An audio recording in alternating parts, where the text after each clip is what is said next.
Chapter 1. Boom! With a thunderous sound, a cold tsunami wind swept rapidly towards the dense crowd. Like the call of the Grim Reaper, people were terrified, screaming in panic, scattering like ants in the face of this flood disaster. However, in just a second, both the people and the noise vanished in an instant. The waves were about to crash toward Jian, and her almond-shaped eyes widened in fear. "No, don't!"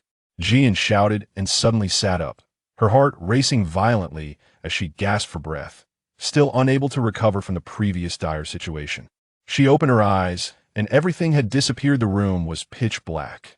Looking out the window, a crescent moon hung high in the sky, completely different from the dream. This night was eerily calm, peaceful, and comfortable. Where was the so-called tsunami? Jian checked the time on her phone. 3:40 a.m. She was still panting, but it had eased considerably. When she looked up again, one hand pressed against her chest. Her gaze turned to the crescent moon, but she couldn't shake off a feeling of unease. In her dream, she first witnessed frequent disasters in other regions, then encountered a zombie attack, saving people only to be betrayed, experiencing the malice of humanity firsthand. Later on, she couldn't find enough supplies and lived a life on the brink of starvation. Just as she was barely surviving, she intended to gather with the evolved superhumans. Evolved superhumans were humanity's spontaneous upgrades to resist zombies and floods, awakening various unique abilities, such as control over metal, wood, water, fire, and earth, or enhanced speed, vision, hearing, as well as space manipulation and corpse control. In any case, she never had the chance to evolve. Dying in the flood along the way could be considered very unfortunate. This dream felt particularly real, so real that she began to doubt if it was true. If the dream and the apocalypse were real, then she had to collect supplies in advance, plan her escape, and avoid the fate of drowning. The outbreak of zombies in the dream was on March 1st, 2200. Today is February 13th, 2200. Only about half a month remained until the zombie outbreak. If she remembered correctly, disasters would be reported in various regions today. Time was not plentiful, and she wished she had spatial abilities that, yes, she thought this. She noticed a golden necklace had appeared around her, faintly glowing on the table. "This is a superpower item?" Jian felt a rush of joy. She remembered that superpower items were created by evolved superhumans to help humanity survive in the early stages, and since they were made from superpowers, they scattered randomly in various places, turning into jewelry. These items could only be crafted by evolved superhumans with creative abilities, and there were not many, just 50 in the whole world. So the evolved superhumans had prepared this early.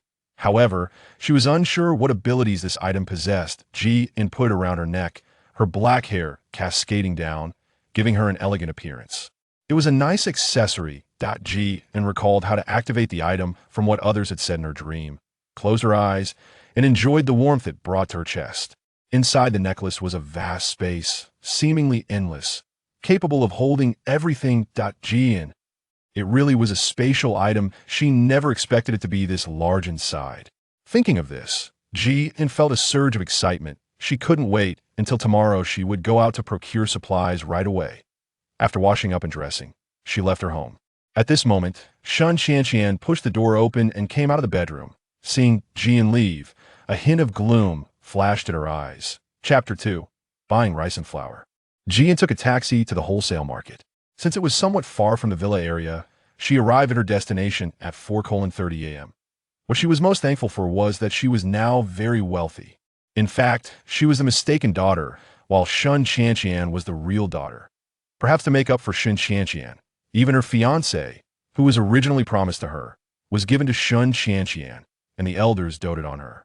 Originally, she was the cherished one in the family. Fate played tricks on her. She never imagined her parents would have no relation to her. As for her biological parents, she didn't even know where they were. She held no resentment. Everything was never meant for her. It was good enough that her parents could still send her money every day, as long as she wanted those designer clothes or bags. She could buy them without blinking. Fortunately, she had no interest in such things, so she saved quite a bit of money. It was still early, the sky was dark, and there weren't too many people. The whole journey was quiet, making it easier to find what she wanted to buy. Actually, she wasn't a bold person, but thinking of that dream, she felt that those disasters, the malice of humanity, and death were more terrifying than anything. Jian thought the easiest way to fill her stomach was with rice and flour. So without a second thought, she randomly approached a shop to ask. It was said that a person would eat 50 tons of food in their lifetime, so it couldn't be lacking. How much for rice and flour? Give me the best quality, preferably in 50-pound bags. It'll take 3,000 bags of each. Just flour alone should be enough for her to eat for a lifetime, right? After all, there were other foods she hadn't purchased yet. But the space was large, so it was fine to stock up. The boss looked at the beautiful girl, about 18 years old, in front of him, first shocked, then speechless. 3,000 bags? Are you joking? You're not a little kid anymore. How come your brain is fried at such a young age? Do you even know what 3,000 bags mean? I do, Jian replied nonchalantly. The boss wasn't angry anymore. He found it amusing and, just for fun, asked, "All right, then what are you buying so much for?" "Jian, if I tell you, will you sell it to me?" "Boss." This boastful attitude was quite persistent. Let's not even talk about whether he could sell it just her. If she could afford it, then fine. The boss didn't have much to do at the moment, so he decided to chat with her casually. "All right, go ahead." Jian thought that since this person was willing to sell her so much, she decided to give him a warning and spoke the truth. "The end of the world is coming soon and buying these. To survive." "Hey, you're not telling me that zombies are coming, are you?" Jian nodded. "Yes." The boss tried hard to maintain a serious face, but suddenly couldn't hold back his laughter. "Ha ha ha ha. Thank you. Little sister, this is really funny. Jian." She left it at that, and could understand whatever happened to him later was his own business. "Jian, so will you sell it, boss?" Still not done pretending? If he continued, he might take her seriously. "This afternoon?" That was pretty quick. Jian nodded. "All right, I'll take it. As for the money, just give me your contact information and bank account number. They'll transfer it to you." "Boss, are you serious?" Chapter 3. Supplies gathered. The boss carefully took out WeChat, scanned it for her, and inexplicably sent her his account number. And sent him the location of her warehouse. "Just deliver the rice and flour here. Oh, okay." Then Jian left, preparing to buy other things. The boss, still stunned on the side. Not long after, a man in a black tactical jacket stepped out of a black Maybach, his long legs particularly eye-catching. Qin Xiangting's expression was stern, and he seemed to carry a hint of coldness about him, exuding a powerful aura. The boss trembled at the sight of him, stammering as he spoke. "Qin. Mr. Qin." Qin Xiangting had risen from nothing to become the largest tycoon in city, wielding immense power. Rumored to be handsome but uninterested in women, he had a violent temper. Crossing him was tantamount to giving up on life and city. "Is there anything I can do for you?" The boss felt an overwhelming urge to slap himself. He was shaking all over, and his words seemed tangled. He wondered if he might anger the man further. "How much flour do you have here?" Since it was Qin Xiao himself who had come, it must be important, requiring a large quantity. "Whatever you can spare, they'll take it all. They'll cover everything from your factory for the next 2 weeks." The boss. A big order. But why would Mr. Qin need so much? As he pondered this, he still managed a polite smile at Qin Xiangting. "All right, Mr. Qin." Jian went on to buy various vegetables and fruits, totaling several dozen tons. She also purchased a ton of different meats and 1,000 tons of water, distributed in various size barrels. But since she couldn't supply everything at once, she had to buy from several suppliers and wait a few extra days. She also got many different pots, oils, salts, sauces, vinegars, scallions, sugars, chilies, and all kinds of rare seasonings. Although she didn't eat snacks much, she still made sure to stock up that a pile of cooking tools, cups, buckets, bowls, lighters, and various ropes were included in her purchases. Even daily necessities and toiletries were packed. She also brought along some knives for self-defense and bought numerous swimming rings, small yachts, and wooden planks, essentially covering all bases. No matter whether they would be useful or not, the thought of drowning terrified her, of course. She also packed thick clothes, quilts, tents, and more. After a long time of busyness, she finally finished shopping, and it was already 9 in the morning. Just then, her stomach growled it was time to reward herself. She opened her phone screen again and found several missed calls, all from her mother and sister, who had no blood ties to her. Chapter 4. Pretentious. Yuan Jing was fuming, and she could still hear Shun Qianqian fanning the flames beside her. "Mom, don't blame my sister. She must have had her reasons for going out." "Enough, Qianqian, don't defend her. It's the middle of the night, just around 3 or 4 in the morning. What good could come from going out at this hour?" Perhaps her mother was too angry. If she truly didn't care, she wouldn't have called. But she could feel that her mother, had completely favored Qin Xiangting. In the past, no matter what she did, Yuan Jing would choose to believe her, praise her for any achievements, and never scold her. But now her attitude was deteriorating. In the Ji family villa, soon as Ji and pushed the door open and glanced inside, she saw 6 people sitting in the living room, chatting animatedly. They were her parents, Qin Xiangting, her ex-fiancé Chu Yan, and his parents. Great. Everyone was here. The only thing she felt coming here was awkwardness.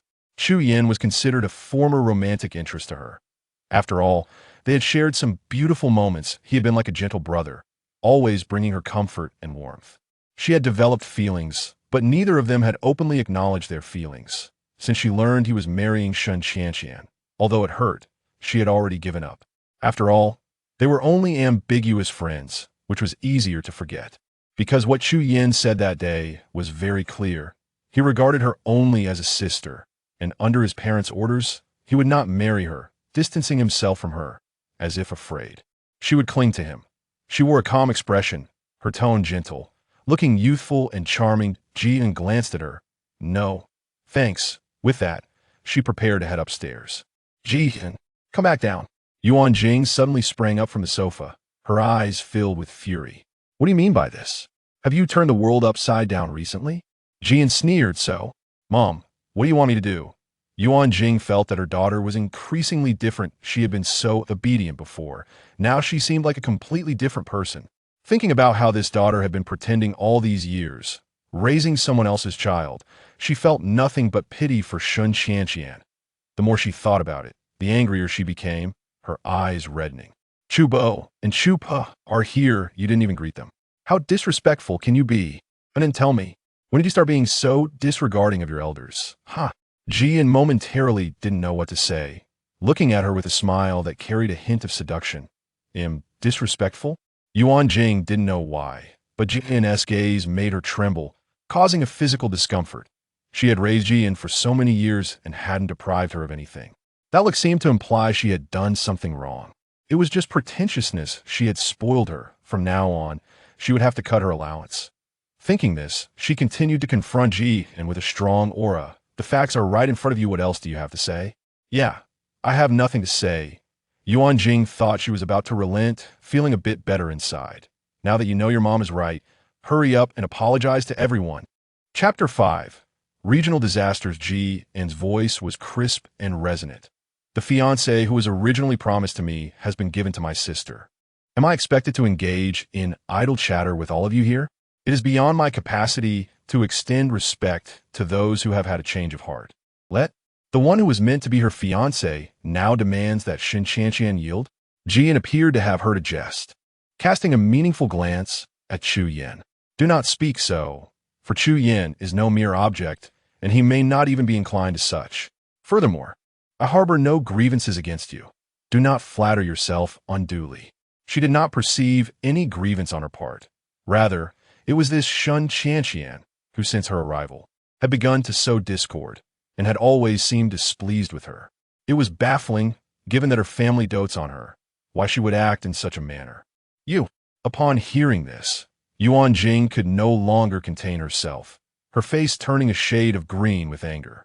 How dare you speak to your sister in such a manner? You must kneel and apologize to her today.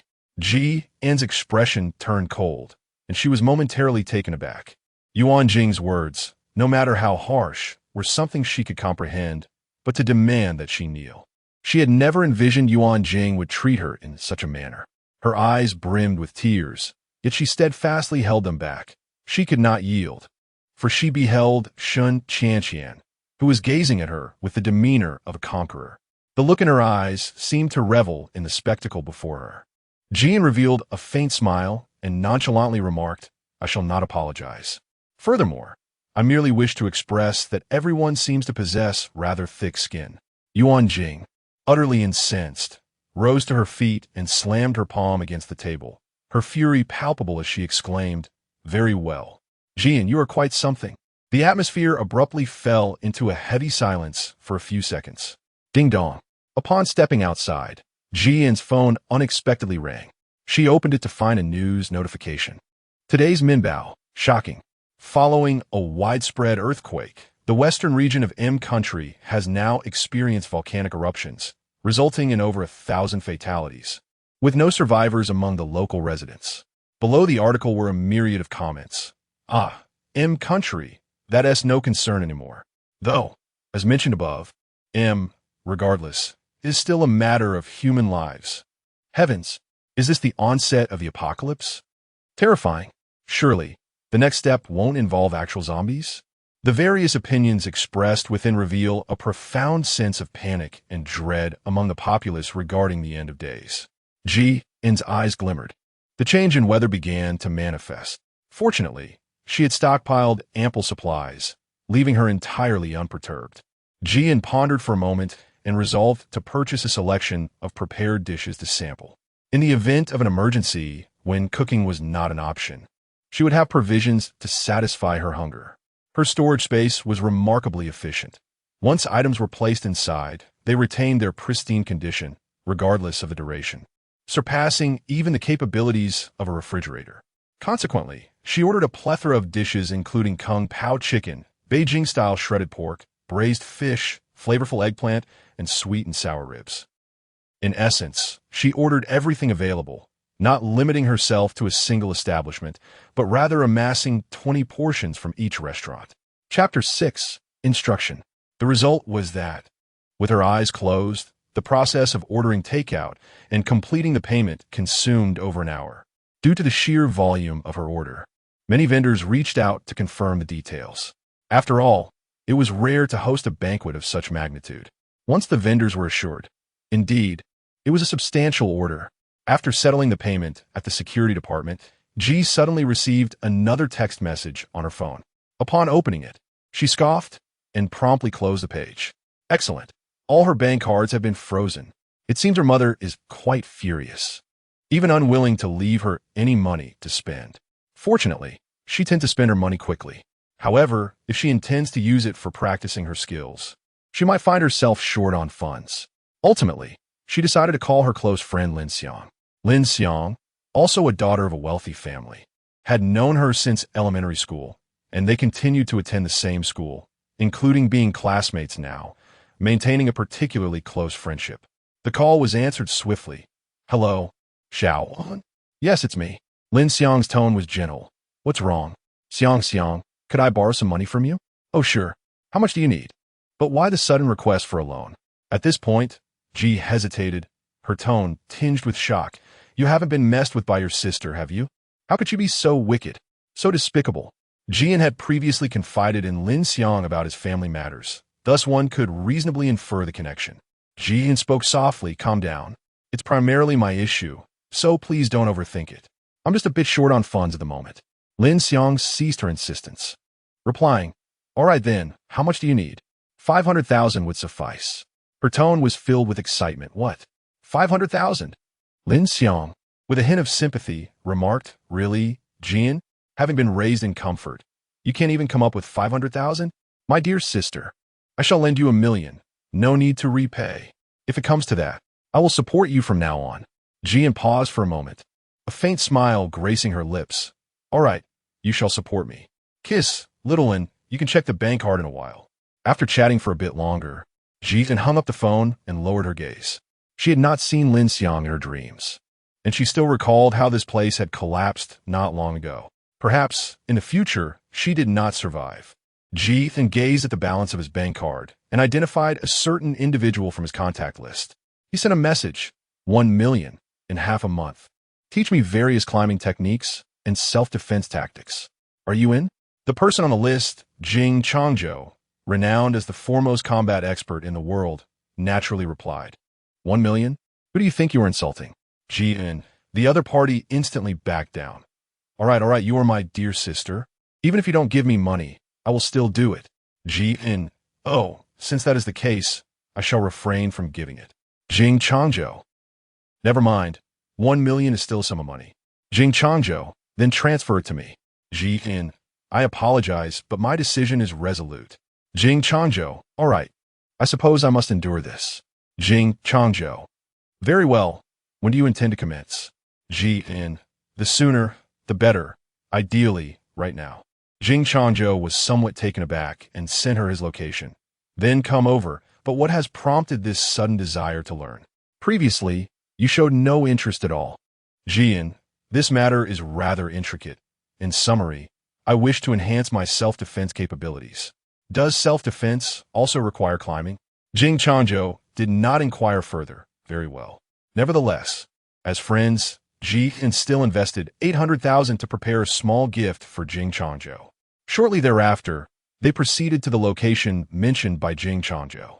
The area was not overly crowded, yet those practicing appeared to be formidable individuals, wholly dedicated to their craft.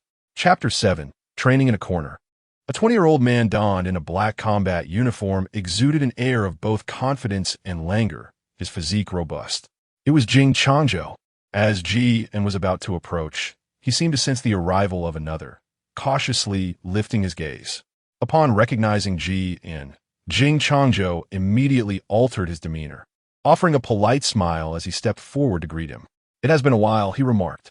Qin Xiangting accepted the gesture, his smile deepening as if he were on the verge of losing himself in his own reverie, and he replied with a soft, "Thank you." Jian. Regarding his reaction, Jian had long been accustomed to it. It was evident that he was lost in thoughts about his girlfriend once more. Qin Xiangting was truly a quintessential romantic. Of course, during her affection for Chu Yan, she too had envisioned numerous futures. Who among them did not yearn to be steadfastly chosen in love? Jian closed her eyes and sighed. Qin Xiangting asked, "Shall we begin?" The two commenced their training, with Jian demonstrating a commendable dedication to her studies. However, it was not long before her phone began to ring. It was her food delivery. The address was the warehouse she had previously selected. With so many items left outside, she wondered if there would be any issues. Qin Xiangting rubbed his forehead, expressing his exasperation. "We have only just begun." Jian coughed softly. "This afternoon, all right." Qin Xiangting suddenly found himself bewildered by her, uncertain whether she was genuinely studying or not. Jian swiftly arrived at her destination. The warehouse she inhabited was neither too large nor too small, resembling the dimensions of a bedroom, nestled underground in a cool and seemingly concealed area. However, it was merely accessible through two doors, which posed a significant drawback. It was shrouded in darkness and imbued with a damp odor. Most critically, it lacked any protective measures, should the undead truly breach its confines. Safety would be compromised. Nevertheless, she intended to utilize this shelter temporarily, planning to relocate her refuge as circumstances dictated, to avoid drawing attention to the sudden disappearance of items. She discreetly placed a meal at the entrance before quietly depositing it inside the warehouse. In that fleeting moment, she activated her necklace to transfer the items into her spatial realm. Gradually, other belongings arrived, including the rice and flour she had purchased earlier that morning.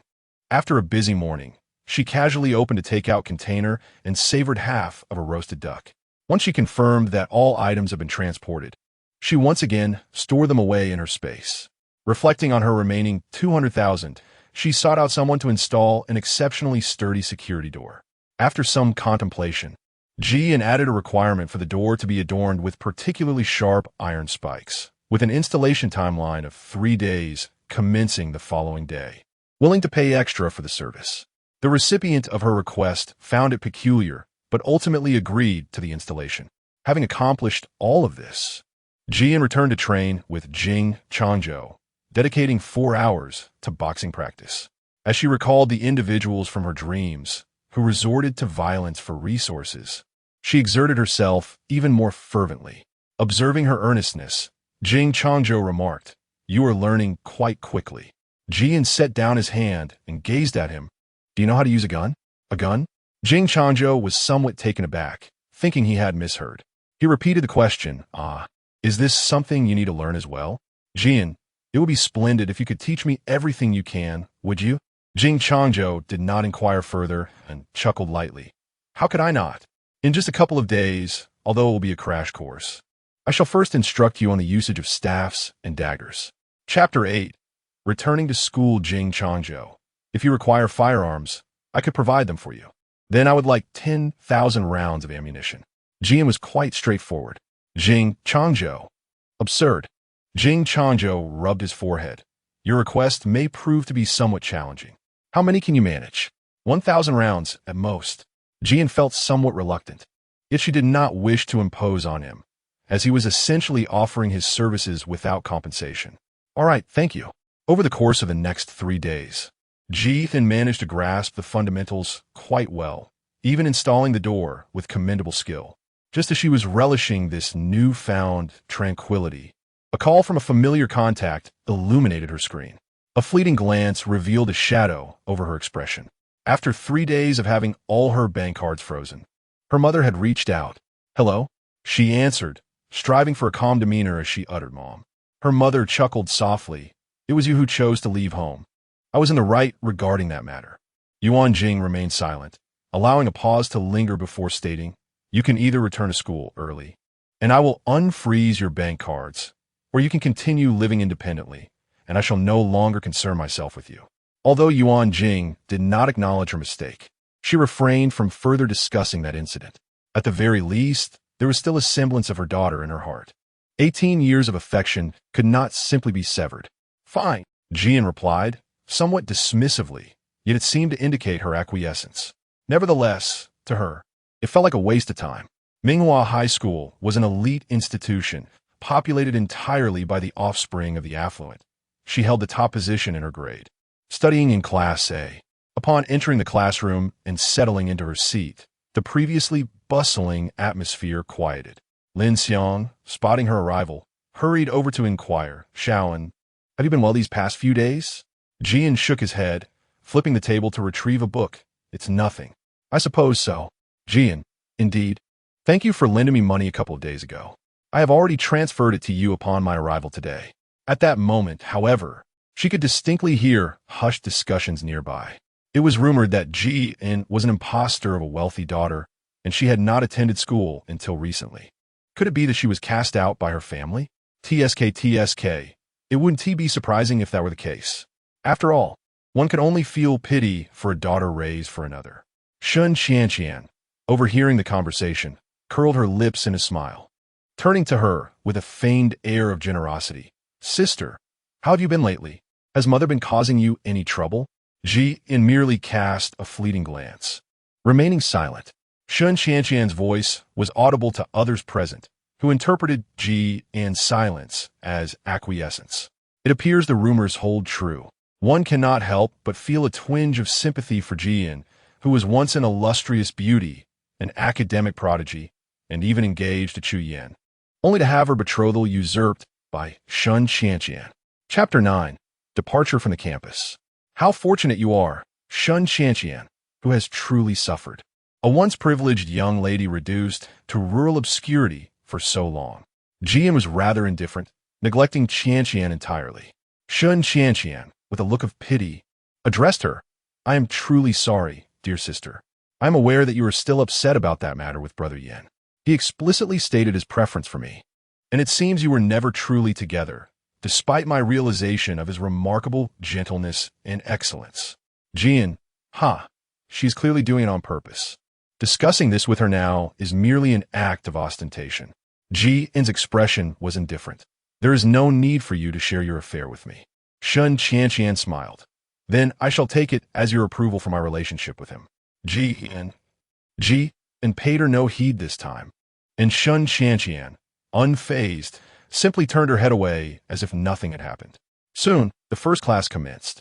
As the lesson concluded, a familiar figure appeared at the door. It was Chu Yan, wearing a smile that radiated warmth akin to a gentle spring breeze. Qin Xiangting, I have brought you a gift. Yet this time, he did not call her name. 2 years prior, Chu Yan, as a senior, was quite renowned in school, humble and gentlemanly, captivating the hearts of many girls.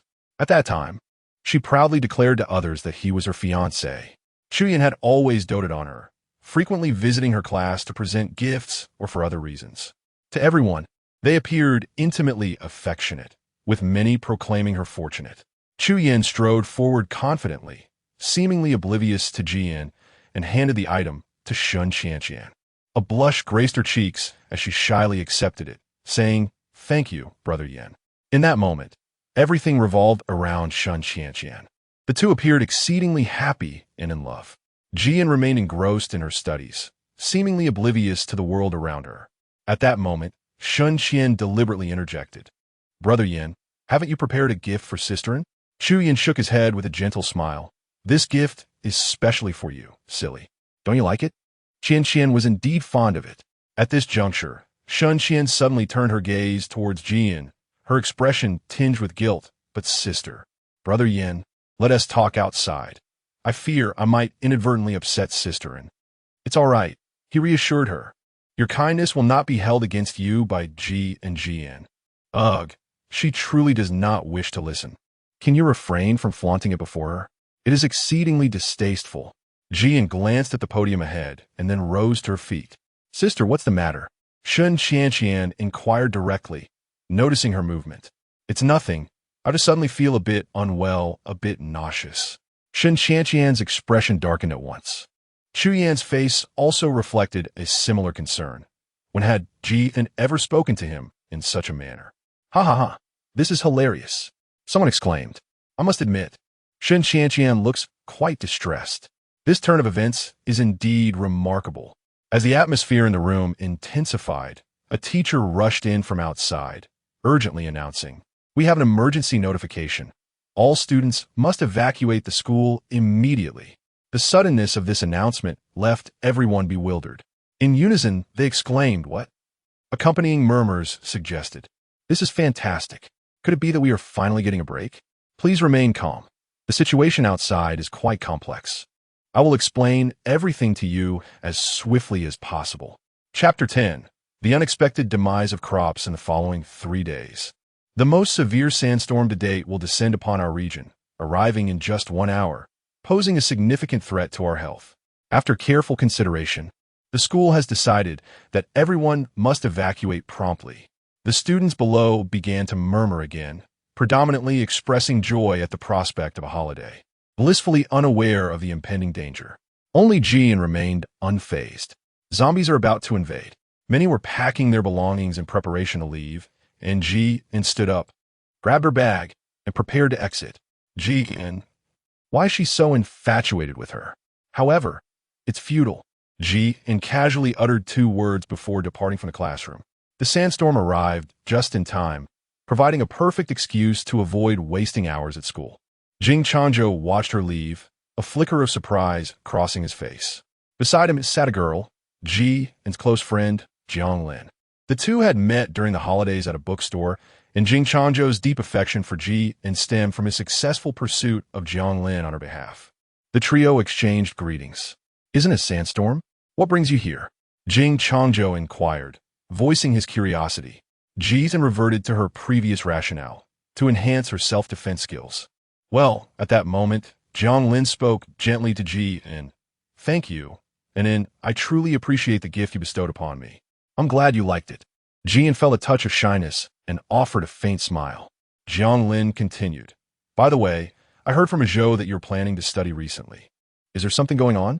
Perhaps there is something I can assist you with?" In the face of Jiang Lin and Jing Changzhou, Jian exuded an unparalleled sense of security, speaking candidly. Jiang Lin was momentarily taken aback, exclaiming, "Oh my!" Meanwhile, Jing Changzhou's eyes narrowed slightly as he replied, "Thank you. Over the next few days, I will arrange things for Jiang Lin so we can collectively confront the apocalypse." Jiang Lin, however, expressed her concerns, "And then, your mother. It may be difficult for her to survive." Despite their close relationship, Jian refrained from disclosing details about her own space, believing it best to keep such matters private. "No worries, I have my own methods," Jian reassured them. "Moreover, your own survival is already a challenge. How could you possibly take me along?" Jiang Lin's unease lingered as she cast a glance at Jing Changzhou. Jian smiled faintly, saying, "When we have the opportunity in the future, we shall undoubtedly meet again, and by then, everyone will surely possess their own fortunes." Jiang Lin replied, "Very well then." After responding to Jian, she turned to Jing Changzhou, saying, "You must take good care of it," and Jing Changzhou gently ruffled her hair, replying, "Of course." Thus, Jing Changzhou proceeded to teach Jian, during which he also made a phone call to stock up on supplies. Jian trained for a while on his own when a phone call suddenly came in. It was Yuan Jing. Hello. The line went dead with a beep. After completing his training, Jian encountered Jiang Lin once more. She remarked, the news reports indicate that a substantial number of crops have unexpectedly perished this year, and it is highly likely that the food supply will fall short. Chapter 11. The early onset of the zombie apocalypse. This development was well within Jian's expectations. Jiang Lin's conviction solidified. Her words rang true. Jian, do not panic. You have your boyfriend, and I am sure he will arrange the best for you. Jiang Lin sighed. It is truly hard to believe that zombies could actually exist. 3 days later, the sandstorm has receded, and the sky outside is shrouded in a yellow haze. Everything around is transformed. The small shops remain shuttered, and an unsettling tranquility envelopes the surroundings. With this year's meager harvest, it seems many may face starvation, as all the large malls have been completely ransacked. Today, a new report emerged, detailing the bizarre behavior of numerous animals in foreign regions, which have become exceedingly aggressive, injuring and biting tourists. These creatures are violently colliding with their cages, some even gnawing at them. Their gazes have become sharp and fearsome, with herbivorous species now resorting to carnivorous behavior. Different species confined together have inexplicably turned on one another, with the slain being consumed by their peers. Even birds and bats exhibit unusual restlessness, migrating en masse. Certain areas are experiencing rare weather phenomena, as if the world is on the brink of apocalypse. All of this is exceedingly strange. Over the past 3 days, Yuan Jing has not contacted her again, perhaps having given up. On the 12th day before the zombie apocalypse, all the shopping centers shut their doors, and even the sky took on a foreboding gloom. News reports indicate that various disasters are progressively unfolding across numerous locations. Jian suddenly recalled something, her expression grave. Without further hesitation, she called Lin Xiang. Her first words were, "You must listen to me. I have received information indicating that an earthquake has occurred in your vicinity, roughly north of Helu community, though the exact location remains unclear. Regardless of the circumstances, you must swiftly relocate." In truth, Jian had contemplated sharing this with her earlier but hesitated, fearing Lin Xiang might dismiss her as fanciful. Now, however, was the moment when Lin Xiang would be most inclined to believe her. What? Lin Xiang's initial reaction was one of shock, tinged with disbelief. "Stop joking. Really? You need to find a way to move quickly." Lin Xiang hesitated, struggling to articulate her thoughts. "Even if it is true, I'm afraid my parents won't believe me." Jian pressed her lips together. In summary, this news is indeed authentic. Lin Xiang, thank you, Shaoan. Meanwhile, there was another report that, in comparison to the disaster, seemed rather mundane. A person with vacant eyes, appearing exceedingly weary, was walking down the street when suddenly they lunged at a passerby and bit them. On the 15th day of the apocalypse, the initial onset of the zombie invasion. Since that day's report, those who were bitten began to exhibit the same behavior as that individual, indiscriminately attacking others. Many fell victim, and the catalyst was traced back to individuals consuming fruit that had been grown that day. It was not just one person who exhibited those symptoms. The contagion spread rapidly from person to person. The local government had succumbed to chaos. Lin Xiang also informed Ji and that her situation was secure and expressed gratitude for her rescue. Meanwhile, Jian was hidden away in the warehouse she had previously renovated. The doors appeared to offer a considerable sense of security. What bolstered her reassurance further was that Yuan Jing and Qin Xiangting were unaware of the existence of her sanctuary. At the very least, when the next calamity struck, she could find refuge here. Chapter 12. Reward, as everyone who managed to survive would ultimately become supernatural beings. They would inevitably unite to combat the zombies. For now, her only course of action was to endure and await the opportunity to reunite with others. Within her space, she still possessed the firearm she had obtained from Jing Changzhou, providing yet another layer of protection. However, the interior of the warehouse had not been adequately arranged at the time. She felt immensely grateful for having previously purchased a plethora of daily necessities. She retrieved a lamp that only required lithium batteries for power, along with a comfortable bed, pillows, and blankets. She also set up a table and a bench nearby. The power had not yet been cut off, so she brought out an electric pot, along with a cutting board, knives, and all the necessary ingredients and seasonings. For the moment, a modest arrangement had been completed. Unfortunately, Ji had not purchased wallpaper, leaving the walls a drab gray, which somewhat detracted from the aesthetic. Being confined in such a sealed room was beginning to feel rather dull. Thankfully, she still had her phone for entertainment. However, the thought of soon being without internet or electricity was something she found difficult to reconcile. The network in this basement was poor, allowing for little more than reading novels and sending messages. Watching videos would require an interminable wait, and there was often a delay during playback. Feeling a bit hungry, Jean decided to prepare a meal to reward herself. The first dish she made was oil-braised shrimp. She began by soaking the shrimp in water from her space. Then poured the seasonings into a small bowl according to the recipe. Next, she took the shrimp out and began to devein them. With nimble fingers, she quickly cleaned the shrimp, then heated oil in a pan to saute chopped scallions, minced garlic, and ginger before adding the shrimp. Before long, she incorporated the pre-mixed seasonings, stirring them repeatedly. Soon, the pot began to sizzle with oil, and the enticing aroma of fresh shrimp wafted through the air, making it impossible not to salivate. After preparing the oil-braised shrimp, I proceeded to make a stew of potatoes and meat. I first caramelized white sugar and water, then added the pork belly, stirring it until the edges began to take on a caramel hue, with the glistening fat appearing particularly appetizing. I then added seasonings and more water, deepening the color and releasing a delicate fragrance. Finally, I incorporated the prepared potatoes into the pot for a slow simmer. Having completed these dishes, I turned my attention to crafting a bowl of 3-flavor mushroom soup. To my astonishment, the girl I had previously spoken to was indeed right. Zombies truly existed. The individual before me was the owner who had sold rice and flour to Jian. He sighed heavily, somewhat taken aback by the revelation. Glancing at the imposing, cold man beside him, he couldn't help but tremble. To be frank, he feared Qin Xiangting more than the zombies. This man had just decapitated a zombie with his own hands. The sight was grotesque, blood gushing forth, utterly brutal to behold. What was more alarming was his expressionless demeanor, akin to a heartless executioner.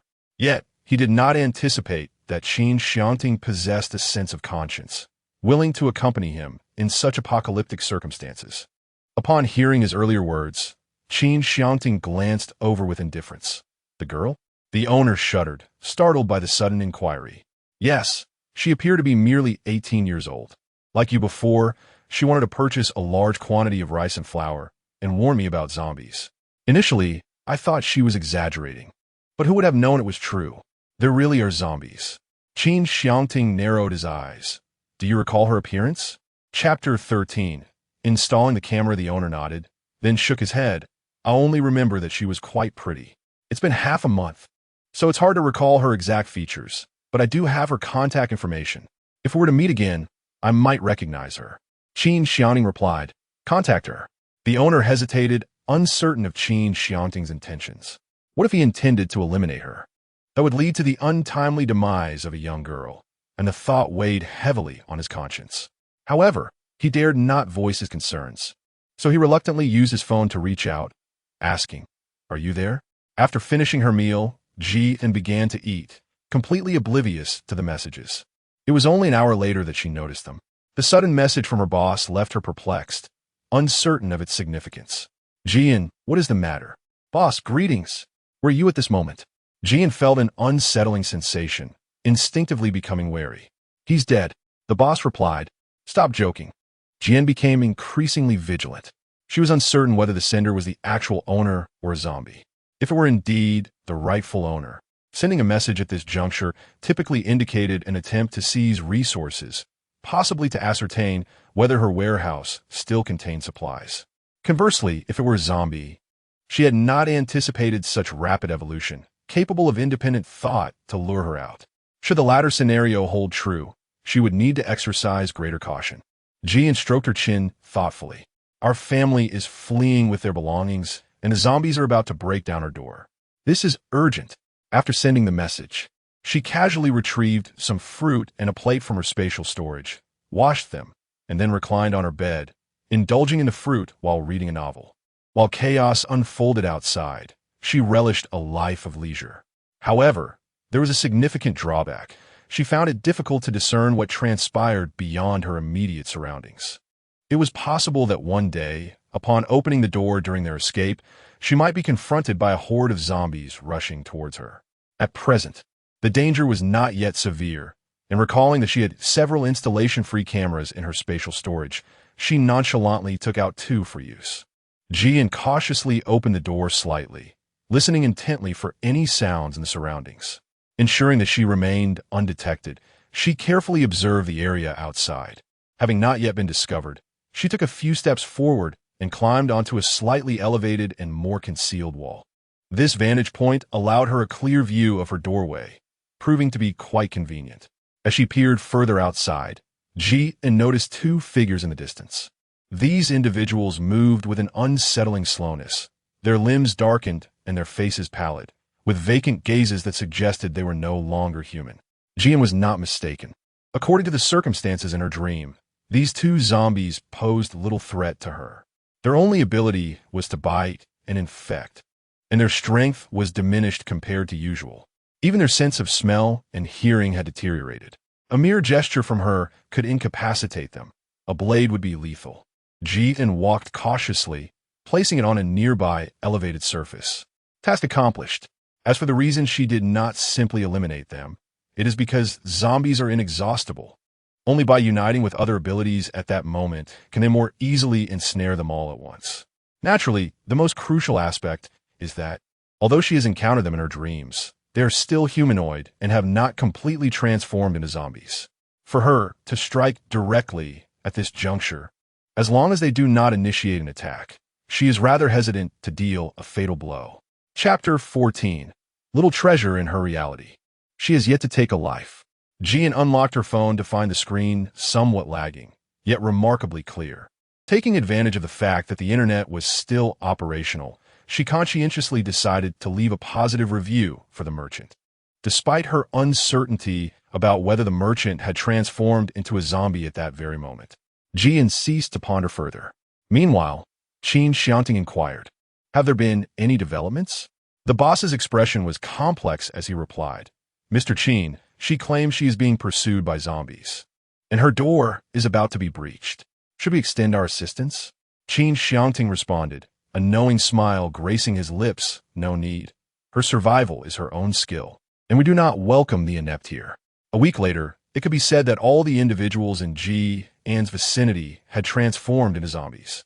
A few of these undead had even begun to evolve.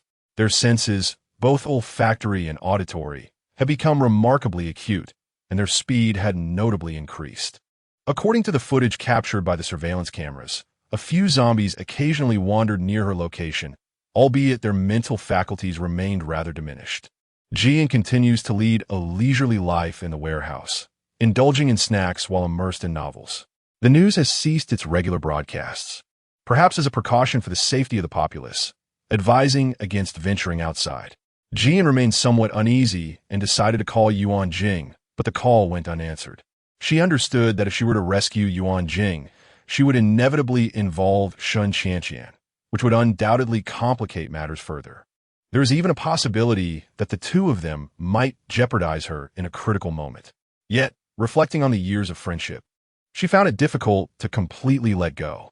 The fact that Yuan Jing did not answer her call left her feeling somewhat troubled. Nevertheless, she felt a sense of relief knowing that in the days to come, she could be ruthless towards anyone with no leverage against her. As Jian once again activated the camera, a pair of eyes, deep and sinister like the depths of hell, filled with bloodshot veins, fixated upon her, sending chills racing down her spine. The figure gradually retreated, revealing a chilling smile. "Ah, so there are still surviving humans. Wait for me, my dear, sweet treasure." The greasy and revolting words made Jian feel as though she might retch. It was indeed a human, yet one that did not appear to be benevolent in the slightest. It resembled a perverse individual, the kind that instills a profound sense of fear. Jian always felt that he was in a precarious situation, never expecting someone to seek him out so swiftly. Jian clearly observed through the camera as the man cast his gaze towards another lens. His smile grew increasingly lewd. Little darling, so you are here? Subsequently, he approached his own door, murmuring to himself, "Tsk, tsk, tsk. What a splendid door it remains." Jin's heart raced with fervor, for it was indeed his first encounter with such a situation. The man bellowed, "Do you want me to come in, or will you emerge on your own?" Jin remained utterly still.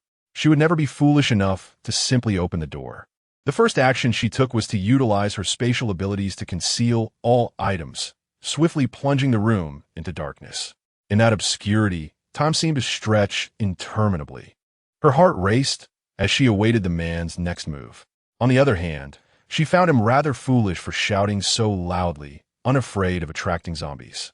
Nevertheless, her thoughts were confirmed as several zombies, indeed drawn by the man's boisterous cries, came rushing towards her at an alarming speed.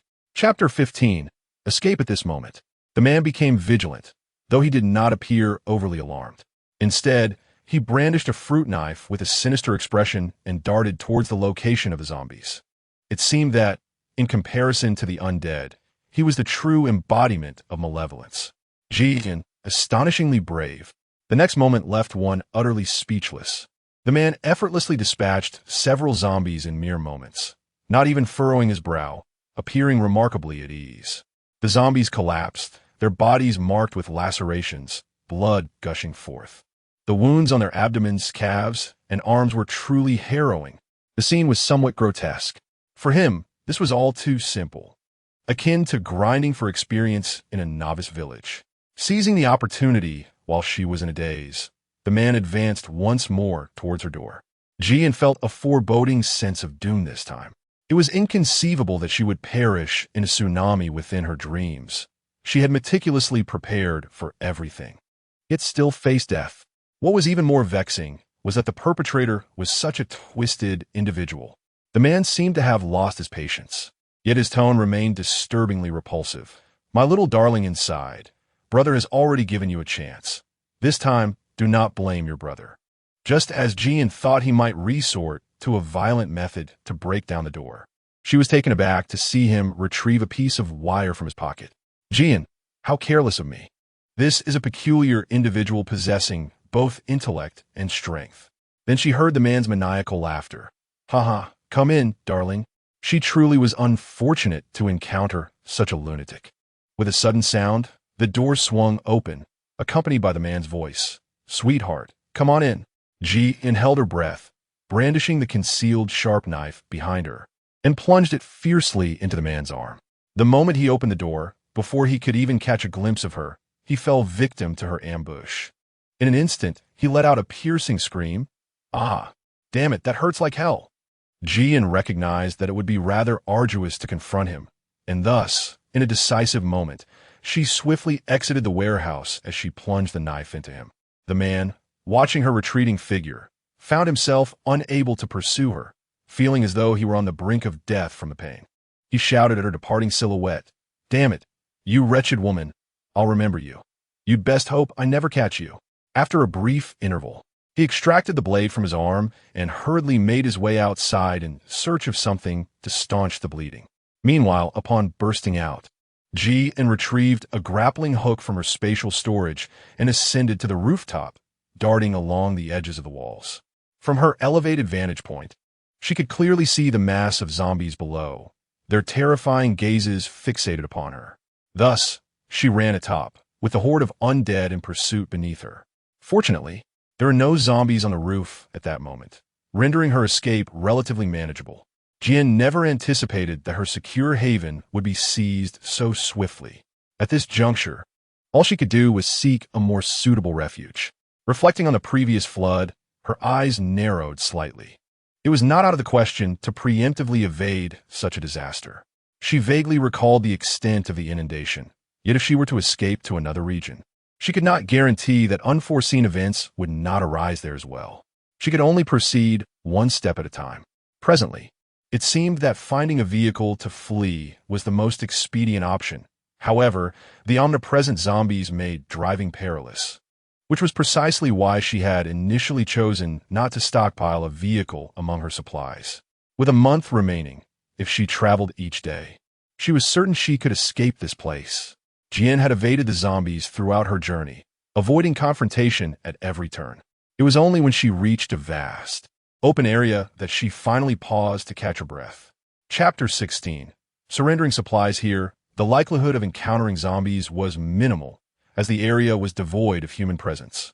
Given the current capabilities of the undead, it was improbable they could detect her scent in such a desolate place. With a sense of relief, she surveyed her surroundings to confirm that she was indeed alone, before retrieving a tent and sleeping bag from her spatial storage. The tent remained unassembled, providing her with an opportunity to engage in a productive task. Once the tent was set up, Jian still felt a twinge of unease. Therefore, she fashioned a rudimentary trap using items from her spatial inventory, not as a primary defense, but rather as an assurance that she would awaken immediately should it be triggered. In such a remote location, her greatest concern lay with the potential presence of wild animals or other humans. Though it was unlikely for zombies to find her here, Jian maintained a cautious demeanor. She pulled out the remnants of her previous meal, unwilling to waste food even with the convenience of her spatial storage. Previously, she had access to the internet via her phone while in the warehouse, but now she was cut off from all connectivity, limited to checking the weather, temperature, and time. With nothing to occupy her, Jian resorted to lying in her tent, indulging in a deep slumber.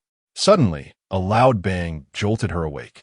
In an instant, she sprang from her bed, the remnants of sleep vanishing completely. In this apocalyptic era, any misstep could cost her dearly, even her very life. Upon rising, she drew back the curtain, only to find an empty expanse surrounding her. Jian paused for a moment, realizing there was nothing present. He then proceeded forward, inspecting the traps in his vicinity. One of the traps had ensnared something. As Jian lifted the cover, a rather unkempt pig writhed on the floor, struggling for freedom. Had this been during her days of scarcity, it would have undoubtedly been a valuable resource. To her surprise, the pig appeared rather dim-witted, allowing Jian to exhale the tension that had previously gripped her heart. However, she found herself at a loss. It would be quite challenging to slay the creature alone. Ultimately, Jian decided to confine the pig within her own space. To prevent it from causing chaos and damaging her belongings, she secured it with ropes and various bindings.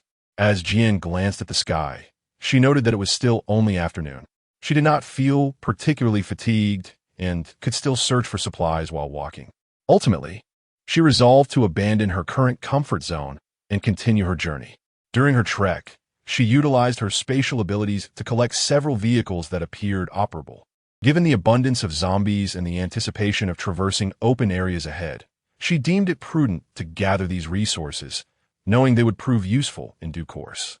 Once everyone evolved into supernatural beings, or those capable of creating keys, vehicles would become relatively scarce commodities, prompting individuals to find ways to render them functional. Moreover, if she chose not to salvage these cars, they would inevitably fall into disrepair at the hands of the zombies, especially since no one was driving them now. Jian halted before an expansive factory, a space ample enough to establish shelter. Although the area was devoid of zombies, the ground was strewn with their lifeless bodies. In this regard, the prospect of slumber felt rather unsettling, as there existed a significant likelihood of their return. Compounding her unease, 2 nearby locations were teeming with individuals, and their demeanor was anything but congenial. It was highly probable that they would direct their hostility towards her. Jian felt a sudden surge of alertness. Abruptly, she sensed a chilling coldness around her neck as a blade was pressed against her. This is not good. You have 5 seconds. If you wish to live, surrender all your supplies. The voice was frigid, devoid of any emotion. In the early days of the apocalypse, the individuals she encountered were increasingly ruthless. Jian felt a pang of fear, yet she concealed it beneath a facade of laughter as she replied, "Brother, look at me. I possess nothing at all. How could I possibly have any supplies?" Chapter 17. Partners. The man fell silent for a few moments, realizing that the individual before him was merely a powerless woman, which caused him to lower his guard slightly. Perhaps having experienced the treacheries of life, he did not relinquish the knife in his grasp. His tone softened somewhat as he commanded, "Then remain still. I shall conduct a search." In comparison to his previous perverse demand, This request seemed relatively benign. However, should he dare to impose upon her in any manner, she would fight with every ounce of her being to retaliate immediately. Upon hearing his words, Ji raised her hands. Fortunately, he did not take any further action against her. The man was rather tall and slightly lowered his head. In the next moment, his gaze fixated on the golden necklace adorning her chest. A smirk graced his lips as he remarked, "The necklace is rather exquisite. Do gift it to me." His tone, seemingly magnanimous, provoked Ji An's ire, compelling her to resist the urge to strike him. After all, this was her spatial artifact. What audacity did he possess to make such a demand? Ji then indeed acted upon her decision, conjuring a gleaming long sword in her grasp. The man's mouth formed a knot shape, astonished by the unfolding scene, only to have Ji An's hand thrust the blade into his back. Given the sword's considerable length, she refrained from driving it too deeply. Wary of potential resistance, she followed up with a forceful kick, propelling him backward. The man collapsed instantly, the long sword now fully embedded in his form. In that fleeting moment, his chest was pierced, blood staining the blade, revealing the sharp tip before her. From a distance, it resembled a bloodied skewer, akin to a solitary piece of meat. Jian felt that wielding such a sword was somewhat excessive. The blood on the blade was unsettling, marking her first act of taking a life, accompanied by a surge of anxiety and fear. Yet, contemplating the peril she would face should she choose not to act, her regret diminished. It appeared that no one had witnessed the event. Even if someone were to discover it, she was resolute in her ability to eliminate any pursuers. Ji sheathed her long sword into the spatial realm, where she rinsed away the blood with water. She expelled the mixture of blood-stained water and the remnants of her previous cooking from the space, pouring it all over the corpse beside her. Given the precarious nature of her surroundings, it was prudent to prioritize her escape for the time being.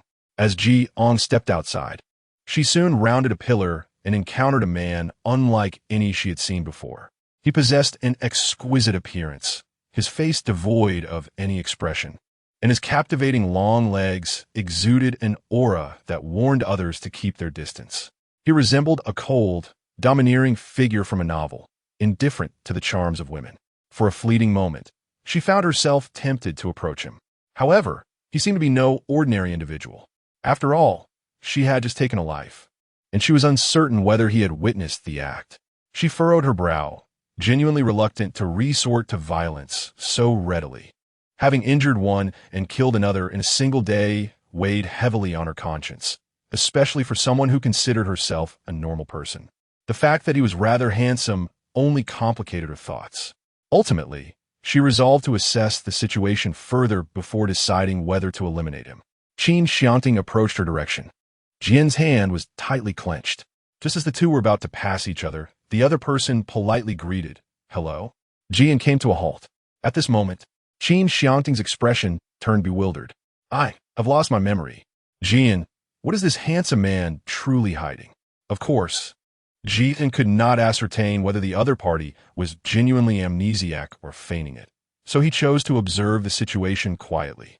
"Qin Xiangting, could you possibly assist me?" Jian cautiously inquired. "How may I assist you? During this apocalyptic era, how can I place my trust in you?"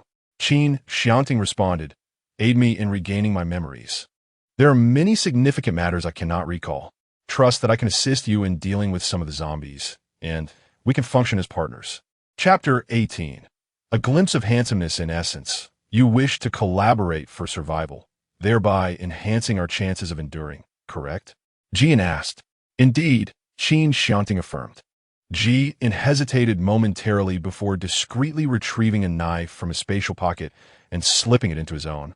Naturally, all of this went unnoticed by Qin Xiangting.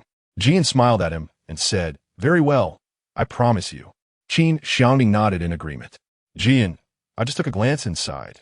There are many people, making it unsuitable for temporary residence. Do you have any recommendations?" Qin Xiangting was momentarily taken aback, seemingly not expecting the choice to rest in his hands. Jian's suspicions were somewhat alleviated. Gazing at his face, an indescribable feeling welled up within her. Indeed, this visage could only be described as extraordinarily handsome, rendering him utterly impossible to overlook.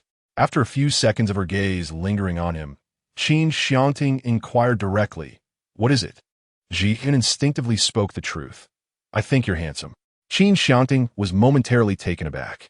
He had encountered many women who attempted to seduce him, and during his youth, he received countless love letters. Yet, hearing Ji An's compliment left him with a rare expression of discomfort. After that, Qin Xiangting fell silent. Ji An was uncertain about his own thoughts, sensing the atmosphere had turned a tad awkward. Unable to resist, he spoke up to alleviate the tension. "Have you had any meals recently?" This topic felt somewhat forced, yet Qin Xiangting responded in kind. "Yes. I've been foraging for some wild greens nearby." Ji An reflected on the days spent in a life as free as a fish in water, feeling a tinge of melancholy at the thought. "Very well, let us make an effort today to discover some delectable treats." Qin Xiangting silently concurred with this notion. Ji An possessed a remarkable sense of direction, steadfastly heading westward. When Qin Xiangting inquired about her chosen path, Ji An candidly confessed, "I once had a dream in which I was swept away by a tsunami, yet I continued westward, believing that this course would lead me away from disaster." "Do you truly place such faith in this dream?" he asked. "Indeed, for it felt profoundly real." Ji An remained reserved, refraining from directly affirming the truth of the matter. Qin Xiangting did not press further. Soon, the two resumed their journey. However, it was not long before they encountered a multitude of zombies surrounding them. Their path continued in the direction they had previously chosen. Ji An cast a fleeting glance, assessing her own capabilities with a hint of uncertainty. Yet, she believed she could manage the situation.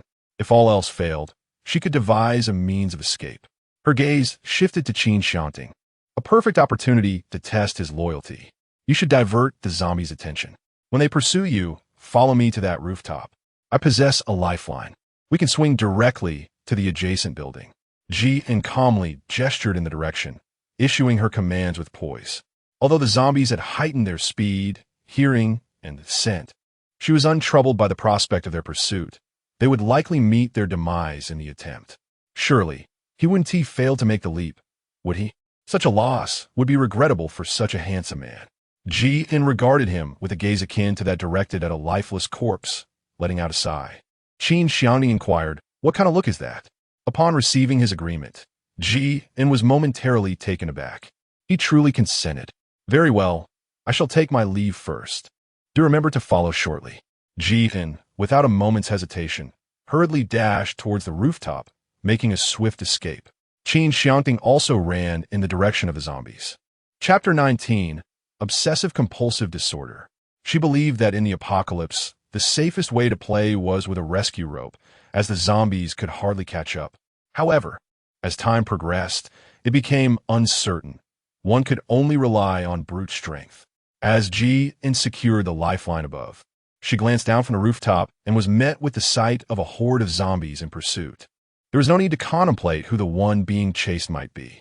Below, Qin Xiangting noticed a zombie reaching out towards him and, without hesitation, plunged his knife into it, swiftly withdrawing it like an arrow. He soon directed his gaze towards the figure standing on the rooftop, still waiting. Qin Xiangting swiftly wrapped an arm around her, grasping the lifeline, and with a gentle leap, swung in a different direction. The entire maneuver was executed with remarkable fluidity. Meanwhile, Ji An stood in astonishment, unable to fathom that he would take such an action. As her body left the ground, the sensation of weightlessness compelled her to exclaim, "Ah!" Qin Xiangting softly reassured her, "Don't be afraid, it's all right." The faint scent of mint emanating from him was intoxicating, and his embrace unexpectedly instilled a profound sense of security. Ji An let out a sigh of relief as the two of them finally touched down. As anticipated, the area was spacious and secure. As long as they remained above ground, they need not fear any further disturbances from zombies in the immediate future. Moreover, it provided an opportunity to recuperate their strength. After landing, Ji An felt a lingering weakness in her legs, and her eyes were slightly red. She had truly never been cradled while swinging on a lifeline, and in that moment, she experienced genuine fear. She had not anticipated that this man possessed such strength, making the swing seem effortless. Qin Xiangting noticed her state. and a flicker of compassion arose within him, prompting him to exclaim, "I apologize, we nearly ran out of time. Swinging one by one could prove perilous." Jian spoke with a slight tremor. "No, it's nothing. I understand." Qin Xiangting, exhibiting rare patience, replied, "Then I shall accompany you for a while to rest. There is no need to rush." Jian took a deep breath, appearing as if he had been revitalized. "Do not wait for me. I am not one to be overly sentimental." However, Qin Xiangting's gaze was icy. "No, your current state will adversely affect our future collaboration." Jian, nevertheless, who could have caused her such harm? As Qin Xiangting gazed into her sorrowful eyes, a wave of guilt washed over him, and his tone softened with an unexpected tenderness. "Be obedient." Upon uttering those words, he himself was taken aback by his ability to soothe a woman in such a manner. Jian nodded in agreement, conceding, "All right, on account of your handsome appearance, I shall acquiesce." At that moment, Qin Xiangting could not help but chuckle. Jian paused for a moment. When he smiled, he appeared even more attractive. Indeed, it felt like a fortunate windfall to have encountered such a handsome man. Feeling unwell, Jian decided to sit down. Qin Xiangting also took a seat beside him, retrieving a knife from his pocket. He removed the sheath, revealing a blade stained with blood. However, this blood did not possess the typical hue of human blood, but rather a deep, inky red. Once the zombies undergo complete evolution, this blood will transform into a greenish color. Qin Xiangting furrowed his brow as he examined the weapon. Jian gazed at his actions in confusion. "What is the matter?" Qin Xiangting replied, "I have a compulsion for cleanliness." He pondered whether to discard it. If he did, he would be unable to safeguard his life in perilous situations. Yet if he chose to keep it, it would gnaw at his conscience. Jian, however, comprehended his intent. With a smile, she retrieved her own knife from her pocket and said, "In that case, why not exchange? You can have mine, I assure you. We can clean it and return it later. Mine is yet to be used." Qin Xiangting accepted the exchange, replying with a detached, "Thank you." Yet, an indescribable feeling stirred within him. Typically, he held a disdain for items previously handled by women. Chapter 20. Sorcery this time, however, he felt none of that aversion. Jian gazed at the knife before discreetly returning it to her pocket. The blood of the zombie was rather repulsive. Were she to have any wounds, contact with his blood could lead to infection. Contemplating this, Jian resolved to dispose of it at the earliest opportunity. She stealthily cleaned the knife in her spatial realm, returned it to her pocket, and maintained an expression of complete composure. Qin Xiangting, of course, remained oblivious. After a considerable rest, Jian finally spoke. "Let us depart. We must reach a temporary dwelling before nightfall." Qin Xiangting continued to follow Jian closely. Along the journey, their cooperation remained remarkably harmonious. As the sun dipped below the horizon, darkness rapidly approached.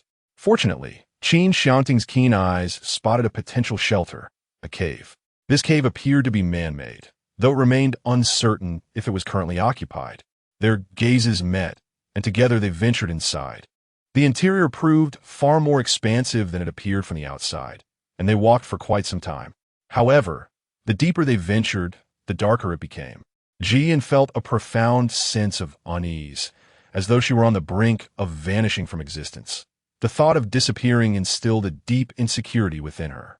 At that moment, Qin Xiangting spoke up, saying, "Let's not venture any further. We shall remain here." Indeed, Jian wholeheartedly concurred. Qin Xiangting continued, "Having journeyed this far without encountering any disturbances, it appears that there is nothing amiss in this vicinity, making it suitable for temporary refuge. This cavern is quite spacious, and should anything be present, it would surely make noise." He then added, "I will go outside to search for some food." The recollection of his previous remarks about consuming grass stirred a subtle anxiety within Jian. "Never mind. I shall go. I have always been fortunate. You stay here and keep watch."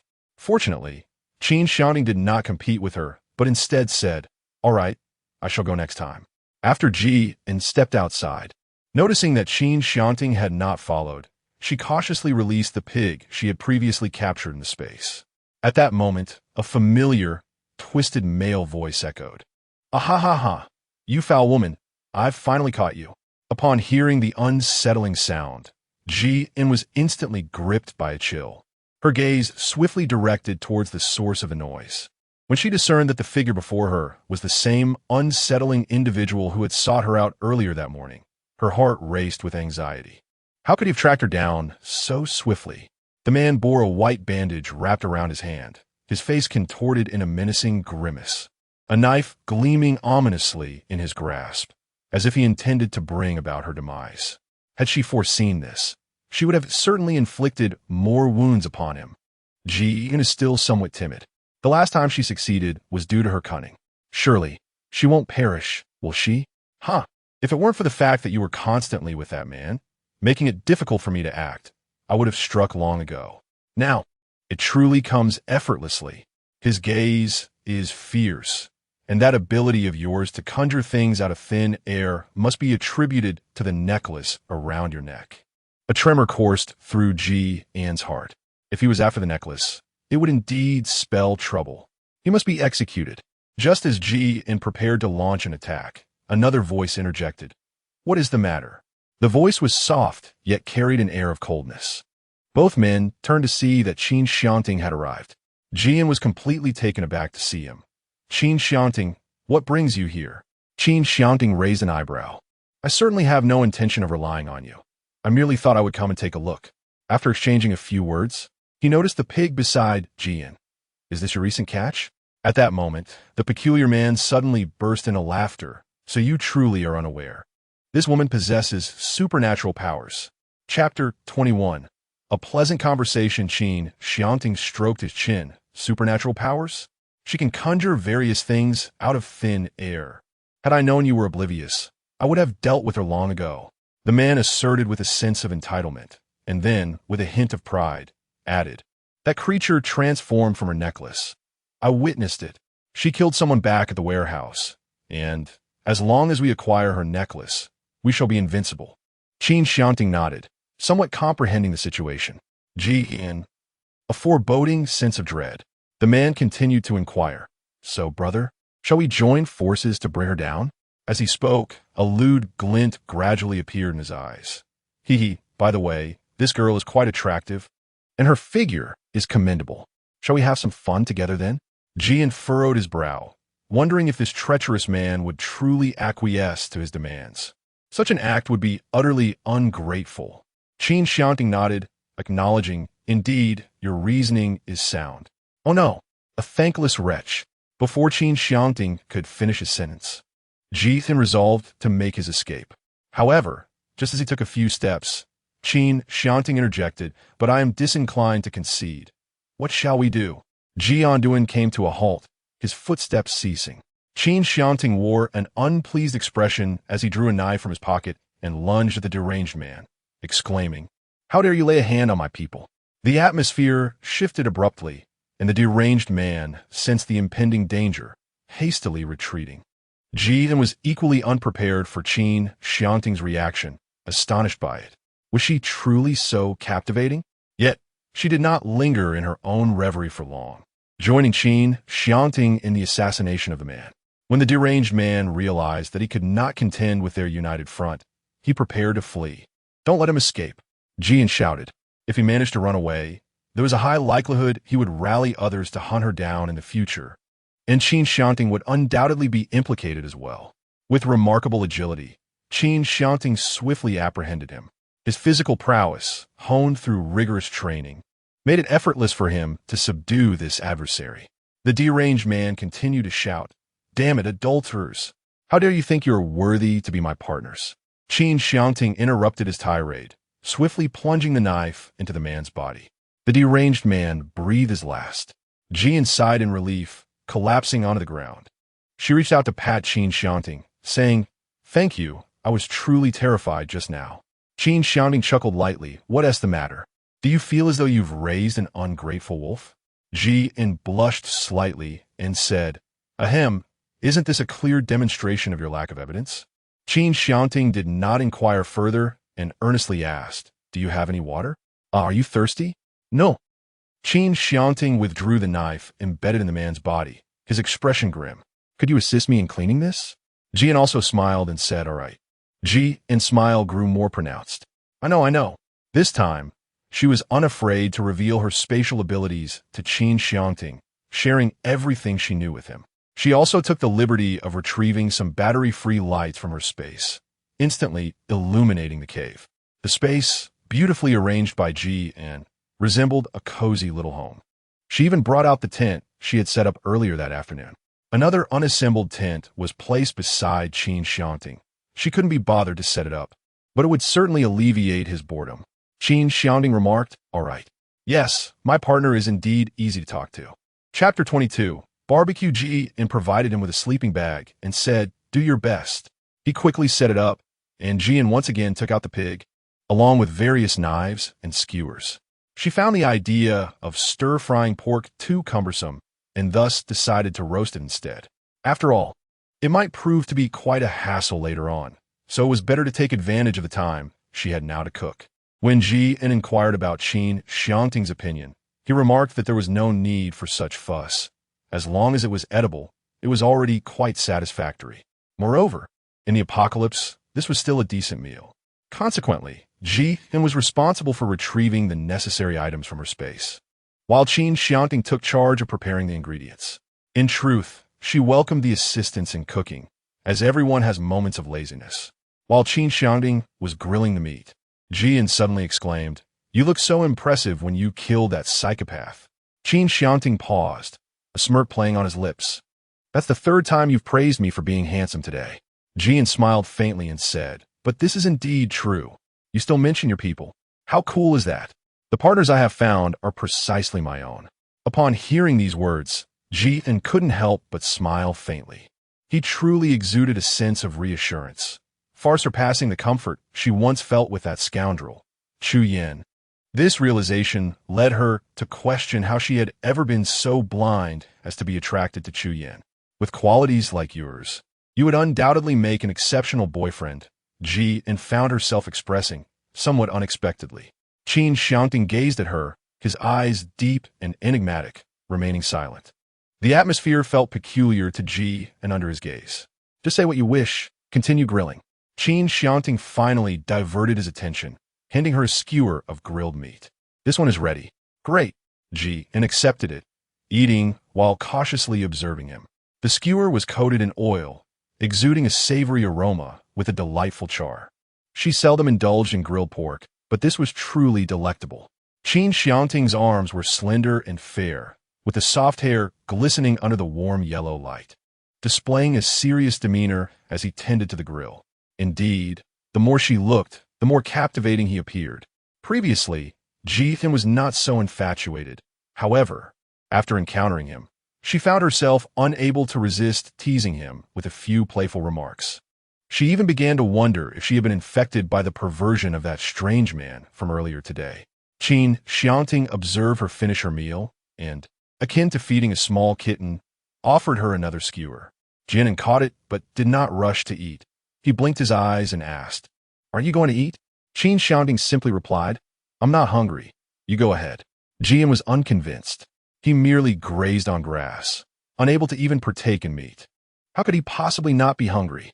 The more Ji thought about it, the more he felt pity for him. Returning the skewer of meat he had just handed over. "No, you must eat." Jian's gaze was resolutely steadfast. Qin Xiangting. He accepted it, taking a few bites before resuming the grilling of skewers. The two shared the skewers together, creating a scene of harmonious tenderness. "Jian, let's patrol later this evening." Qin Xiangting.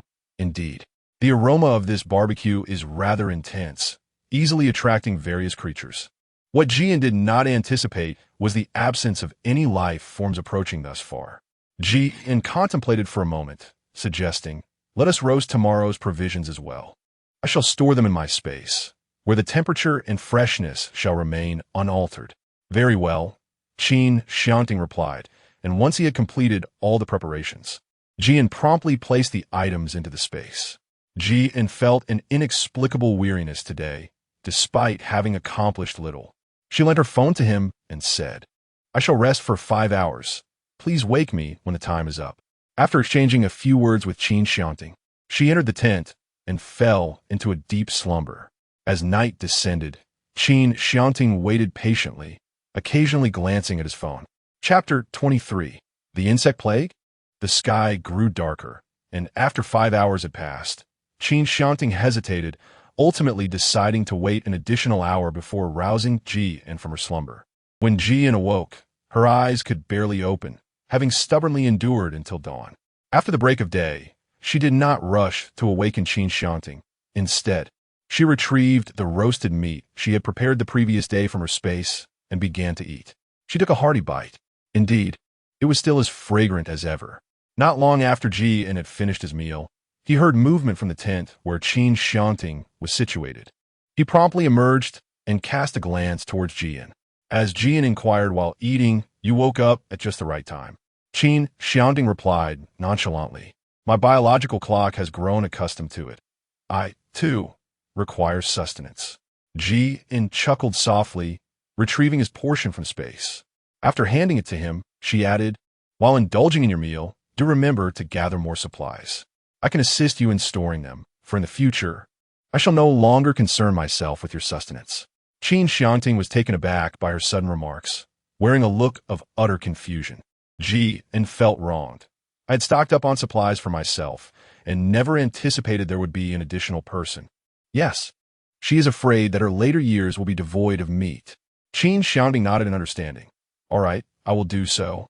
Jian did not think too much and casually remarked, "Of course, if you were my boyfriend, I might consider forgiving you." Qin Xiangting replied, "I sell my art, not my body." Jian, feeling indignant, exclaimed with a serious expression, "I was merely jesting." Jian took 2 cartons of milk from the space and handed one to him, saying, "This is for you. May I have a bit of water as well?" Jian, the demands are rather excessive. Is he planning to exploit her willingness to provide for him while he can? This isn't an unreasonable request. Jian, pour him a glass of water. Qin Xiangting, "Thank you." After eating, he downed the water in one gulp, his Adam's apple moving in a captivating manner that exuded an indescribable allure, almost tempting one to transgress. Jian did not glance at him again, remaining composed as she dined. After finishing their meal and drinks, they proceeded to freshen up together. Once they had tidied up all their belongings, the two prepared to resume their journey. As soon as they ventured outside, Qin Xiangting's gaze fixed intently on a particular spot, unwavering. Jian sensed something was amiss. "What is it?" Qin Xiangting furrowed his brows. "The body of that person from yesterday has vanished. Sorry, I can't assist with that." Jian strained to peer ahead, feeling as though her vision were on the brink of blurring. Could it be that she could see so far? Jian cannot ascertain the specific circumstances. Why don't we go and take a look? After proposing the suggestion, the two headed towards the location from yesterday. "It truly has vanished." Jian sighed, still somewhat astonished. Not only has the body disappeared, but even the remnants are entirely gone. Surely, there cannot be ghosts, can there? Qin Xiangting glanced at the ants on the ground, and with a sudden inspiration, pointed it out to Jian. "Observe this. These ants appear significantly larger than before, their size now bordering on the abnormal." Ji only understood the body may have been consumed by ants. Although such a notion appears absurd, in this post-apocalyptic context, especially with her proximity to the woods, it seemed rather plausible, though she hadn't anticipated it would occur so swiftly. Recalling that she had previously encountered similar themes in apocalyptic novels, she voiced her thoughts. A plague of insects? In her dreams, she had traversed this place before without encountering such a catastrophe. Even if she had, perhaps it was never disclosed to her in the dream. Or maybe she had simply forgotten, for she only retained the most pivotal elements of the apocalypse from her visions. Qin Xiangting turned to her. "Do you have any insecticide?" At first, Jian did not believe that it would be utilized. There were indeed some, but not in abundance, merely around 20 bottles. Chapter 24. Changing Clothes. 20 bottles. When the time comes to exterminate such numerous insects, it seems rather challenging, and one cannot be certain if this would suffice against them. Matters appear to have become somewhat intricate. Jian remarked, "In that case, we should endeavor to select a tall building as our residence." At this juncture, a sudden thought struck her. Wait, this creature may mutate like the zombies, and in the end, it could possibly grow even larger than us. Qin Xiangting did not refute her statement, instead inquiring, Have you devised a strategy? Jian clenched his fist and finally said, "It's all right. Solutions will naturally present themselves in due time." Qin Xiangting smiled gently. That's a commendable mindset. Jian could only manage a bitter smile. In such circumstances, a poor mindset would only serve to heighten one's irritation, making it increasingly difficult to maintain composure in the face of these matters. A few days later, the two of them discovered a suitable place to reside, a deserted school. Overall, the location was quite spacious, comprising 8 buildings, each with 5 floors, and 2 others with 3.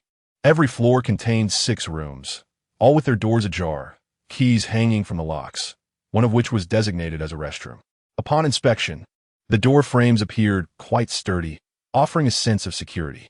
Initially, the interiors were rather filthy, but fortunately, Jian was akin to Doryman, possessing all the necessary tools and supplies to assist in cleaning alongside Qin Xiangting.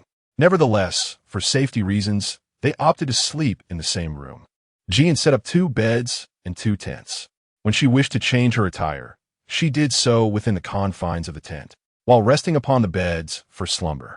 However, this time she arranged their sleeping quarters at an unusually great distance apart, leaving Qin Xiangting perplexed as to her intentions.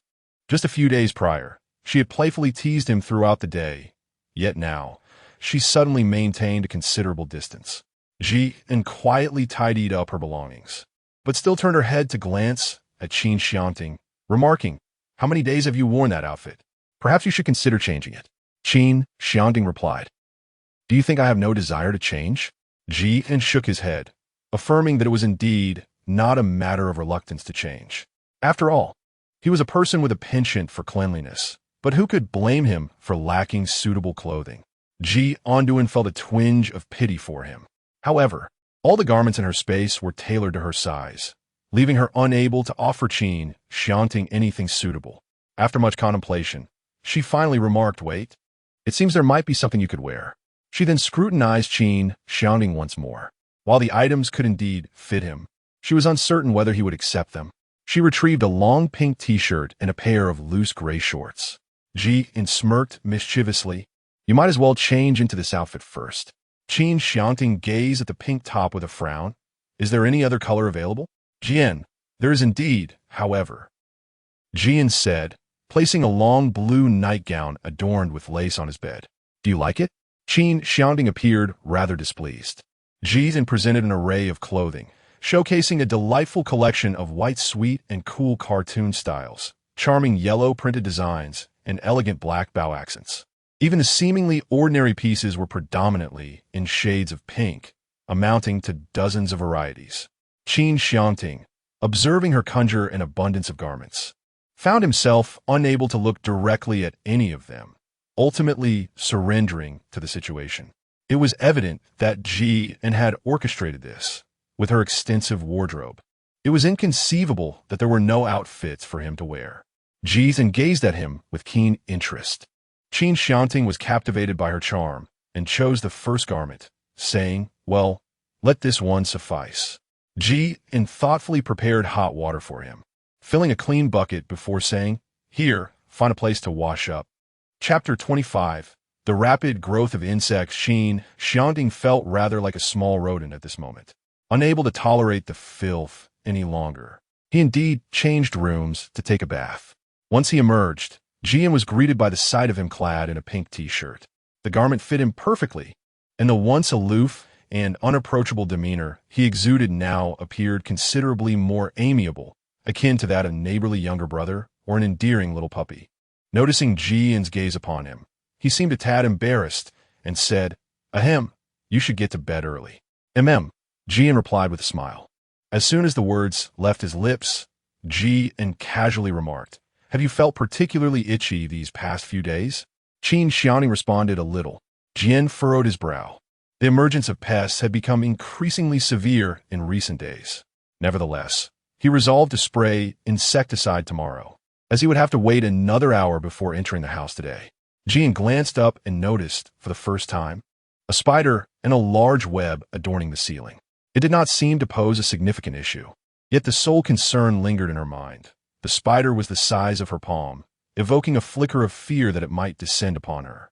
Although the elders often asserted that killing spiders was ill-fated, the memory of that day, as an encounter, left her feeling uneasy. Regardless of the superstitions, her life took precedence. Without further ado, she resolved to take action. Initially hesitant, Ji then opted for a cautious approach, retrieving some dish soap and water from her storage space to concoct a spray solution. The height posed a challenge. Thus, she summoned a table and a stool from her space, stacking them to elevate herself. With trepidation, she climbed up and cautiously positioned her hand near the spider, applying the spray directly onto its body. At first, anxiety gripped her, and she fixated on the spider, but after half a minute, it became utterly still. A sigh of relief escaped her lips, yet the ordeal was far from over. Its lifeless form would undoubtedly attract other creatures, prompting her to call for Qin Xiangting's assistance. "Could you please come and dispose of this deceased spider?" Qin Xiangting responded, perplexed. "Are you still afraid of spiders?" "Yes," Ji affirmed earnestly. "I thought you displayed considerable courage just a moment ago," he remarked. "Jian, that is merely an illusion." Qin Xiangting, "Very well." Just as Jiang was about to express his gratitude with a thank you, the other party let out a long sigh and said, "However, you must seek my assistance." "Jian, she is about to get angry and cause a scene. Is she not doing all this for their safety?" Qin Xiangting found her fury somewhat amusing. "All right. Do not be angry. I was merely jesting." Jian felt somewhat better. Qin Xiangting, "Hand me a plastic bag." Jian, "Oh, very well." After responding, she handed him a plastic bag. Qin Xiangting stepped on it, gave it a gentle shake, and the spider fell into the bag along with a significant portion of its web. After securing the bag tightly, he elegantly descended. Qin Xiangting looked at her and said, "I shall dispose of this in the restroom bin. Would you care to accompany me?" Jian felt a profound sense of security in his presence. Contemplating the moments ahead, she chose to embrace the past, nodding in affirmation.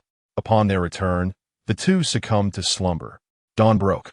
Jian was roused from slumber by the cacophony outside, and upon awakening, she beheld Qin Xiangting standing by the window, gazing out. Initially intending to inquire as to the source of the disturbance, her eyes fluttered open only to reveal two flies colliding with the window pane. To her astonishment, one of the flies was nearly the size of the window itself. Jian was taken aback. Qin Xiangting noticed her movement and inquired, "Awake?" Jian's eyes widened in astonishment. "Isn't the growth rate of this insect rather excessive?" Chapter 26. Exterminating Insects and Zombies. Qin Xiangting's tone was remarkably calm. "Indeed, it is quite rapid." Jian, to be honest, contemplating the notion of perishing in a tsunami within the realm of dreams. "I find it unsettling that the evolution of insects has progressed so swiftly, rendering zombies rather primitive in comparison." Just as this thought crossed my mind, I noticed a blood-red eye, resembling that of a deceased fish, fixed upon her from the window. The visage was grotesque, shrouded in darkness, with a skeletal appearance. Upon standing, she realized the head had turned in an unnatural 360-degree arc, a movement beyond the capabilities of any human being, executed with an eerie fluidity. In the next moment, a hand struck the window with a rhythmic pattern. The sound of sharp knocks echoed, each resonating louder than the last, causing Jian's heart to tremble in synchrony with each resounding thud. Jian swallowed hard. The zombies had arrived, and she refrained from uttering such words any longer. However, allowing the zombies and insects to continue their relentless assault would soon shatter the windows, so she had to take the initiative. Merely wielding a knife in this predicament proved somewhat troublesome. Jian is contemplating the use of a firearm, yet he ultimately dismisses the notion. The cacophony of gunfire is undeniably deafening, and it could potentially attract an influx of both zombies and insects to this location. Moreover, with ill fortune, he might even encounter individuals intent on robbery. Jian ultimately retrieved a bow and several arrows from the space and handed them to Qin Xiangting. "Are you skilled in archery?" he inquired. Qin Xiangting merely responded with a slight nod. Jian smiled with a mischievous grin, gently patting his shoulder. "Well done. Quite impressive indeed. I knew I had not misjudged you." After offering his praise, Jian adopted a more serious demeanor. "The moment I shatter the window, you will launch arrows at the zombies while I pierce the insects with my sword. Should the zombies remain undeterred, I shall assist you. Qin Xiangting nodded in agreement. In an instant, Ji summoned a hammer and a long sword from the void, then hurled the hammer directly at the window. With a resounding crash, the hammer shattered the glass, sending shards scattering across the floor. At that moment, Qin Xiangting released an arrow with remarkable precision. As the zombie collapsed to the ground, Ji pushed the door open, and an insect was poised to enter. With a fierce thrust, she plunged the long sword into its body, and blood gushed forth, splattering across her face and clothing. Paying little heed to the mess, Ji withdrew the sword and aimed it at another fly, and as blood erupted once again, she found herself in a similar predicament. Ji inwardly cursed. It was not as if she were a mosquito. Why was there so much blood? Although she did not possess a cleanliness obsession, the sight of her own body smeared with fly blood was utterly revolting. Ji could no longer endure the discomfort. She promptly retrieved a bucket of water from her spatial storage and drenched herself in it, leaving herself thoroughly soaked in an instant. Stepping outside, she cast a glance at the fallen zombie on the ground. It was not yet fully deceased, prompting Ji to deliver a decisive blow to it once more. Having learned from her previous 2 encounters, she swiftly withdrew after striking, relieved to find this one was not as grotesque as the fly she had encountered before. Ji washed her sword once more before placing it back in her spatial storage, and she also stored away the bow and arrows that Qin Xiangting was holding. Qin Xiangting gazed at her with a somewhat peculiar expression. Ji sensed something amiss. What is it? Your clothing. At this point, a suspicious blush crept across his face as he instinctively turned away. Take a look for yourself. Ji lowered her head as she listened to his words. Due to the water, her clothes were completely soaked, making her undergarments quite conspicuous. Jian, how awkward. Ji hurriedly exited, switching to another room where he meticulously cleaned himself and donned fresh attire. Chapter 27. Are you so concerned about me? Qin Xiangting merely cast a fleeting glance, feigning composure. Feeling a twinge of embarrassment over recent events, Ji cleared his throat and suggested, let us change rooms. Very well, came a reply. As the 2 stepped outside, preparing to depart, they were met with a commotion below. A glance revealed a throng of individuals gathering, and Ji sensed something amiss. Peering from another angle, he discerned a formidable wave of zombies and insects advancing towards them. The situation appeared dire. We must flee.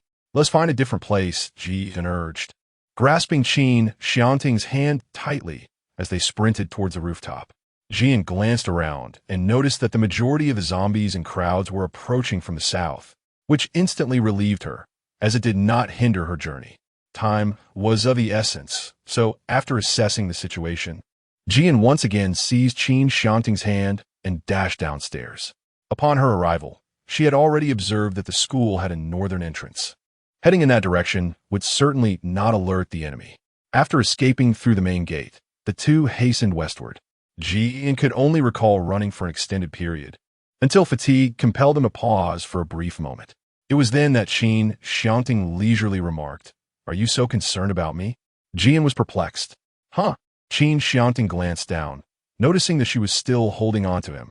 Upon realizing this, Ji hastily released her grip. Even so, she did not contest his statement. Of course, companions care for one another. Besides, given the current circumstances, you are the only person I can trust. Qin Xiangting's gaze was shrouded in a mist, rendering his thoughts inscrutable. After a brief pause, during which the air seemed to become thick with tension, he finally spoke. You may always place your trust in me. Ji sensed that the atmosphere was somewhat amiss and disrupted the sentimental scene. I see. I do have a car in my space, but alas, I lack the keys. Do you have any solutions? This way we could avoid the exhausting journey, which is truly wearisome. Qin Xiangting, defeated, replied. I do not. Ji certainly did not genuinely expect him to produce a key. She had no intention of putting him in an awkward position where he would be rendered speechless. I can't produce one either. It's best to rely on our feet and press forward, she mused. These past few days have been a journey on foot, and Ji felt a level of exhaustion she had never experienced before. In comparison to her previous physical examinations, this was an entirely different realm of fatigue. Perhaps her greatest folly was failing to store a means of transportation in the space. Regret washed over her, but it was of no consequence. Qin Xiangting reassured her. It's all right. We may not have it now, but we will surely have it in the future. Jian, indeed, this is true. She feels invigorated once more. As the two strolled partway, Jian noticed an abundance of exceptionally large flowers. Could there possibly be carnivorous plants here? She instinctively voiced her concern. Numerous survival games or novels often portray flowers as man-eaters, and she harbored an ominous premonition. Qin Xiangting, we cannot ascertain that just yet. Regardless of the situation, it is prudent to exercise caution. No sooner had he spoken than Jian stumbled and fell. Ouch, ouch, ouch. She began to cry out in pain. Jian stood up and glanced at her knee, which had turned red. She furrowed her brow as a male voice echoed in her ears. Didn't I tell you to be more careful? Jianong, with tearful eyes, lamented, It is not that I was careless. For some inexplicable reason, I suddenly stumbled. Qin Xiangting sighed, crouching down, his tone imbued with a sense of tenderness. You see, when confronting zombies, colossal insects, or even people, you exhibit remarkable courage. Yet at times, you appear to be a timid and careless girl, afraid of everything. Jian curled his lips in disdain as he retrieved water, a towel, and iodine from the space. Chapter 28, Frequent Gatherings. He first sprinkled water over the surface to cleanse it, then gently wiped it with the towel, and finally prepared to apply the iodine. Qin Xiangting stood up and glanced around to ensure the safety of both individuals. After Jian dealt with the situation, he said, Let us proceed. This time, they had scarcely taken a few steps when a vine from a nearby plant began to grow wildly, extending its menacing tendrils towards the two as if driven by sinister intent. Qin Xiangting, being particularly perceptive, sensed the unsettling disturbance behind them and swiftly pulled Jian to the side, causing both of them to tumble to the ground. In a swift motion, he drew a small knife and slashed at the encroaching vines. In an instant, the tendrils were severed, as though nothing had ever transpired. Jian was still unaware of the unfolding situation. Turning his head, he suddenly noticed a long vine that had mysteriously appeared behind him, seemingly just sprouted. What is this? Qin Xiangting's expression darkened. This plant poses a threat. It attempted to assault us moments ago. Jian and another person quickly rose to their feet, with Jian still in a state of shock. How did you know? She exclaimed. Beyond her astonishment, she also felt a tinge of despair. After all, she had fallen to the ground twice. The new garment she wore was now rendered as if it had never been changed, entirely soiled with dirt. Jian did not dwell on that trivial matter. Upon hearing his words, a fleeting sense of admiration washed over her. You are truly remarkable. One cannot help but feel that the person you were before your memory loss must have been an extraordinary individual. If I were in your position, would that bring you joy? Jian hesitated, saying, If you truly possess remarkable talents, I would feel joy, yet it would also compel me to distance myself from you. Why? Because many would seek your company, and I am but an ordinary person. Jian smiled faintly, then chose not to pursue the subject further. Instead, he remarked, Let's not dwell on this any longer. We should hasten our departure from this place, for it is fraught with danger. Qin Xiangting's expression appeared to darken even further. Season noticed that he might be troubled, like himself, due to the dirtiness of lying on the ground. So he offered some consolation. It's all right. When we find a better place, we can change into fresh clothes. I have plenty of outfits, so I'm not worried about what to wear. Qin Xiangting replied. All right, Jian remarked. It seems that venturing outside is no longer safe. Although I am uncertain of the nature of the attacks, I can surmise that they might either suspend us or strangle us, with our remains serving as fertilizer for the flora. She harbored no belief that these plants were merely hostile towards them. Qin Xiangting concurred. That is indeed a valid point. Hence, we must frequently band together. However, as their journey progressed, Jian realized that her initial suspicions were not misplaced. Although they were advancing forward, she was confronted with an increasing number of flowers, each adorned with a body, be it human, insect, or even that of a zombie, suspended upon them. The forms of the bodies had deteriorated to the extent that their original identities were nearly unrecognizable, instilling in Jian a profound sense of dread toward the unknown. Nevertheless, the presence of her companion alleviated some of her anxiety. She was not alone in this battle. Be cautious, he reminded her once more. Indeed, in truth, Jian was more vigilant this time than before. She wished to avoid injury and certainly did not want to impose any trouble on Qin Xiangting. Chapter 29. The Assault. Charge forward. Suddenly, a vine lunged at the two of them once again. Jian quickly took notice this time, wielding the knife in his hand with decisive flair. However, the vines before him were far more menacing than those encountered previously. The earlier vines, when severed, revealed a vibrant green, yet these were drenched in a sinister crimson hue. It was evident that this place had once been a quaint village, now shrouded in the ominous remnants of countless lifebloods consumed. Jian felt an escalating sense of fear. However, in the grip of terror, her mind became more alert, and she approached challenges with heightened caution. She moved forward with painstaking care, ensuring every step taken was entirely safe before proceeding. Qin Xiangting stood beside her, and whenever they spotted an approaching threat, particularly from their vicinity, they would swiftly engage, relying on their speed and precision. Before long, they had nearly cleared the area, leaving the path ahead almost devoid of vegetation. It appeared that the surroundings once resembled a suburban landscape. This revelation posed a significant dilemma for Jian, as the suburbs were notoriously teeming with zombies, presenting a rather troublesome challenge. The need to resume their lethal resolve marked this as the most exhausting day in recent memory. Jian did not desire this course of action, yet she had no choice but to proceed along the path. After this encounter with the plants, she made a new discovery. Those devoid of corpses would not actively assault humans. As long as they were provided with sustenance, they remained relatively tranquil. A small idea blossomed within her: to feed them the meat from her space, though such an act would be excessively wasteful. It was a method she would only consider in the face of an extraordinary crisis. Jian, do you still have the energy? If so, let us charge indirectly. Qin Xiangting nodded. Let us go. The sooner we finish, the sooner we can enjoy our meal. Excellent. She shared the same sentiment. Jian also prepared a long sword for Qin Xiangting and casually helped him stow away his knife, chuckling softly. When dealing with zombies, it's safer to keep your distance. Rest assured, if you truly find yourself overwhelmed, do not hesitate to call for me. I possess my own unique techniques. Qin Xiangting replied affirmatively. The two continued onward, yet the zombies soon took notice of their presence, a large wave of them surging towards them with frenzied intent. Jian, initially poised to confront the horde, abruptly halted her advance. Though she had anticipated such a scenario, the sight before her rendered her heart uneasy. After all, a single life is invaluable. Moreover, she had not expected these zombies to exhibit such coordination. The number approaching them had increased by half compared to what they had encountered earlier, a truly terrifying sight. She surmised that these zombies were likely starving, having failed to find food recently. Jian cast a glance at Qin Xiangting. Run. She was not foolish. How could she possibly engage in hand-to-hand combat with so many zombies?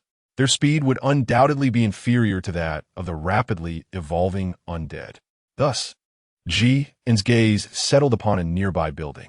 This structure, still in its unfinished state, appeared to be a newly constructed edifice, lacking even the most basic staircases. Under such circumstances, it presented a significant advantage for them. Jian swiftly retrieved an exceptionally long ladder from the space, positioning it perfectly against the second floor. She glanced at Qin Xiangting and urged, "You go first. You climb swiftly." Without a moment's hesitation, Qin Xiangting, eager to save time, quickly ascended the ladder. Jian happened to be crawling right beneath him. As the two ascended, they heard the shuffling of zombies. After a few of the undead had climbed a few rungs, Jian swiftly retracted the ladder into the void. With a resounding thud, the zombies were caught off guard, collapsing to the ground, their skulls cracking and oozing blood. However, this time was different. They did not perish. Chapter 30. Are you anxious? Their blood had nearly turned to black. They sluggishly rose, the sound of cracking bones echoing, seemingly unwilling to concede defeat. Yet, Upon seeing the two above unable to ascend, they lingered restlessly in place. Jian could sense that if the zombies possessed any awareness, they would undoubtedly be filled with rage. At this moment, the main throng of zombies had caught up, densely packed below. Jian found herself at a loss for words. If these zombies were indeed her companions, then she appeared to be their leader. Qin Xiangting was earnest, as if genuinely unsure of what course of action to take. Have you thought of a plan? Jian suddenly realized that his thoughts had wandered a bit too far. Indeed, if these zombies were not dealt with, they might remain here indefinitely. Sooner or later, this place would be ravaged by a flood, and failing to escape would inevitably lead to death. To venture down carelessly now would be a reckless invitation to demise. At the very least, he must first eliminate the zombies before him. Jian furrowed her brow. Currently, her most effortless technique remained her trump card, yet she was not inclined to employ it just yet. Setting that aside, the most effective option at present would undoubtedly be the bow and arrow. Jian retrieved the bows without hesitation, each of them wielding one, accompanied by 300 arrows. Below, over 200 zombies lurked, and with their combined proficiency in archery, the ammunition was more than sufficient. To be candid, she felt a twinge of regret at the thought of using the arrows, as it signified a considerable depletion of resources. Qin Xiangting raised an eyebrow and inquired, "Are you ready? Shall we proceed now?" Jianxin felt a sharp pang in her heart and nodded, not forgetting to stipulate her condition. "Remember to provide me with some resources once you become wealthy." Qin Xiangting replied, "Understood." Jian was uncertain whether he had truly listened attentively. The more one contemplates, the more thoughts arise. She decided to cease her musings, convincing herself that he would indeed follow through. It was not until Jian missed a shot that she noticed Qin Xiangting seemingly unfazed, continuing to shoot with unwavering focus. Jian gave him a thumbs up and once again joined in the shooting. Fortunately, the evolution of these zombies was not overly extraordinary. An arrow to their brain or heart would guarantee death, while strikes to other areas required 2 arrows. In the end, the ground was littered with the blood and corpses of the undead. Before long, the air was thick with a nauseating stench, which was quite repulsive. Qin Xiangting's reaction was quite evident, his expression conveying an indescribable sentiment. Jian led him to another building, where safety was significantly enhanced. There were no zombies, and no insects in the vicinity. At least until tonight, they could rest assured. Upon arriving, the air felt remarkably fresher, and Qin Xiangting's demeanor improved considerably. Jian first set up 2 tents, and inside, she changed into a fresh set of clothes, also returning the garments that Qin Xiangting had initially worn.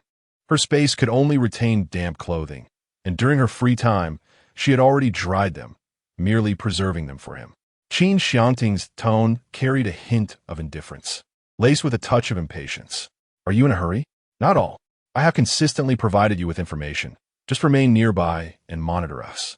If anything significant arises, I will make the necessary arrangements." "Understood, Mr. Qin." Just after the call ended, a soft and melodious voice echoed from a short distance away. "Have you finished tidying up? Come out for a meal." Chapter 31. An opportunity for you to shine. Qin Xiangting lifted the tent flap and met Jian's gaze. "I understand." Jian, suddenly, I feel a sense of concern akin to that of a worried mother. Jian always felt the need to indulge in something delightful, so she retrieved the takeout she had previously ordered. Deep down, however, she felt a twinge of wastefulness. Ever since the apocalypse, she sensed that consuming anything seemed extravagant, even though her supplies were ample enough to last a lifetime, and perhaps even beyond. Once the evolved beings convened, there would be no need to hoard resources. Yet, an underlying unease lingered within her. How delectable! Jian, dismissing the trivialities, indulged in her meal with joy. Qin Xiangting, observing her relish the food with cheeks puffed like a little squirrel, gazed at her for a while longer. Jian realized he hadn't spoken, yet he inquired, "Why aren't you eating?" Before long, the sun descended, casting shadows across the sky, where an air of latent danger seemed to linger. Nevertheless, they spent the night in tranquil safety, unbothered by any insect assaults, and both enjoyed a remarkably restful slumber. The following morning, Jian prepared bread for Qin Xiangting. with each receiving a package of bread and milk as they set off to their next destination. Other than a few insects, which had become mere trivial adversaries to them, they could be easily dispatched with a longsword. Moreover, having learned from their previous encounter with flies, Qin and Qin Xiangting donned raincoats over their clothing, allowing Qin to retreat swiftly during combat, resulting in minimal blood spatter on their garments. By afternoon, their journey proceeded exceedingly well, leading Qin to discover an excellent place for temporary shelter. The location featured a security gate, and she possessed barbed wire. As for the technical aspects, Qin Xiangting assured her of his expertise. The more Qin contemplated, the more convinced he became that he had not chosen the wrong person. With striking good looks and an impeccable physique, he seemed to possess an array of skills, leaving no apparent flaws to critique. However, there remained a minor issue. A horde of zombies lingered near the door, and their numbers were considerable. These undead creatures did not disperse. Instead, they continued to circle around the entrance, some clawing at the doorframe, while others gnawed at it with their teeth. Yet, all of their efforts proved futile, as the door remained steadfast and unyielding. Qin instantly comprehended that there was most likely someone inside. Zombies possessed this nature. They would never relent until they devoured a human. Given the multitude of zombies surrounding and attempting to break in, it was undoubtedly a precarious situation. Qin felt a tinge of hesitation within her. She feared that once she dealt with the zombies, the people inside might rush out and annihilate both her and Qin Xiangting in one fell swoop. Such a course of action would be utterly unnecessary. Qin Xiangting discerned her thoughts and reassured her. There is no rush. Time is abundant. We can either devise an appropriate strategy or seek an alternative dwelling. Qin bit her lip, pondering her thoughts, when suddenly her gaze fell upon him once more. Wait a moment. Why is it that you never devise any solutions? It's always me who has to think of them? Qin Xiangting, Qin remarked. Moreover, with your intelligence, how could you possibly be unaware of a solution? Qin Xiangting replied, I am merely providing you with an opportunity to showcase your abilities. Qin, I believe I do not require it. Just as she was about to shirk this responsibility, a small idea emerged in Qin's mind. Chapter 32, The Door Jar. Her space contained fire and wood, which could easily be used to incinerate the zombies. This effortless method of dispatching the undead would eliminate any fear of those inside daring to confront them, thus conserving a great deal of energy. However, utilizing the wood from her space would be wasteful. Even more so would be the waste of her water, for she still intended to reside there. It would be unwise to ignite a fire without extinguishing it afterward. Despite these thoughts, Qin did not intend to be stingy, if necessary. She could always gather some wood when passing through the forest in the future. Given the right conditions, she might even attempt to fell a tree. Qin glanced at Qin Xiangting and inquired, Do you have a cigarette? Just as Qin Xiangting was about to reach into his pocket, Qin remarked, Forget it. If you had cigarettes, you would have smoked them long ago. I haven't seen you take anything out of your pockets while changing clothes, so asking you is rather pointless. Qin Xiangting remained silent. He simply lacked the inclination to smoke. However, if he were to produce anything from his pocket now, she would likely suspect that he had more concealed within. He thought of his pen and chose to remain quiet. Qin sighed and suddenly thought how wonderful it would be if she could smoke. She would certainly keep a plentiful supply in her space. As it is a harmful item, when it comes time to burn it, she wouldn't feel as pained. Qin, let us proceed. The two ventured forward, taking a winding path to discreetly find a vantage point. They successfully evaded the zombies and discovered a higher location from which they could drop materials. Without hesitation, Qin acted swiftly, and the two began to toss down the wooden planks. The zombies were taken aback by the sudden fiery projectiles descending from above. Not only were they engulfed in flames, but the heavy timber also struck them with tremendous force, leaving them dazed and disoriented. The undead appeared to be incensed, yet their rapid descent left them with no opportunity to discern the source of the onslaught. A few who dared to look up were met with searing flames, rendering their eyes useless. Even for those who managed to see, their minds could not comprehend the origin of the attack. They merely charged in the direction from which the assault came. The intellect of the zombies had yet to undergo significant evolution, leaving them somewhat dim-witted. As Jian observed several individuals approaching, he instructed Qin Xiangting, "If they arrive shortly, you shall fend them off while I continue to throw." Before long, a small fire was kindled below. The zombies, unable to articulate their plight, emitted anguished cries that resonated with their suffering and rage. Within the fortified door, the team conversed. What is transpiring outside? I seem to hear the zombies wailing. I am uncertain. Nonetheless, it is perhaps best not to open the door. It is far too terrifying. Each time we do, it brings unexpected surprises. We shall address it later. The view from the upper window revealed nothing of the situation outside. Who claims that? Do you not see those two individuals above, continuously tossing wood down to feed the flames? Indeed, I see now. Those two appeared so small that I failed to notice them earlier. Suddenly, a loud exclamation pierced the air. Damn, could it be that the people outside are exterminating zombies? And they might inadvertently harm our dwelling? Everyone swiftly let us exit. With a resounding bang, the door swung open. Jian glanced over and said to Qin Xiangting, "Quick, look, it seems the door inside has opened." Shortly thereafter, 7 or 8 men emerged. The zombies, having been burned, succumbed to their injuries and the ensuing slaughter, quickly meeting their demise. Meanwhile, Jian heard hurried footsteps approaching. She immediately signaled to Qin Xiangting, and together they drew their long swords, ready to commence their slaughter. Chapter 33. A day of residing zombies approached one after another, and the duo drew their swords with remarkable swiftness, dispatching each one with precision.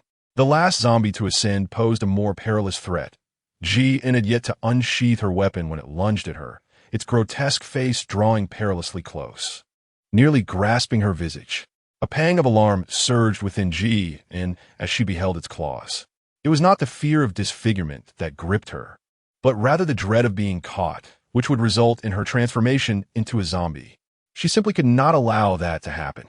Just as Jian felt she was on the brink of disaster, a torch was hurled towards the zombie from the side. The creature halted its advance, writhing in agony as it clutched its body, realizing the flames would not extinguish and rolling frantically on the ground. Beside Jian, there stood Qin Xiangting.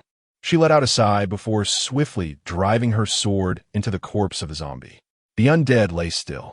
Jian crouched down and expressed his relief, saying, "You startled me. Thank you." Afterward, he retrieved 2 bottles of mineral water from his space, offering one to Qin Xiangting. Meanwhile, the others, noticing that the fire had ceased, breathed a sigh of relief and hurried indoors to extinguish the remaining flames. Witnessing this scene, Jian felt quite pleased and remarked, "Let us proceed over there. It is fortunate that someone has assisted in quelling the fire." To which Qin Xiangting replied, "I sense that our approach may provoke their animosity. Jian, how shall we say it? We have effortlessly assisted them in resolving the zombie crisis. At worst, we can feign submission or, if necessary, adopt a more forceful approach. I believe they will hesitate to retaliate against us." Qin Xiangting, "So, does that mean they owe you their gratitude?" Jian chuckled suddenly, feeling that this action resembled that of a bandit. Qin Xiangting replied, "So you are aware as well?" Jian expressed his discontent. "In such circumstances, who shows mercy will be the one to suffer. You truly are compassionate." Aside from Jian, everyone else regarded the formidable Qin Xiangting as a living embodiment of the underworld. Upon reflection, he indeed felt he had become considerably kinder lately. As they descended, they discovered that the others were also waiting for them, their swords still drawn, their expressions replete with suspicion and wariness. Jian took the initiative to greet. Easing the tension, "Greetings to you all." Jian remarked, "We intended to reside here, but upon encountering zombies, we acted impulsively." Chunming responded, "I understand your intentions. Yet your reckless use of fire nearby could incinerate our home." As he spoke, his gaze reflected a simmering anger, a stark contrast to his earlier demeanor. The others echoed his sentiments, exclaiming, "Indeed, do you have any notion of the peril we faced moments ago? How can you disregard our lives and carelessly ignite flames?" The collective frustration among them was palpable, as if they were on the brink of confrontation. Jian wished to convey that she possessed a means to extinguish the flames, yet she bore nothing with her. they would undoubtedly suspect her intentions. To provide a sincere explanation would necessitate revealing the secrets of her spatial abilities. After a moment's contemplation, she ultimately decided against such a course of action. Jian could only feign pity, expressing, "I truly apologize. I hadn't given it much thought. We will only stay for a day, leaving tomorrow. We can manage our own food." The group exchanged glances. Chunming interjected, "At the very least, you ought to compensate us in some way." Upon his utterance, the others chimed in, unanimously agreeing with his sentiment. Chapter 34. Unlike some who still covet others' boyfriends. After all, it was your actions that caused us such significant loss of water. We cannot simply allow you in without receiving anything in return. Precisely. At that moment, a girl rushed over from behind the door, her voice sweet and melodic as she called out, "Minggu." Chun Ming's expression transformed instantly. His mood visibly lifted as he replied with a gentle tone, "What is it?" Ji instinctively glanced over, and upon doing so, she was momentarily taken aback.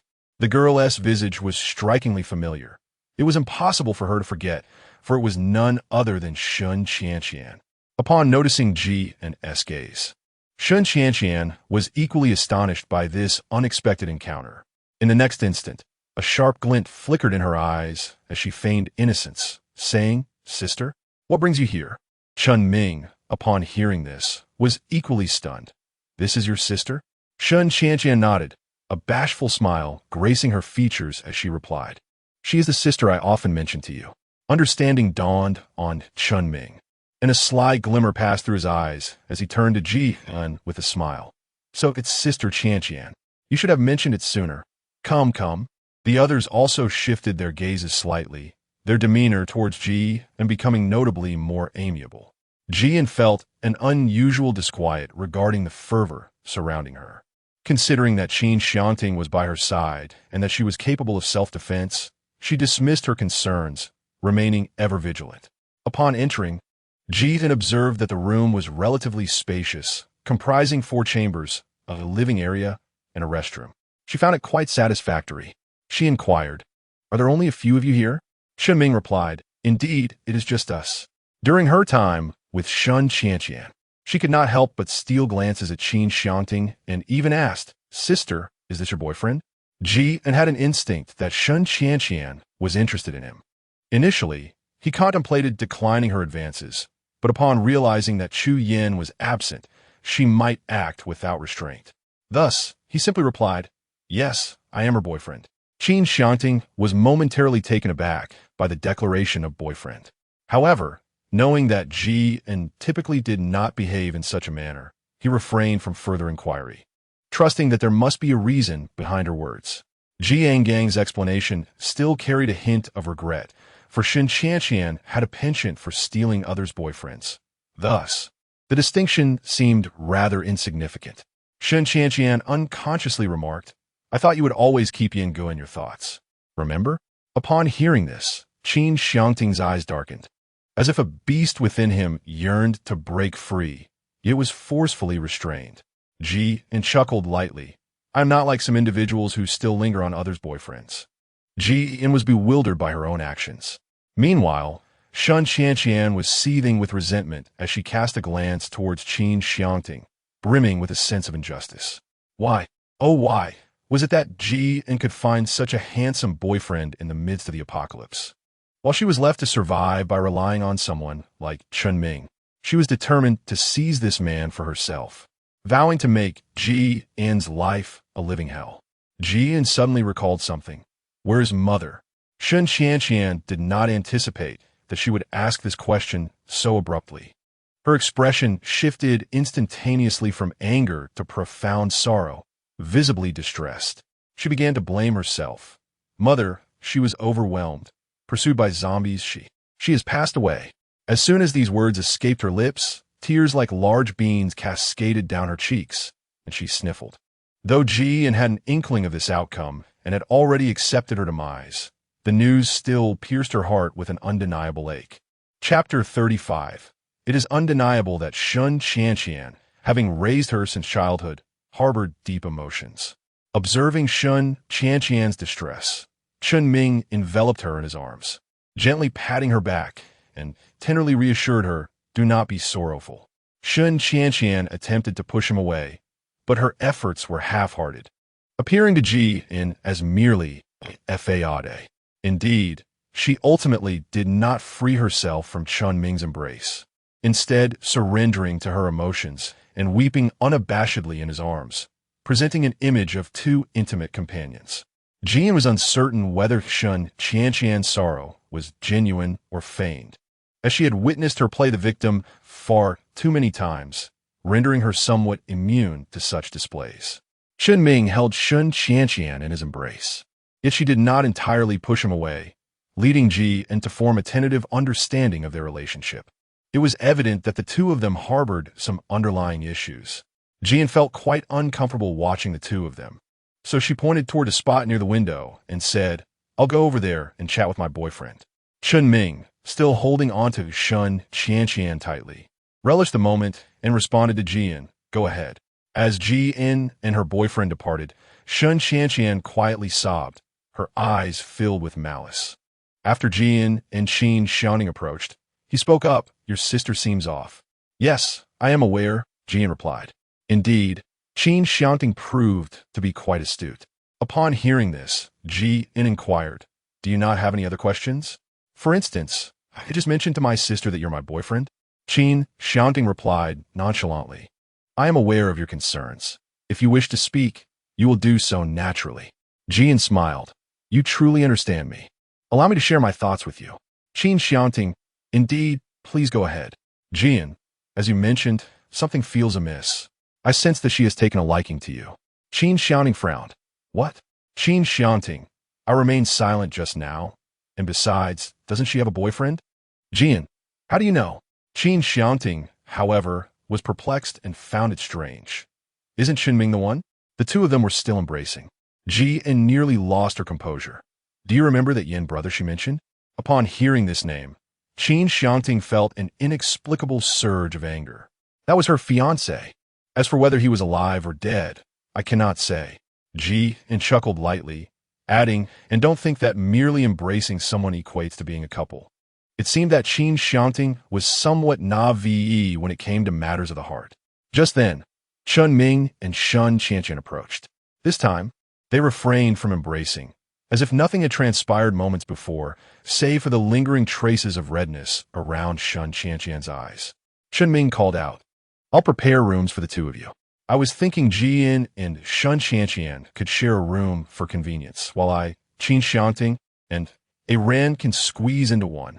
The remaining 6 can freely allocate among 3 in a room, if that's agreeable. They had spent the past few days together, either as a pair or occupying separate beds. Jian could easily surmise that Qin Xiangting would find it intolerable. He appeared particularly fastidious. Furthermore, Jian herself was not keen on sharing a room with Qin Xiangting. At that moment, Qin Xiangting indeed furrowed his brow. "Jian, there's no need. We can just lay out some bedding in the living room. It would be too much trouble for everyone." Chapter 36. Chun Ming's anger. "Are you really ungrateful?" Chun Ming's expression turned grave. "That won't do. Guests must be treated with respect. How can we allow you to sleep on the floor in the living room? Moreover, you are still Qin Xiangting's elder sister." Jian, after a prolonged silence, Qin Xiangting finally spoke up. "In the apocalyptic era, it matters not where one finds themselves. No need to trouble everyone." Qin Ming jested. "If you wish to ponder, then ponder away, but do ensure that your girlfriend does not suffer or catch a chill." Jian initially believed that Qin Xiangting would continue to ponder over what to say, but to his surprise, he fell silent. Qin Ming alleviated their discomfort by suggesting, never mind. At worst, you two can share a room while I and a Ran take the living room, and Xian will have her own room." Chun Ming glanced towards a Ran, who was not far off, asking, "Is that all right with you?" The slender young man, a Ran, replied, "Why, yes, no problem at all." Chun Ming concluded, "All right, since everyone has no objections, that will be the arrangement." Jian never anticipated that events would unfold in such a manner. However, when she thought of Qin Xiangting, she found herself quite willing to be with Qin Xiangting. It was simply that sleeping arrangements became somewhat inconvenient. Each bedroom contained but a single large bed, and during the night, they could not discreetly set up a tent or employ any other contrivance. They could only share the bed or resort to sleeping on the floor. After all, no matter how handsome he was, she was still a young girl who had never experienced love. Yet, this arrangement was undeniably the most reasonable. Qin Xiangting would surely be reluctant to share a room with someone he did not know, especially considering that they both carried a faint odor of sweat. At this moment, neither Ji nor Qin Xiangting disputed his opinion. However, a glimmer of amusement flickered in Chun Ming's eyes.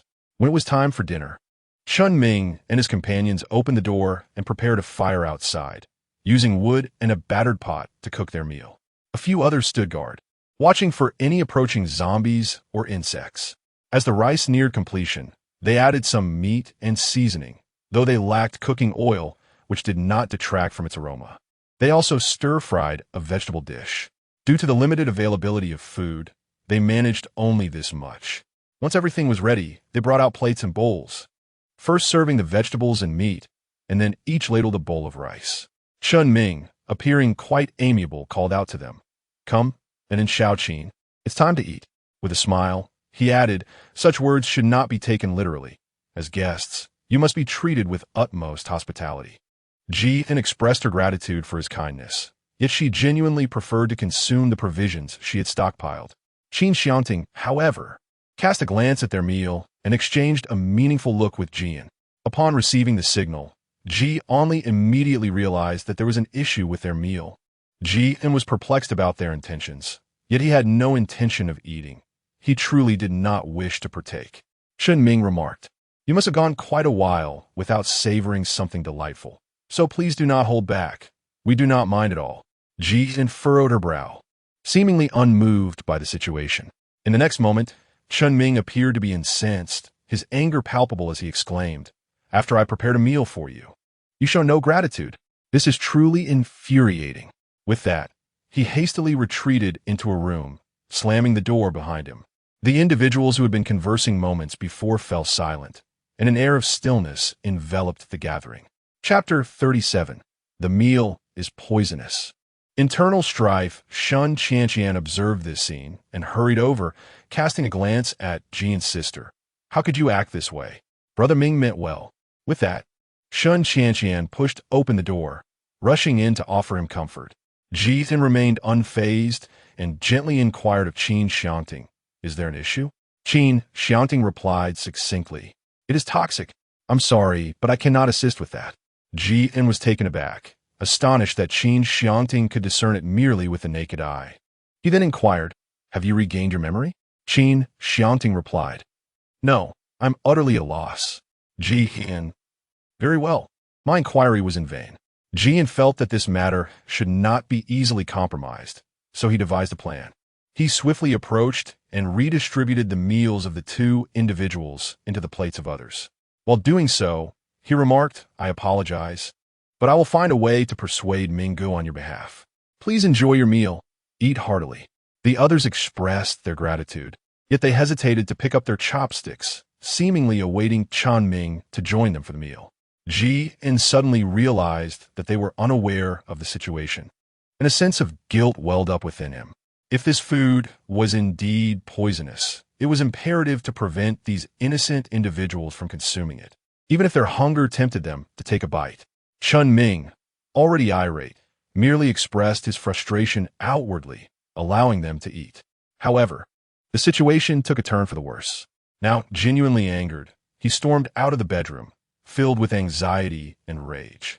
"Do not allow anyone to eat." Chun Ming rushed to their dining table and shattered all the bowls containing rice.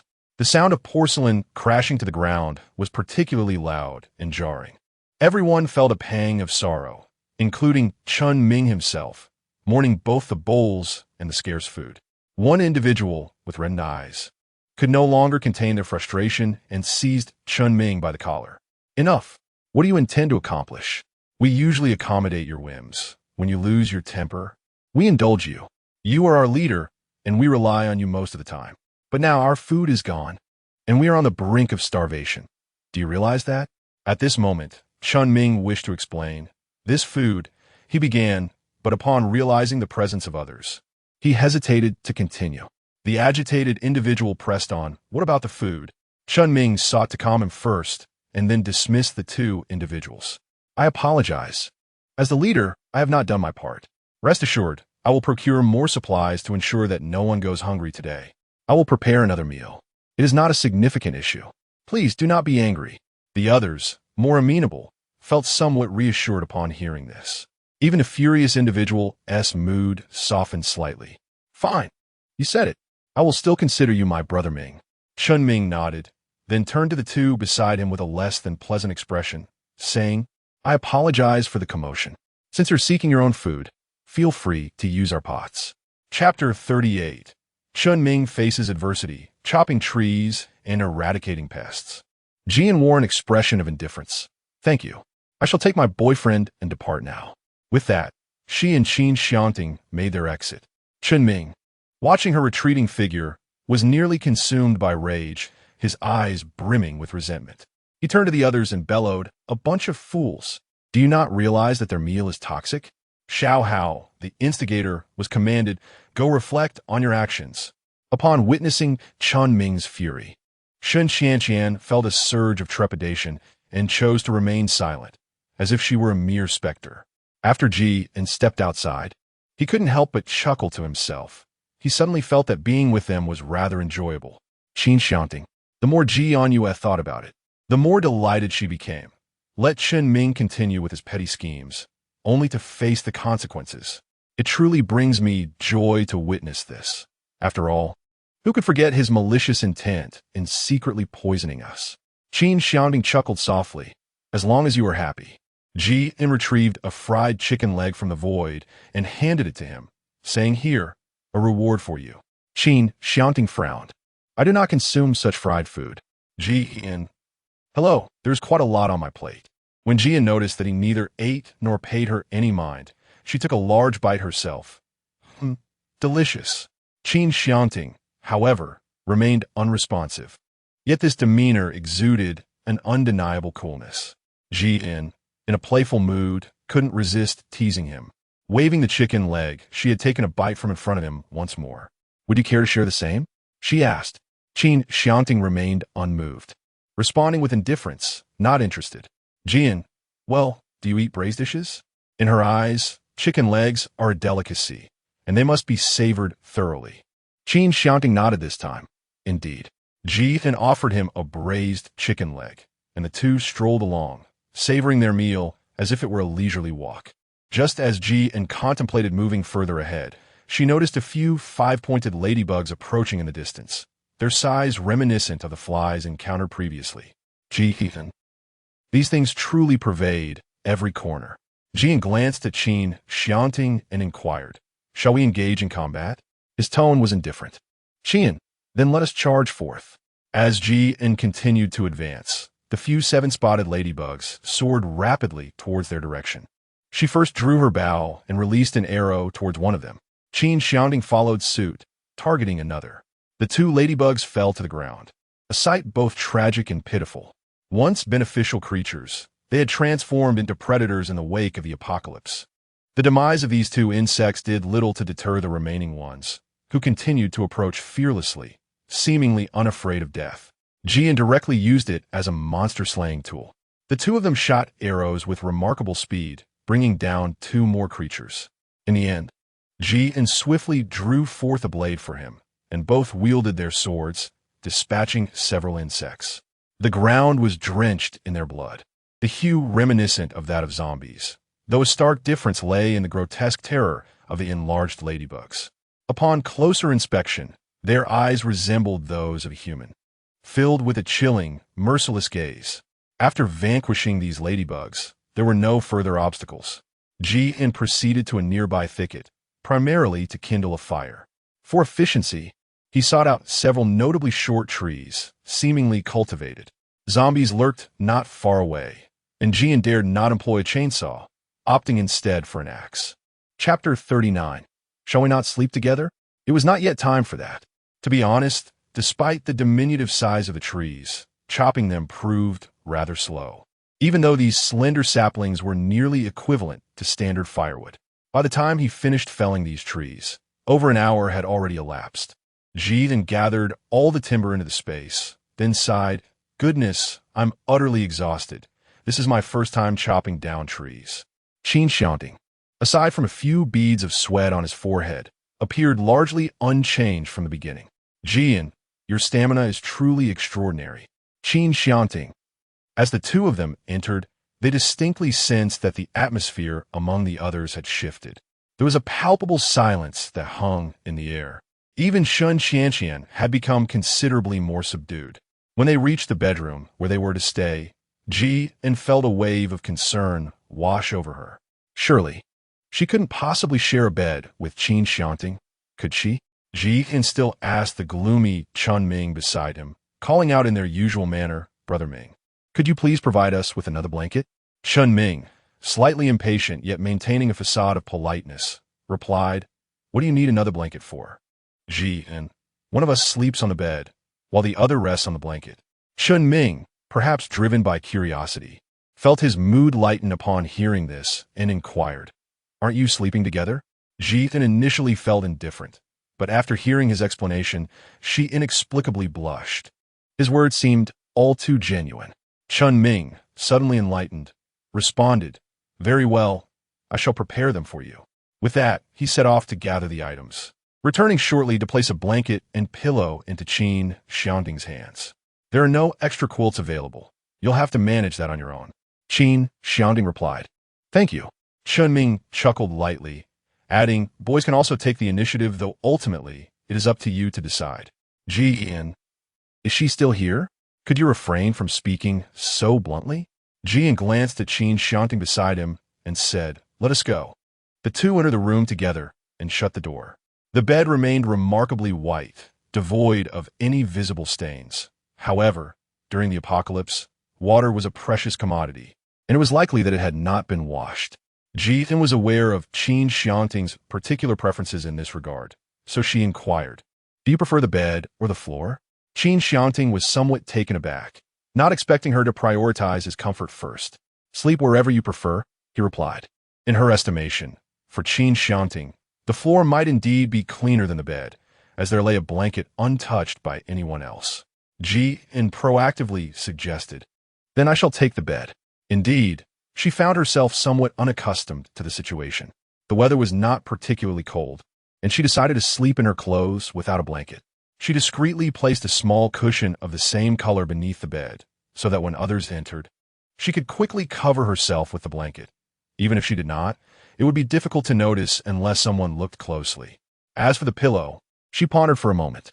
Never mind. She could always wash her hair later. The more items she brought out, the greater the risk of being discovered, and she preferred to avoid that peril. After much contemplation, she rearranged Qin Xiangting's cushion to a spot that was less conspicuous at first glance. Chapter 40, Eavesdropping Excitement. Discovered? Given that he typically rose early and was cautious, Ji felt quite at ease and placed a towel atop his pillow. Thoughtfully, she prepared everything for him, and the two were ready to sleep. In the middle of the night, Ji opened the door to head to the bathroom. Groggy, she ambled in that direction, only to hear faint sounds emanating from the adjacent room. The soundproofing was inadequate, allowing her to overhear the conversation inside. Woo-woo. Minga, please don't be angry, Ama. The sultry moans from within were all too familiar to Jian. It was Qin Xiangting. The individuals inside were Chun Ming and Qin Xiangting. This provocative scene instantly dispelled Jian's drowsiness, although she had suspected this affair for some time. Hearing it unfold in reality was still shocking. At 18, such exhilarating matters were almost too scandalous to behold. Stay calm, she reassured herself. She would devise a plan to assist them come morning. "Come here, darling, give your brother a kiss," a greasy male voice echoed. Ji initially considered that eavesdropping was rather inappropriate and was about to take his leave. However, upon hearing the conversation, he decided to pause and listen a while longer, primarily intrigued to discover what schemes Qin Xiangting was concocting. "Thank you, Mingo." Qin Xiangting seemed to have kissed Qin Ming, eliciting a satisfied chuckle from him. He then inquired, "Xiangting, my dear, have you contemplated when you plan to publicly acknowledge our relationship?" "Oh, Mingo, please don't." She moaned softly, her protests soon replaced by an unceasing stream of sounds, suggesting a particularly intense situation. Tell me when? Chun Ming persistently pressed for an answer. Is 2 days acceptable? Just give me 2 days to prepare. You know I am not one to act lightly, she replied. Chun Ming sighed deeply. All right. It must be said, Qin Xiangting was quite adept at keeping a man in suspense. As Ji-en was preparing to leave once more for the restroom, she turned her head and discovered that there was someone beside her. The darkness rendered her unable to discern the person's identity at first. However, the mere presence of another individual standing there with her filled Ji-en with an overwhelming sense of embarrassment. How unfortunate! She had only eavesdropped for a brief moment. Yet she had been caught. Ji-en attempted to slip away, but the other person seized her arm, drawing her into his embrace. She struggled to break free, yet his lips drew near to her ear as he whispered, "Don't move. What are you doing?" At the sound of his voice, Ji-en let out a sigh of relief, for the person before her was Qin Xiangting. After days of collaboration, they had grown particularly familiar with each other's voices. "Shoo, do not speak. What brings you here?" Qin Xiangting replied, "I noticed you leaving just now and found you standing here for quite some time." Ji-en. Qin Xiangting released her. "Oh, all right." Seeing him obediently enter the house, a blush crept onto Ji-en's face. Their previous actions had been somewhat ambiguous. Early the next morning, the two prepared to set off for another destination. Ji-en still recalled the discussion between Chun Ming and Qin Xiangting from the previous night, and she was curious to see what they intended to concoct. Alas, she was eager to hasten her departure and felt a twinge of regret for them. Chapter 41. Why be so polite? I am your boyfriend. Just as Ji-en was about to open the door to leave with Qin Xiangting, Chun Ming emerged from the bedroom and casually inquired, "Are you two about to leave?" Ji-en paused. "What is the matter?" "Chun Ming, why not stay a couple more days? It's quite frightening outside, and it could be dangerous for both of you to go out." Ji-en was resolutely determined to leave. As she contemplated opening the door to depart, she suddenly noticed the zombies outside, turning their attention towards her. Their reaction seemed exceedingly swift, and they were running with remarkable speed, rapidly approaching the entrance. Sensing something amiss, she promptly shut the door. The zombies outside resembled characters in a video game, moving with an unnatural speed, as if they were under some sort of cheat. It was utterly revolting. Under the pressure of anxiety, Ji-en gasped heavily, his hands trembling slightly. These zombies had undergone mutations, judging by the previous patterns of transformation.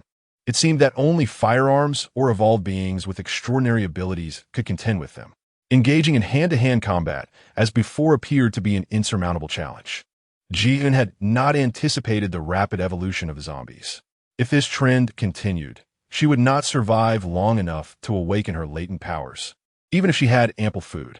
In her dreams, she often found herself huddled in the same spot, scavenging for whatever sustenance was nearby. Encounters with zombies were infrequent. When they did occur, they moved cautiously, and she dared not make any sudden moves that might attract attention. Was it possible that even if given a second chance, she would still meet her demise in various circumstances? Chun Ming and Qin Xiangting noticed the approaching zombies. Chun Ming, with a smile, remarked, "Indeed, the zombies outside are truly terrifying. Don't you think we should linger here a little longer?" Qin Xiangting remained silent. Having observed Ji-en's behavior in battle over the past few days, he did not consider her to be a particularly timid or cowardly individual. The issue clearly lay elsewhere. Ji-en's complexion turned pale. The zombies outside have mutated. Ordinary knives and swords will surely be ineffective against them. Chun Ming was taken aback. Mutated? Jien's tone was somewhat urgent. Their speed is astonishing, almost as if they have teleported. Qin Xiangting walked over directly and embraced Jien tightly. "Do not be afraid. I am here." At this moment, she surely requires comfort more than ever. Jien felt the warmth of the embrace, gradually feeling better. The expression of shock transformed into tears as she, with a sense of grievance and hesitation, said, "Qin Xiangting, you are truly wonderful." Although he often joked around, at this moment, her feelings were genuine and heartfelt. Qin Xiangting was taken aback, gently stroking her hair, his tone softening as he replied, "There's no need to be so polite. I am your boyfriend, after all." Upon hearing these words, Ji-en felt an overwhelming urge to weep. Who could possibly understand her in such a situation? Her partner was truly gentle. Had it not been for the need to maintain appearances before them, she might have momentarily mistaken Qin Xiangting for her boyfriend. Chunming interjected, "All right." Once back inside, Jian stood before him as he took a seat on her bed, resting his hands gently on her shoulders. "Is it that you find yourself at a loss for solutions, which has caused you such urgency?" Jian, of course, is not entirely without recourse. However, the zombie's speed is exceedingly swift, and she is genuinely taken aback, feeling somewhat frightened. Jian did not wait for him to ask further questions. She took the initiative to say, "Qin Xiangting, I must thank you for earlier." Chapter 42, Grasshoppers on the Same Tree. That declaration of "I am your boyfriend" was indeed a powerful statement. In truth, she did not mind if it were genuine.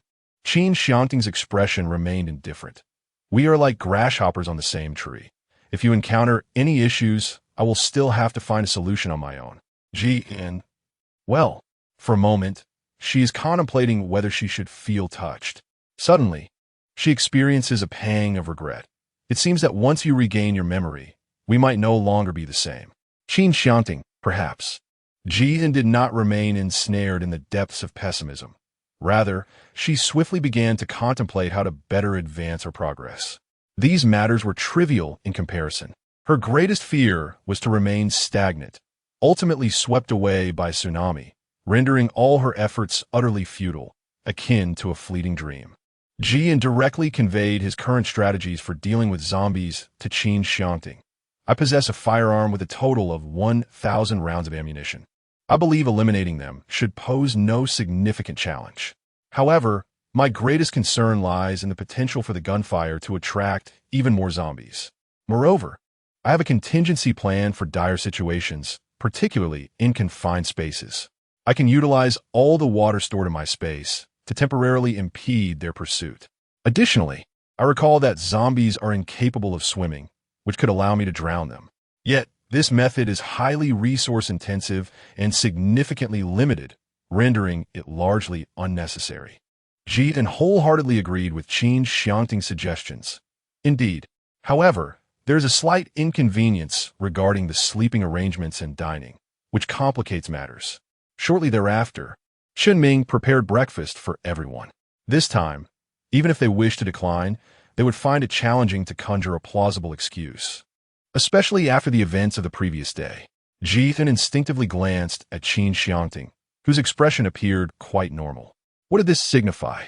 It indicated that there was no poison. Jian instantly felt a sense of relief. The breakfast was not particularly lavish, consisting mainly of leftover meat and vegetables from the previous day. However, no one seemed overly concerned about this. In the apocalyptic era, having such provisions was already a blessing. The fresh meal from yesterday was a rare treat, occurring but once each day. Jian ate without much thought, having seldom indulged in leftovers, yet he found them acceptable.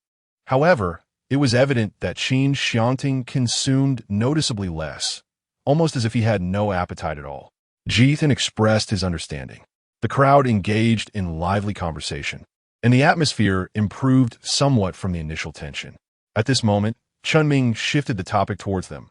"Pray tell, why do you always appear so anxious? In these apocalyptic times, wouldn't it be wiser to remain in a secure location and bide our time?" Jian's mind was agile from the very beginning until now. "We have been unable to find a suitable place. Either the house was decent but food was scarce, or there was an abundance of food but the house lacked security. Now, being with you all, I feel as though I have not contributed much, and there lingers a sense of guilt within me. Thus, I yearn to depart and seek a place that is fitting for us." Chunming clearly believed this sentiment, yet refrained from mentioning that he had been providing them with food and shelter. After all, sustaining two seemingly useless individuals while having to share resources was quite burdensome. In Chapter 43, "If you have the ability, go," he merely nodded in agreement. It does seem that this will be quite arduous. Consequently, Chunming ceased the discussion with them and engaged in conversation with a few others. The meal concluded in this manner. Following the meal, Jian commenced preparations for their subsequent actions. Unlike last time, she opened the door and glanced out the window, then crouched at the entrance to listen to the sounds outside. Observing Ji An's proactive demeanor, Chun Ming and the others resolved not to remain idle. They too desired to venture out and procure their own sustenance. After all, the food supplies were dwindling, and if new provisions were not acquired soon, they all risked starvation. As Jian was occupied with her tasks, they approached her, inquiring about her intelligence. It was not an especially guarded secret, believing in the strength of numbers. Jian disclosed that the zombies were not far away, and their numbers were relatively few. However, venturing out recklessly would undoubtedly entail peril. So they needed to devise a collective strategy to proceed safely. Chun Ming initially proposed a suggestion. These zombies cannot leap very high, so we could have one person divert their attention while others hide, then find a way to reach the emergency escape route, which is simply our window. We could throw something out that can be climbed. However, this carries significant risk, and we must identify our fastest and bravest member. Is anyone willing to volunteer? This was no trivial matter. Upon Chun Ming's proclamation, silence fell over the room. No one wished to shoulder the responsibility, and the atmosphere grew eerily quiet. Chun Ming remarked, "If no one is willing to take action, we will inevitably starve." Ahau could not contain himself, retorting, "That may be so, but if you're so capable, why don't you go?" Jian felt an inexplicable thrill at Ahau's rebuttal, perhaps finding joy in Chun Ming's discomfort. Chun Ming frowned. Ever since the previous incident, he had harbored some dissatisfaction towards Ahau, and now, in front of so many, he felt slightly angered. Nevertheless, having served as the leader for several days, he did not allow himself to be easily provoked, responding instead with calm demeanor. Very well. Ahau was taken aback by his swift acquiescence, astonished by the ease of his agreement. Unexpectedly, in the next moment, Chun Ming declared, "That person is settled. You shall accompany me." As these words escaped Chun Ming's lips, a shadowy glint flickered in his eyes. Those who dared to repeatedly thwart him would undoubtedly pay a price. Ahau, caught off guard, had never anticipated that his mere utterance would ensnare him in such a predicament. Yet, with Chun Ming's proclamation already made, to retract it now would render him at fault. Ahau felt a twinge of displeasure, but the thought that he would have company somewhat alleviated his discontent, though only slightly. Jian observed the grand spectacle unfolding before him, almost tempted to snack on sunflower seeds right there. Chun Ming remarked, "Since the individual responsible for luring the zombies has been designated, our next task is to seek provisions." The atmosphere grew even more somber than before. Regardless of the circumstances, it was a perilous game, either being pursued by zombies or navigating treacherous paths while evading them. If one could be chased in this very location, the dangers elsewhere were even more daunting, rendering the quest for sustenance exceedingly challenging. Anxiety permeated the group. Silence enveloped them, as none dared to utter a word, fearing that speaking could seal their fate. Chapter 44. Rush out together, let alone speaking. The few of them scarcely dared to lift their heads. Chun Ming noticed a collective despondency among them, prompting him to inject some motivation. Why the long faces? Just a few days ago, everything was fine. The zombies have merely mutated. They are not invincible. Yet, despite his attempts at encouragement, his words fell flat among the assembled crowd. Frustrated, a flicker of malice crossed his gaze as he turned to Jian and the others, pleadingly stating, "Look, we are in a dire predicament. Could you assist us? Consider it a form of rent for these past days." Jian's intuition suggested that the other party might be attempting to play a trick on them, especially since they had eavesdropped on their conversation. However, at that moment, there was no valid reason to decline. After all, they were the ones receiving hospitality.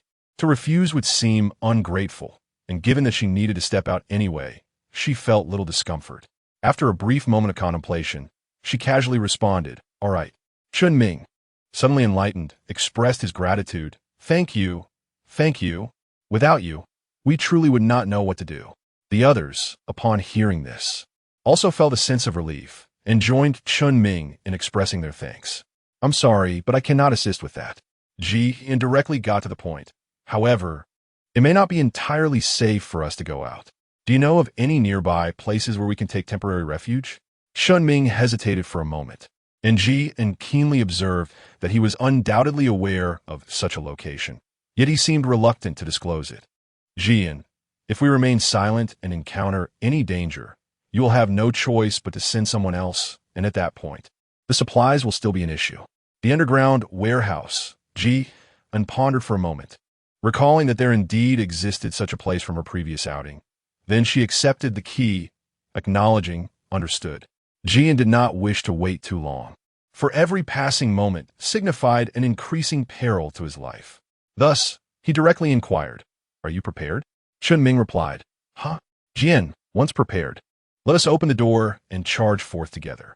Jian did not voice these thoughts to Qin Xiangting, for she held a steadfast belief that as long as she was well prepared, he would encounter no difficulties. As Jian observed Chunming's reaction, a look of confusion adorned her face. In an attempt to preserve his pride and avoid appearing cowardly before a girl, Chunming boldly declared, "Of course, I am prepared." Without hesitation, Jian opened the door and instructed, "You go first." However, upon seeing the several zombies outside, Chunming's bravado faltered. He turned to Ahao and urged, "Let us go, hurry." Ahao furrowed his brow, realizing the imminent threat as the zombies began to chase them. Grabbing Chunming's hand, he dashed outside. Initially, Chunming had not perceived the extent of Ahao's strength, but now he found himself unable to break free as they both faced the oncoming horde. Once outside, they quickly ran in opposite directions. The remaining individuals inside swiftly closed the door, redirecting the zombies' attention towards the two fleeing figures.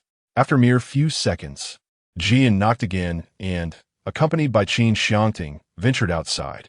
Upon exiting, the two sprinted in opposite directions from their companions. Chapter 45. Reconnaissance. As Jian emerged, she chose not to dwell on the fate of the others. She and Qin Xiangting moved forward, glancing towards the western region, and proceeded a little further. Fortune smiled upon them as they encountered no zombies this time, and the surroundings remained eerily quiet. To their relief, they discovered a tall platform ahead, which seemed to offer a safe refuge from the zombies' grasp. However, the confined space posed a slight drawback. Nonetheless, Jian deemed this minor issue inconsequential. She contemplated whether to venture out and continue their journey, but the thought of their current luck without any zombies, contrasted with the uncertainty of future dangers, caused her hesitation. Perhaps it was wiser to observe a while longer. After they felt they had covered sufficient ground, they prepared for a hunt.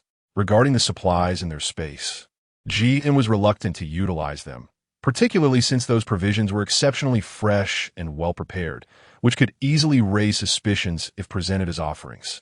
Jian nonchalantly captured 4 pigeons, rendering them unconscious, and from their nest, she extracted 10 eggs, which she then placed in her spatial pocket. Intending to surrender only 2 of them, she thought it prudent to procure as much as possible since they had ventured out. Qin Xiangting, similarly, gathered some mushrooms and also retrieved a few eggs, subsequently entrusting all these items to Jian and harbored no concerns regarding the toxicity of the mushrooms. If Qin Xiangting dared to procure them, they must be safe. By the time they completed their preparations, midday had arrived. Jian retrieved their previously stored provisions from the space. A serving of curry chicken with bread and cauliflower, accompanied by a bowl of tomato, mushroom, and egg noodles. Finding a secluded corner, Jian had also set up a table and bench for their meal. Aware that danger could strike at any moment, they did not linger long. On their return, they encountered a cluster of zombies obstructing their path. A lesser number of zombies signified their good fortune, while a larger presence was to be expected. Jian adhered to their original plan and headed towards the underground warehouse. They refrained from confronting the zombies directly, opting instead to navigate stealthily along their route. As Jian unlocked the door, she hurriedly led Qin Xiangting into the warehouse. In that fleeting moment, the entrance was abruptly sealed. Instantly, the room was shrouded in profound darkness. Jian remained completely unperturbed as he summoned several bright lamps from the surrounding space, illuminating the room instantaneously. Within the warehouse, not only were there lights, but a vehicle was also present, given that they were able to locate his current residence. It stood to reason that this warehouse could harbor a vehicle as well. Jian contemplated for a moment and decided to spend the night there. Due to the limited space of the vehicle, She temporarily stored it within her space and rearranged the warehouse. That evening, the two of them enjoyed a comfortable night. The following morning, Ji-in did not rush to leave. Chapter 46. Do you have a key? Now that we have a car, she retrieved a loaf of bread and a carton of milk from her space, sharing breakfast with Qin Xiangting. At this time, the number of zombies had indeed dwindled, remaining similar to the previous day. She had observed a pattern in the zombies' appearances. Generally, mornings marked a low peak for their presence. As Ji-in approached cautiously from that direction, the zombies did not immediately pursue. Remembering that Qin Xiangting could pick locks, he provided him with a wire. If they do not open the door after knocking, simply use this to pry it open. With that, they agreed and hurried towards a room. However, upon their arrival, their positions had already been compromised. Ji-in pounded on the door furiously, her hand firmly grasping a firearm. Should the zombies dare to approach, she would not hesitate to pull the trigger. The most significant threat lay in the potential discovery by those inside, yet fear eluded her. If they dared to quarrel over this, she would eliminate them without a second thought. Qin Xiangting had also produced a wire, preparing to pick the lock.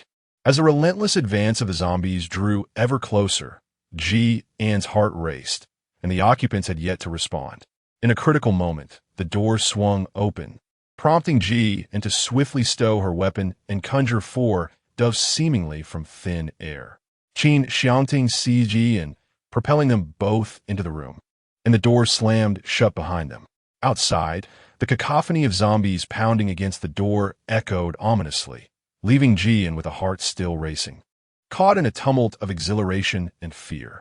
As Ji-in followed him, she placed the pigeons upon the table. This time, she refrained from taking out the eggs, as her hands were truly too full to accommodate them. She would leave them for her own enjoyment. Chun Ming chuckled, remarking that the harvest was rather satisfactory. Although it was not an abundant yield and scarcely sufficient for a few, these pigeons were plump and substantial, appearing quite tender and delectable, adequate enough to satisfy one's hunger. However, should they include the two of them, it might not suffice after all. Chun Ming resolved to inquire, "Have you dined yet?" Qian is also quite perceptive, fully aware of his intentions. Chun Ming's expression was quite pleasant. Thus, he said, "Since that is the case, you have all worked hard, so please take a good rest." He then added, "Are you all uninjured?" Jian, "No, that's good. In that case, I shall prepare a meal for everyone." Jian decided to inquire about the most pressing matter first. "By the way, I visited your warehouse yesterday, and there was a vehicle inside. Do you have the keys?" Chun Ming's expression immediately shifted from its previous calmness, though he maintained a facade of normalcy. "What's the matter?" Ji Anshin likely had a rough idea in her mind, deliberately presenting an enticing proposition. "We have an abundance of supplies ahead, including various animals, but unfortunately, we haven't ventured that far, which is quite regrettable." Chun Ming responded, "Is that so? Then I shall temporarily lend you the keys to the vehicle." Chapter 47. Your allergies are provoked by poor quality clothing. Ji curved her lips, observing Chun Ming approaching once more to extend the keys, which she accepted without hesitation, unreservedly embracing his kind gesture. "Jian, for today and the following days, let us strive to bring some food for everyone." Chun Ming felt that there were indeed many good things happening, yet he could not fathom what a girl could accomplish. Nevertheless, he readily agreed. "All right, then I shall trouble you." At this point, he began to engage in casual conversation. "I truly admire the determination you and your boyfriend exhibit. The last time I assisted you in a how in providing cover, I was left with some psychological shadows. The zombies move at an alarmingly swift pace. However, as the captain, I cannot afford to falter. In a few days, it seems we may need to collaborate once more." Ji-in merely nodded in agreement. The thought of the car now in her possession filled her with a sense of exhilaration. With such sentiments in mind, she felt no fear regarding the journey ahead. Furthermore, it appeared that there was little reason for her to linger here any longer. This notion was particularly enticing, and it served to flatter Chun Ming as well, making him even more pleased. All right, I shall prepare the meal. Could you kindly rouse everyone?" "Certainly." Jiang was just about to joyfully call out to Qin Xiangting when, one by one, the people inside began to emerge. Jian responded with a cold hum. Ji-in was reluctant to engage with her, yet reflecting on the day's fruitful endeavors uplifted her spirits. "No," she replied, "zombies typically break down doors. I have brought the supplies, and Minggu is currently devising a plan for you." Subsequently, Qin Xiangting directed her gaze towards Qin Xiangting, staring intently for a moment before addressing Jian. "Sister, I have something to discuss with Brother Qin. May I borrow him for a while?" Jian. Borrowing? Qin Xiangting's face flushed slightly. Precisely, just a couple of sentences alone. Jian felt that it was not a good thing, yet for some reason, she found herself curious. She then turned to Qin Xiangting, hoping to discern his thoughts. However, it seemed that Qin Xiangting had little reaction to the matter. Jian casually remarked, "Whatever." Subsequently, Qin Xiangting pulled Qin Xiangting into her bedroom. Upon entering, Qin Xiangting removed her outer jacket, draping it over the bed, revealing the alluring lace-trimmed camisole beneath. With a playful toss of her hair, she inquired, "Brother Qin, could you share how you came to know my sister?" Qin Xiangting instinctively took a step back, furrowing his brow. "Is that what you wish to ask?" Qin Xiangting was taken aback by his lack of charm. She had anticipated that her subtle gestures would elicit a more patient response from him. She gently tugged at the straps of her camisole, adopting a flirtatious demeanor. "Then what would you prefer me to ask, Brother Qin?"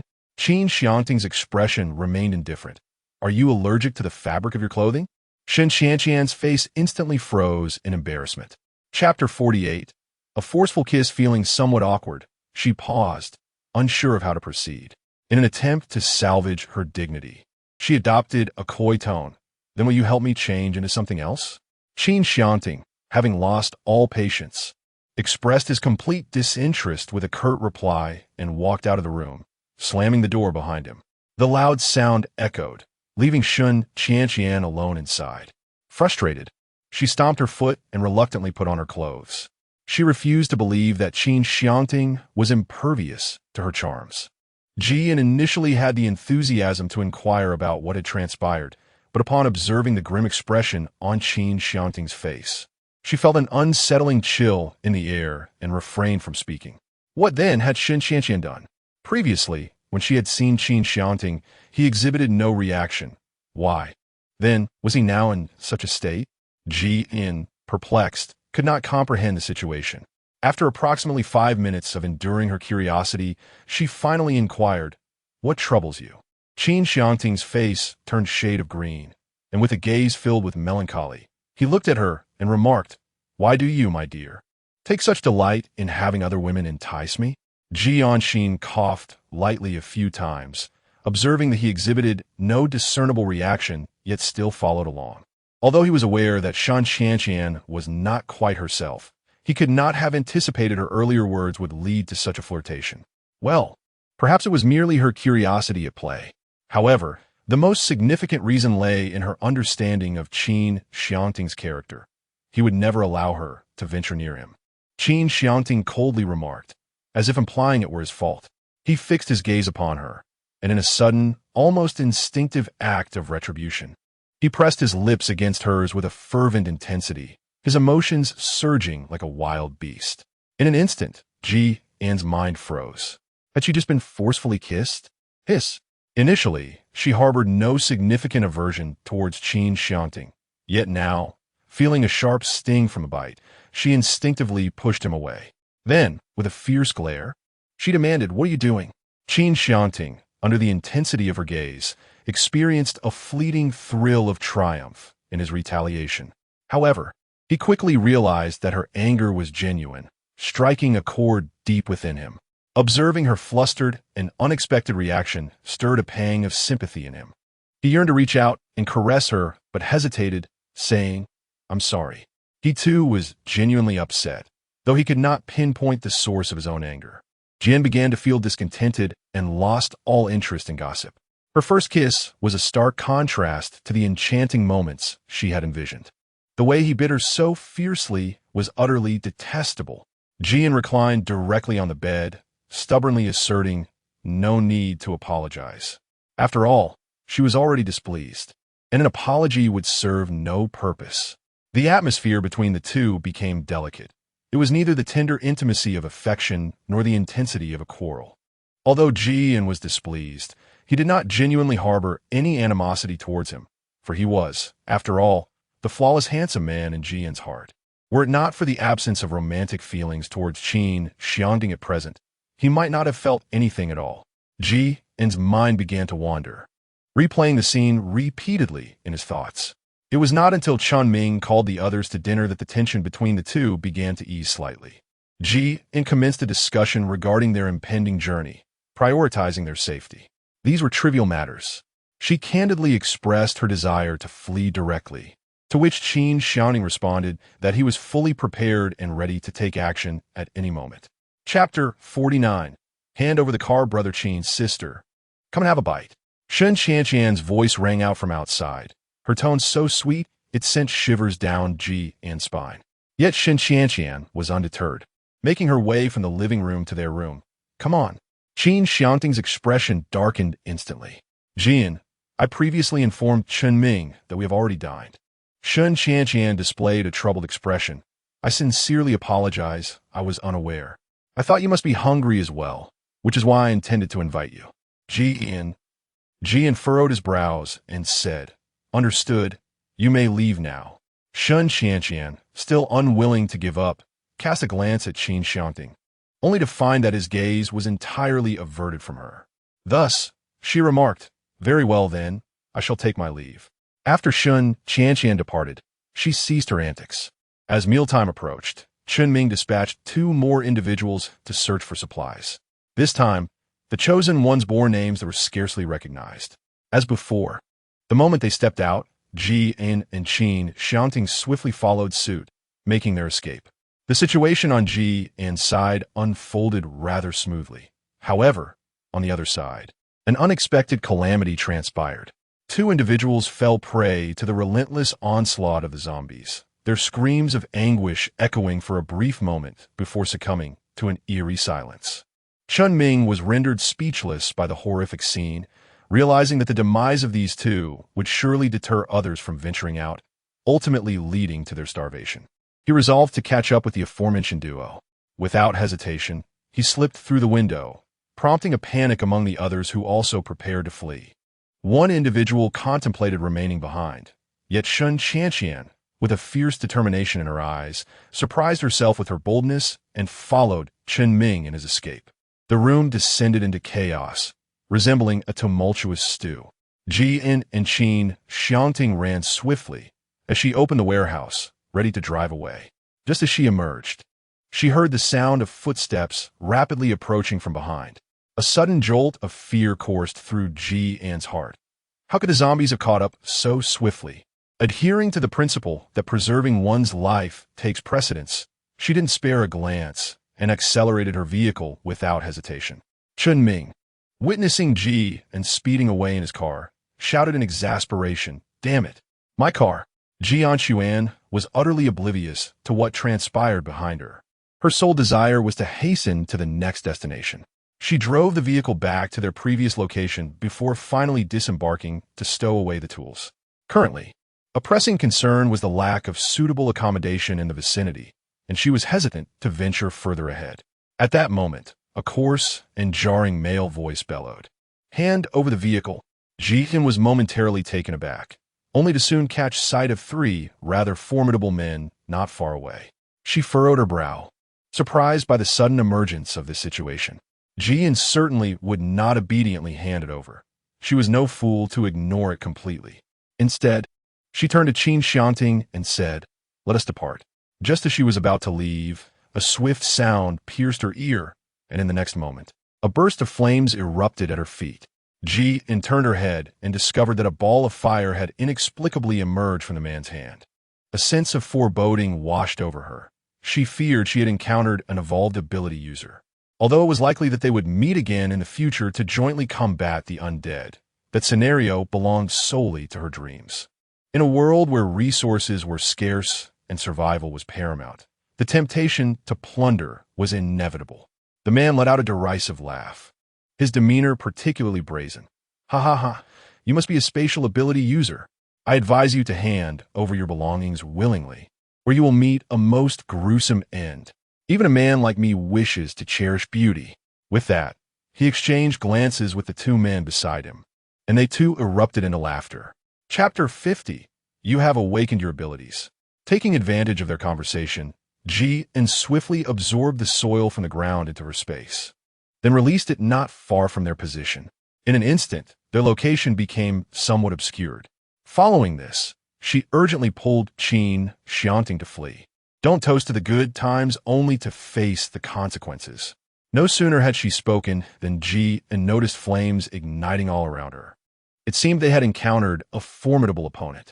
Even with the chaotic flames being unleashed, it was only a matter of time before they would be consumed. As these thoughts crossed her mind, Qin observed vines emerging from the ground, rushing towards her. She had previously scrutinized this area and knew that the appearance of such vegetation could not be coincidental. There was only one possibility.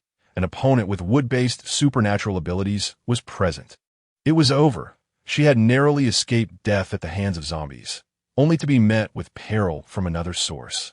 Qin was still determined to resist, intending to ignite the plants with her lighter. However, before she could make a move, the plants, as if imbued with life, swiftly knocked the lighter from her grasp and ensnared her entirely. No matter how fiercely she struggled now, her efforts were in vain. At this moment, her captors' gazes were unmistakably triumphant as they beheld Qin in their grasp, their pride swelling. The fire elemental user taunted, "What is this? Do you now comprehend the severity of your situation? In the realm of elemental powers, space manipulators are nothing but ineffectual." Qin felt a deep sense of unwillingness. Qin Xiangting stood beside her, his expression dark. "Put her down." He continued to mock. "Oh, you, a mere pretty boy, wish to play the hero and save the damsel?" He chuckled, glancing at the wood-based ability user beside him. "Lu Shang, give him a taste as well." "All right, boss." Immediately, tendrils began to slither toward Qin Xiangting. Just as they relished the spectacle, they suddenly noticed the tendrils had reached his feet and abruptly halted.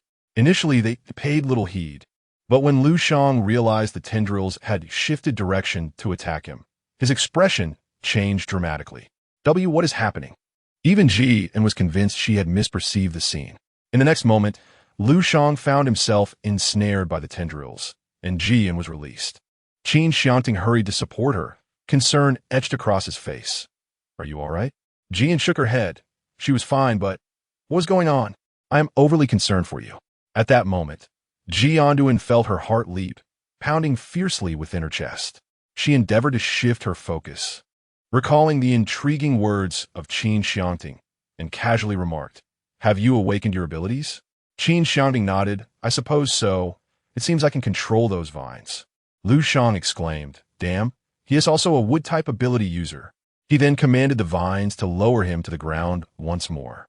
The leader scoffed disdainfully, "It's fine. I'm here too. Such trivial plants are no match for my flames." As he spoke, several fireballs surged toward the two of them once again.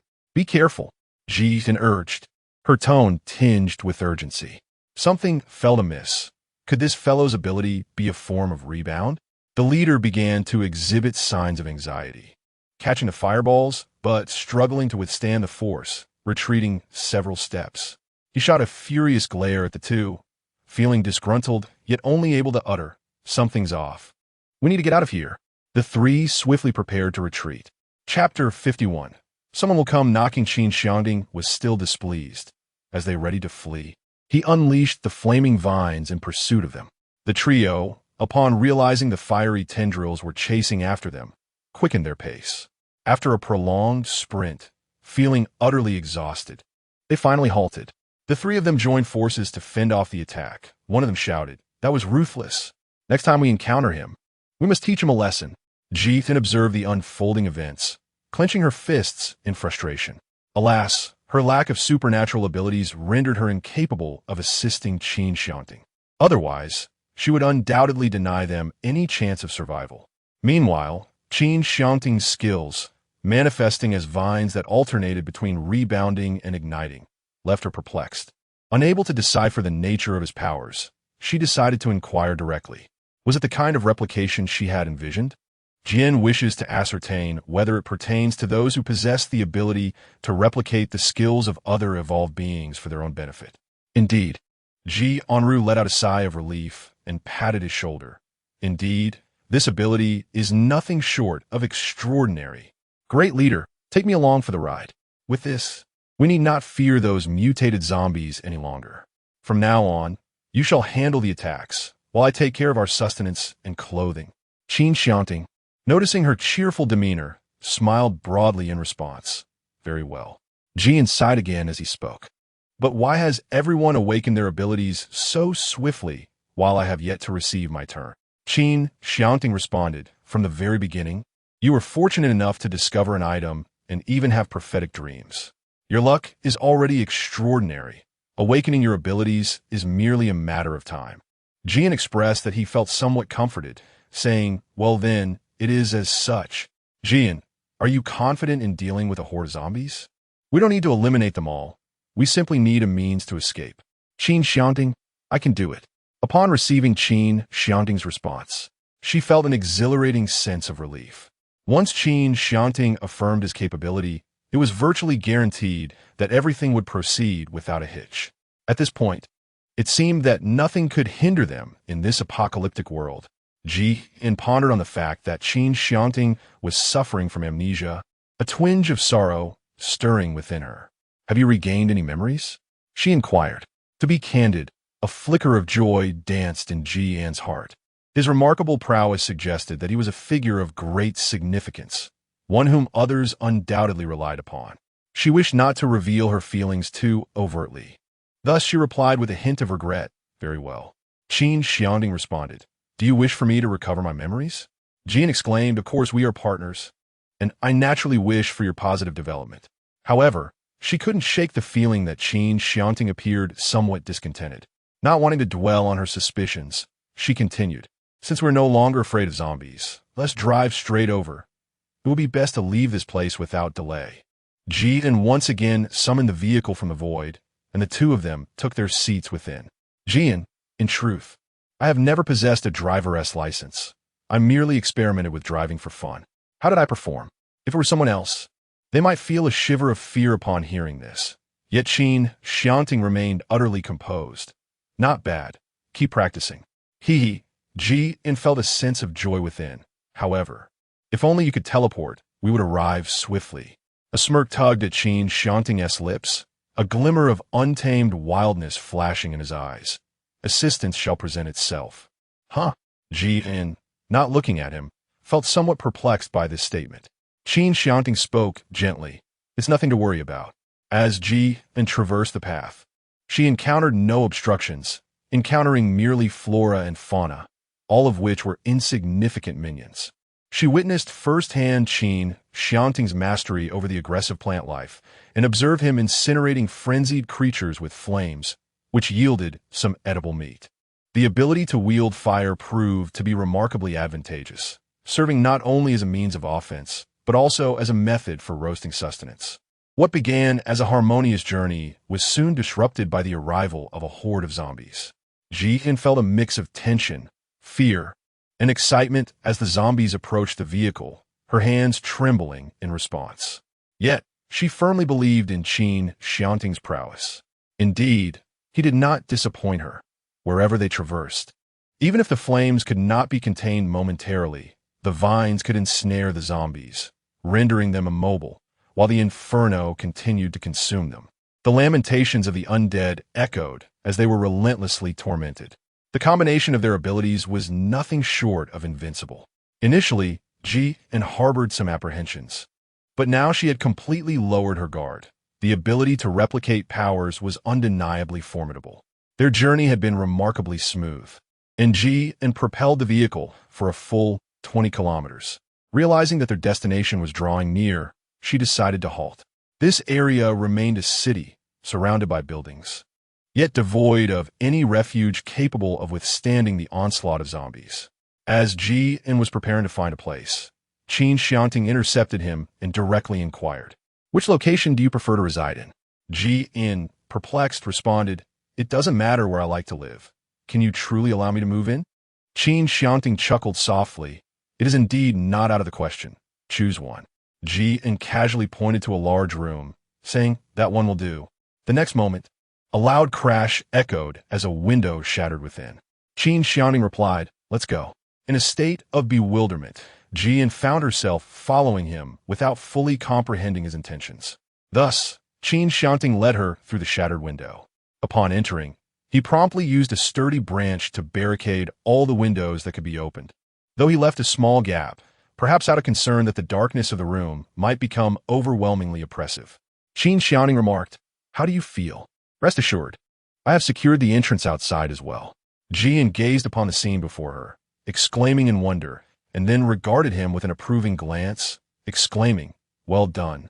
Following this, she began to meticulously examine the room. It was not particularly filthy, merely appearing somewhat disheveled. Nevertheless, a sense of discomfort lingered within her, prompting her to undertake a transformation of the space. Qin Xiangting joined her in this endeavor, and together they rendered the area immaculate and orderly, which in turn uplifted their spirits considerably.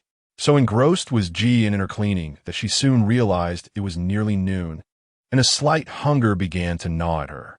It had been quite some time since she had savored a meal prepared by her own hands. Thus she decided to cook.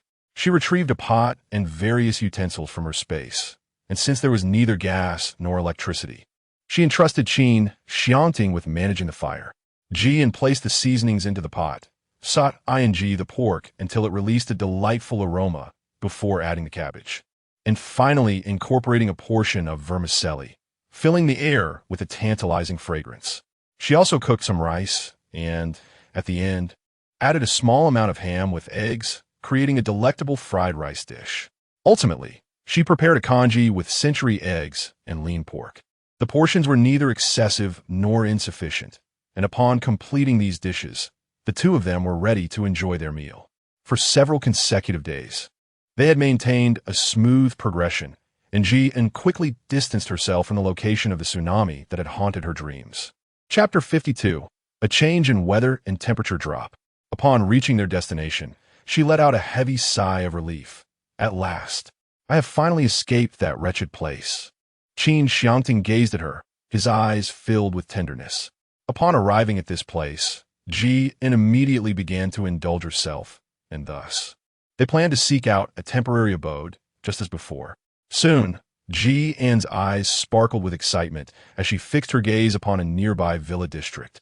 At last, she had discovered the villa area. The villa was quite spacious, featuring a garden, a swimming pool, and an underground garage visible from the exterior. It was commendable, resembling her previous home, and at last, she could continue her life as a young lady through her own efforts, even though the garden was overgrown and peculiar, and the pool was rather unclean. She firmly believed that with her touch, it would undoubtedly become more beautiful. Jian nodded in satisfaction, saying, "This will do." Naturally, Qin Xiangting was eager to fulfill her request. As before, they passed through the window, and the two began to prepare to tidy the room. It must be said that this was a considerable undertaking. Jian felt as though she were on the brink of exhaustion. Living a life of luxury in the apocalypse was truly no simple task. Initially, she might have been overly enthusiastic, but now that they had paused, she felt a slight chill and changed into a thicker garment from her space. Instinctively, she inquired of Qin Xiangting, "Are you cold? Do you need an extra layer?" Qin Xiangting replied, "It is a bit chilly." "Is it?" Jian remarked, tossing her thick coat to Qin Xiangting. Upon opening it, his expression darkened, revealing an adorable pink rabbit-eared coat. Jian felt wronged. "This is the largest piece of clothing in my wardrobe, and it doesn't look too big on you." Qin Xiangting, "Perhaps I have just grown accustomed to it." This time, I said nothing and put it on. Jian smiled secretly from the side. Qin Xiangting, clad in a rabbit-themed coat, appeared somewhat endearing. Qin Xiangting remarked, "It wasn't this cold before." Jian nonchalantly remarked, "What is the big deal? It's only natural for the house to be a bit chilly after being uninhabited for such a long time." However, as she spoke, a sudden realization struck her. The notion seemed rather eerie. Qin Xiangting remained silent. "Jian, can you stay in the same room with me tonight?" Qin Xiangting, "All right." After agreeing, Jian soon began to tidy up the room once more. As she gazed at the private cinema on the lower floor, a sense of regret washed over her. It was devoid of power, otherwise it would undoubtedly be a splendid place. By afternoon, Jian planned to take a stroll outside. But just as she was about to leave, she furrowed her brow and murmured, "Why is it suddenly so cold outside?" Qin Xiangting looked at her and recalled something. "Do not forget that we are currently in an apocalyptic era. Remain vigilant to any occurrences." Jian instantly comprehended that the temperature was abnormal. In order to promptly respond to any potential developments that might arise, Jian resolved to refrain from wandering aimlessly outside. Regardless of any fluctuations in temperature, what they need not worry about now was that they possessed a safe refuge, the underground level 2. Jian vividly recalls that when the outside air is chilly, the basement remains refreshingly cool, while on hot days, it tends to be pleasantly warm. For an entire week, Jian meticulously monitored the external temperature, which remained within a generally acceptable range for humanity. However, the transition from spring attire to winter garments was notable. To speak candidly, it is still the spring season, edging towards summer, and such a sudden drop in temperature is decidedly unusual. Jian speculated that they were likely facing an extreme cold climate. In such frigid conditions, if the undead did not arrive, the greatest fear for humanity would not be the temperature itself, but rather the insufficiency of food supplies. Regarding sustenance, Jian harbored no concerns, and he believed they could endure the cold. The only uncertainty lay in the duration of this severe chill. Should it persist for a decade, or even a lifetime, their planet might ultimately become akin to a snowball, with ice and snow enveloping everything, leading to inevitable demise by freezing. Yet, they could only proceed cautiously, confronting each challenge as it arose. Jian had no intention of wandering outside. Instead, she directly accompanied Qin Xiangting to the basement. The entrance to the basement was connected to the villa's elevator, and the outer door had been sealed, eliminating any concern that snow would fall into the basement. Jian felt somewhat speechless about the situation. The effort she had put into tidying up the grand villa now seemed futile, as it appeared to serve no purpose whatsoever. However, contemplating the uncertain duration of her stay in the basement, she decided to arrange the space a little more comfortably, engaging in a flurry of activity. The basement was not without its merits. Its only drawbacks were the dampness and a slightly eerie atmosphere at night. She could not ascertain whether the temperature outside might plummet unexpectedly, and the thought of potentially freezing to death in her sleep left her reluctant to venture upstairs. To retain warmth, Jian asked Qin Xiangting to utilize his abilities to construct a wooden cabin within the basement. His wood manipulation powers allowed him to summon nearby timber for various tasks, but rather than bringing in branches from outside, Jian opted to utilize the wood from her spatial storage. Qin Xiangting also kindled a fire within the cabin. Presently, the wooden structure contained 2 beds, a nightstand positioned between them, almost reminiscent of a dividing line, and 2 stools flanking the nightstand.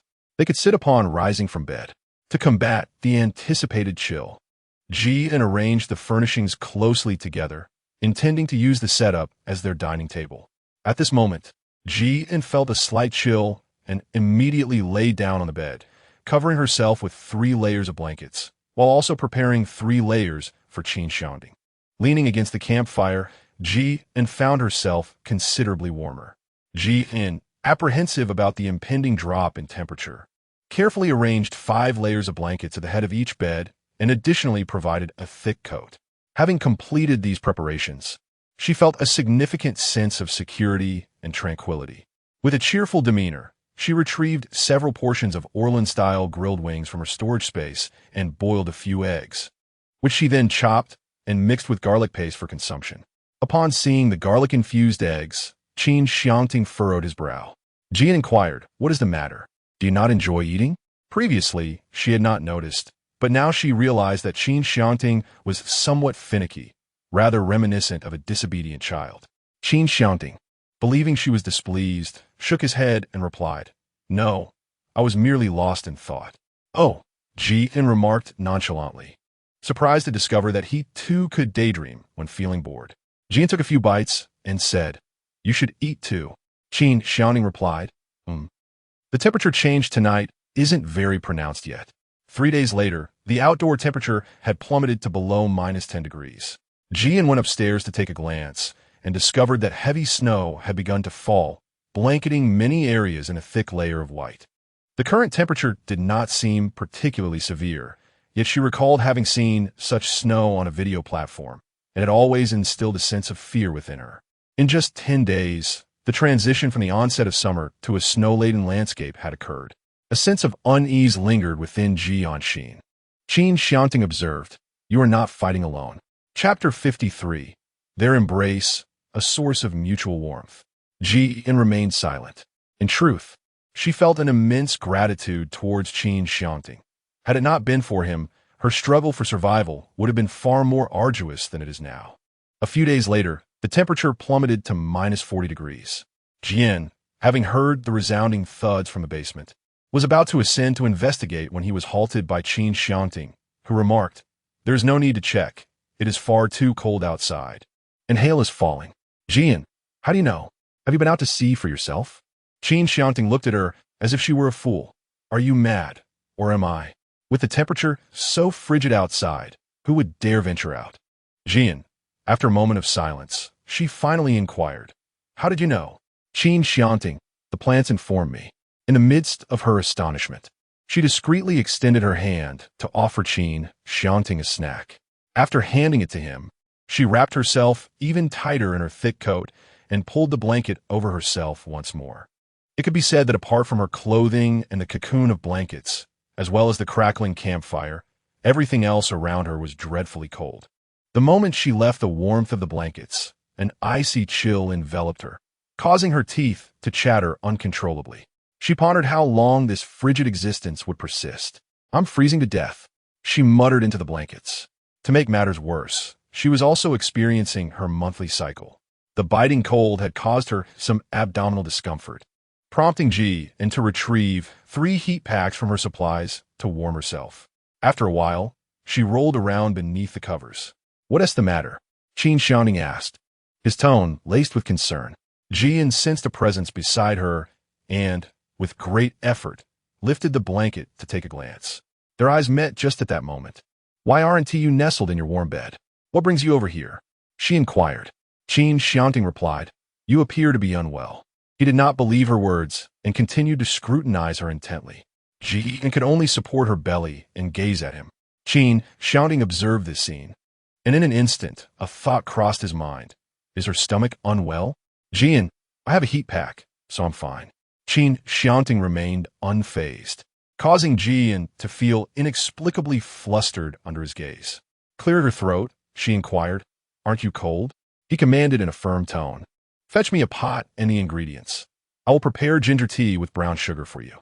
Thank you, Qin replied, genuinely complying with his request and gathering the necessary items. Qin felt a twinge of confusion. How did he know? Without dwelling too long on it, he soon observed Qin Xiangting becoming engrossed in his tasks. His serious profile appeared exceptionally handsome, and due to the coldness of the surroundings, one could see the white mist that lingered with each breath he exhaled. Suddenly, an inexplicable memory surfaced in his mind. The scene of that day when he had pressed his lips against Qin's and playfully nibbled at them. Qin found herself blushing instantly upon this realization. What could she possibly be thinking? Qin pressed her lips together, feeling a whirlwind of thoughts in her mind. Very well, Qin accepted it. However, due to the frigid temperature surrounding her, the beverage was at a perfectly drinkable warmth when she first tasted it. After a couple of sips, she suddenly realized that the water had grown cold. Qin furrowed her brows slightly before handing it back to Qin Xiangting. Observing her demeanor, Qin Xiangting took it with a complex expression, yet his face remained largely impassive. He quietly employed his supernatural ability to warm it once more before presenting it to her again. Qin took the cup again and sipped it twice.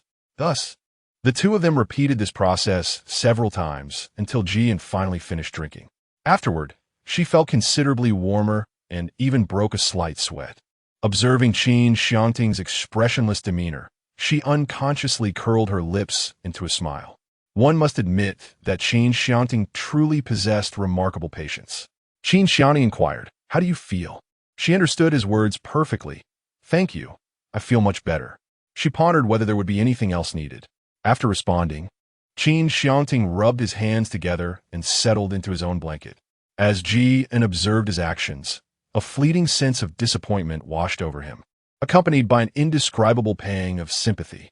In recent days, the biting cold had confined the two of them to their blankets for most of the time.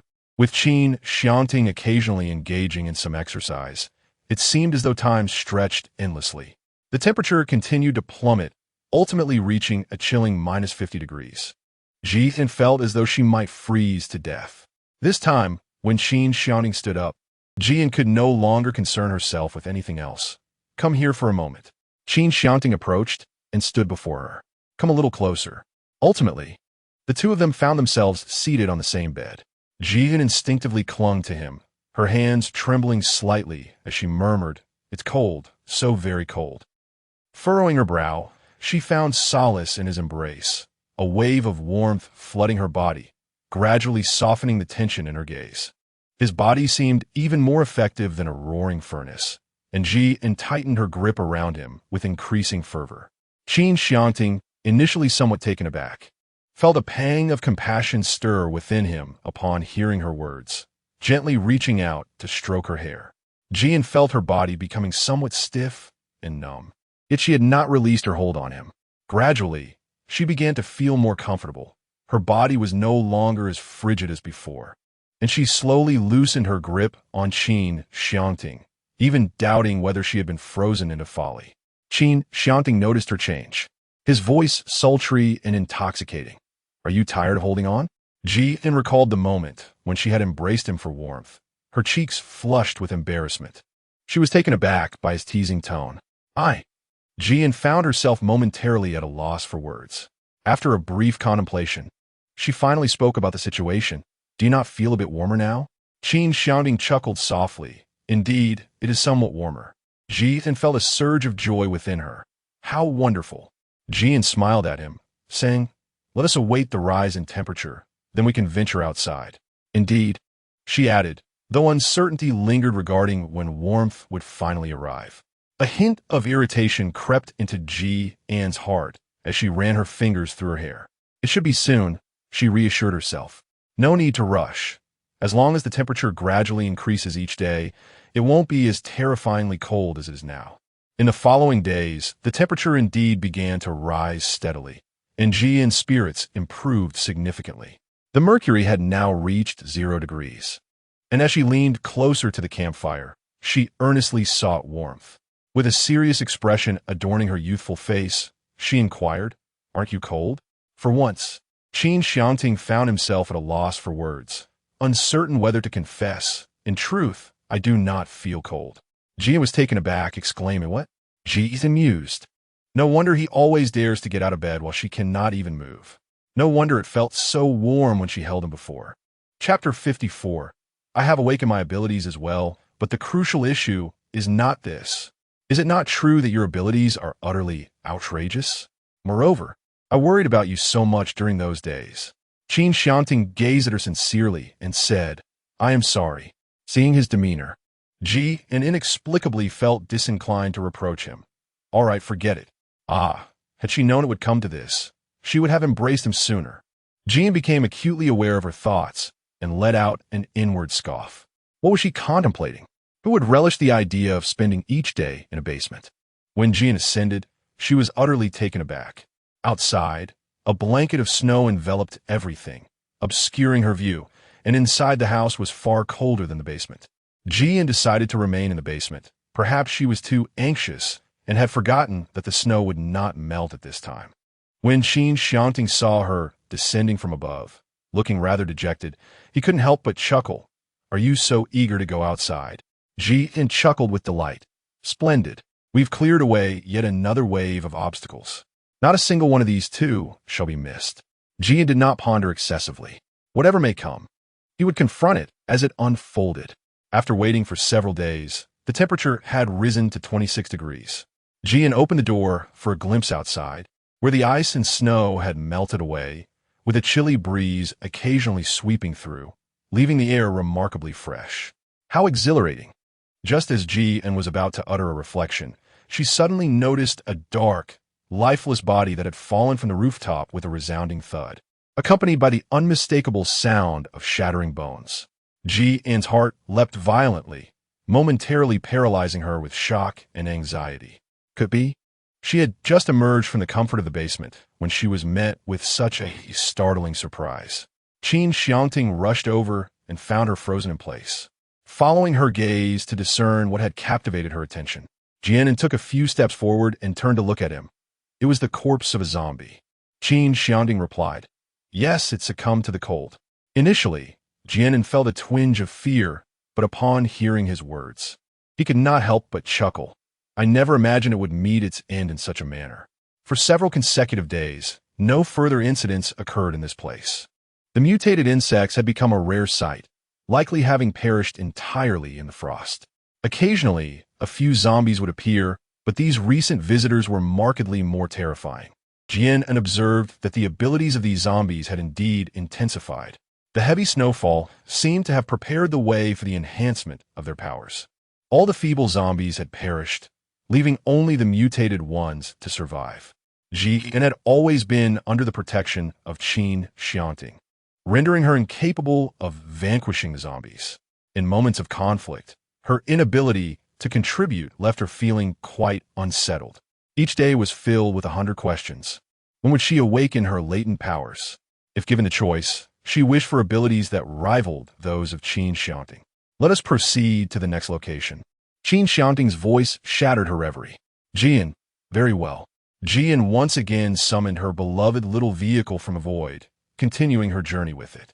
Along the way, confronting the zombies proved to be somewhat more challenging than before, as several times the undead drew perilously close to the car door. Jian felt a sudden jolt of fear, almost veering off course. Fortunately, she managed to distance herself from the epicenter of the tsunami. As she parked the vehicle, her heart raced throughout the journey. Although she had not felt entirely at ease, moving away from the initial location did bring her a sense of relief. However, the sheer number of zombies in the vicinity was overwhelming. It seemed impossible to fend them off completely. Just as a horde of zombies began to surge in their direction, Qin Xiangting whispered in her ear, "Hold on to me tightly." Startled, Jian was unsure why he made such a request, yet she complied quickly. Qin Xiangting inquired, "Have you not eaten?" Jian, "What on earth?" She claims she hasn't eaten while being held. Jian, in a moment of impulsive release, embraced him tightly. In the next instant, the two were ensnared by creeping vines, soaring towards the rooftop of a nearby building. Jian was utterly unprepared for such a turn of events, and she clutched him even more fervently. Upon landing, she gasped for breath, exclaiming, "That was rather abrupt, wasn't it?" The situation was so dire that there was no time to speak. Resigned, she found herself unable to argue against it. Fortunately, the surroundings were remarkably secure, and no zombies were advancing towards them. Just as Jian contemplated making this place her refuge, her foot suddenly slipped. What was happening? As these thoughts raced through her mind, a cacophony erupted around her, and in the distance, a section began to crumble. It felt as though the very ground beneath her was on the verge of collapse. Jian suddenly realized that an earthquake had struck. However, both of them were situated at a considerable height, and it was utterly impossible to descend in time to seek shelter. Even Qin Xiangting could not possibly utilize his abilities to escape so rapidly. She was determined not to meet her end in this place. If only her building could remain perfectly still. Just as Jian felt a surge of anxiety, she clenched her fist and gently waved her hand, causing a pale blue orb of light to instantaneously shoot towards the ground. Their building exhibited no reaction whatsoever. In other areas, those structures that were destined to collapse had indeed fallen. What had transpired? Jian was momentarily taken aback, feeling a gentle warmth in her palm. Instinctively, she lifted her hand to take a glance, noticing a faint azure glow emanating from it. Qin Xiangting leaned in for a closer look. I have awakened my supernatural ability as well," Jian said, a hint of disbelief in her voice. "Indeed," Qin Xiangting replied. "Haven't you always desired to awaken your powers?" "Yes," Jian said, a smile tugging at her lips. She could feel the energy that her newfound ability bestowed upon her. It was the power of stasis. She could freeze everything within her line of sight. Fortunately, this ability was far from trivial. On the contrary, it was quite useful, and Jian felt a sense of satisfaction. From now on, regardless of any sudden occurrences, she need not fear. She could effectively fend off any zombie attacks. Earthquakes, too, no longer instilled dread within her. With these thoughts in mind, Jian began preparing to set up a tent, even placing a barbecue grill. Excellent, excellent. Today, we shall feast on barbecue. After Jian had inserted the ingredients, they were not threaded properly. Thus, she had to skewer them anew. This also served as a delightful way to pass the time. Jian retrieved the ingredients once more, placing them in a plastic bag on the stool. She set the metal skewers on the table and began to thread them alongside Qin Xiangting. Chapter 55, Exterminating Zombies, Setting Fires, Close Combat. The weather had been exceptionally cold these days, and having finally ventured out, they were determined to indulge in a barbecue at least once. After the skewers were prepared, it was Qin Xiangting who did the grilling. I must say, they were quite delectable as she savored them. After having eaten for a while, Jian perceived some peculiar sounds emanating from nearby. The reason these sounds were described as peculiar was due to their diverse nature. There were noises such as the banging of doors, the cries of zombies, and the sounds of gnawing. Jian felt a twinge of curiosity and glanced downward. There were zombies clawing at the doorframe, yet they had not managed to breach it. As for the gnawing sounds, Jian observed a particularly fierce tiger gnawing on vegetation not far away. Were it not for the numerous mutations that had occurred, she might have genuinely doubted her own perception. In a fleeting moment, Jian felt a twinge of sympathy for their famished state, yet it was but a brief flicker. After all, they were ferocious in their consumption of human flesh. Jian was not so naive as to be saintly to that extent. Nevertheless, although the door below had been reinforced with vines by Qin Xiangting, allowing it to withstand the onslaught for a considerable duration, it ultimately could not endure the relentless gnawing of the now-evolved zombies. Jian, feeling uneasy, first utilized her extraordinary abilities to immobilize them. With the current capabilities of these zombies, she could maintain control for a mere 5 hours. Upon reflection, this duration was not insignificant. It seemed she had been a touch too ambitious. At worst, she could simply reapply her power every 5 hours. Now, with this thought, Jian felt a sense of relief and continued to enjoy roasting meat alongside Qin Xiangting. At that moment, Qin Xiangting inquired, "Do you need assistance?" Jian understood that he was referring to zombies. "Help!" Just now she froze. Did he mean to eliminate all of them? Jian shook her head, assuring him that it was nothing. It was not due to any other reason. Rather, the overuse of her abilities tended to induce fatigue. Had she not been experiencing this sensation at the moment, she would have remained oblivious to such an adverse effect, a fact that Qin Xiangting had never mentioned. Today, she had utilized her powers excessively, and though it was a minor issue, she preferred not to burden him. Qin Xiangting, not dwelling on the matter further, continued to offer her food, reminding her to call out if she encountered any problems. Jian smirked, pleased. The supernatural abilities were indeed quite effective. She felt remarkably at ease now. After they finished their meal, as was customary, they tidied themselves and their attire. Time swiftly passed, and Jian once again heard the creaking sounds coming from outside the door, her expression reflecting impatience. Here it comes again. As Jian prepared to wield her supernatural abilities once more, the previous agitation vanished in an instant. Qin Xiangting noticed a flicker of displeasure in her eyes. After Jian unleashed her powers, he deftly set their surroundings ablaze. The zombies remained motionless, their silence unbroken despite the intense heat enveloping them. As the flames grew ever more voracious upon their forms, Jian had been perceiving a burnt odor emanating from below. An hour later, all living beings beneath had turned to ashes. The ferocity of the flames was truly terrifying, and so was Qin Xiangting's formidable strength. Although Jian wished to refrain from troubling him, witnessing all of this was rather pleasing. The thought of the zombies, relentless in their emergence, left Jian somewhat distressed, uncertain of when they could completely eradicate the undead and return to a life of tranquility as it once was. That night, Qin Xiangting reinforced the door with vines, making it even sturdier. Upon learning the news, Jian felt a profound sense of security, sleeping soundly through the night. Having completed their journey, She found herself at a loss for what to do next and decided to temporarily reside in this location, ready to defend against any potential threats, all while appreciating the convenience of their surroundings. In her dreams, she recalled a gathering of evolved abilities, yet the precise location eluded her.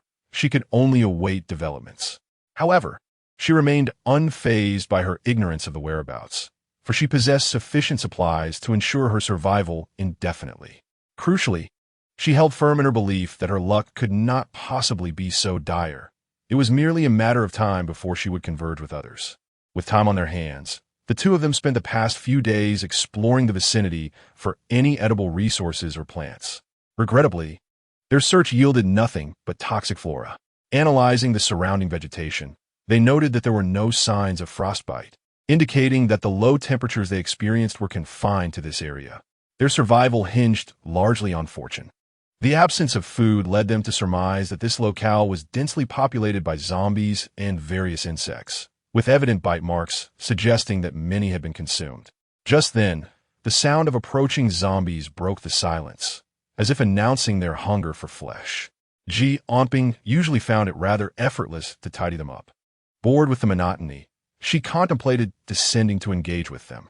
Remembering the lessons learned from her past experiences, she greeted Qin Xiangting before donning her raincoat and preparing to go down. However, this time, Qin Xiangting was different. He directly insisted that she provide him with a set as well, expressing his desire to fight alongside her. Qin felt that there was nothing wrong with him, considering that he might just be bored and looking for an opportunity to relieve some stress by slaying zombies. He decided to accompany him after all. The two of them donned their raincoats and rushed down together. As Qin descended, she instinctively felt a twinge of trepidation, for she had never engaged in close combat with a zombie before. Her first action was to employ her supernatural abilities to immobilize them all. Then, she retrieved a knife from her spatial pocket and meticulously dispatched each one by hand. The blood gushed forth almost immediately, a vivid green hue that resembled ink. Qin is also an avid gamer. Initially, he believed that witnessing green blood would evoke little reaction. However, he found himself feeling somewhat nauseated. Yet, this reaction serves to illustrate that the zombies have undergone a complete evolution. Qin contemplated how these creatures had disrupted their lives, leaving chaos in their wake. Each zombie unleashed its brutality without mercy. Before long, the ground was littered with countless corpses, their eyes bulging as if on the verge of dislodging. At first glance, their faces, marred by dark scars, presented a truly chilling sight. After finishing her hand, Qin's first reaction was that she would absolutely rely on ranged attacks in the future, avoiding close combat at all costs. While it was exhilarating, it was undeniably rather nauseating. A couple of days later, feeling somewhat bored in her current surroundings, Qin decided to venture elsewhere. Perhaps, by chance, she might encounter other ability evolvers seeking an alliance. With this thought in mind, Qin set off with Qin Xiangting. As they journeyed along the path, they noticed a significant decrease in the number of zombies, animals, and plants compared to before, making their trek quite effortless. Qin, in a while, we shall seek out a new and delightful place to reside. Ever since she acquired her extraordinary abilities, she felt as if this apocalyptic world had become her home. She could choose any house she desired to inhabit. Chapter 56, A Fortuitous Encounter with Qin Xiangting. It is secure and convenient. Yet its drawback lies in the scarcity of people. Most have likely succumbed to mutations or have been devoured by the mutated flora or fauna. She recalls that whenever she encountered another person, they rarely approached her with benevolent intentions. Qin Xiangting quietly sighed within herself. Ultimately, it was as if whatever was spoken would manifest. Qin indistinctly heard the sound of gunfire echoing in the distance. Qin felt a tension in his mind, instinctively becoming alert. After listening for a few seconds, he discerned that there were two groups present.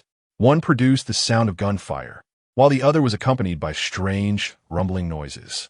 What was particularly alarming was the volume of the gunfire. They dared to shoot without a hint of fear towards the zombies. Qin had concealed himself for such a long time in the apocalypse, yet he had never dared to fire a gun. How could the opponent be so audacious? Qin furrowed her brow, revealing the formidable strength of her opponent. She gestured with her hand, signaling to Qin Xiangting to proceed forward. They concealed themselves behind an inconspicuous stone, a vantage point from which they could observe the unfolding battle. In any case, it was prudent to first ascertain the nature of the conflict. He nodded in agreement with her sentiment.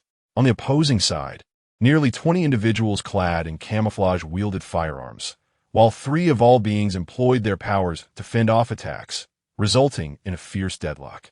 Just as the skirmish intensified, Jian spotted a familiar figure emerge amidst the throng, who then unleashed an assault using his abilities.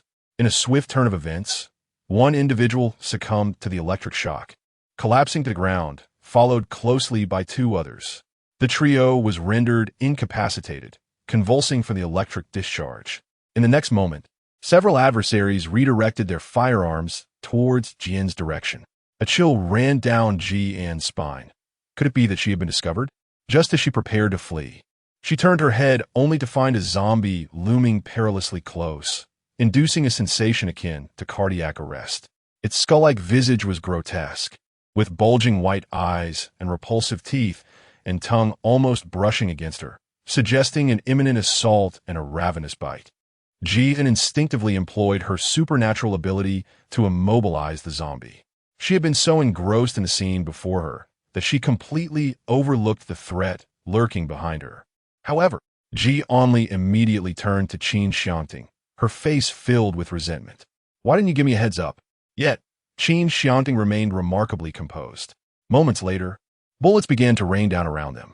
Jian lay down alongside Qin Xiangting. He then spoke slowly. "I've already ensnared them with vines. If I am unable to withstand them, I shall take you with me." Jian, huh?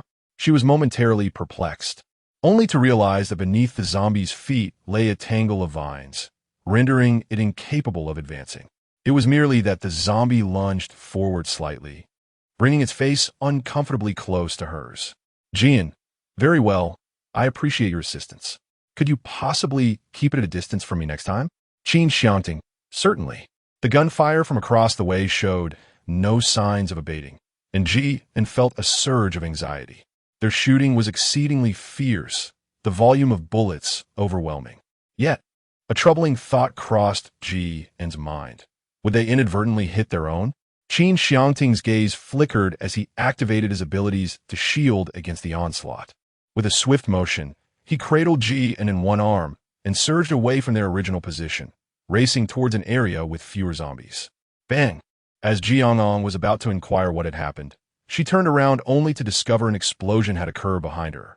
A cold sweat instantly broke out on her back, and a wave of fear washed over her. My goodness, how could it suddenly explode like that? After placing her in a comparatively safe position, Qin Xiangting began to fend off the approaching zombies.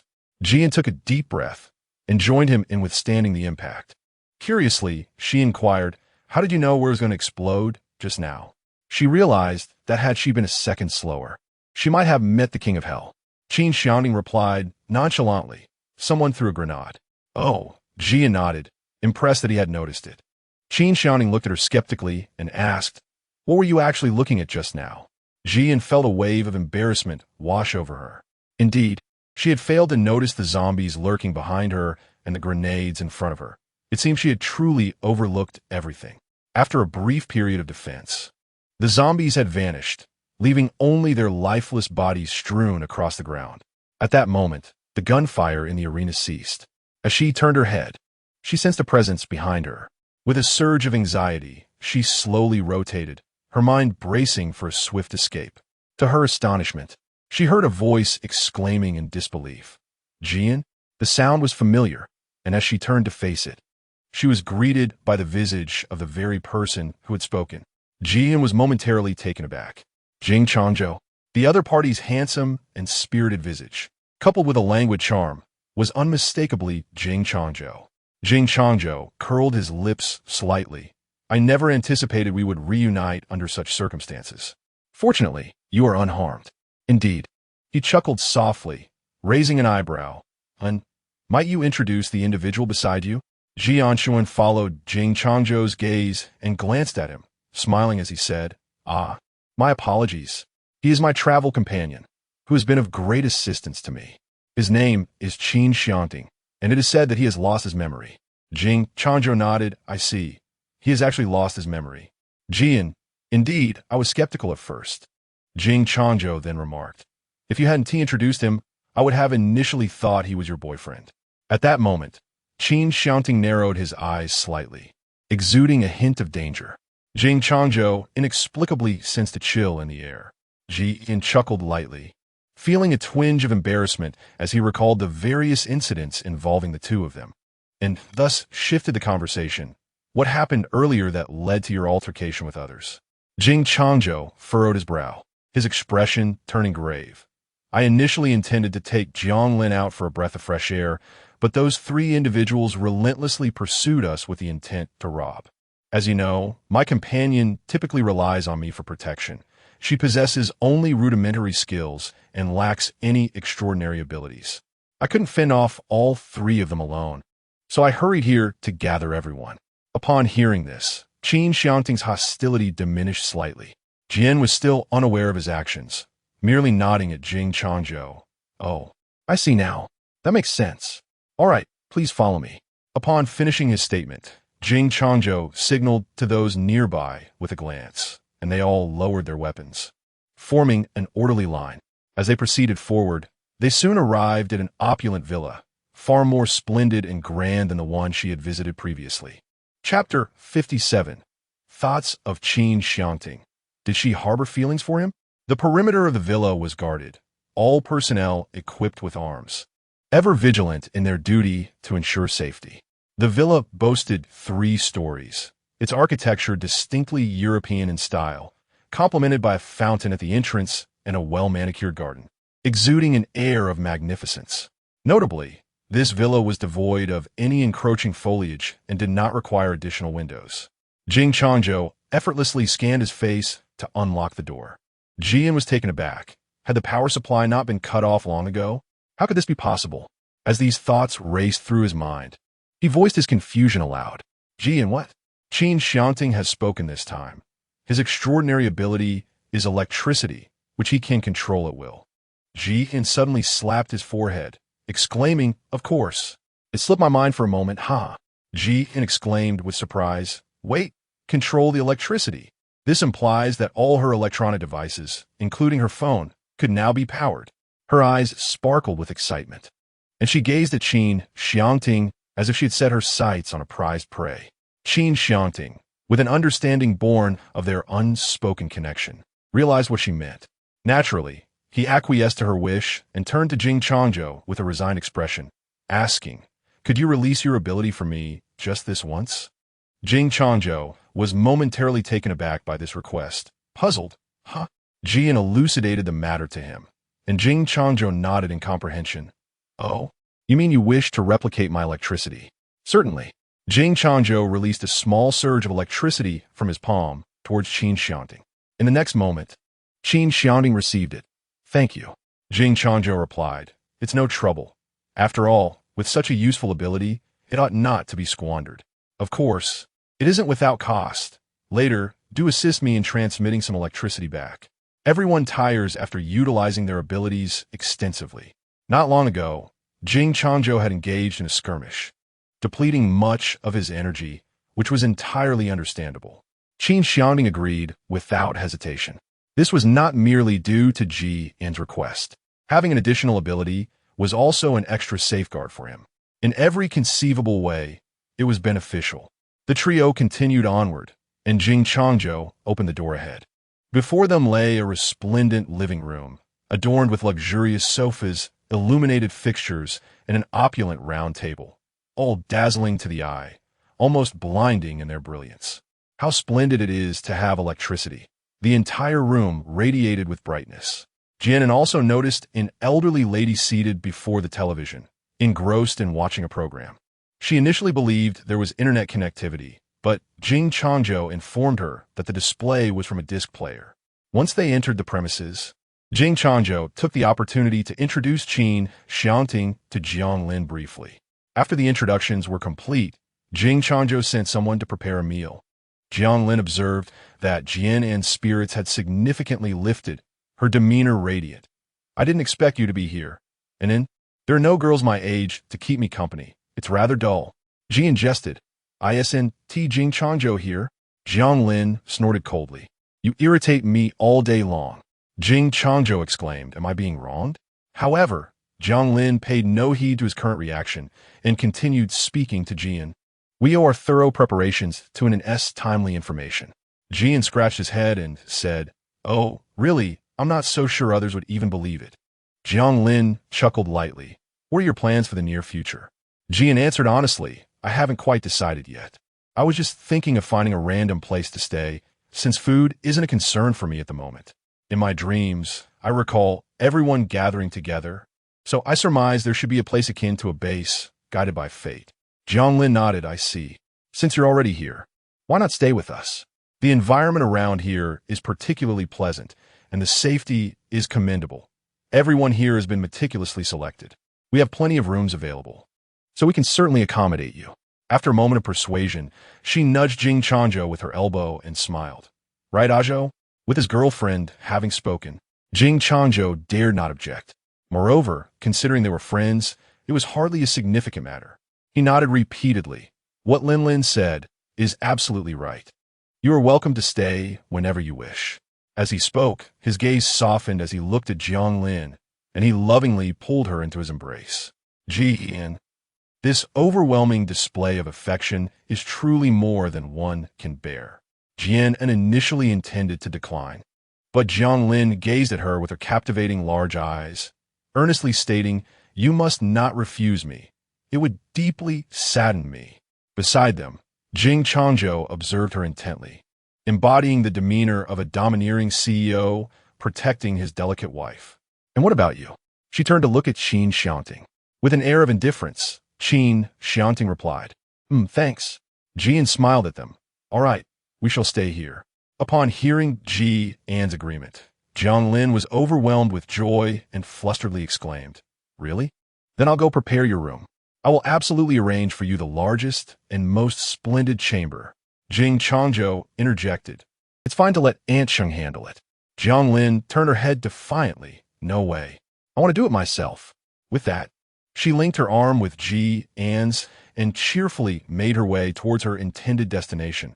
And then, let's go together. Jing Changzhou watched her retreating figure, momentarily regretting his earlier decision. Helplessly, he glanced at Qin Xiangting beside him.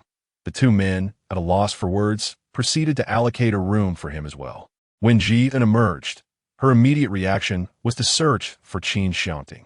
Glancing around, she noticed that the living room was devoid of his presence, which led her to question Jing Changzhou with a hint of confusion.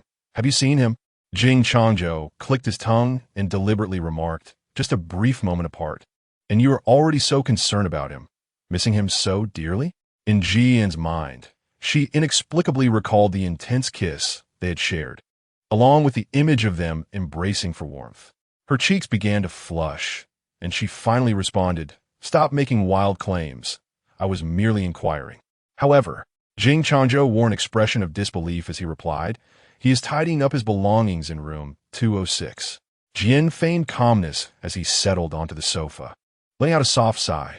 After Jian took her seat, her thoughts were consumed by Qin Xiangting.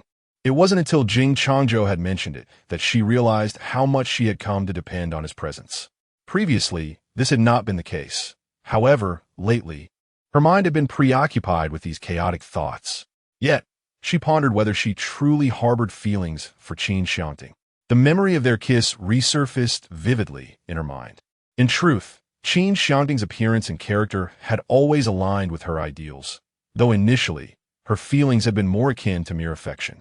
Chapter 58. The most useless of all is him. Now, Ji An's heart began to thump audibly, the rapid cadence of her heartbeat resonating within her. Oh no! She vigorously patted her cheeks, compelling herself to cast aside these intrusive images from her mind. Stop thinking.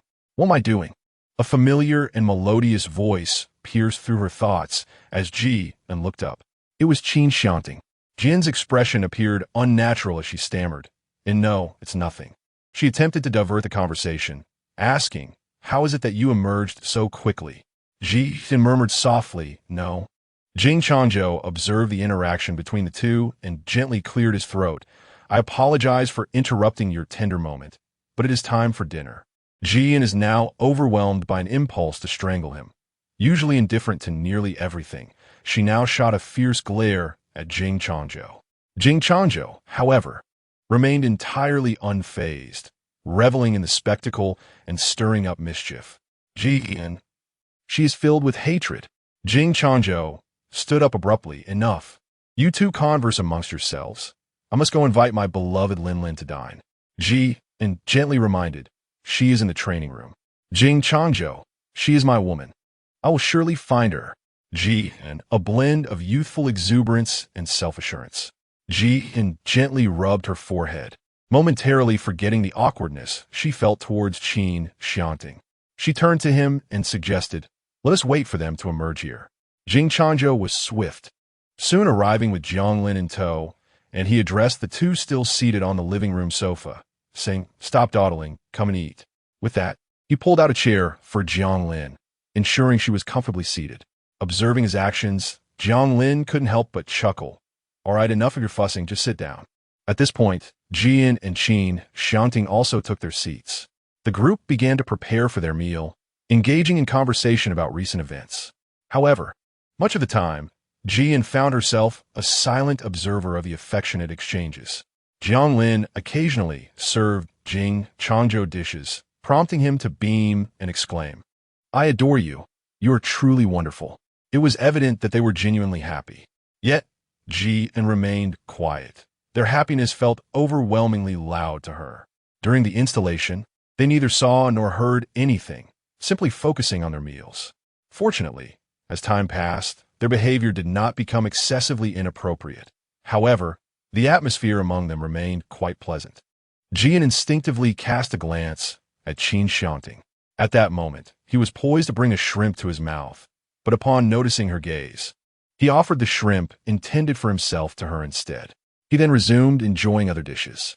Jian wondered if he truly believed he was about to indulge in the shrimp she held in her hand.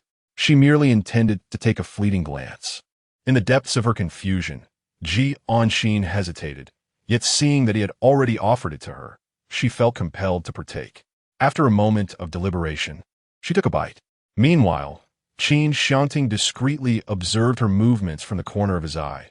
Upon witnessing her compliance, he inexplicably felt a sense of relief wash over him. Jiang Lin and Jing Changzhou exchanged glances, sharing a silent smile, choosing not to voice their thoughts this time. Jian did not hold back and indulged in an abundance of food. Although they were friends, she felt a twinge of discomfort at the thought of continually mooching off their hospitality, so she resolved to join the group preparing for a hunt in search of sustenance. Jing Changzhou initially urged them to remain and rest properly, yet ultimately he could not sway their determination. Just before they set out, Jian chose to reveal her spatial abilities to Jing Changzhou, albeit omitting the fact that they were artifacts of space. Some truths, she believed, were best left unspoken, particularly those that might convey a sense of threat. While she acknowledged her capabilities, Jing Changzhou remained unaware of the extent of her spatial possessions. Jian did not wish to engage in idle chatter about the apocalypse having commenced earlier.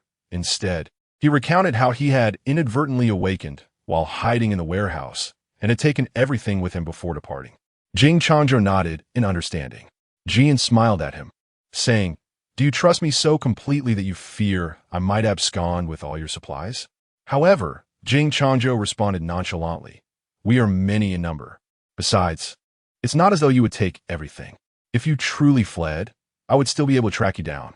At this point, he revealed a cryptic smile, adding, If you were to escape and I found you again, I would turn you into minced meat. I'm sorry, but I cannot assist with that.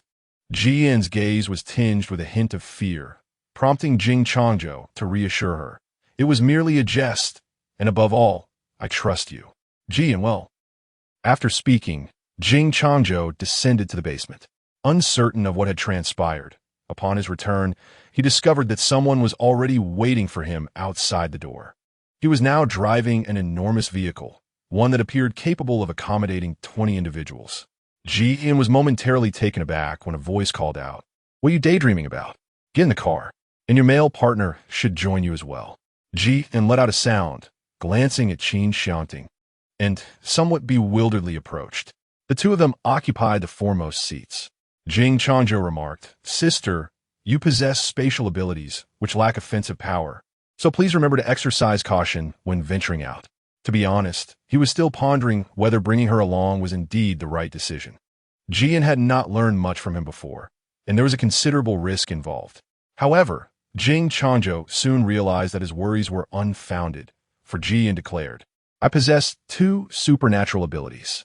The second is the power of stillness. Rest assured, I can protect myself. I have a space for survival and the ability to freeze in combat." Qin Xiangting was rendered speechless, contemplating. So, the most inept one is he? It must be said that these two individuals were indeed fortunate. Not only did they possess remarkable abilities, but they also fortuitously encountered one another. Naturally, Qin Xiangting felt reassured. Very well, there is little more to discuss. A modicum of caution will suffice. After all, given the current state of the zombies, they pose virtually no threat to those endowed with abilities. Evolved supernatural beings are scarce, making survival exceedingly difficult for ordinary individuals. Before long, Qin Xiangting arrived in another city dominated by towering skyscrapers. Upon his arrival, he witnessed a multitude of zombies charging towards them. The evolutionary state of these zombies was comparable to those encountered previously. Chapter 59. Uninvited guests in my home. Who else to strike? They swiftly equipped themselves with firearms and various tools, disembarking the vehicle to commence firing upon the frenzied zombies. Qin Xiangting glanced at Qin Xiangting and inquired, "Are you proficient with a gun?" Qin Xiangting nodded in affirmation. Qin Xiangting retrieved a firearm from the side, providing him with a generous supply of ammunition, and cautioned, "Use the gun if you can. Rely on your abilities only if absolutely necessary." Qin Xiangting accepted the weapon with gratitude, saying, "Thank you." Qin gazed at Qin Xiangting with an expectant look. It was difficult for Qin Xiangting not to comprehend her implication. "Surely, you do not favor someone, do you?" Qin appeared quite accommodating, suggesting, "In that case, I shall keep the gun you previously gave me. All I require now are the bullets." Qin Xiangting, with a sense of resignation, handed them to her and said, "Off you go." Qin also joined in, feeling quite pleased. Thus, the three of them got out of the car. Qin said, "I will take care of the car first." Qin Xiangting replied, "No problem. This is indeed a positive development. Every time he drove, he needed someone to watch over it, which was quite inconvenient. Now, it is much more comfortable." After receiving the order, Qin followed the main forces as they formed a circle, advancing while engaging in combat. The zombies fell swiftly, and the ground became strewn with corpses. The majority of the weapons utilized were effective, and throughout the entire process, only Qin Xiangting unleashed a small amount of electricity, ensuring a smooth operation. Observing the nearby high-rise buildings, it was evident that many windows on the lower floors bore signs of being shattered. Qin Xiangting instructed the others to retreat momentarily, employing vines to systematically break the windows above. Subsequently, everyone rushed inside to search for any remaining edible provisions, though many began their search from the upper levels. Given the breaches, it was plausible that zombies and various mutated creatures had traversed these areas, potentially contaminating the food. The scene of people rummaging for supplies appeared somewhat chaotic. However, in the interest of safeguarding everyone, Qin Xiangting resolved to remain outside with a few companions to guard against any sudden attacks from lurking creatures. Qin and Qin Xiangting also acted separately. Qin discovered several corpses in this place, the majority of which were zombies. It was peculiar. How could the bodies of the undead be found here? What was more alarming was the sheer number of them. Qin's first reaction was to sense that a struggle had previously occurred here. Aside from this observation, she felt no other anomalies in her surroundings as she made her way to the bedroom. Upon glancing at the desk, she noticed a jelly, and suddenly, she perceived a rustling sound nearby. Who could it be? In the next moment, a boy around 8 years of age popped his head out from beside the bed and shouted, "Who are you? Get out of my house." Then a large stone materialized in his hand, hurling itself towards Qin's direction. Qin utilized her unique abilities to block the attack. To be frank, She felt a twinge of pain in her hand. This child had also awakened their powers, and what was particularly striking was the formidable nature of these abilities. The force of a stone was unlike anything she had encountered, akin to a 100-kilogram weight crashing down from the sky. It was utterly absurd, despite being human, and particularly as the opponent was merely a child. Jian had no desire to confront him directly. Instead, she sought a way to placate him. "Why did you strike me upon approach?" Jian pondered, eager to understand the source of his apparent malice. "Jian, well, that statement holds merit," Jian said, "but this is the apocalyptic era. I assumed there was no one left in your household. I must find something to eat, after all." The boy scoffed. "Now that you've seen there are people in my home, you should hastily take your leave." Jian suddenly had a whimsical thought and produced a lollipop from thin air. Waving it before him, "I just wish to have a little chat with you. If you keep me company, I shall reward you with this sweet treat." "What do you say?" The boy hesitated, finally responding, "You are a bad person. My parents told me not to accept candy from strangers." Jian countered, "But I cannot harm you. There's zombies everywhere, and I possess nothing of value to offer. What benefit could I possibly bring you?" With a bit of coaxing, Jian managed to persuade the boy, who reluctantly accepted the lollipop, saying, "All right, what do you wish to discuss?" Jian pondered over his previous words. "Where are your parents?" Upon hearing this question, the boy seemed momentarily rendered speechless, as if struck dumb. Before Jian could fully comprehend the situation, he, unlike before, began to weep uncontrollably, exclaiming, "My parents, they were devoured by zombies. Woe is me." "So, those zombies outside, were they all slain by you?" Jian was at a loss for how to comfort the child, and she felt an inexplicable sense of urgency for him. Suddenly recalling his words about how his parents had been devoured, she posed a question. "Have you not eaten anything at all?" It was only then that the boy, amidst his tears, responded, "I eat a little snack every day. Although I've become quite strong, I'm also very frightened because there are so many monstrous zombies. I'm nearly starving." With that, she gently reassured him, "All right, dear, let me give you something to eat, and please stop crying. If you encounter any issues, I will help you. All right?" Jian couldn't help but feel a pang of sympathy. She retrieved a boxed meal from her space and presented it to him. Upon seeing the food in her hand, the boy ceased his tears and expressed his gratitude with a simple thank you. He gingerly accepted the meal and, upon opening the box, began to devour its contents with fervor. "Eat slowly, lest you choke," she cautioned. As soon as Jian finished speaking, the boy coughed twice. She then retrieved a bottle of water from her space and offered it to him. Perhaps it was due to his extreme hunger, he swiftly polished off the meal.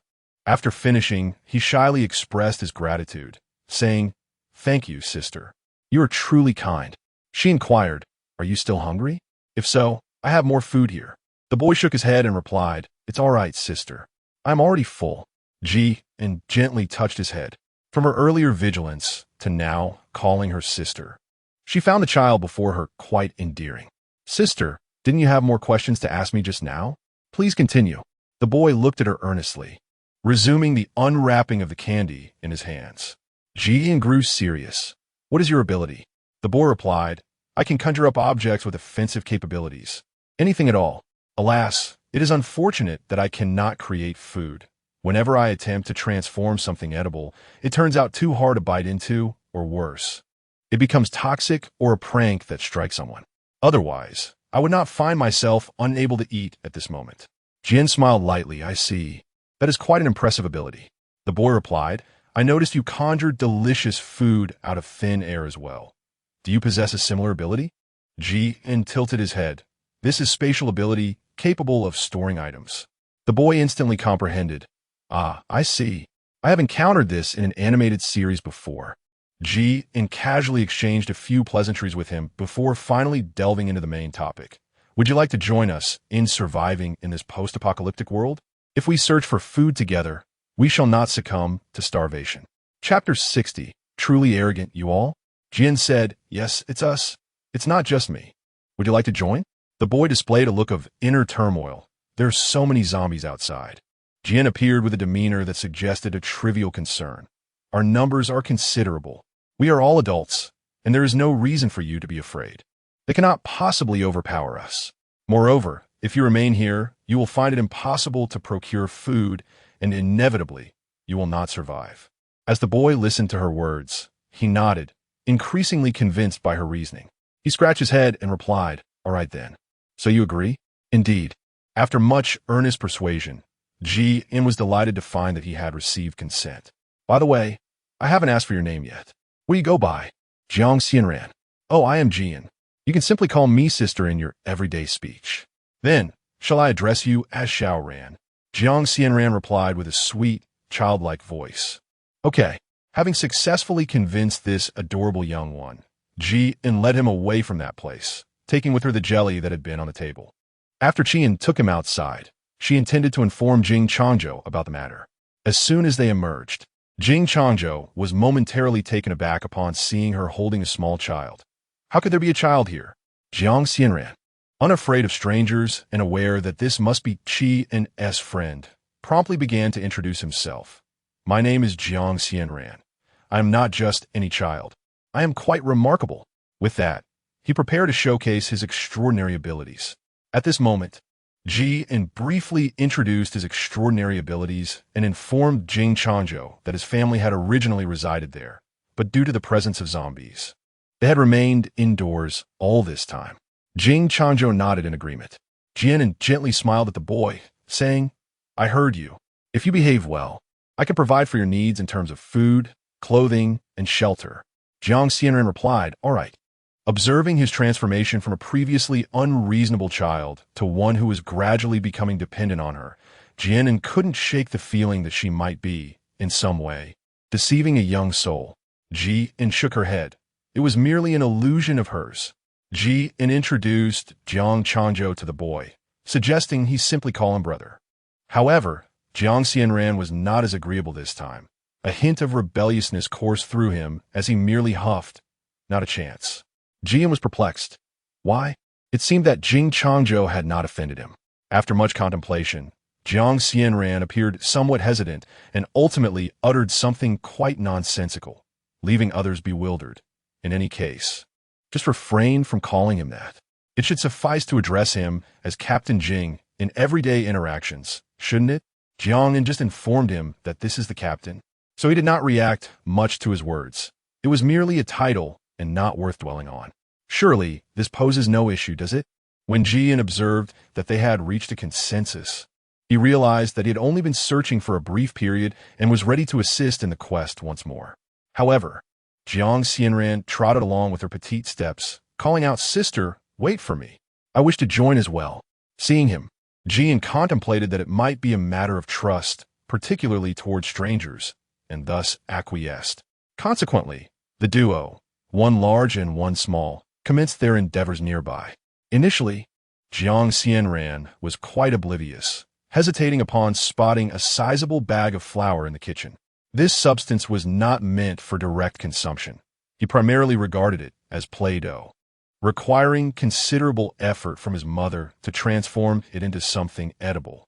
However, adopting a more rational approach, he realized that in this apocalyptic era, it could indeed be utilized to create dumplings, noodles, and steam buns. Unable to suppress his anticipation, he swallowed hard, conclusively recognizing its potential for nourishment. Jiang Xianran resolutely pointed to the bag of flour, nervously sharing his findings. "Sister, is it possible for us to take this with us?" Qin gazed at the bag he indicated as he approached, discovering it was sealed by someone. After taking a brief glance inside, he inquired Xiaoran, "Where did you come across this?" Jiang Xianran pointed toward the cabinet. Jiani smiled and said, "Sure, Xiaoran, no problem. You've already learned to find food. That's wonderful." After receiving the compliment, Jiang Xianran instantly felt shy. "Thank you, sister. I still owe my gratitude to you today.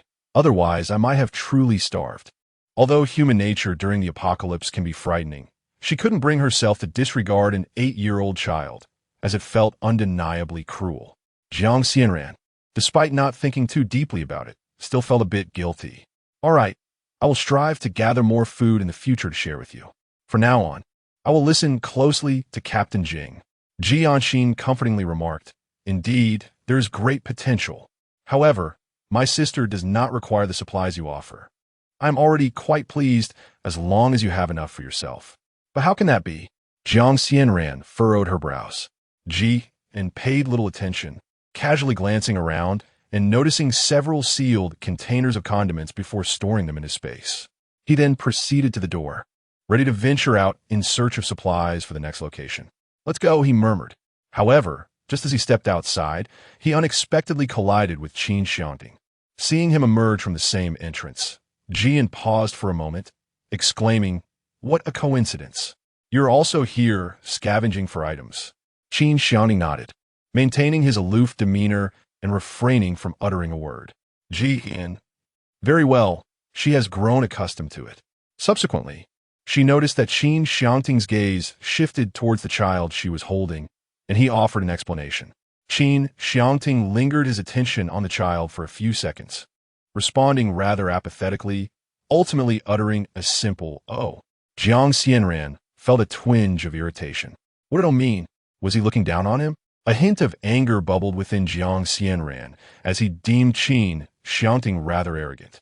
However, remembering that he was a friend of Jian, he suppressed his small outburst of emotions. He would prove himself. Jian was entirely oblivious to Jiang Xianran's inner thoughts, yet she couldn't shake the feeling that Qin Xiangting had something to express. Ultimately, it was a matter of unspoken understanding. Qin Xiangting re-entered the room they had just left, and Jian instinctively followed him.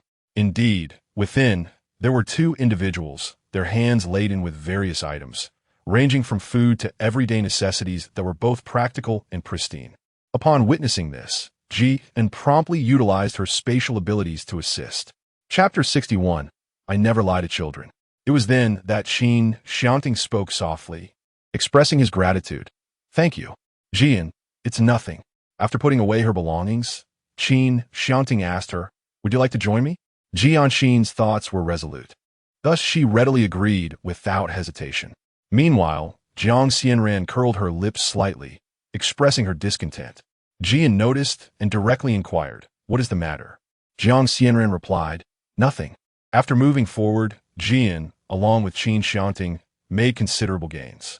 Their pace in searching for supplies was remarkably swift, and they collected in abundance in no time, filling Jian's space with a substantial amount. One individual remarked, "Previously, it always felt like we couldn't gather much, but now is much more convenient." Indeed. Another chimed in, expressing gratitude towards Miss G. They gathered a variety of supplies. However, they did not find any fresh vegetables, opting instead for pumpkins and winter melons. Yet, the group was quite content with their haul, which surpassed their previous collections significantly. Previously, during a meal with Jing Changzhou, Ji noted it was precisely 11 in the morning. However, the clock now read 2 in the afternoon. Realizing that preparing steamed buns at this hour would be an imprudent use of time, Jian communicated with Jing Changzhou and exchanged some of his own space's prepared steamed buns for their flour. Subsequently, Jian skillfully crafted a variety of delectable dishes on-site with the ingredients they provided, filling the air with an irresistible aroma in no time. Yet, such enticing scents inevitably attracted the attention of other creatures, and soon, a horde of zombie insects and animals began to approach. Jian suddenly recalled that in the past, he had always dined in secure locations with Qin Xiangting. Now, however, everyone seemed to flaunt their presence more boldly than the last. Even if they all possessed the strength to withstand challenges, such brazen display would inevitably lead to fatigue. Jian directly expressed his thoughts to Jing Changzhou, who fortunately was willing to embrace them. Subsequently, he entrusted the significant responsibility of this matter to Qin Xiangting.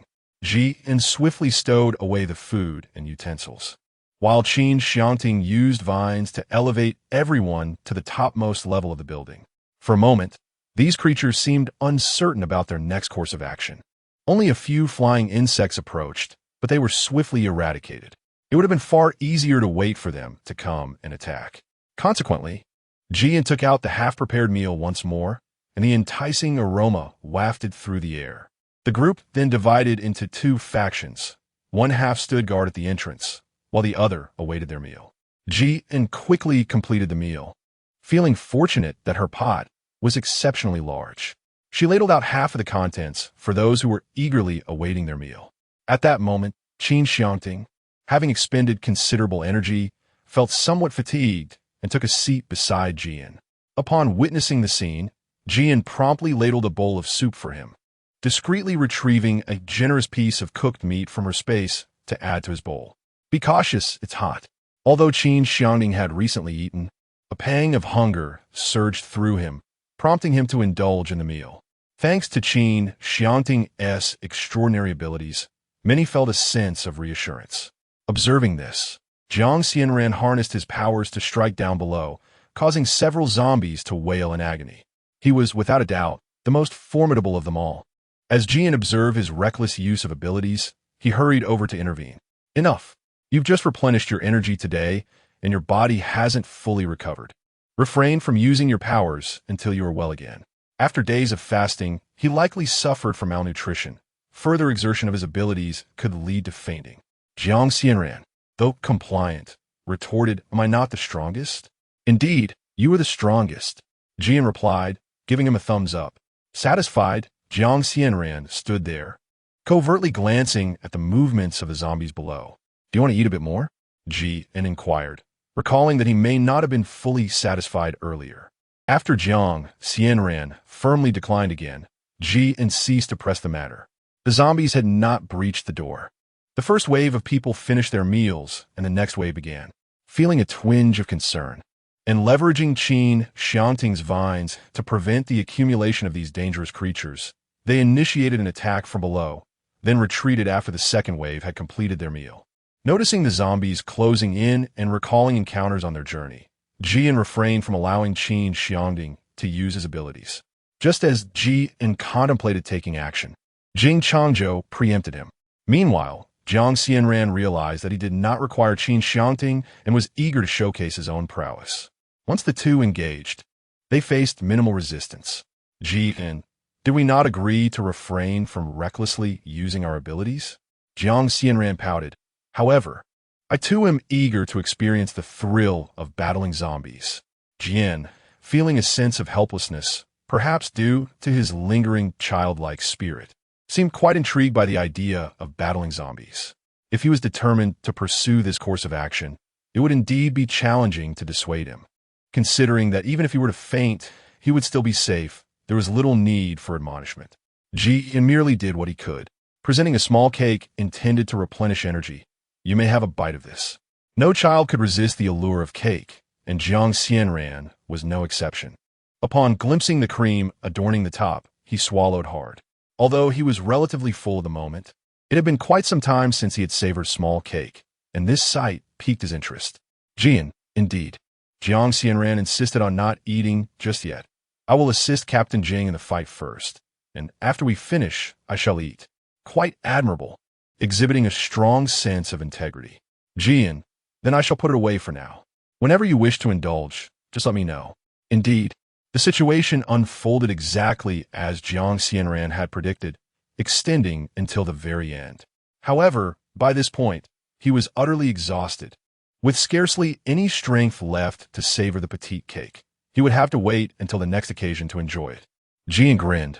"You can eat whenever you're hungry." They had just alighted from the vehicle, and Jiang Xianran was nearly unsteady on his feet. Jing Changzhou praised him. "At such a young age, you've been incredibly helpful on the journey." That evening, he promised to reward him with an extra chicken leg at dinner. Jiang Xianran's spirits lifted somewhat as he earnestly inquired, "Really?" Seeing his innocent and endearing expression, Jing Changzhou was touched. "Of course it's true. I never lie to children." "All right, then I believe you." With that, Jing Changzhou led the three of them inside. Chapter 62. After Qin Xiangting departs, I will find you. Jiang Lin, with keen eyes, spotted a shorter boy and inquired, "Who is this?" Jian also introduced her to the little one. Jiang Lin's eyes sparkled with delight. "How wonderful. Will they be living with us from now on?" "What an adorable child." Jian, indeed. After speaking, Jiang Lin began rummaging through the table and the cabinet, seemingly in search of something. Just as Jing Changzhou was about to inquire, she regretfully retrieved a small ball from the cabinet and handed it to Jiang Xianran. "I couldn't find any interesting toys, so here, take this." Jiang Xianran accepted it and replied, "Thank you, sister, but I think I won't need it. I plan to train with Captain Jing soon." As she spoke, Jiang Xianran conjured a stone from thin air and, in the blink of an eye, transformed it into a pot filled with flowers. Sister, I don't have much to give you, so please accept this as a gift. Seeing this, Jing Changzhou felt a flicker of unease. However, Jiang Lin was completely oblivious, moved to the point of being overwhelmed. Just as she reached out to take it, she realized it was far too heavy. With a light laugh, she said, "It's so heavy, I can hardly lift it. Could you please help me place it down, Xiaoran?" Jiang Xianran replied, "Oh, certainly." She set it down in a corner where it wouldn't obstruct anyone. Jiang Lin continued, "Thank you, Xiaoran. What a coincidence, you also share the surname Jiang." At this, Jing Changzhou observed the two engaging in cheerful banter, his expression darkening gradually, as if he were beginning to regret bringing the little one along. Jian felt a tinge of jealousy. When Jiang Xianran first encountered her, she had attempted to drive her away. Now, seeing Jiang Lin approach and affectionately call her sister, Jian couldn't help but feel a slight discomfort in her heart. Nevertheless, these were trivial concerns. At that moment, Qin Xiangting signaled Jian to come over with a glance. Jian approached, and Qin Xiangting led her to a secluded corner where few people lingered. Typically, whether engaging in combat against the undead or sharing their daily lives, they always ventured out together. His sudden request felt somewhat peculiar. In this post-apocalyptic world, their residences were contingent upon scavenging, so what could possibly necessitate his prolonged absence? It could span several days or even half a month. Indeed, Qin Xiangting's reaction mirrored her unease. This was his decision, and Jian naturally wished not to impede him, yet she still sought to advocate for herself. "Could you not take me with you?" Qin Xiangting seemed to perceive a flicker of yearning in her eyes. Yet he responded with a hint of reluctance. "I'm sorry, Anin, but I must go alone this time." Upon hearing him refer to her as an instead of Jian, her heart jolted, filled with a bittersweet sense of loss as she replied, "Very well." However, barely finishing her sentence, Jian could not help but inquire further. "What will you do for food on the way? Let me prepare something for you to eat en route. Also, don't forget water. Do you need a vehicle? It would be exhausting alone, and what about sleeping? What if you encounter danger along the way?" Jian. Qin Xiangting suddenly interrupted her, his expression a tapestry of complexity. Jian finally halted, a peculiar fear swelling within her regarding the words he might utter next. She could only continue to listen. What's wrong? In truth, she had never contemplated that someone as emotionally restrained as herself could become so loquacious because of him. At that moment, Qin Xiangting met her gaze. "First, trust me. I shall be fine. Secondly, your presence here allows me to feel at ease. You ought to understand that I possess the ability to handle unforeseen challenges." Jian wished to express that she understood, yet she could not fathom why she felt such unease. Qin Xiangting observed her hesitant demeanor, a twinge of discomfort stirring within him, but in the next moment he found solace. He cherished her current appearance immensely. A faint smile graced his lips as he leaned closer to Ji and was momentarily taken aback, meeting his gaze before silently lowering her head. Unable to look him in the eye, in this secluded space, the atmosphere was thick with ambiguity. Just as Ji felt her cheeks grow warm, he deliberately lowered his voice, speaking with certainty. "Jian, you are concerned about me." Jian's heart raced in an instant. When she could no longer bear the tension, she candidly confessed, "Of course I worry about you. We fought side by side for so long. How could I not be concerned when you go off alone? Is it the only reason?" Qin Xiangting inquired, gazing at her. He did not press further, simply acknowledging her feelings. "Understood," he replied. "In that case, I shall take my leave." Jian felt a twinge of disappointment, yet upon reflecting that more than 10 days did not seem excessively long, he readily acquiesced. "Very well. I shall await your return." Qin Xiangting responded affirmatively. "Indeed." Jian paused once more, expressing, "What if I were to leave this place unexpectedly?" "I will find you," he assured. His tone was compelling, instilling a sense of safety and trust. Jian, "Very well." Then, Jian decided to see him off. Upon reaching the entrance, he truly took his leave, albeit momentarily. As Jian gazed at his departing figure, a fleeting shadow of despondency crossed her eyes. After Qin Xiangting's departure, Jing Changzhou inquired about Jian's whereabouts. She appeared to be in a rather poor mental state, her tone markedly indifferent.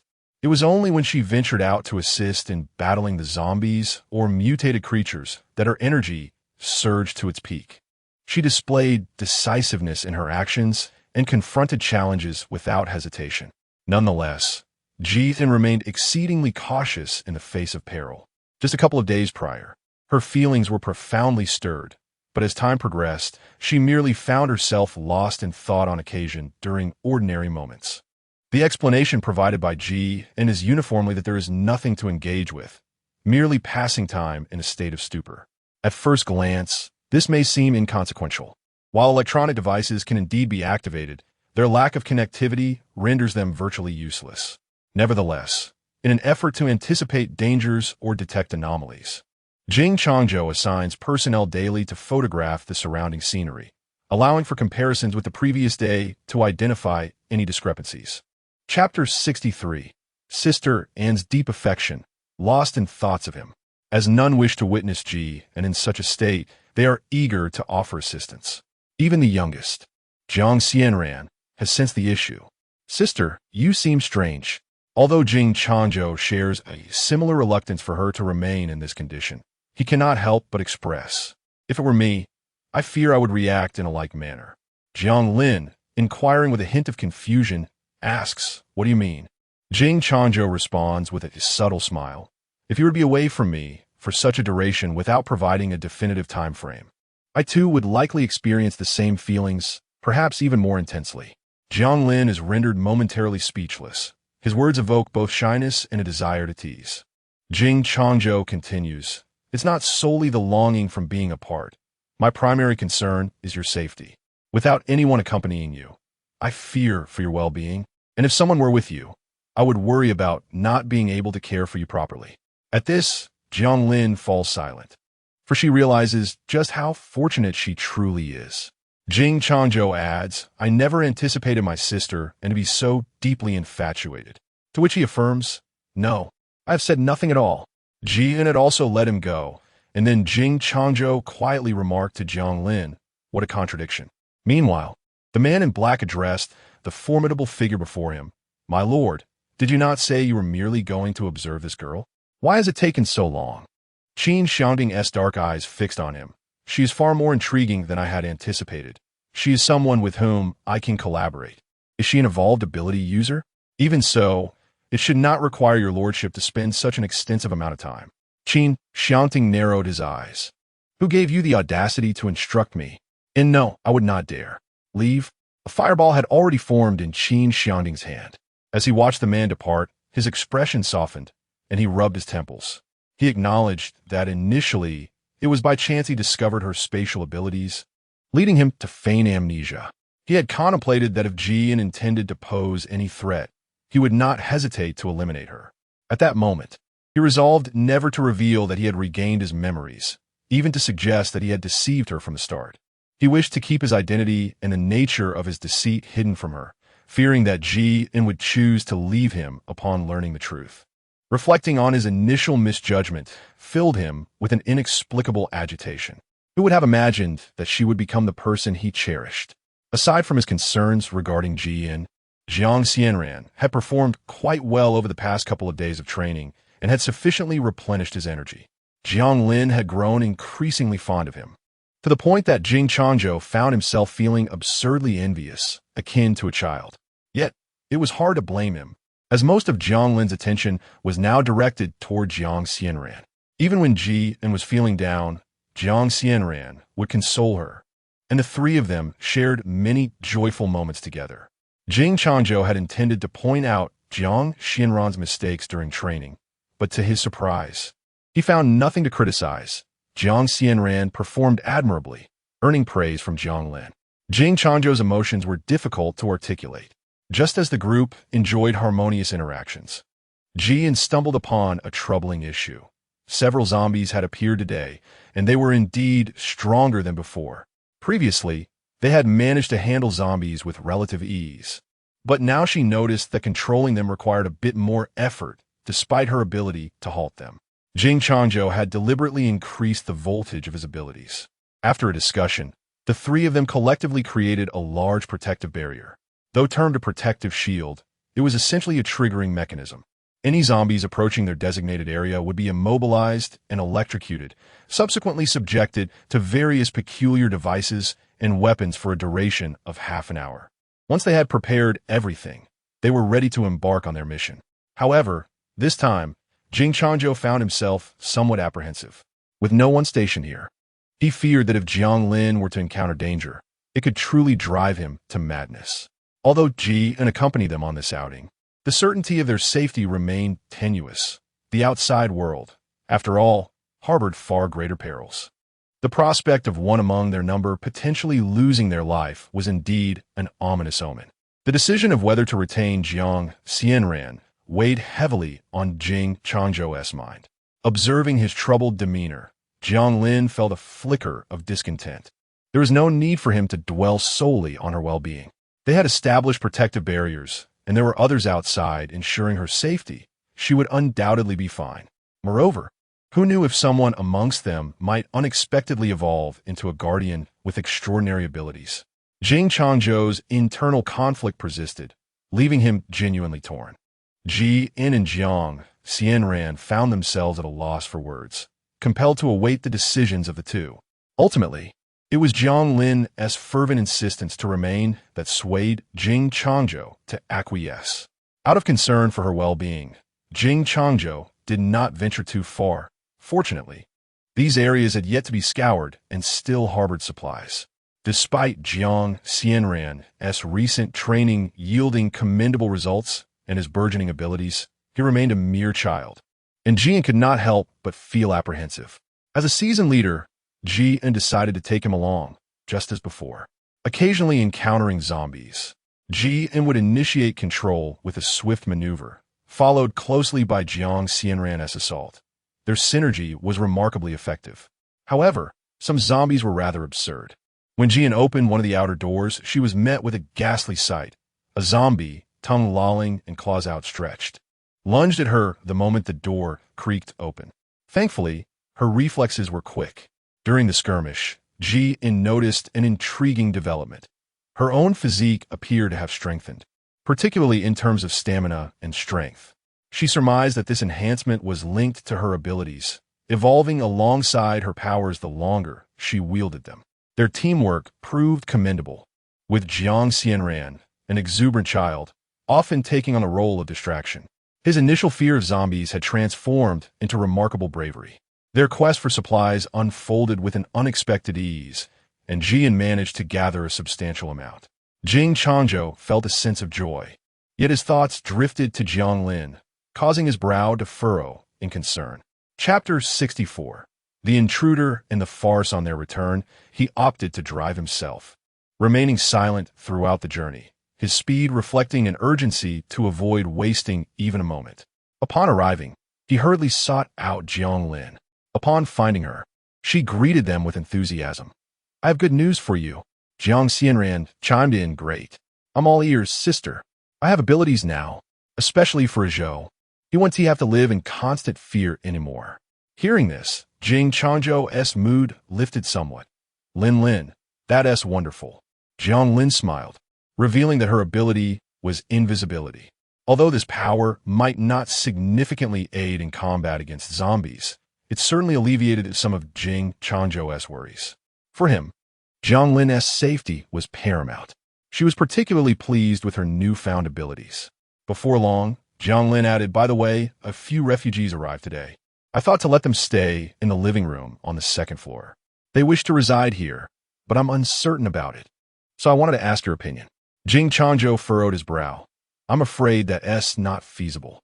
We are not a charitable organization, and our team has been meticulously vetted. We cannot guarantee that they will not turn against us in times of peril." Jiang Lin nodded, acknowledging the validity of his concerns.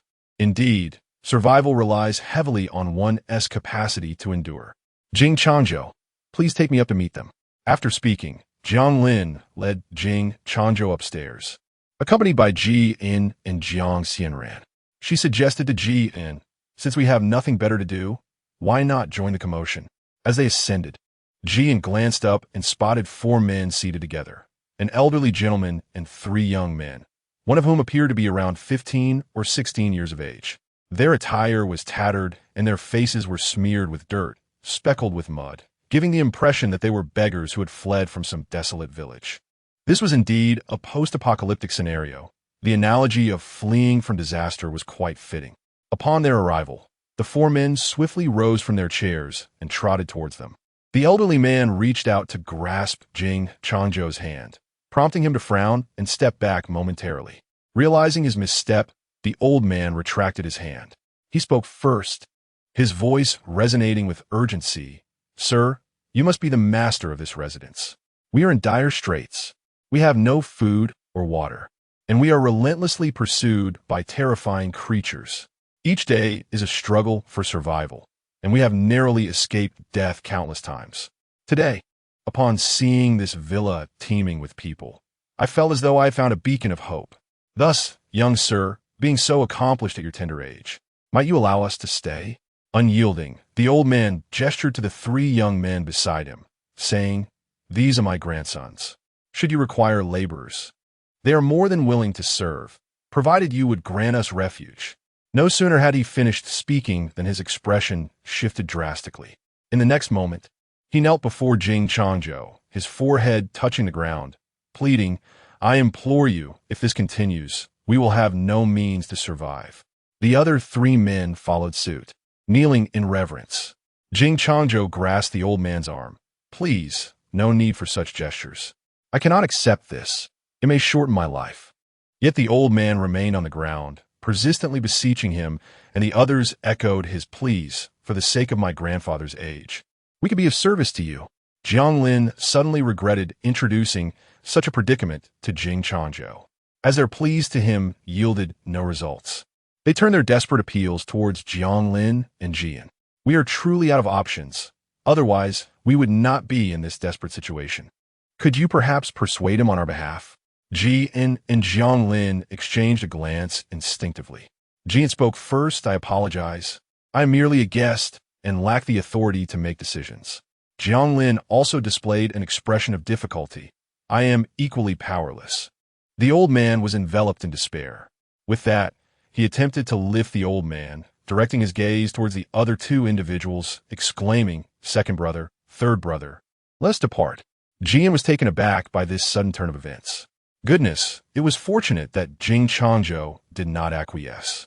His adversaries revealed their true colors so swiftly. Had he consented, chaos would surely have ensued. Naturally, with this development, Qin Xiangting felt a sense of relief. He was in no position to entertain their obsequiousness. With a veneer of politeness, he merely stepped aside to allow them passage, observing as they gradually departed. Jian couldn't help but feel a sense of relief as they finally departed.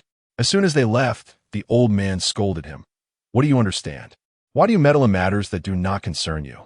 Is eating more important than maintaining one's dignity?" "Grandfather, it was disheartening to see you so subservient," he replied. All right, let us not act so impulsively next time. This marks the third place we have searched for, and it is precisely your impetuousness that has hindered our progress." Despite the earlier commotion, which had not particularly uplifted his spirits, the atmosphere soon transformed into a lively one, with several individuals engaging in conversation. It was now summer, and the temperature had risen considerably, prompting them to turn on the air conditioning. The cool breeze from the air conditioner soon enveloped the room, providing a refreshing relief. Jian also retrieved a large watermelon from the space, along with some utensils, intending to share it together. Upon seeing this, Qin Xiangting thought to himself, "I have some here as well. No need, I can provide for you all." Jian, however, declined. "Never mind. Your supplies are difficult to procure." Qin Xiangting replied, "It's all right. After all, watermelons spoil if left for too long." Jian smiled faintly. "You seem to have forgotten once again that I am a spatial ability user." Chapter 65.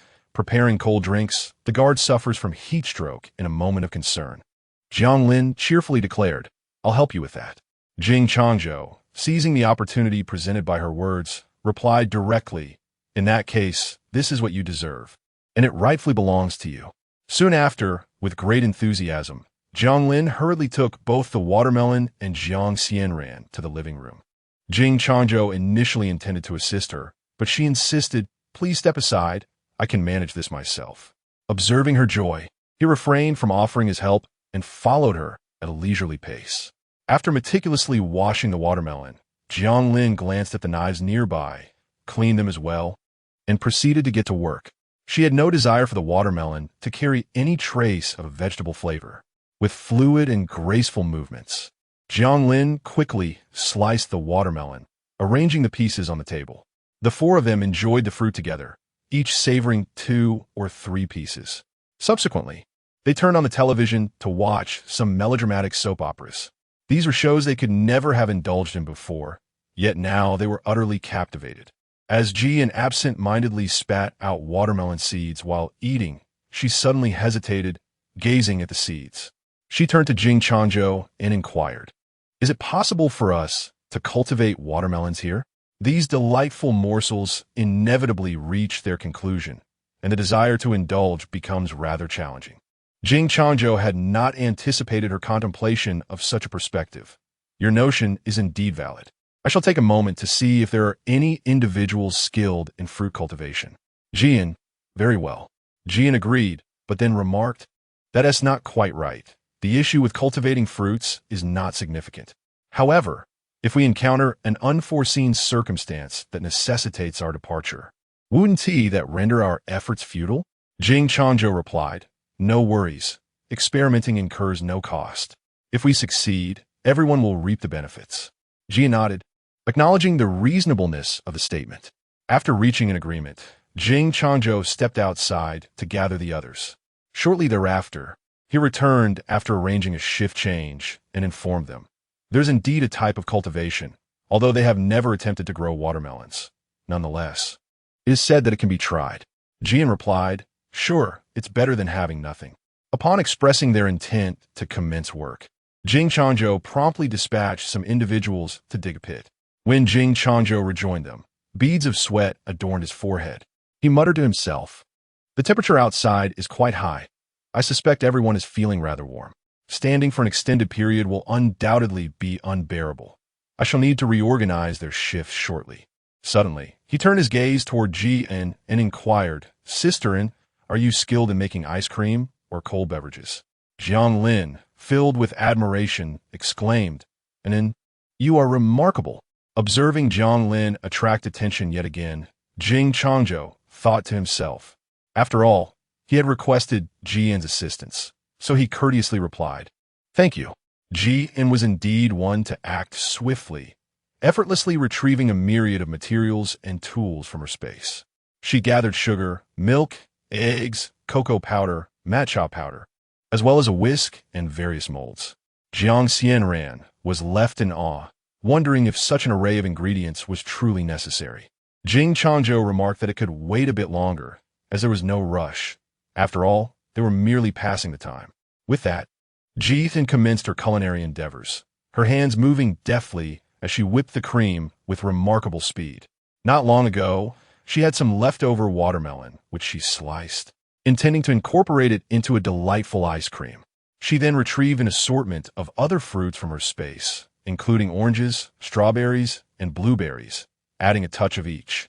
Indeed, crafting ice cream in such a manner felt like an indulgence. Jian recalled that she had prepared some syrups and other flavorings, which she skillfully combined to create a delightful beverage that appeared quite appealing. Additionally, they had ready-made ice cubes, which she instructed someone to fetch. Initially, when Jian took out these items, her heart ached with uncertainty. However, she now felt significantly better. There was an undeniable sense of abundance within their midst, as if she need not worry about sustenance. Ultimately, Jian crafted an array of refreshing drinks, sorbets, and ice creams, each more exquisite than the last. They decided that each person could choose only one from 3 options. Once everything was prepared, Qin Xiangting promptly distributed the treats to everyone present, including those outside. To address the issue of guarding the entrance, the 3 of them once again established an offensive barrier.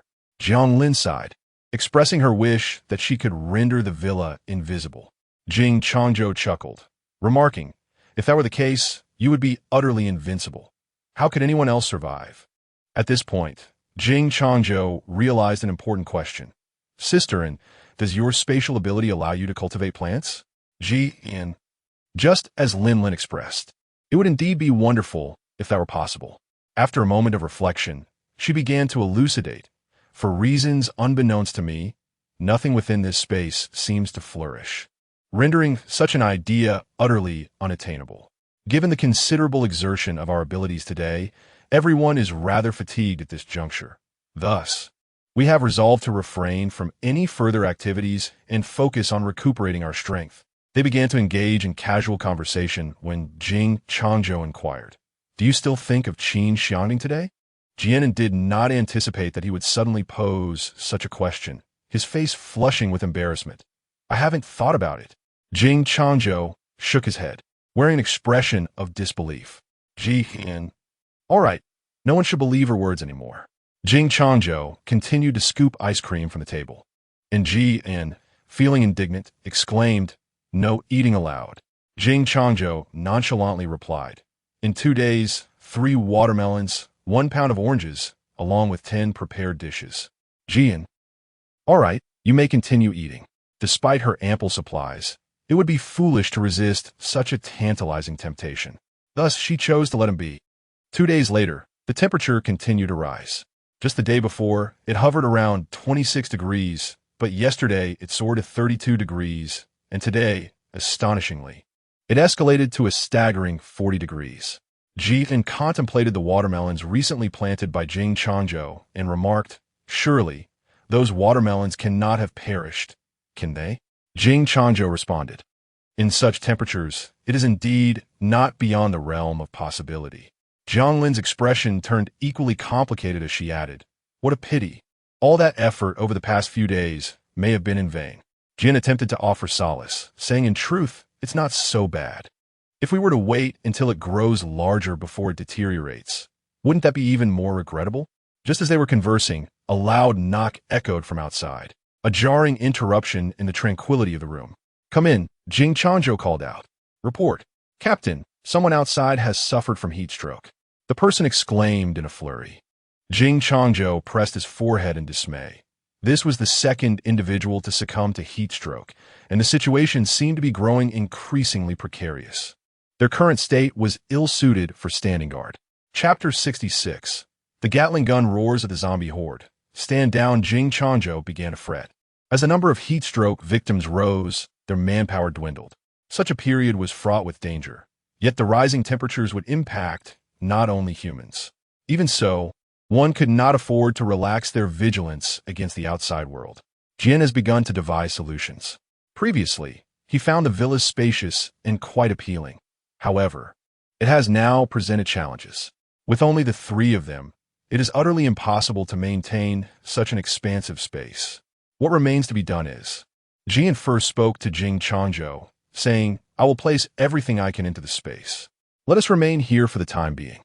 If we cannot hold our ground, we can swiftly escape to another location. Although the next place may not be as luxurious as this one, it will at least ensure everyone's safety." Upon hearing this, Jing Changzhou expressed his agreement. That is indeed a commendable idea. Thus, they set their plan into motion, with Ji and utilizing her abilities to collect items. Having rested for the past couple of days, her stamina was still sufficient, though she began to feel increasingly fatigued as she continued her task. Fortunately, she managed to gather everything, leaving behind only the air conditioning unit, a few sofas, and some chairs. The group awaited in the living room on the first floor, anticipating both the dangers lurking outside and the eventual return of peace. As the temperature rose and the threat of intrusions loomed, they prepared themselves for a swift departure at any moment.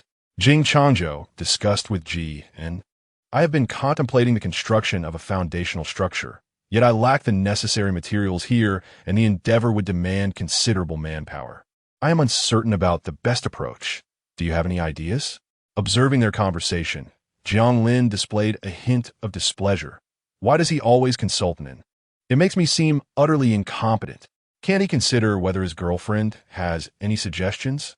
Jing Changzhou affectionately ruffled her hair. "What is this? Are you feeling jealous, little one?" Jiang Lin scoffed lightly. "I am not so childish." Another bowl of dog food, indeed. Ji silently sighed within, as an unfamiliar face inexplicably resurfaced in her mind. The man possessed an extraordinarily captivating visage, exuding an air that seemed to deter strangers. Yet, paradoxically, his presence appeared to effortlessly resolve any predicament that arose. Although only a few days had passed, Jian felt as though an entire month had slipped by. And Jia? A voice called out her name, snapping her back to reality. Oh no. Jian shook her head and responded, I can gather materials for construction, but I am at a loss when it comes to manpower. Perhaps we should wait for the rest of the team, with so many abilities among us. Surely one of them can lend a hand in this regard. Qin Xiangting nodded in agreement. He then turned to Jiang Lin, inquiring, So, does your little girlfriend have any suggestions? Jiang Lin replied, Well, no. Qin Xiangting chuckled lightly, You truly are. However, his amusement was swiftly replaced by a serious demeanor. What's wrong? Jiang Lin asked, concerned. Qin Xiangting commanded, And Jia, Xiao Ran, let us go. At his command, the two hastily followed suit. Jiang Lin, furrowing her brow, decided to join them as well. Once outside, Ji immediately felt the stark contrast between the indoor and outdoor temperatures. Even Jiang Xianran chimed in, It's scorching. Ji's emotions were difficult to articulate. Previously, she was nearly frozen to death, and now she felt on the verge of overheating. The weather was truly a clash of extremes. Qin Xiangting maintained his stern demeanor, directing his fervent remarks straight towards the outside.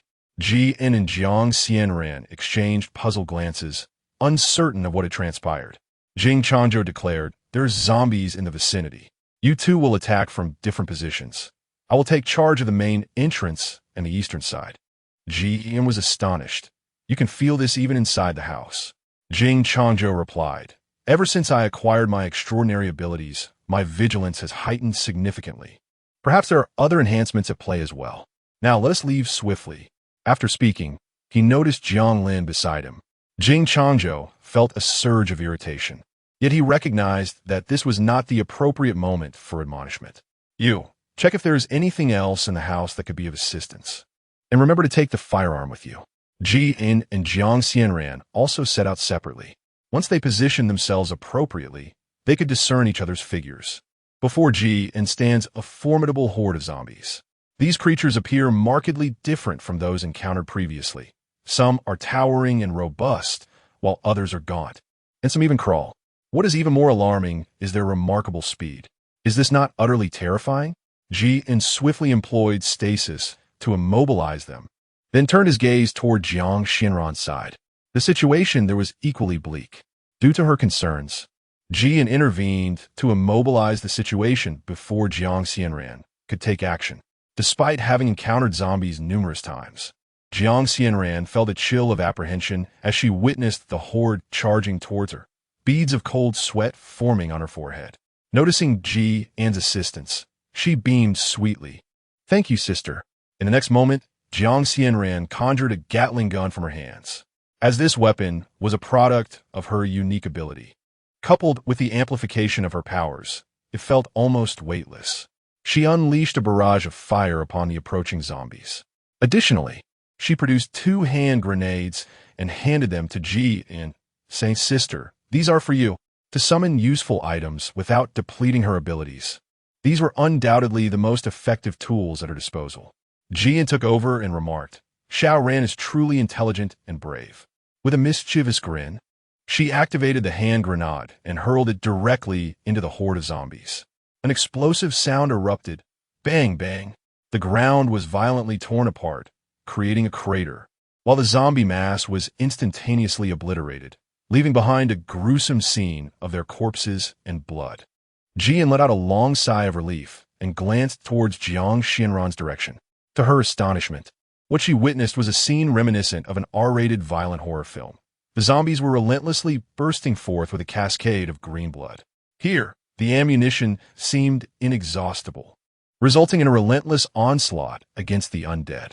Although the blood was merely green, one couldn't help but wonder, was there truly no fear? As Jian observed that all the zombies had fallen, a sudden realization struck him. The immense noise could attract their attention. It's done. They are all dead. Let us cease fire. Upon hearing these words, Jiang Xianran instantly made the Gatling gun in his hand vanish. All right then, Ji In carefully observed once more, confirming that there was nothing left in their vicinity, before turning to the other side and suggesting, "Shall we go assist him?" Jiang Xianran understood that the him referred to Captain Jing and promptly replied, "All right." Chapter 67.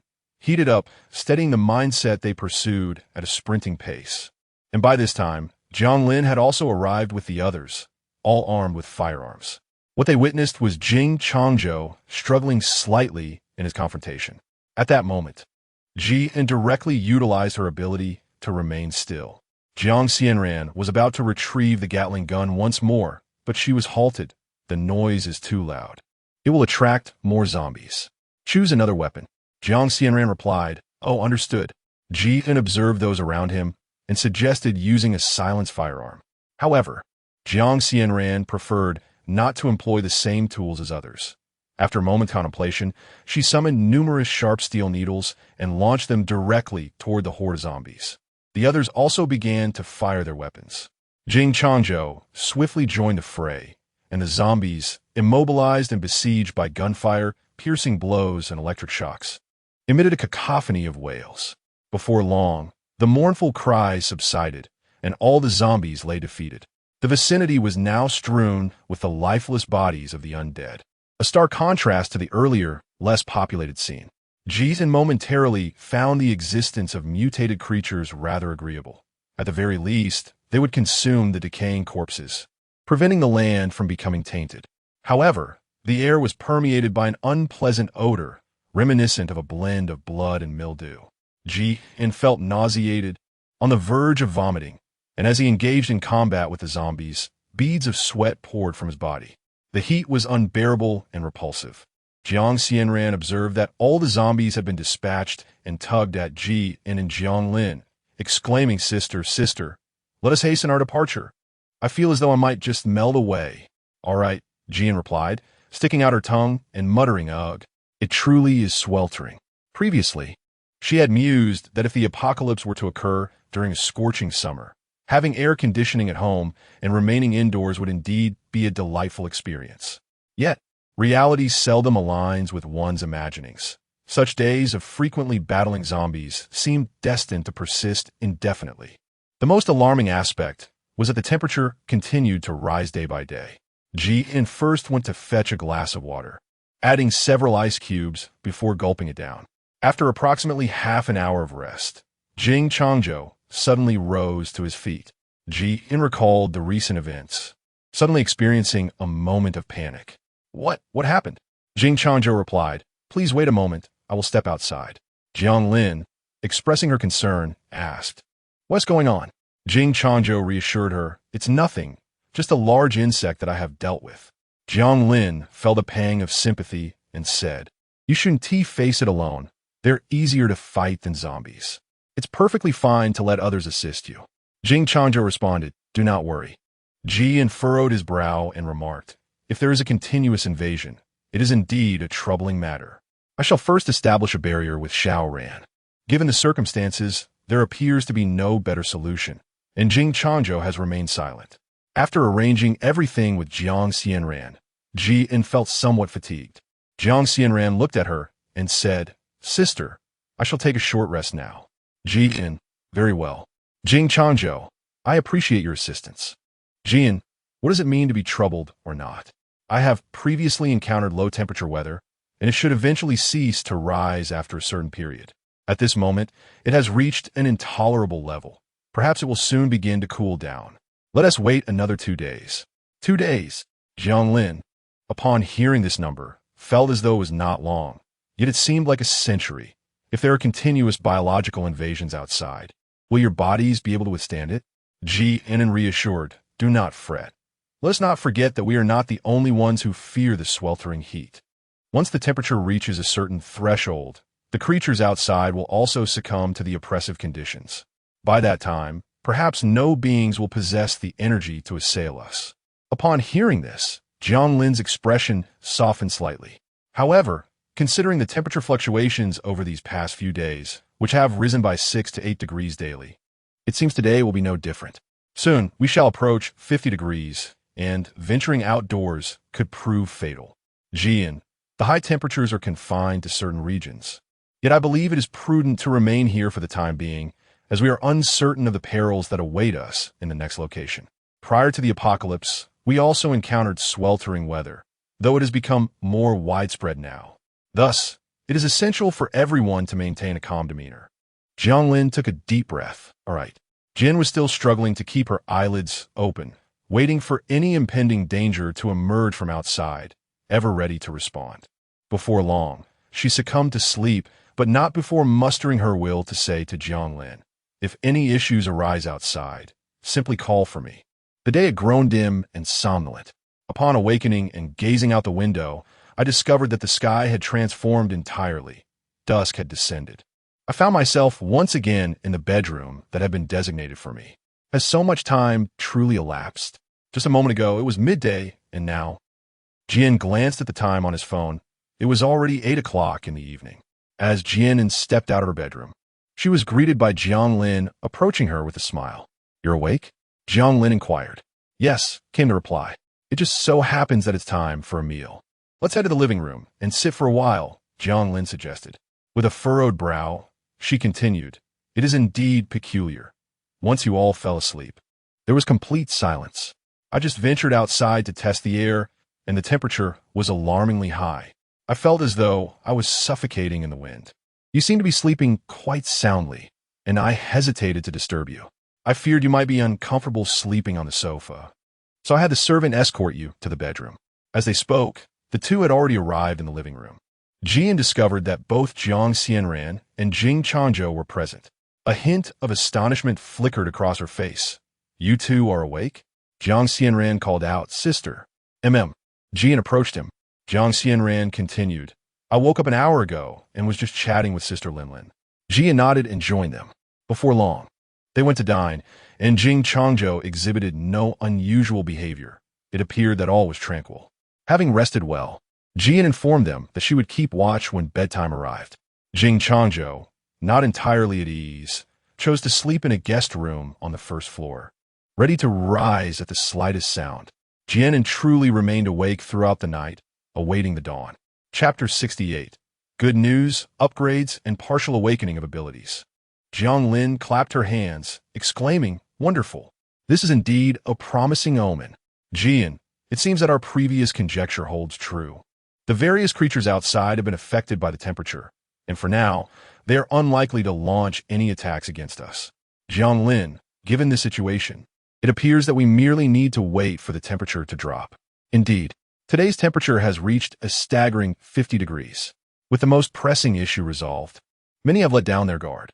Jian continued to make ice cream, frozen desserts, and chilled beverages in the same uneventful manner as the previous days. With any concerns now resolved, it was imperative to relish this delightful time. After all, should the temperature drop, they would once again have to confront the relentless onslaught of creatures.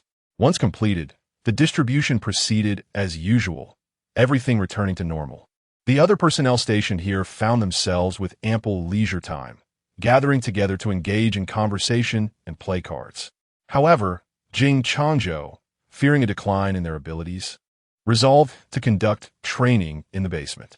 This basement was unlike the previous one. It was meticulously arranged, predominantly featuring earthy yellow walls and a pristine white floor, with small rooms and air conditioning. Moreover, there was a larger open space, making it particularly suitable for training. Remarkably, Jing Changzhou had invited Jianglin to join him for this session. Jian found it quite remarkable. He understood what Jing Changzhou had said to Jianglin. Jing Changzhou inquired with a tone of deliberation, "Your extraordinary abilities lack offensive capabilities. In the event that I am not present, you must ensure your own safety. Would you consider learning a bit, my dear?" "Very well," she replied. Naturally, Jiang Xianran followed suit, and as she observed them training below, Jian reluctantly assumed the responsibility of occasionally surveying the outside and preparing some ingredients. Not only did she create frozen treats, but out of boredom, she also made some desserts to distribute among the servants present. When Jianglin concluded her training, Jian hurried down to present her with a slice of mousse cake. Although Jianglin had finished, Jiang Xianran was still engaged in her training. Upon witnessing the scene, she adopted the demeanor of a petulant child, departing from the ranks with dissatisfaction and approaching her sister, exclaiming, "Sister, I want one too." Jian smiled at him, gently ruffling his hair. "I'll give it to you after your training. There's still plenty left." Qin Xiangting glared at him. "Who permitted you to leave the team?" Jiang Xianran, unlike before, responded with unwavering confidence. "I've always been obedient. I just wanted to have a little something to eat." Qin Xiangting's tone carried an air of authority. "That is still not allowed." Jiang Xianran retorted, "Humph, then what do you propose? I have made so many contributions for us. Is this small request truly too much to ask?" Seeing him like this, Jian couldn't help but chuckle. It seemed that Xiao Ran had been well prepared, believing that Qin Xiangting would not impose a severe punishment on him. Indeed, Qin Xiangting was momentarily at a loss for words. After a moment of contemplation, he simply stated, "No, next time." Jiang Xianran responded with equal decisiveness, "Understood." After saying that, he turned to Jian with a beaming smile. "So, does this mean I have completed my training?" Jian was caught between laughter and tears. All right. Jiang Xianran grasped Jian's hand and dashed forward. "Let us hurry." The two of them hurried upstairs, where Jian led him to the table adorned with desserts and displayed it before him. "Here, choose whichever you like." The array included egg tarts, cream puffs, macarons, an assortment of miniature cakes, cheese sticks, and cookies.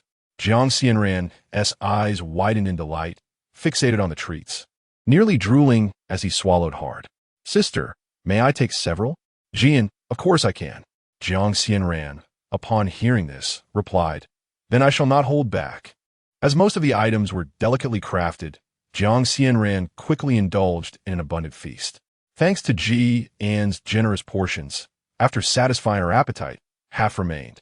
Jiang Xianran let out a satisfied burp, rubbed her head, and gazed at her previous creations. I may have overindulged. Jian inexplicably found him amusing. Indeed, a bit so. Join me next time. Jiang Xianran's eyes sparkled with excitement. "If I do it with you, can we make as much as we desire?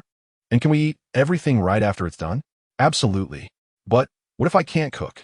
Jiang Xianran's eyes, once gleaming with enthusiasm, were swiftly dimmed, leaving her feeling quite defeated. Jian comforted, "With my guidance, your intelligence will surely enable you to master it." Reassured, Jiang Xianran felt no further worries. After enjoying a satisfying meal, she indulged in some cold refreshments. Subsequently, during her leisure moments, she accompanied Jian in various activities. 5 days elapsed, with the external temperature persistently hovering between 50 and 60 degrees, likely rendering the fauna outside thoroughly cooked. Fortunately, they received delightful news. Several members had awakened their extraordinary abilities. Jian has also discovered that her extraordinary abilities have undergone a remarkable enhancement, transcending the ordinary. Her body feels as though it could engage in hand-to-hand combat with the undead, exuding an unparalleled sense of agility and lightness. Furthermore, her spatial artifact, for reasons unknown, has also experienced an upgrade. It seems she has the capability to cultivate plants within it, exercising complete control over the growth duration, whether it be days or mere seconds. In essence, she has attained a state of absolute self-sufficiency in resources. However, the current soil remains unusable, prompting her to seek out high-quality earth. After the upgrade, both Qin Xiangting and Jiang Xianran experienced enhancements, while Jiang Lin merely felt a slight improvement in her physical capabilities. Qin Xiangting's electrical ability could now be harnessed through any weapon. He infused his electric power into a gun, enabling it to discharge a formidable electric charge with significantly reduced energy consumption. If wielded as a baton, it could transform into an electric club. Jiang Xianran's restrictive illusionary ability allowed her to create vast phantasms, shrouding opponents in mist, rendering them momentarily invisible. Additionally, she could conjure various calamities to disorient foes, albeit lacking in substantial offensive capability compared to her previous powers. In summary, they were quite satisfied with their evolved abilities. Within Qin Xiangting's team, there existed a remarkable capacity for infrastructure development. He could deploy numerous service robots, resilient against extreme temperatures, Although these robots lacked offensive capabilities and would be easily damaged by forceful impacts, nevertheless, their presence facilitated numerous tasks. Many servants found themselves rendered unnecessary, as the robots could perform various duties, including massaging, engaging in chess, conversing, and cooking, obediently responding to any command given. The servants observed the robots at work with a sense of defeat, uncertain of their own roles. Chapter 69. The base of abilities Jianglin reassured them, stating that their lifelong care for Zhou was invaluable. Their existence held greater significance than anything else. Another individual possessed the ability to create, dismantle, and attack structures, though the workload was considerable, requiring time to accomplish. They convened to discuss plans and enlisted 2 team members knowledgeable in this field to begin drafting architectural blueprints. 2 days later, the external temperature began to drop rapidly, as if the previous heat had never existed. With conditions returning to normal, everyone devised plans for a better life and prepared to depart. Qin Xiangting observed with a smile, "What's wrong, Anjia? Are you reluctant to leave here?" After responding, her heart felt heavy. She pondered whether Qin Xiangting would truly find her upon her departure and worried about the dangers he might be facing. Ji and ultimately departed with Qin Xiangting's group. They intended to ascend to higher terrain, thus they pressed forward in a singular direction. Perhaps due to the recent oppressive heat, the ground was littered with numerous corpses, including both zombies and insects. Initially, their passage was unimpeded, but soon they were beset by the onslaught of zombies and insects. With a considerable number of individuals having awakened their abilities, Jian and his companions felt less encumbered. Consequently, they rolled down the car windows and collectively unleashed their powers, causing all approaching creatures to collapse. Jian felt that since the apocalypse, he had never experienced such ease. Therefore, the saying remains, possessing supernatural abilities is indeed a blessing. Qin Xiangting spotted a relatively flat area and initially opened his mouth to speak, but his gaze shifted elsewhere. Over there stood a towering structure, and moreover, Jian's gaze followed suit, echoing his sentiment. Something feels amiss. Indeed, Jian, I could sense a formidable energy field enveloping the area. I suspect there are numerous supernatural beings guarding it. Qin Xiangting commanded, "Proceed in that direction." The vehicle continued its journey, and the building was not far ahead. They arrived swiftly. Upon reaching the vicinity, they discovered the presence of many zombies surrounding the energy barrier, wandering nearby, yet unable to enter. However, after arriving here, Jian felt an inexplicable warmth and a sense of enhanced power. They discreetly concealed themselves behind the foliage and continued their observation.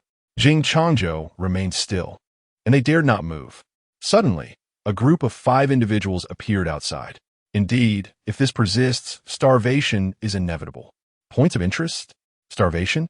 What does this mean? Jian remained puzzled, silently committing these 2 keywords to memory. This is infuriating. This horde of zombies is utterly bothersome. It is these foolish creatures that have disrupted our lives, merely lurking about. They should all perish.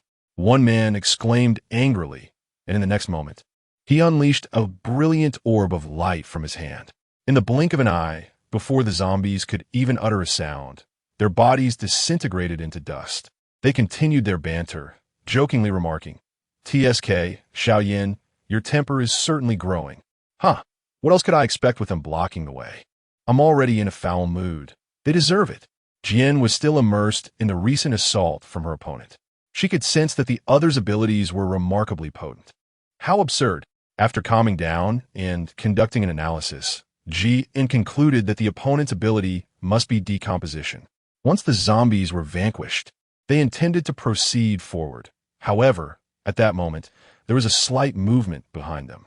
2 individuals from the opposing group glanced in their direction, prompting several darts to be hurled towards them. "Get down!" shouted Qin Xiangting, swiftly embracing Jianglin and lying down, his expression notably grim. As Jian heard the sound, he immediately pushed the person beside him down, urging them to take cover together.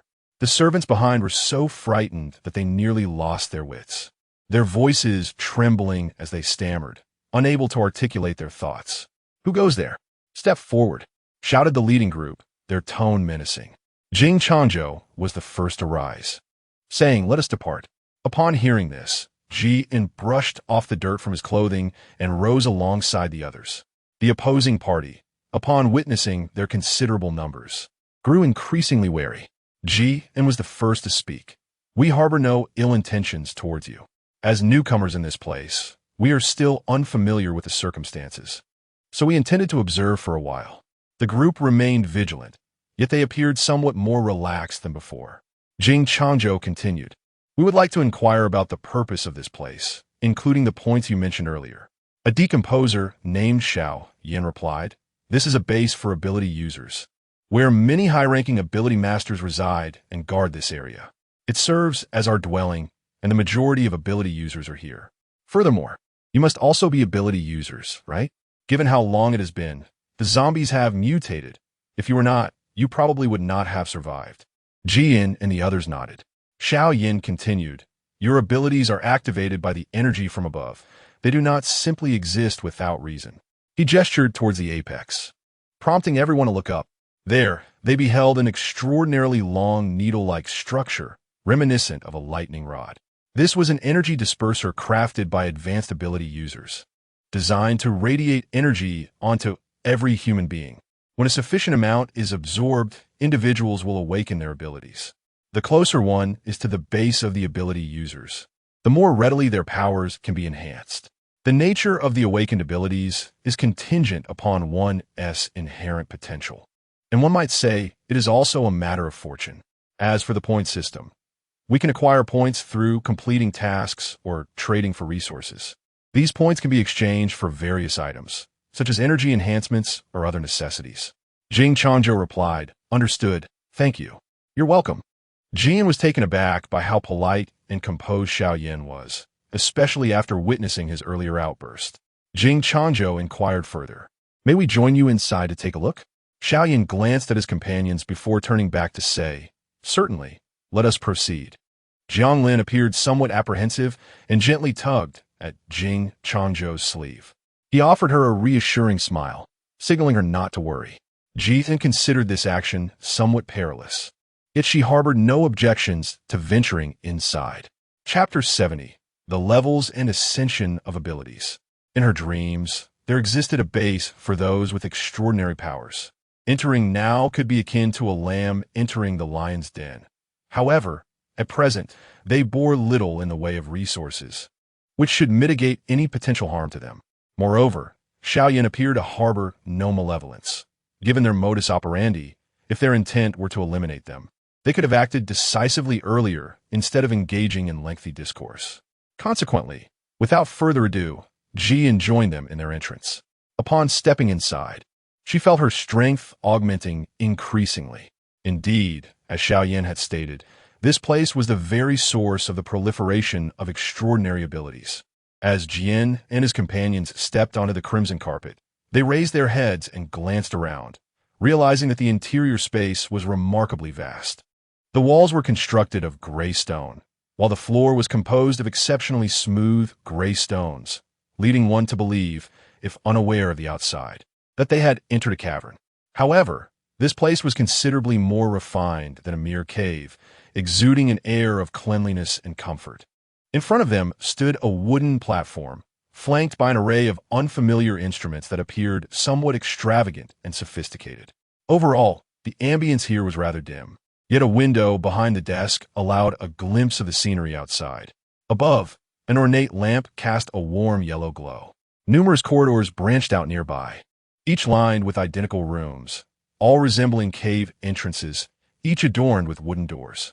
Jian from the future was fascinated by such a design of the house, finding everything quite novel. Xiaoyan remarked, "This is the main hall. Over there are the individual rooms and lounges. The red door leads to the conference room, while the splendid brown door is reserved for our esteemed higher-tier abilities. The rooftop is primarily occupied by researchers or particularly advanced practitioners of extraordinary powers." Jian nodded. At this moment, Qin Xiangting spoke up. "May I meet with the leaders here?" Xiaoyan's expression grew serious. "I'm afraid that's not possible. What is it you wish to discuss?" Qin Xiangting replied, "I intend to undertake a similar infrastructure project in the vicinity, fostering mutual development. Xiao Yin pondered for a moment. In that case, perhaps you should consult Yuan Feng. He is one of our senior ability users, and his room is adjacent to the conference room on the first floor. If anyone can escalate your proposal, it would be him. Jing Changzhou responded, all right, thank you. Jithan harbored little interest in infrastructure and merely wished to survive. However, she felt a sense of curiosity about her surroundings and yearned for a bit of amusement. So she inquired, may I apply for residency here? Xiaoyan glanced at her and replied, it is indeed possible, but first, you must be an ability user. Furthermore, your abilities will need to be assessed, as your room assignment will depend on your ability level. Evaluations occur once a week. Very well, where do I go to apply? Jing Changzhou suddenly interjected, do you intend to stay here? Jithan nodded, expressing, indeed, this place instills a sense of comfort within me. Should you require any assistance, do not hesitate to call upon me. We have always been friends. Jing Changzhou replied affirmatively, acknowledging Ji An's decision, which he felt was beyond his authority to contest. Upon hearing this, Jiang Xianran felt a heaviness in her heart. Is my sister truly departing from us? Jian softly reassured, no. Once Captain Jing establishes the necessary infrastructure nearby, we can meet every day. If you wish to join me, you are more than welcome. Xiao Yin interjected, here, each room is designated for solitary occupancy. We do not accommodate those without abilities.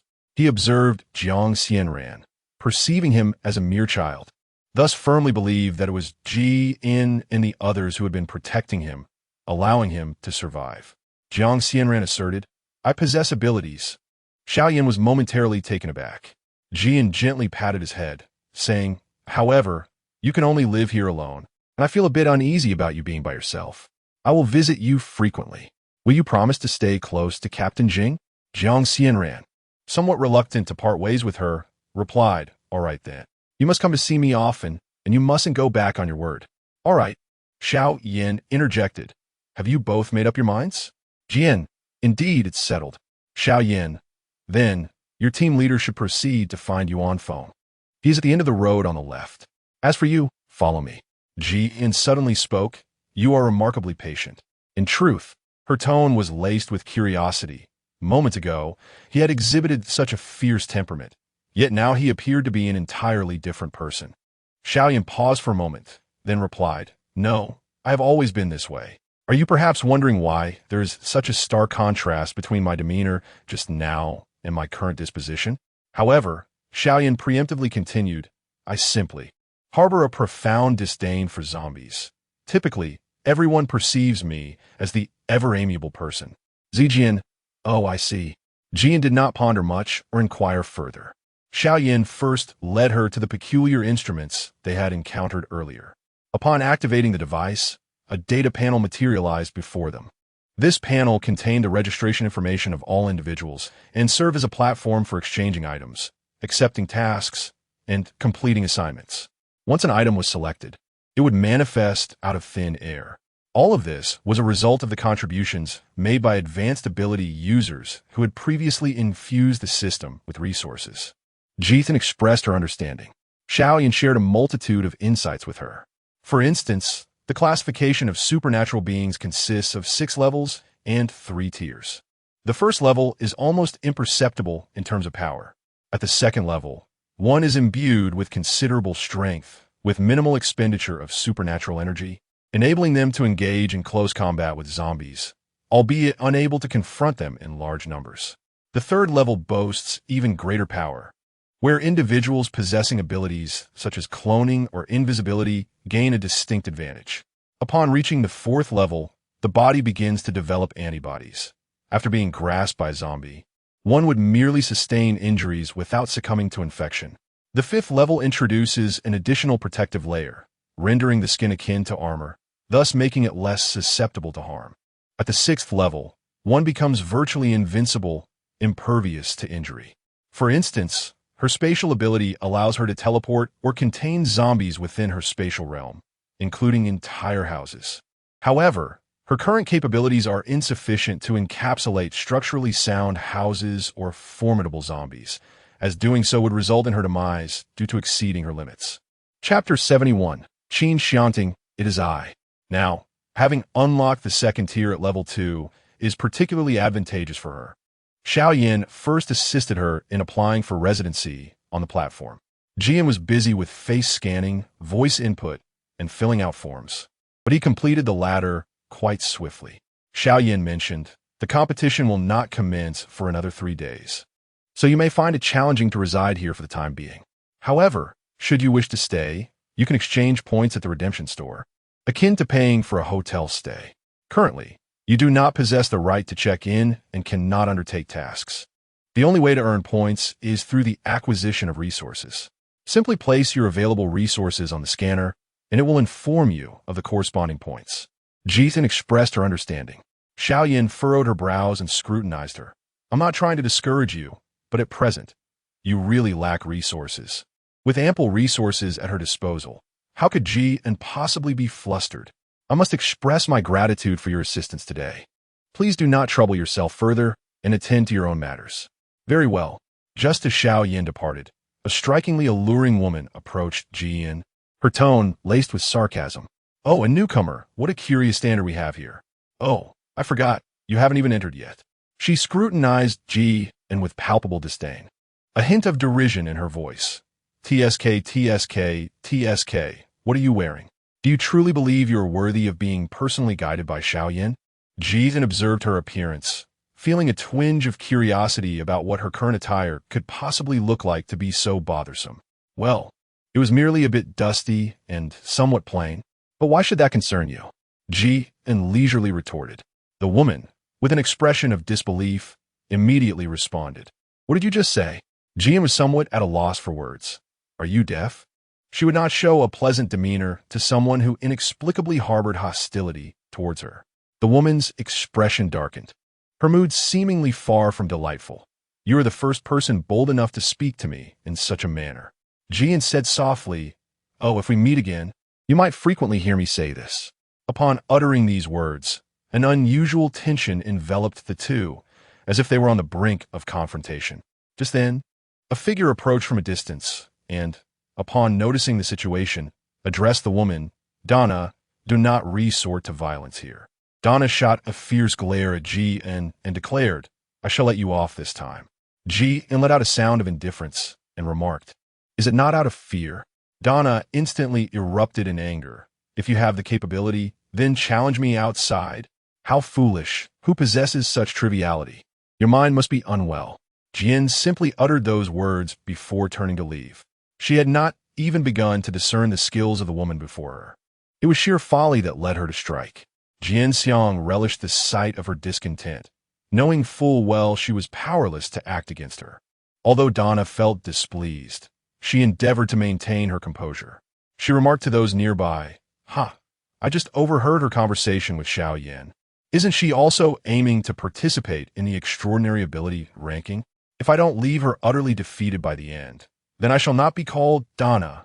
Jian disregarded the meaningless ramblings of Donna behind her, for it was of no concern to her. After departing, Jian took a moment to familiarize herself with the surrounding environment, wandering a short distance to explore. She wondered how things were faring with Jing, Changzhou, and the others. The shell was now empty, indicating that no one had taken anything from it. It was merely an ordinary shell. This was to be expected, as it was not surprising that so many people were scouring the area for supplies. Initially, Jian had intended to remain in her comfortable spot, but her attention was drawn to a commotion ahead. The voices grew increasingly harsh and loud as the argument escalated. Jithan could clearly discern that they were in the midst of a struggle for resources. One individual claimed they had discovered it first, while another insisted they had seized it before anyone else. Subsequently, a conflict ensued. Jian, apprehensive of being harmed, sought refuge behind a nearby dwelling. This structure was diminutive, reminiscent of a quaint kiosk often found in tourist destinations, shrouded in darkness, rendering its interior invisible from the outside. Jian was perfectly positioned beside the entrance, her head resting against the window.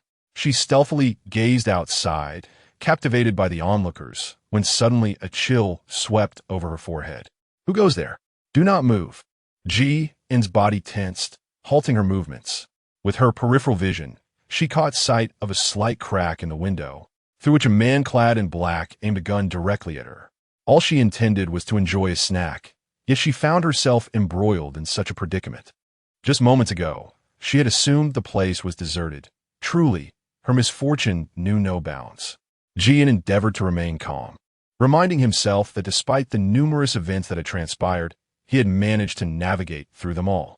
Ji quietly waited, only to hear someone inside address another person, saying, "Mr. Qin, how should we handle this individual outside?" There was yet another person inside. In such a small room, she had indeed been rather hasty. Ji then decided to plead his case. Hello. I am merely here to watch a play. Could you please lower the gun?" Silence, came the harsh response. It seemed there was no movement within, yet the gun remained steadfastly aimed at Jian's forehead. As Jian observed that his attention was not directed towards her, she swiftly grasped his hand, wrested the gun from his grip, and aimed it at his temple, her tone as frigid as ice. "Don't move." The opponent, taken aback by this unexpected turn of events, let out a string of curses. At that moment, the door swung open, and before she could glimpse the figure emerging, Jian declared, "Dare to lay a hand on me, and I shall end him immediately." No sooner had the words left her lips than she beheld his visage. She was momentarily stunned. The person before her was none other than the one she had longed for, Qin Xiangting. However, he now exuded an aura of terrifying intensity, his handsome face devoid of any expression. Upon catching sight of her, his demeanor faltered for the briefest of moments. Yet in the blink of an eye, he regained his composure and, with an air of indifference, inquired, "And in?" Jian never anticipated that this encounter would lead to such a form of address. Furthermore, he did not expect their paths to cross once more under these circumstances. "Qin Xiangting," she murmured softly, lowering her finger that had been directed at the man's weapon. Qin Xiangting chuckled lightly, his demeanor as reassuring as ever. "It is I." Jian felt an overwhelming sense of unreality. The person he was now seemed to be a stark contrast to the one he had just been moments ago. Perhaps she had misjudged? Jian and has formed a new conjecture. "Have you completely regained your memory?" Qin Xiangting remained unperturbed. "No." "Is that so?" Jian and appeared somewhat skeptical. Chapter 72. Points for Room Exchange. "Very well, then I shall take your word for it." Jian also revealed a smile. Jian continued to inquire, "Why did he refer to you as President Qin just now?" Qin Xiangting cast a glance at him and then pulled the individual out, draping an arm over his shoulder. "No, this is merely one of my subordinates here." The person, forcibly brought forth, was taken aback, exclaiming inwardly, "Oh dear, can we not do this?"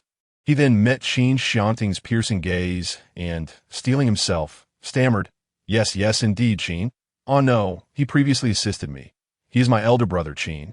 We were just engaging in cosplay." As he spoke, he furtively observed Qin Xiangting's expression, fabricating a reason with great difficulty. Beads of cold sweat forming on his brow. Whether it aligned with President Qin's intentions remained uncertain.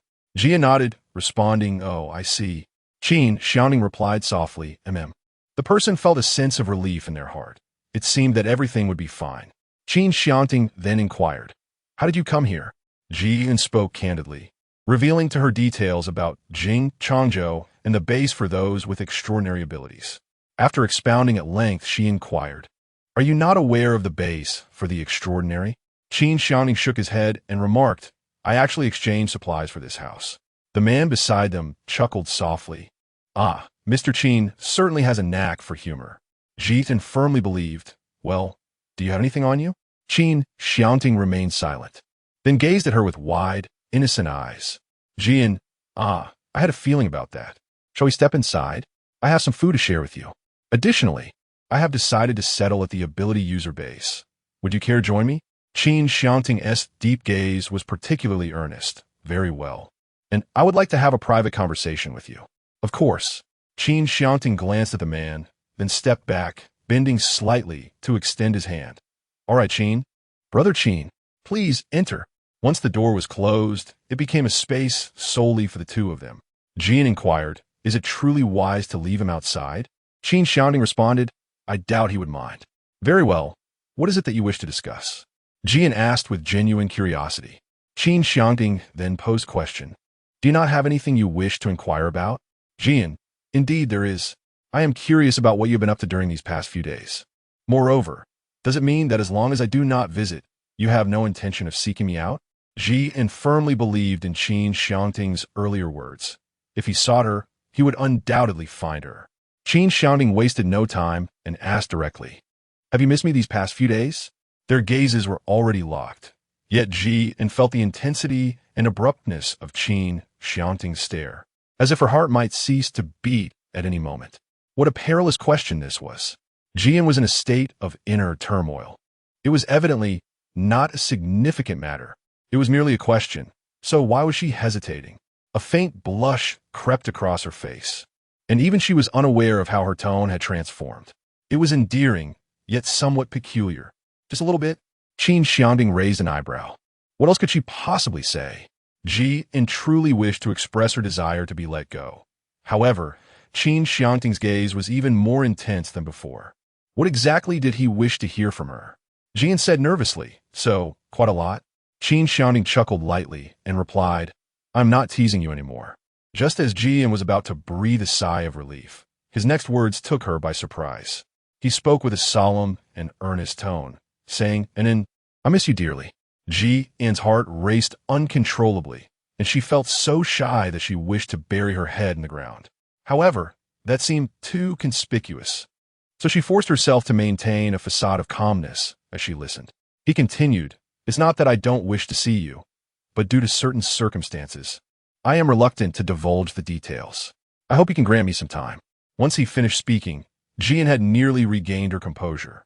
"That's perfectly fine, but didn't you say earlier that you had nothing on you? My space has been upgraded, and I can grow anything. What would you like to eat?" Qin Xiangting replied, "Anything will do." Jian forgot to inquire, but considering that asking this could alleviate the ambiguous atmosphere between them, she dismissed her reservations. She had not forgotten the brother outside, preparing to bring him a meal as well. Thus, she produced 3 boxes of lunch. She thought it best to invite him in, as he likely hadn't eaten. Qin Xiangting appeared reluctant, yet he concealed it, lazily making his way to the door and inviting the guest inside. However, the man hesitated, prompting Jian to directly hand him one of the lunch boxes. "Come on, you must eat something." The man glanced at Qin Xiangting, noted his unperturbed demeanor, and accepted it. "Thank you. You're welcome." He felt tears welling up. He had coincidentally not eaten that afternoon, and the young lady was truly beautiful and kind-hearted. Realizing that Qin Xiangting was still apprehensive, he retreated, allowing them to dine alone together. As the man departed, Jian inexplicably grew anxious.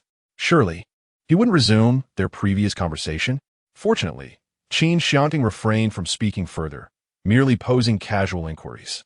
After their meal, Jian produced 2 bags of flour and a large assortment of vegetables, leading Qin Xiangting to the base for supernatural beings to complete their registration. With her newfound strength, she found it effortless to carry them. The man beside Qin Xiangting, however, took the initiative to assist with the load as he too proceeded to check in. Upon their arrival, Jian distinctly sensed the gazes of others upon them and could overhear murmurs. "Goodness, just how much supplies is that? So many points, how enviable." In truth, the supplies could be considered plentiful yet scarce. If one could locate a household with provisions, it was likely that the upper floors of that residence would possess additional supplies, as there was seldom a shortage. However, they lacked transportation and faced challenges in logistics. After Jian instructed him to place the items on the scale, he began to estimate the points. The total amount of points was 618. Jian observed the array of options before her. She navigated to the points mall and selected the accommodation feature. To reside in a level 1 room required 20 points. A level 2 room demanded 50 points. A level 3 room cost 100 points. A level 4 room was priced at 500 points. A level 5 room necessitated 1,000 points. A level 6 room called for 2,000 points, while a luxurious suite commanded 10,000 points. It is worth noting that these amounts pertain solely to a 1-day stay. Upon observing the points displayed, Jian couldn't help but exclaim how exorbitantly priced they were. At present, she did not require anything particularly lavish, as suitable accommodations would be arranged upon her arrival. Considering her 3-night stay, she proceeded to reserve 3 secondary rooms for herself and her companions, which swiftly consumed 450 points from her account. She was left with a mere 168 points. The room numbers assigned were 225, 226, and 227. Jian chose to exit the check-in page, glanced briefly, and then clicked on the food options. Chapter 73. How does Qin Xiangting flirt with her? Breakfast options included basic breakfast for 2 points, intermediate breakfast for 5 points, advanced breakfast for 10 points, and luxurious breakfast for 20 points.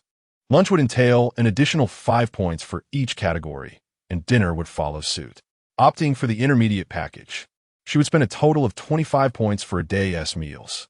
With the competition just 3 days away, she realized they would need to have a meal tonight, as the ratings would commence the following morning, and check-in would only be possible that evening. Purchasing meals for 3 days would conveniently provide sustenance until noon on the day of the competition, after which they could gather to discuss plans for dinner. She had ample resources in her space, allowing her to eat freely, so without a second thought, she placed orders for 2 additional meals for the 2 individuals beside her. It must be said that Jian found the design of this place to be remarkably user-friendly.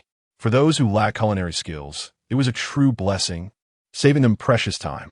After making her purchases, she spent 150 points, leaving her with a mere 18 points, yet she felt no regret. The plants within her space flourished endlessly, and she mused that she could easily acquire the entire building. Exiting the food section, she discovered additional options for snacks, daily necessities, electronics, transportation, and weaponry. Jian casually glanced around. As for daily necessities, she decided to first inspect the items in the house before making any purchasing decisions. Regarding the electronic devices, transportation tools, and weapons displayed above, Jian merely scrolled down without paying much attention to the specifics.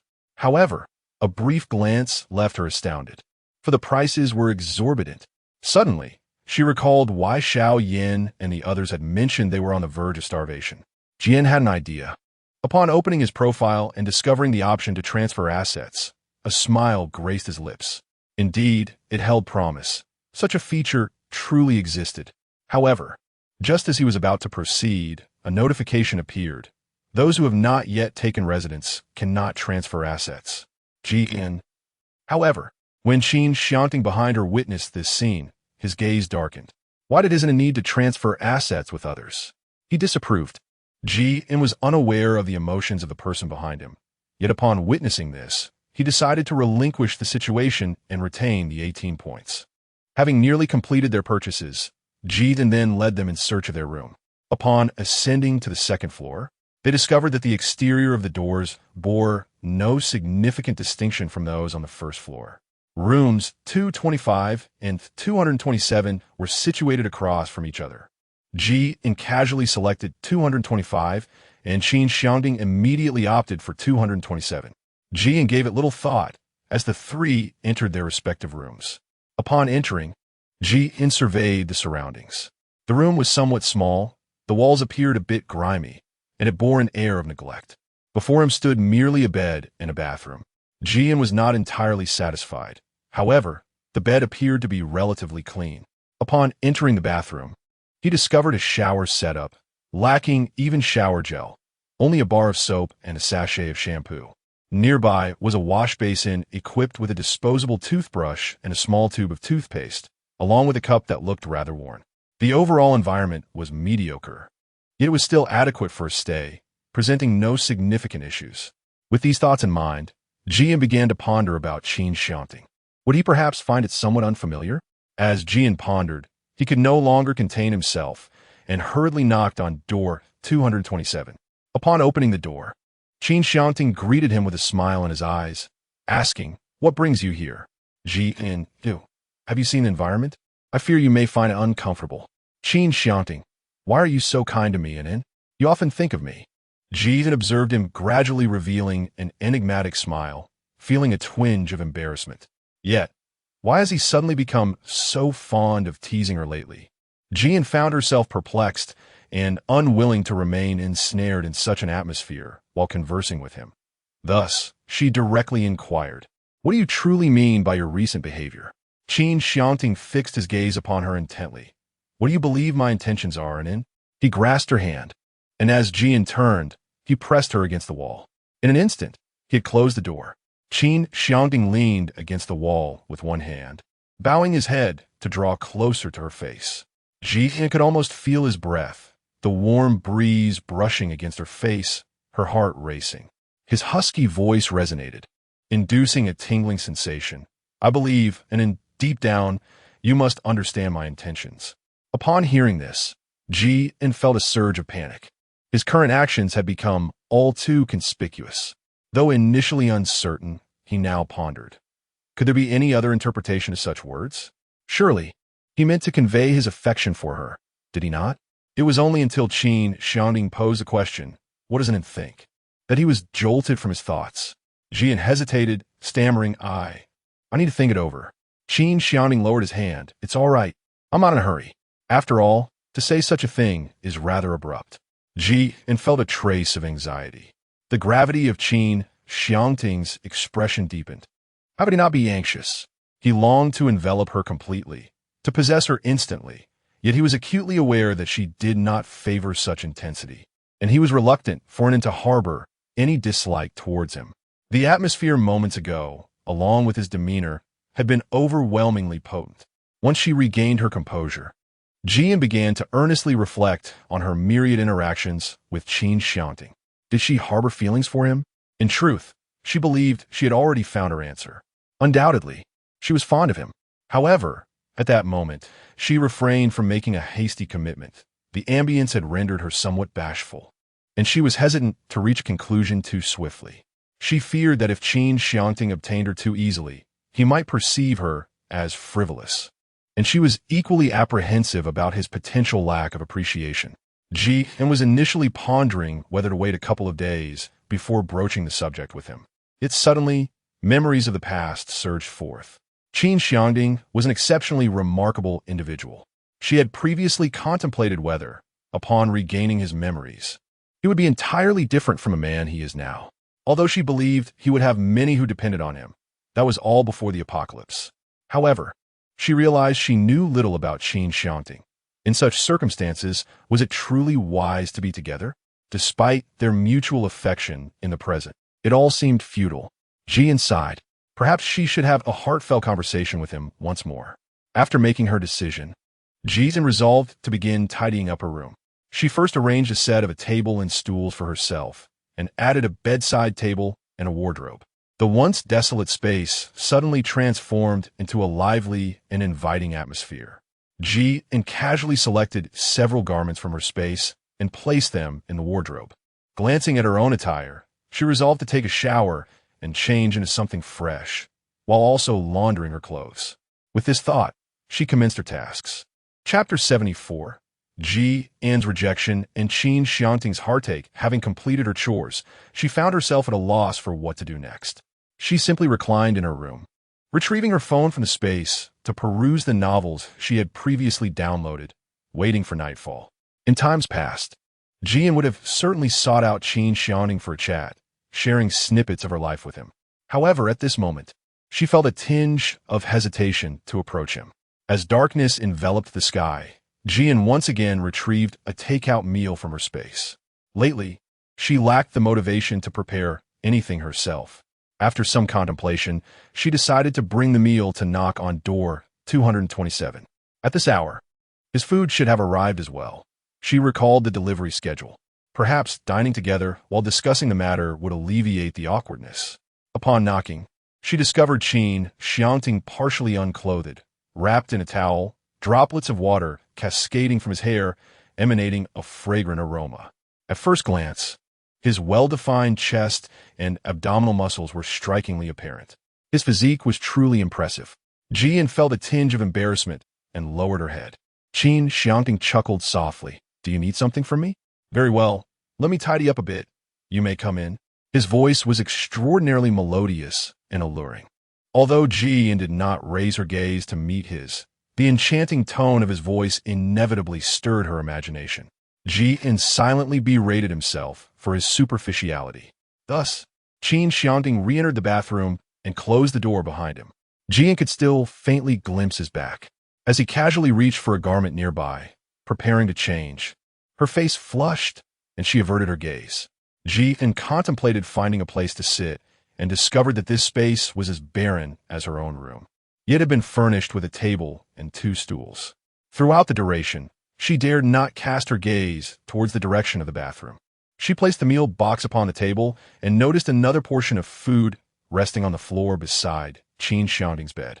Jian carried the items over and placed them on the opposite side of the table. Just as he finished, Qin Xiangting emerged from within, dressed appropriately, though his hair remained damp. "May I borrow a hairdryer?" Jian let out a sound, just about to inquire whether there was electricity here, when suddenly she felt as though her head had been struck by a donkey. Without power, how could they deliver meals, and how could the lights be turned on? Qin Xiangting asked, "What's wrong?" "Nothing." Jian swiftly handed him the hairdryer. "Thank you." And then, Qin Xiangting replied. Every time he called her in, Jian felt an inexplicable flutter in her heart.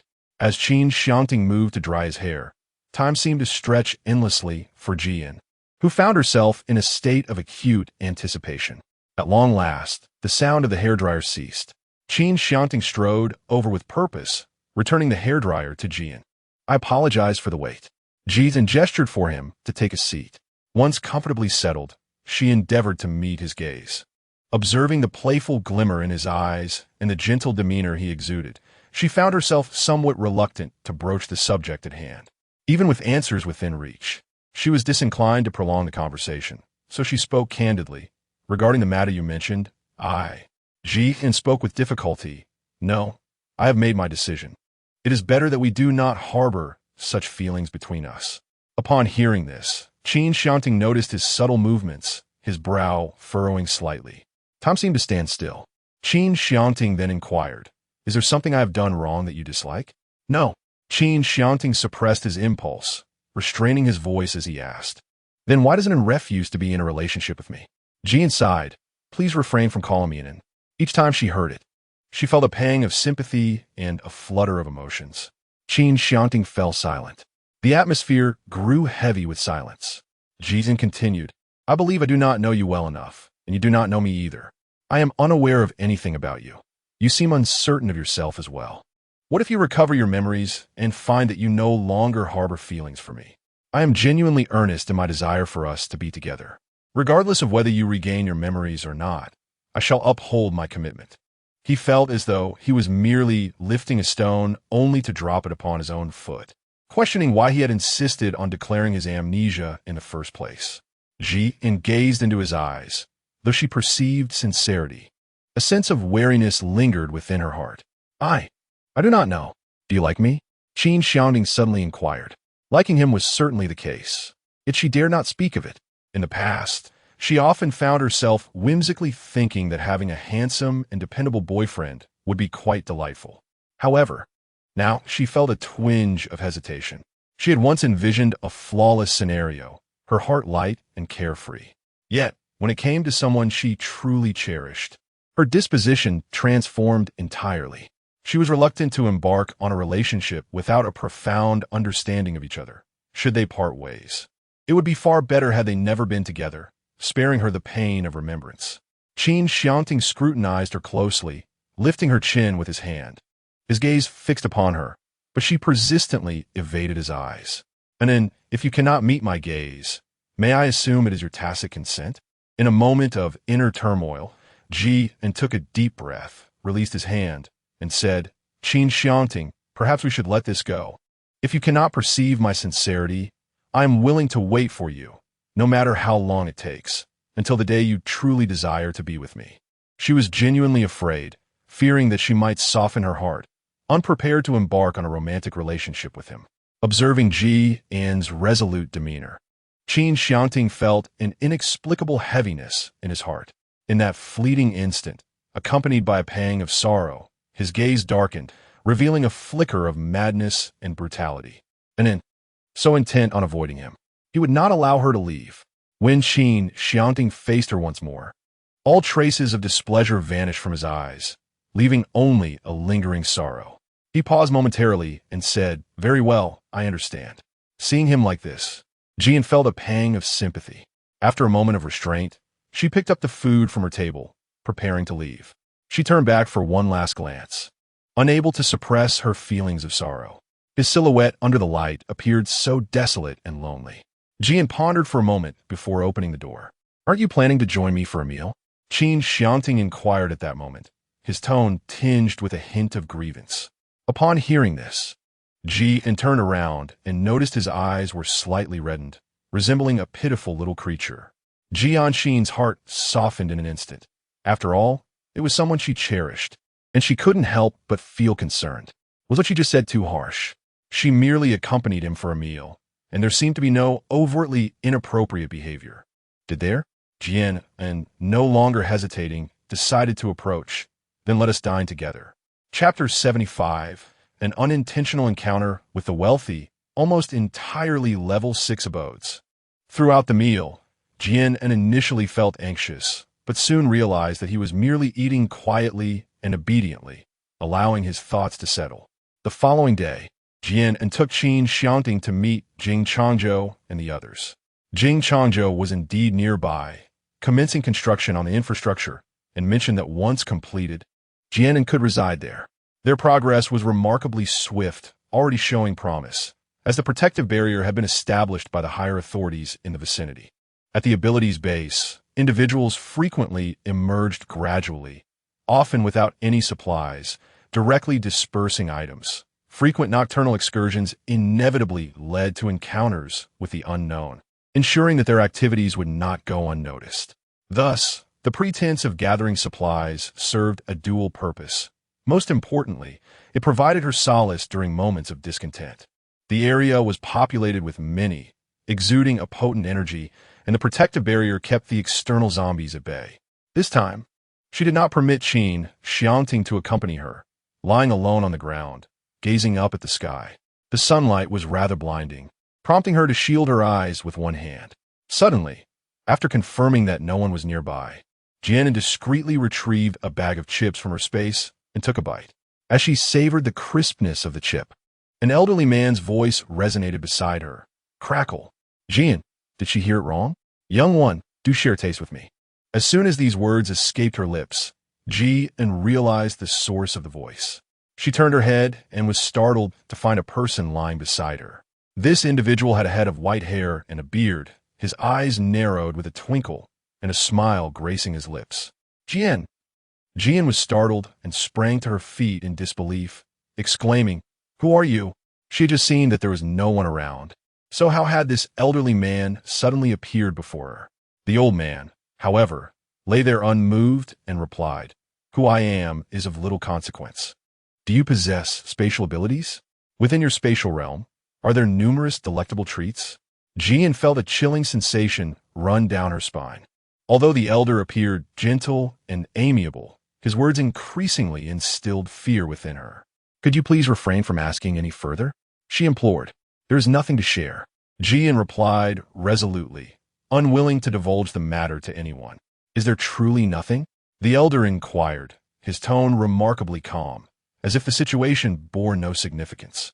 "Yet, I distinctly witnessed you retrieving potato chips from the space just moments ago." Jian was truly at a loss and inquired, "What is it that you truly desire?" The old man replied, "Just a packet of potato chips will suffice." "Jian, is it truly that simple?" Jian felt it was somewhat absurd, yet since he had asked, she readily obliged, for she had plenty to spare. In an instant, she retrieved 3 bags of chips with distinct flavors from her space. "You may have these, but do ensure that no one else discovers my secret." The elder chuckled and accepted them, assuring her, "Rest assured." Jian watched as he began to eat, realizing he truly only desired a bag of chips. This left her with a myriad of questions. How did he discover this? How did he come to be by my side? The old man replied, "I have cast a barrier here. I am aware of any individual utilizing supernatural abilities, including the specific nature of those abilities. Within this barrier, I can traverse at will, launch attacks, and essentially do as I please." At first glance, this seemed quite impressive. So she inquired, "Then why can't you conjure chips?" With a sigh, the old man explained, "Ultimately, the creations I manifest are merely illusions. Consuming them brings no satisfaction. Delectable food lacks nourishment, vanishing instantaneously. They are but phantoms, while the true joy of eating comes from genuine sustenance. Jian, very well. The elder, as a token of my gratitude, I would like to present you with a gift. Jian believed that it was already commendable for him not to reveal his own space. All right, then speak, he said. In the next moment, the old man unleashed a golden radiance from his hand, directing it towards her. Jian, is it possible? She is not yet prepared. And this person is already going to attack her? Jian instinctively attempted to shield herself, yet her efforts proved futile as the yellow light invaded her being. Initially, she resisted its presence. However, she soon discovered that this radiant glow enveloped her in a soothing embrace. As the blinding brilliance obscured her vision, she closed her eyes and, after a brief moment, felt an overwhelming surge of strength coursing through her entire body. To her astonishment, she realized that she had leveled up. Turning her head to inquire further from the elder, she found that he had vanished. What? Qin Xiangting felt a profound sense of bewilderment. Had she merely been dreaming? Yet, she had undeniably leveled up. Who was that elderly man, after all? In any case, she had inexplicably advanced in her journey. In order to facilitate his endeavors, Jian retrieved 5 bullets, 2 tomatoes, a handful of cilantro, and a selection of lychees from his spatial storage. These items were rather difficult to procure and quite rare, thus likely possessing considerable value. Jian returned to the base once more, carrying supplies to exchange for points. Bullets were the most expensive, each costing 100 points, and in total, they amounted to 800 points. Jian was uncertain about what to purchase, yet she felt compelled to acquire something.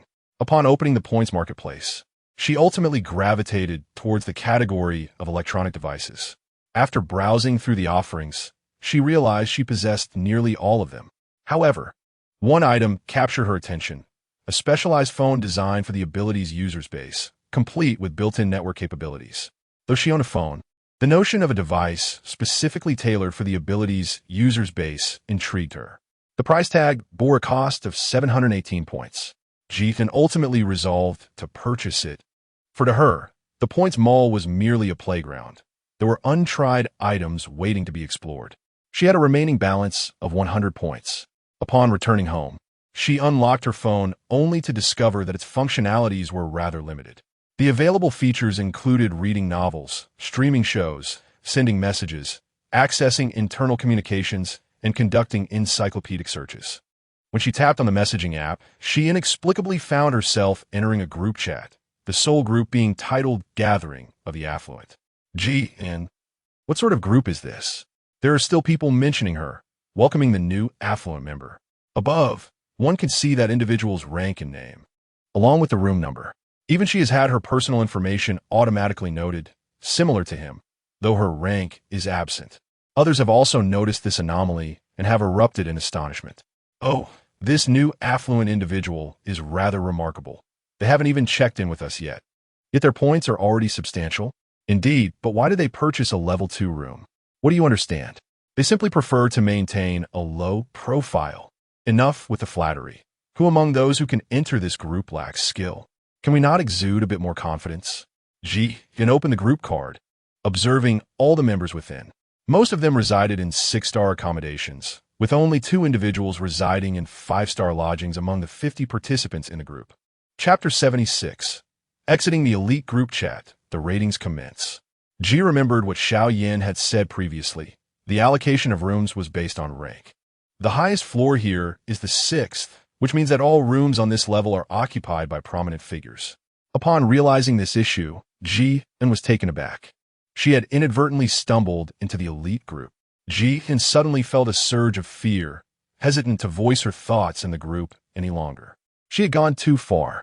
Jian scrolled down and noticed an option to exit the group chat. Upon reading those 4 words, she felt as if she had discovered a lifeline and clicked it without a second thought. Only when the notification appeared stating that she had exited the group did she finally exhale in relief. However, the members of the group were left in utter disbelief. What? No way. She actually left the group? They lamented their own enthusiasm. Do you all remember her room number? I am genuinely curious about who this illustrious individual is, residing in a secondary room without even checking in. I remember. Her name is Jian, room 225. But there's still the check-in level assessment to come. They will announce names then. Generally speaking, only those who can afford a level 6 room can purchase a mobile phone, while those in level 5 rooms are typically long-term residents. This does not imply that one can accumulate many points simply by affording expensive accommodations. Furthermore, any unexpected occurrences within the base are first disclosed in this group, making it a crucial source of information. Some esteemed researchers also frequent this space, often remaining cloistered within their rooms. This presents a prime opportunity for those eager to connect, particularly for individuals residing below the 6th level, who desperately aspire to join this chat.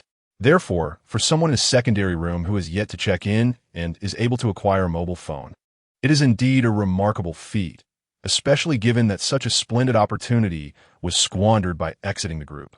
Ji-in was utterly unaware that his actions had stirred a tremendous commotion on the 6th floor. As Ji-in ventured outside once more, she descended to the 1st floor and spotted Donna, who was bustling around Xiaoyan. Xiaoyan, might we schedule a meal together today? Xiaoyan appeared disinterested, replying, I'm sorry. It's quite all right. I can treat you. Just then, as Donna approached, her gaze inadvertently met Ji-an's. Yet she chose to ignore it and continued her conversation with Xiaoyan. Ji-an felt somewhat out of place as he walked. However, upon noticing Ji-an, Xiaoyan waved and greeted him, asking, How are you? Have you settled in here? Are you getting accustomed to it? Xiaoyan added, Then I wish you the best of luck in your upcoming level assessment. Ji-an, thank you. After replying to Xiaoyan, Ji-an could still perceive Donna's wistful gaze, at times truly feeling as though she resembled a specter. Donna lifted her eyelids slightly and, feigning a cheerful demeanor, inquired, Do you remember me? Xiaoyan regarded her with curiosity. Do you know her? Donna lightly tossed her hair and, with a gentle and delicate tone, responded, No, I have merely encountered her once. Ji-an felt as though Donna presented two different faces in front of them. Unfortunately, Xiaoyan, being an unabashedly straightforward man, was completely oblivious to her underlying issues. At that moment, Donna inquired, By the way, do you know your rank? But do not worry. Newcomers usually start at the 1st level, so there's no need for you to feel overly anxious. If you have any questions, both Xiaoyan and I are here to assist you. Donna's tone carried a hint of condescension, exuding an innate confidence. She was nearly certain that Ji-an belonged to the lowest tier. Donna was quite self-assured. Even if she were not at the 1st level, she would undoubtedly be at the 2nd level at most. After all, she herself was at the 3rd level, and with a bit more practice, she could easily ascend to the 2nd level, despite the lengthy journey that lay ahead. Suddenly, Donna's spirits lifted considerably. Having previously felt stifled, she now felt a sense of relief and triumph. What did it matter if she remained obstinate? Ultimately, she had the upper hand. Jian felt an undeniable hostility from the very first encounter with her. Now, she was certain that the root of it all stemmed from Xiaoyan. Jian smiled gently. It's all right. Xiaoyan has essentially informed me of everything. This enigmatic smile caught Donna's attention, signaling something amiss. How dare she provoke her? Donna could only maintain a smile on her face, anticipating the day of the level assessment when she would outshine her. After all, Xiaoyan is indeed a remarkable individual. Jian casually concurred. Indeed, indeed. Xiaoyan observed their conversation and suddenly remarked, I must take my leave. You may continue your discussion. My friend is still waiting for me outside. Xiaoyan appeared momentarily hesitant, but ultimately added very well. Thus, the two of them exited together. As Jianxi had nothing particular to attend to, he decided to visit Jing Changzhou. They had successfully laid the foundation for the 1st floor, and Jing Changzhou was presently seated on a bench, stifling yawns. When Jian beheld him, she was taken aback. Earlier that morning, he had not appeared in such a disheveled state. At most, he had merely exhibited a hint of dark circles beneath his eyes. Now, however, he looked particularly haggard. Nearby, Jiang Lin and Jiang Xianran fervently waved and greeted Jian. After they gathered, Jiang Lin, filled with concern, remarked to Jian, Zhou has not slept for a day and a night, yet he still insists on persevering.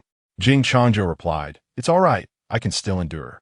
Jian sighed, expressing admiration for their dedication. Jianglin seemed to recall something and asked, "By the way, didn't Qin Xiangting accompany you?" Jian suddenly realized that since bringing Qin Xiangting to meet them that morning, she had not seen him again, leaving her with an inexplicable sense of guilt. Upon reflection, it felt as though she was intentionally avoiding him. Yet, the thought of their current delicate relationship made her want to escape. Jian, no. Jianglin, no. Well then, have you two made any progress? Progress. Jian immediately shook her head. Jianglin observed her demeanor with a tinge of curiosity, remarking, "You were so yearning for him before. Why the sudden urge to sever ties?" Jianglin playfully smacked her on the head, saying, "Who gave you permission to speak? Now, go to sleep." Jing Changzhou remained silent. Thus, prior to the grading assessment, Jian and Qin Xiangting maintained a relationship marked by mutual respect. On the day of the test, which commenced at 8 in the morning, the venue was an uninhabited expanse behind the base. This area was protected by an enormous shield, and upon entering, the sky dimmed instantly, blurring the lines between day and night, yet remained breathtakingly beautiful when one looked up. Surrounding the site were stands reminiscent of a school playground, with a circular ground at the center, and a considerable number of attendees were present. Jian casually selected a seat in the audience and sat alone with Qin Xiangting. As Jing Changzhou was still preoccupied, no one from their group approached them. In Chapter 77, Is Jian hiding a big shot? Donna's discontent. They informed Jian that her accommodation had already been arranged, urging her not to worry. At that moment, an individual strode to the center of the venue, setting down a large apparatus that emitted a flickering power source, reminiscent of the central hall, exuding an air of advanced technology. Once the equipment was in place, he began to announce, "Ladies and gentlemen, welcome to the site of the Ability User Base Rating Test. I am Zhu Xiangrui, and I will now explain the rules." Indeed, the format remained the same as before. Participants would unleash their abilities upon the machine, which would then evaluate them to determine their ratings. Following his announcement, lively music filled the air, and white lights danced around the audience, eventually spotlighting a particular individual without warning. The venue dimmed significantly, leaving only the illuminated figure standing out conspicuously. He descended the stage, and Zhu Xiangrui began to introduce. "Now, let the team led by the 5th-level high-tier ability users take the stage." As he spoke, numerous shadowy figures from the audience descended, aligning themselves neatly behind this individual. Zhu Xiangrui then called out names and room numbers, and each participant proceeded to undergo testing. Most individuals' levels remained unchanged, thus still classified as 5th level, with only one person advancing to the 6th level. After the 5th-level ability users completed their assessments, the testing continued down to the 1st level. The pace was swift, and once the 1st-level users had finished, it was time for the check-in process. A total of 10 individuals were to check in, aside from Jian and Qin Xiangting, along with the man who had previously identified himself as Qin Xiangting's subordinate. There were 7 unfamiliar faces. Jian had initially considered inviting him to join them, but he mentioned he had matters to attend to and would arrive later, resulting in their separation. The 3 of them occupied the back, with Jian being the last in line. In the audience, Donna caught sight of Jian and scoffed inwardly, dismissing her as merely a minor character. Soon, it was Qin Xiangting's turn. His expression remained impassive as he strode confidently forward. Under the spotlight, his visage left an indelible impression, strikingly handsome and impossible to overlook. Jian found himself momentarily entranced, unable to tear his gaze away. Qin Xiangting's preliminary introduction proceeded without a hitch until the moment he unleashed his extraordinary abilities. The apparatus flickered erratically, and chaos ensued in the arena. Ultimately, a peculiar screen materialized, displaying the words, "Ability, Duplication, Level, Max." The device appeared to be malfunctioning, revealing only a letter while failing to show any numerical value. As others began to speculate about the incident, the atmosphere grew increasingly tumultuous. Just when everyone assumed a technical glitch had occurred, the microphone crackled to life. "Please remain calm. We will summon professionals for repairs." Yet, scarcely had the words left the speaker's lips when, under the gaze of the crowd, the numbers adjusted and reverted to normalcy. Level, Tier 3, Stage 2. The device inexplicably restored itself, and this revelation sparked further discussion among the audience. The classification of Tier 3 as Stage 2 was indeed astonishing, prompting quiet admiration for the caliber of newcomers this time around. In summary, after a minor blunder, it was soon Jian's turn. Jian herself was quite composed, fully aware of her own standing. However, upon noticing the gazes of others in the audience directed towards her, she felt a fleeting moment of anxiety. She attempted to disregard their scrutiny, closing her eyes to calm her emotions. Her initial information was swiftly displayed on the screen. Name, Jian, gender, female, room, level 2 room 225, not occupied. Following this revelation, certain corners of the audience began to murmur among themselves. Could she be the one who left the group? A low-key powerhouse, finally seen in the flesh.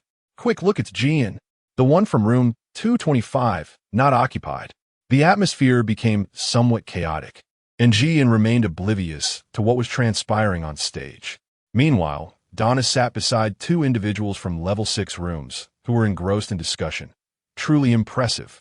The young lady is stunning and exudes confidence. Hearing this, Donna inquired with confusion. What? Who are you talking about? The only remaining young lady down there. Donna was taken aback, initially believing she had misheard. What are you talking about? Her? A powerhouse? You must be joking. Her tone clearly conveyed disbelief, even casting doubt on whether they were merely jesting with her.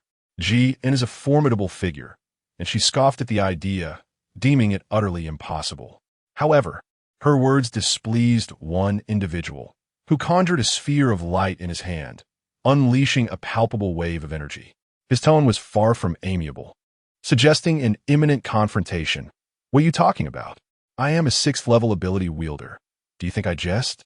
The moment this individual's energy manifested, Donna felt an overwhelming sense of oppression, her body stiffening as if paralyzed.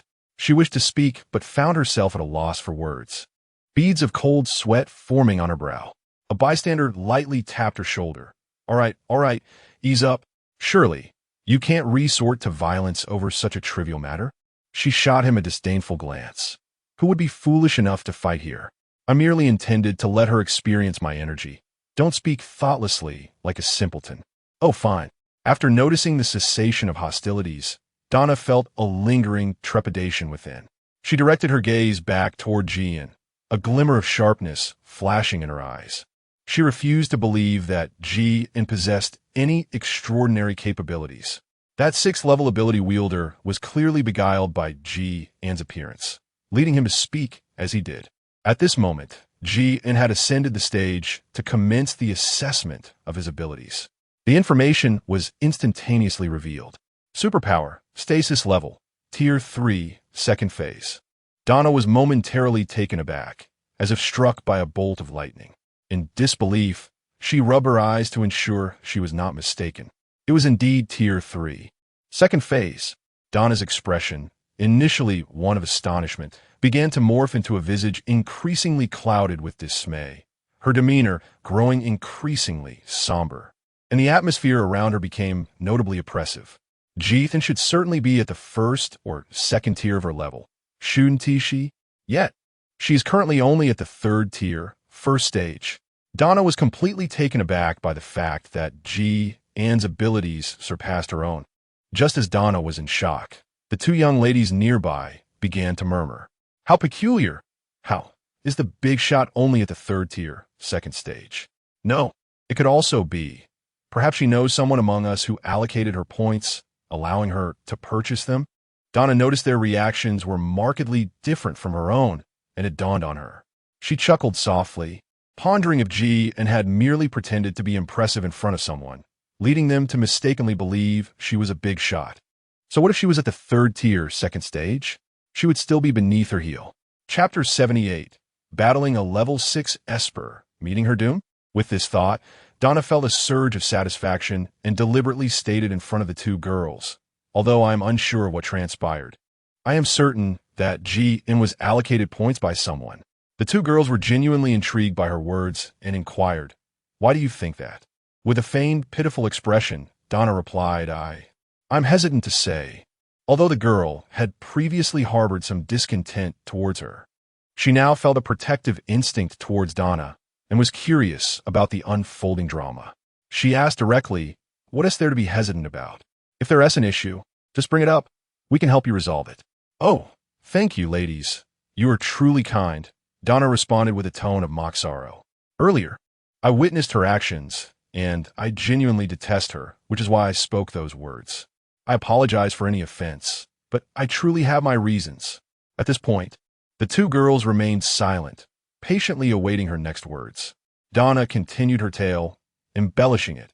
"You see, this girl on her very first day, knowing full well that I liked a certain boy, still went ahead and flirted with him. Moreover, she has been cozying up to another man. I frequently see them together. He is the same man who just performed. In any case, I believe she must not have accumulated those points herself." Donna's voice trailed off, lowering in tone as she spun her tale with convincing fervor. What does it matter how formidable she is? A level 6 Esper. I wonder if Qin can withstand her." At this moment, Qin had just completed her test and was preparing to leave the stage. She lifted her gaze and, inadvertently, caught sight of a familiar figure, her pupils dilating in surprise. It was the elderly man she had encountered by the sea, who had assisted her in upgrading her abilities. He was also present at the Esper base. The elderly man's gaze lingered on her, and he offered her a gentle, innocent smile. Level 6 Esper Meng Yu initiated a challenge against level 3 Esper G in using a high-tier competition card, which could not be refused by the challenger. The loser would forfeit all points to the victor.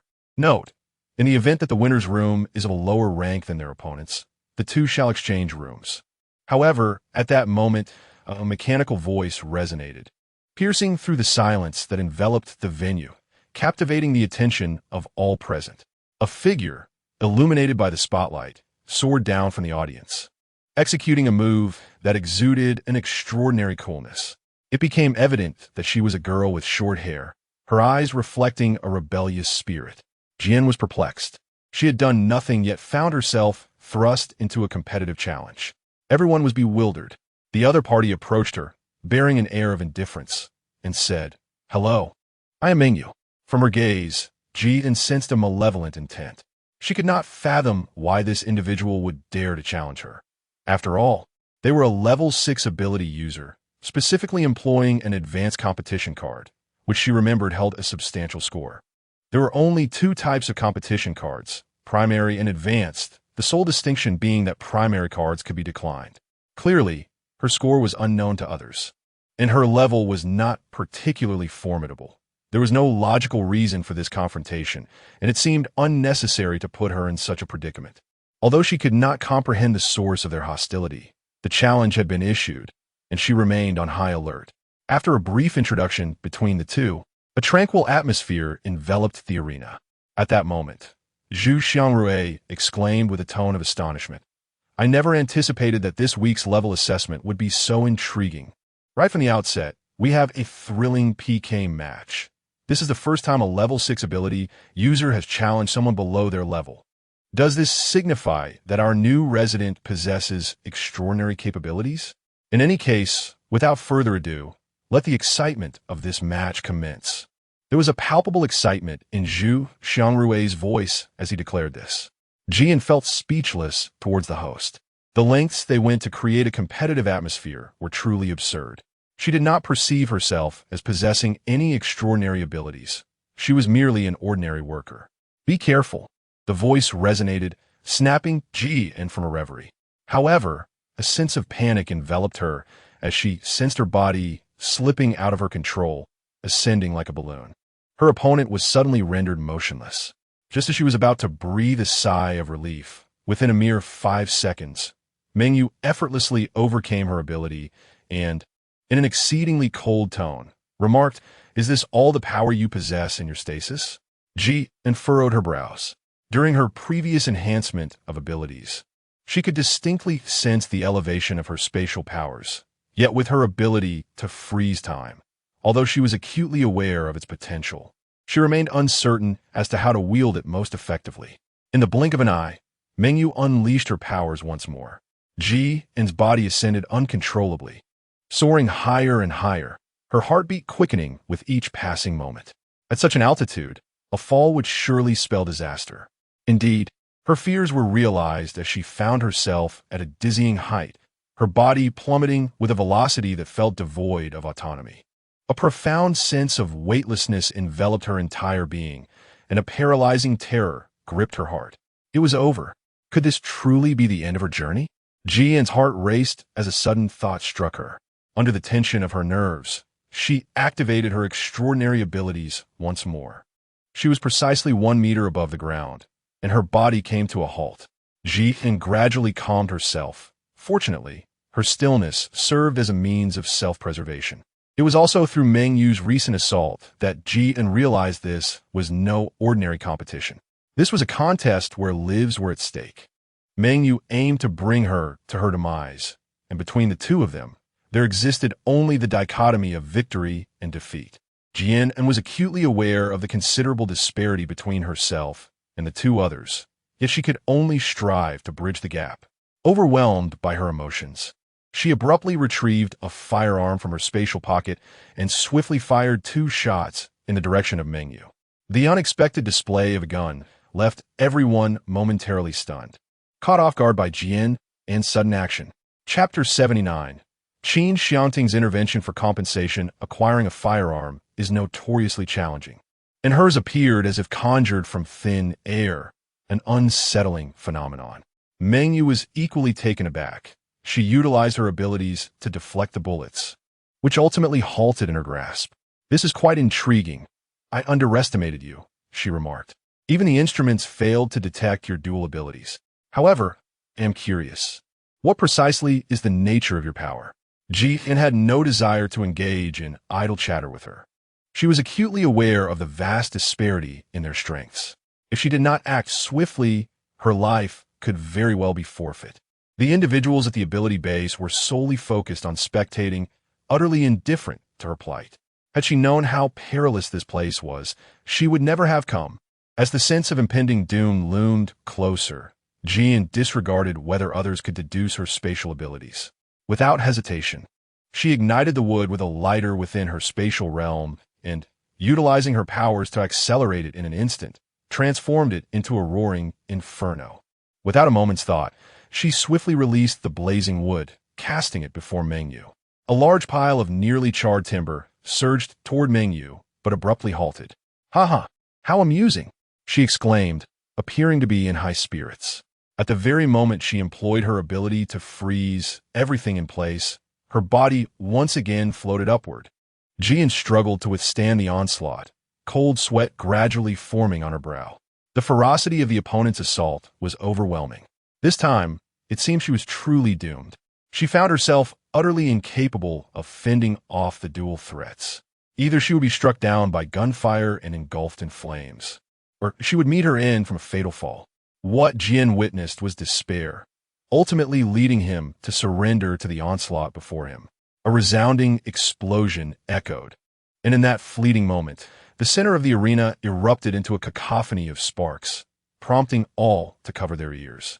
The extraordinary power unleashed by Meng Yu was thwarted by a massive fireball. The elderly spectator in the audience, witnessing this scene, retracted the ability he was about to unleash.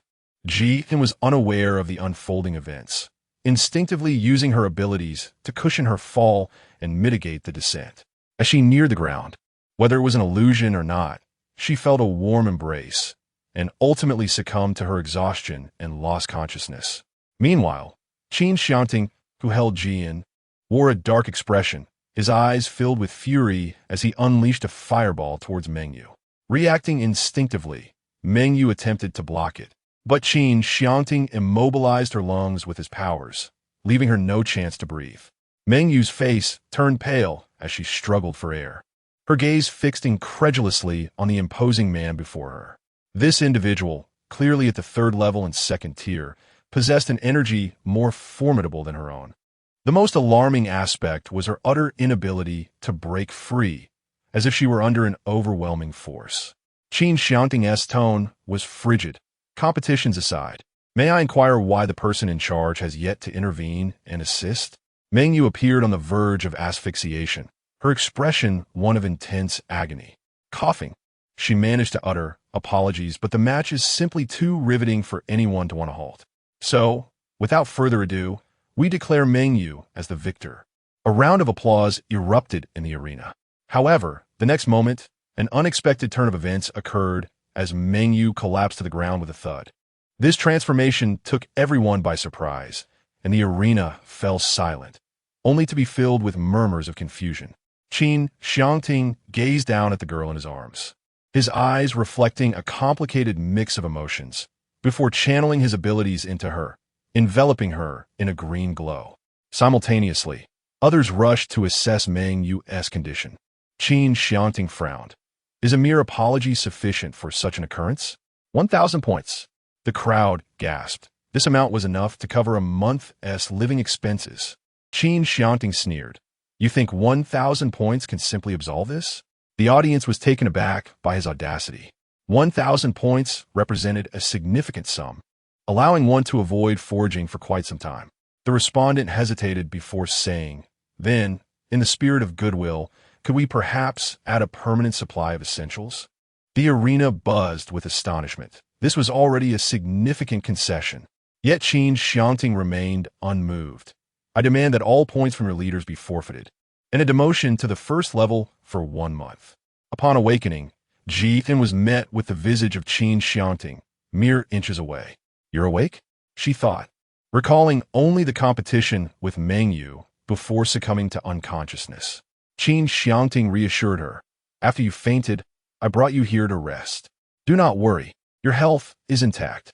Jian recalled that when she fainted yesterday, she was carried away by someone. She nodded in gratitude. As she surveyed her surroundings, she realized that this room was unfamiliar to her. It must be her first visit. This space was somewhat larger than the one she had previously occupied, and the bed resembled that of a hospital. Qin Xiangting remarked, this is the resting area. How much time has elapsed? Not long, merely 2 hours. Let's have something to eat, he continued, retrieving a bowl of congee from a nearby table. Ji Ong had not noticed earlier, only to discover that the table was laden with an array of delicacies. Qin Xiangting presented a dish before her, then gently scooped a spoonful and brought it to her lips.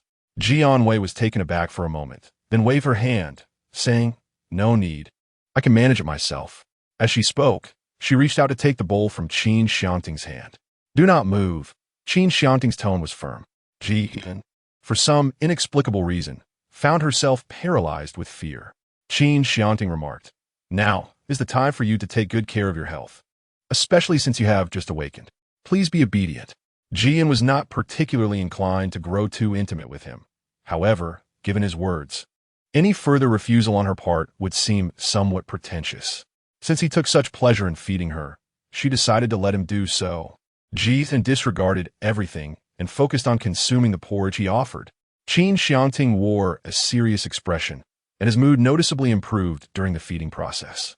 After Qin Xiangting provided her with more food, Jian suddenly became aware of a grave concern. I previously lost. Qin Xiangting mistakenly thought she was blaming herself for not being strong enough. So what? He reassured her. It's normal not to win when you're at level 6. Jian shook his head, saying no, the issue does not lie here, does it? Jian was at a loss for words, lamenting, oh, my points. Qin Xiangting replied. What could he possibly be concerned about? You have quite a bit of resources, so why are you fretting over points? Chapter 80. Moving to the 3rd floor. Hurriedly prompted by the sight of him.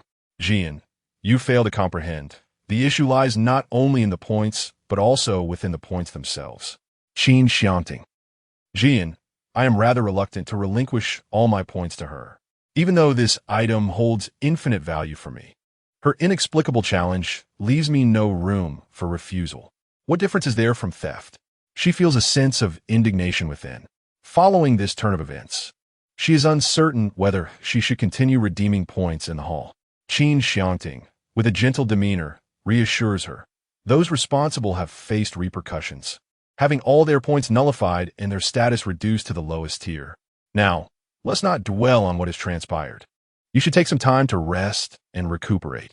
Jian felt a bit bewildered, yet upon hearing that there was both compensation and punishment for others, her heart was not as imbalanced. Qin Xiangting remarked, furthermore, we have changed our rooms. You are in 316, and I am in 318, still directly opposite each other. I have also taken the liberty of moving your belongings." He allowed her to rest for another hour before guiding her to their new quarters. Upon opening the door, she was met with a room even more spacious than before, and a flicker of surprise danced in Jian's eyes. The walls had been painted a pristine white, and the bathroom's condition had improved significantly. It still featured a shower, yet the fixtures outside appeared to be of superior quality. The room was equipped with an array of brand-new daily necessities, which Qin Xiangting explained were part of her compensation. The space was adorned with windows, the glass appearing quite thick. Her previous desk was positioned by the window, allowing sunlight to stream in, accompanied by a pleasant view. The wardrobe was conveniently placed near the bed, alongside air conditioning units. Overall, Jian felt quite satisfied. The amenities were comprehensive. The bed was similar to the one on the second floor, though the bedding was distinct, predominantly in warm hues of pink, creating a cozy and beautiful ambience that resembled a small home. As her belongings were mostly arranged, Jian decided against further tidying up. At that moment, Qin Xiangting suggested, "Would you care to accompany me in searching for supplies? I have recently acquired numerous abilities and can ensure your safety. Consider it a leisurely stroll." Jian faced him, his heart still in turmoil. "Oh well, I shall take a moment to rest here." After the two exchanged farewells with a wave, Jian reclined on the bed. Before long, a rhythmic knocking resounded from outside, prompting Jian to rise and, clad in his slippers, make his way to the door. Upon opening it, he was greeted by a familiar face, Xiaoyan.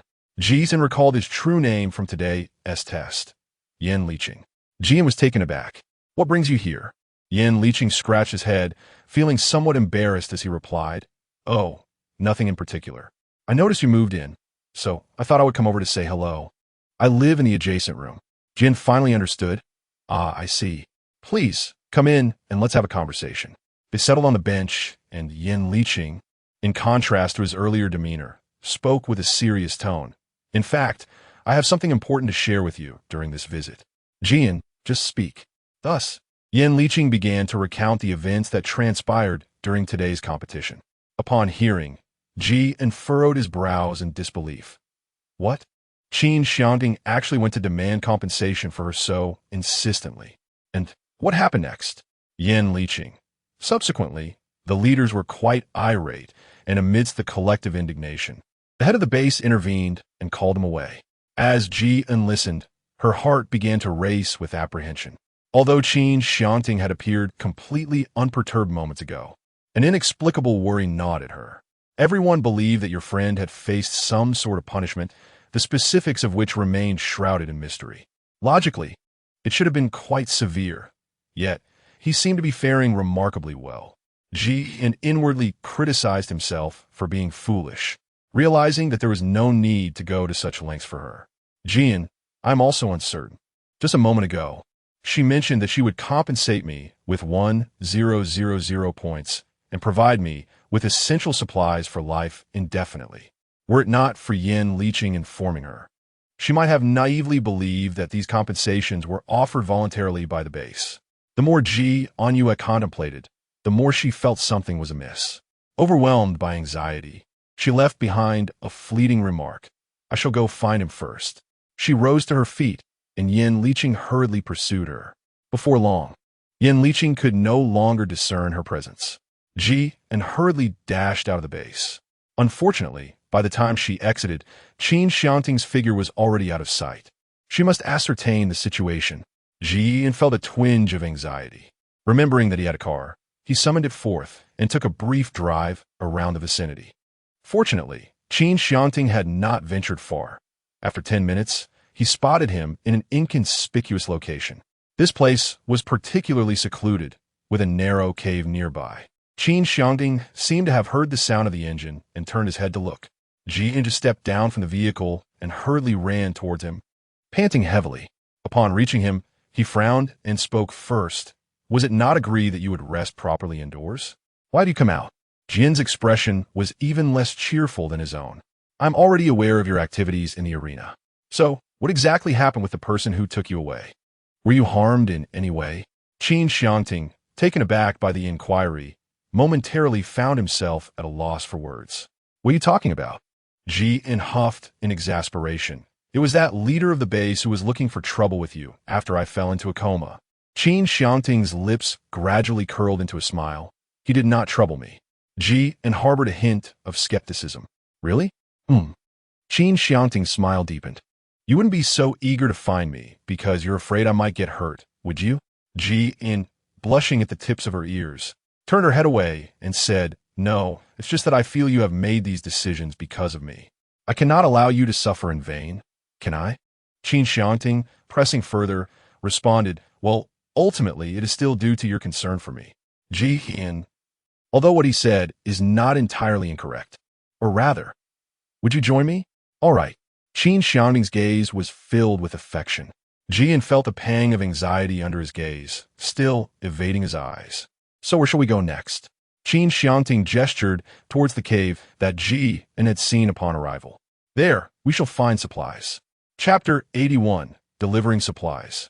Enticed upon return, Qin was captivated by this. Is this not your first visit? Qin Xiangting replied. It is indeed my first time. Then how do you know?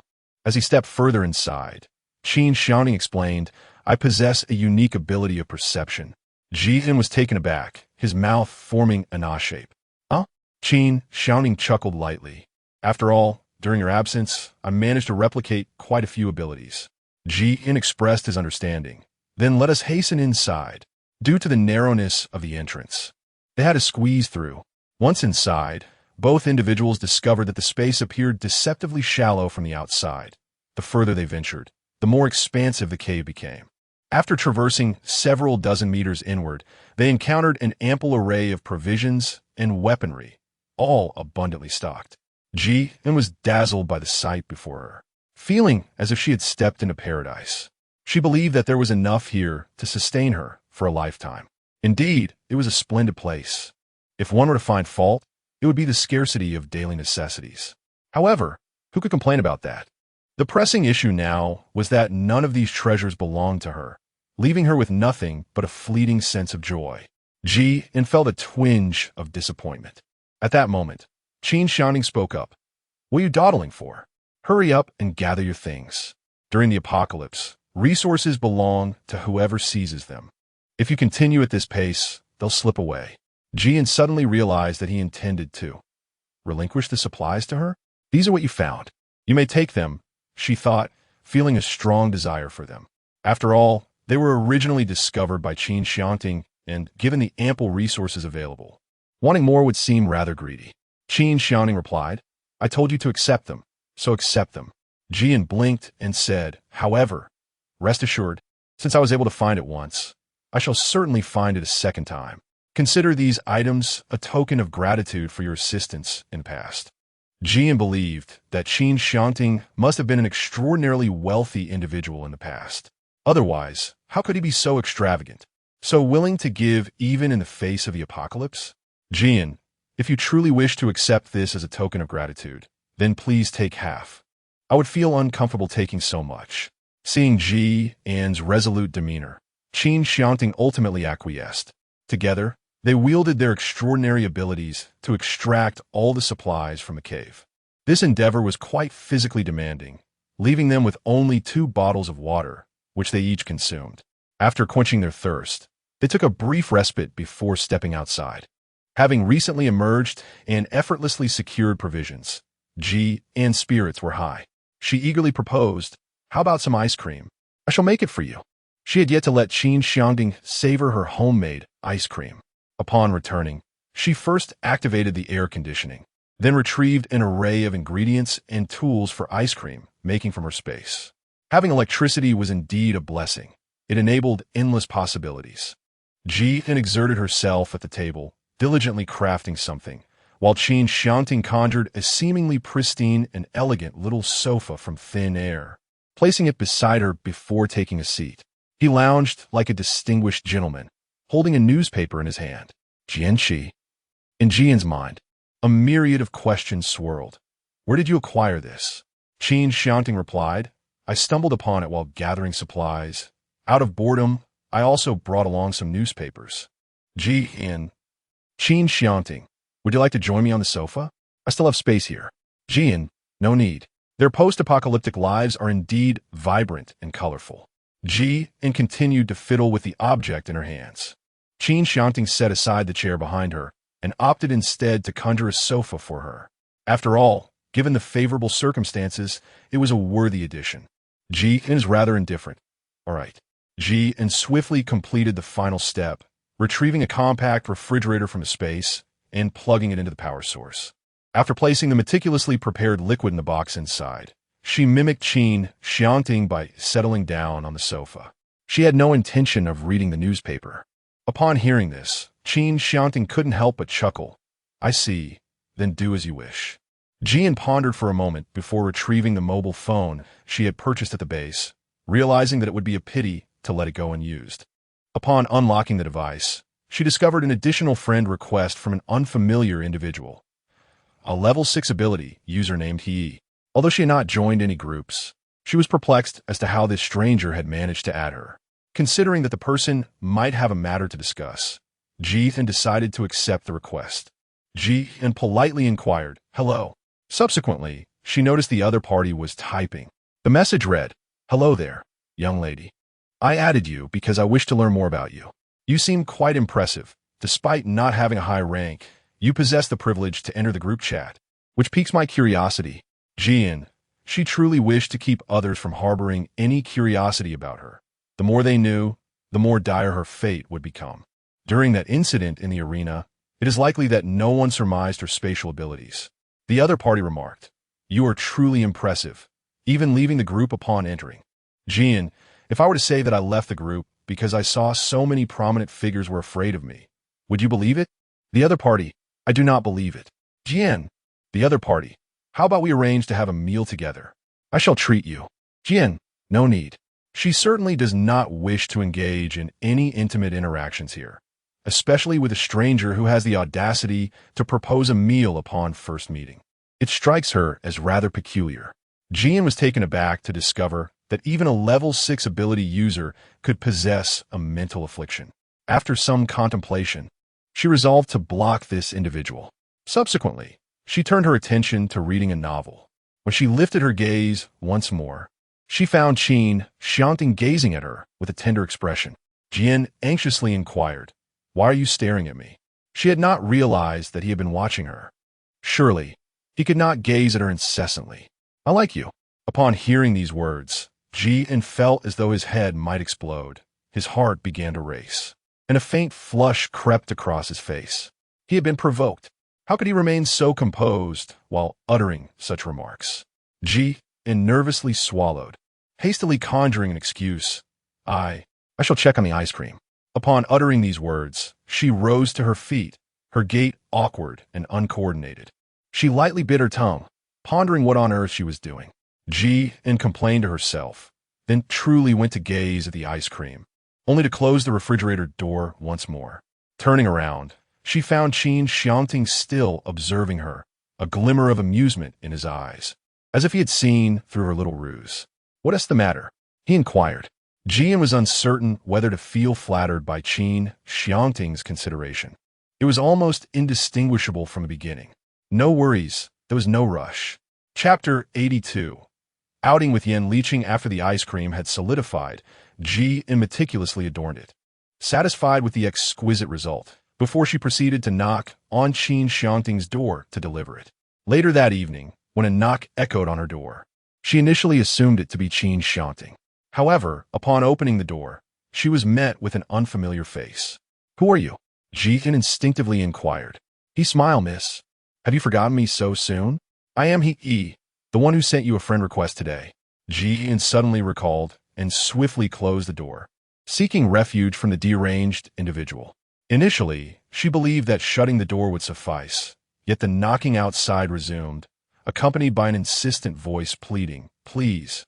We cannot communicate like this." She was genuinely reluctant to engage with someone so unhinged. It was utterly terrifying. Fortunately, the individual outside only knocked a few more times, perhaps realizing the gravity of the situation before ceasing their attempts. "All right then, I won't force it. Farewell. Jian, it is perhaps best that we never meet again." After uttering these words, silence enveloped the doorway. In order to ensure her safety before venturing outside, Jian peered through the peephole. Only after confirming that no one was present did she allow herself to breathe a sigh of relief. The following morning, after finishing her meal, Yin Liqing sought her out. As Jian began to hear a knocking at the door, she initially assumed it was the same individual from the previous day. However, upon verifying outside, she silently exhaled in relief. Upon opening the door, she spoke first. "What brings you here?" Yin Liqing replied, "How is your friend faring?" Nodding, Yin Liqing continued, "It appears that our abilities are quite comparable. Your points must have been reset as well, correct? I was considering inviting you to join in gathering supplies." While others contemplated venturing out in the afternoon, they inquired if she was available at present. The notion of her points being reset reminded Ji and of Qin Xiangting's words. Since Qin Xiangting was currently unharmed, based on what he had said that day, her points should not have been cleared. It would be prudent to find a moment to ascertain the veracity of this matter. Ji did not directly inform him about the points matter, but rather acquiesced with a simple yes. At this moment, she found herself willing to collaborate with Qin Xiangting while simultaneously wishing to maintain a certain distance. With Yin Liqing's words in mind, it was also an opportune moment to seek companionship. As Ji pondered this, an inexplicable pang of heartache surged within her. Her gaze lowered slightly, leaving her at a loss for what to do. Yesterday, her heart had fluttered under his influence, and being in his presence filled her with trepidation. Fearing that she might lose her resolve, Ji no longer hesitated. "Then let us depart."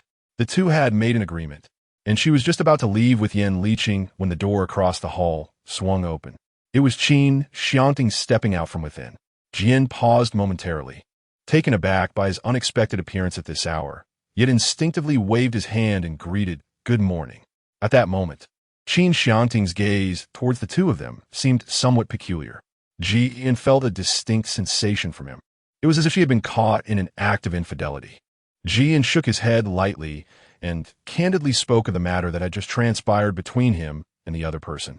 Yin Liqing remained entirely oblivious to this detail and inquired, "Would you like to join us?"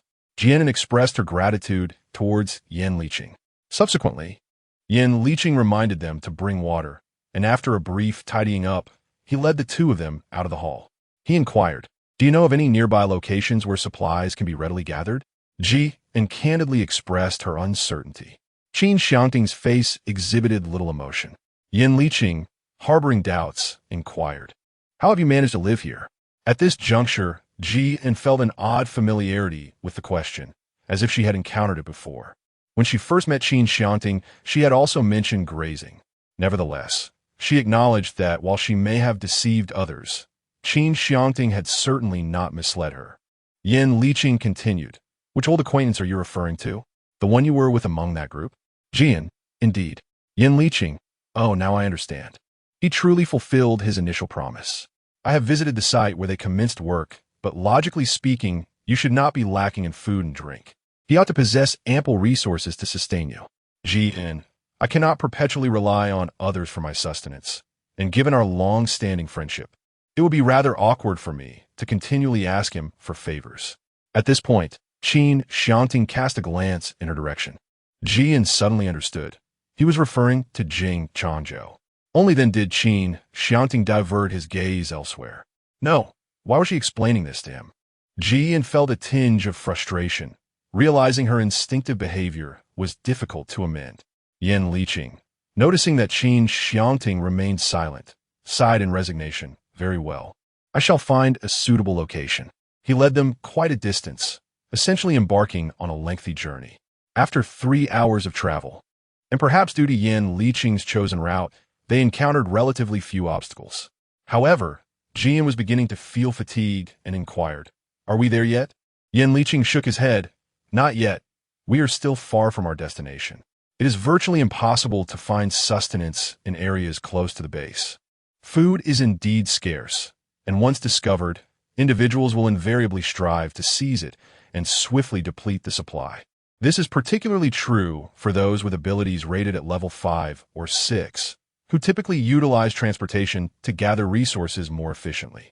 In contrast, with abilities rated at level 3 or below, rely predominantly on foot, often spending an entire day in search, and should fortune not favor us, it could extend to 3 or 5 days, with the looming threat of being robbed.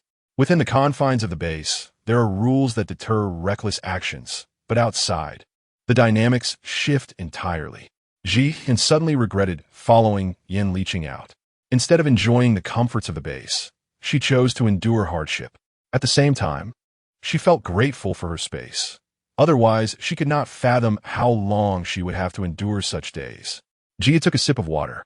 Every time she drank, she secretly infused the liquid with her spatial abilities, making it impossible for anyone to discern just how much she had consumed.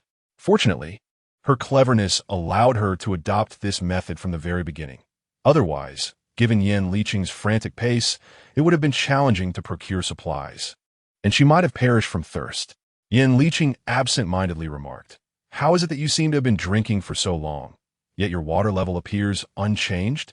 As Jian contemplated, she was startled by his words and coughed violently several times. Chapter 83. Do you not want any supplies? Respecting you.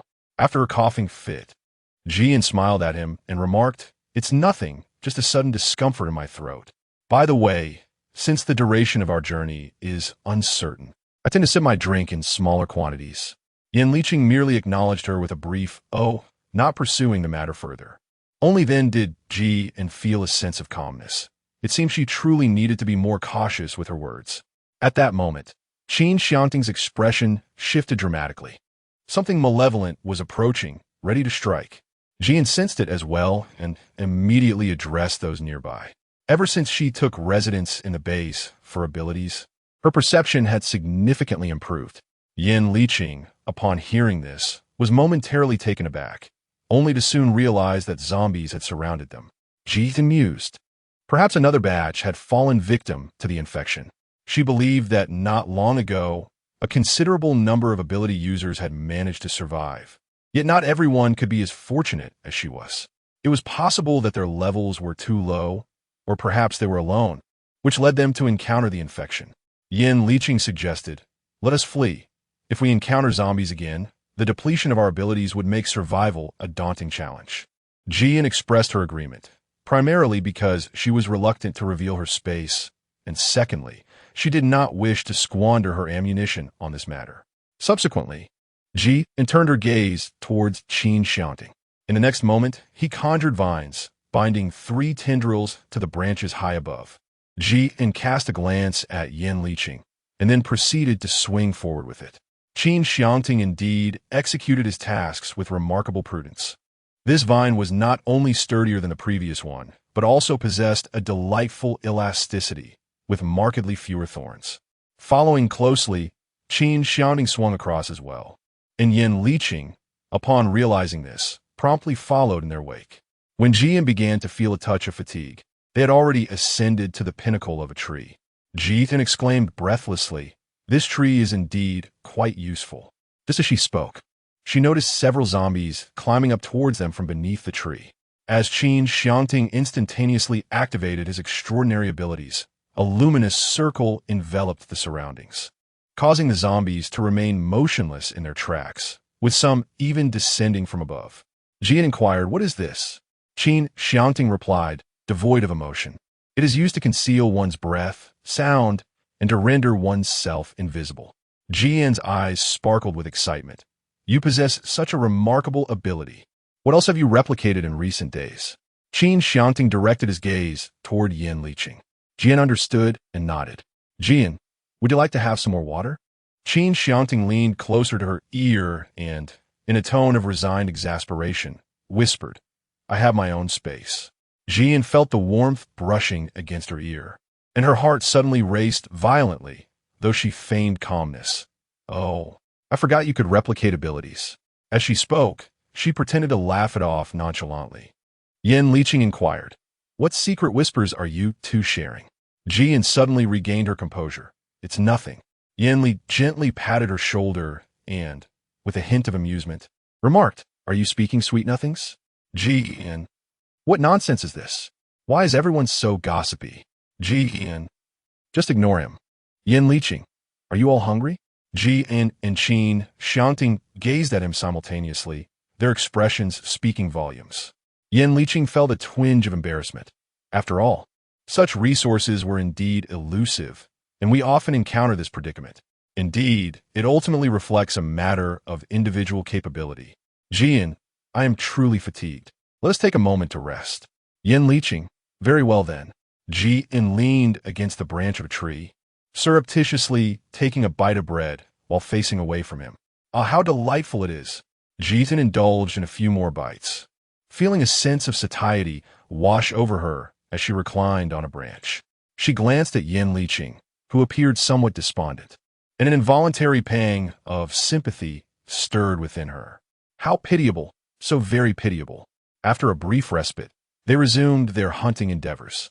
Fortunately, their efforts bore fruit this time, as they managed to capture a wild hare. Yan Liqing's expression brightened significantly. Splendid, at last, a reward for their toil. She was uncertain whether Yan Liqing felt fatigued, but she certainly did. Yan Liqing furrowed her brow, questioning, Are you certain? If we divide this among the three of us, each person will receive but a single point. Jian blinked. No need to split. Yan Liqing asked, What do you mean? How can this be? Yan Liqing, with a serious demeanor, insisted, This is our collective effort. Qin Xiangting nodded in agreement. Yan Liqing shook his head in resignation, realizing that both of them were utterly clueless. Did they truly understand how hard-earned these points were? What significance did capturing a mere rabbit hold in the grand scheme of things? Jian, all right, just keep it. After all, she sneaked some bread while resting earlier, and he has been hungry all this time. She doesn't feel quite right about it either. Yan Liqing, fine, but this is your choice not to accept it, so don't have any regrets. Jian, indeed, she desires points, as if they could be effortlessly amassed. He remarked, That is sufficient. Let the search commence. There should be no one here. Jian and Qin Xiangting also feigned activity as they entered to search for items. After meticulously rummaging through the items, Jian discovered that there were indeed some valuable treasures to be found. Consequently, she began to gather everything that could be accommodated within her spatial storage.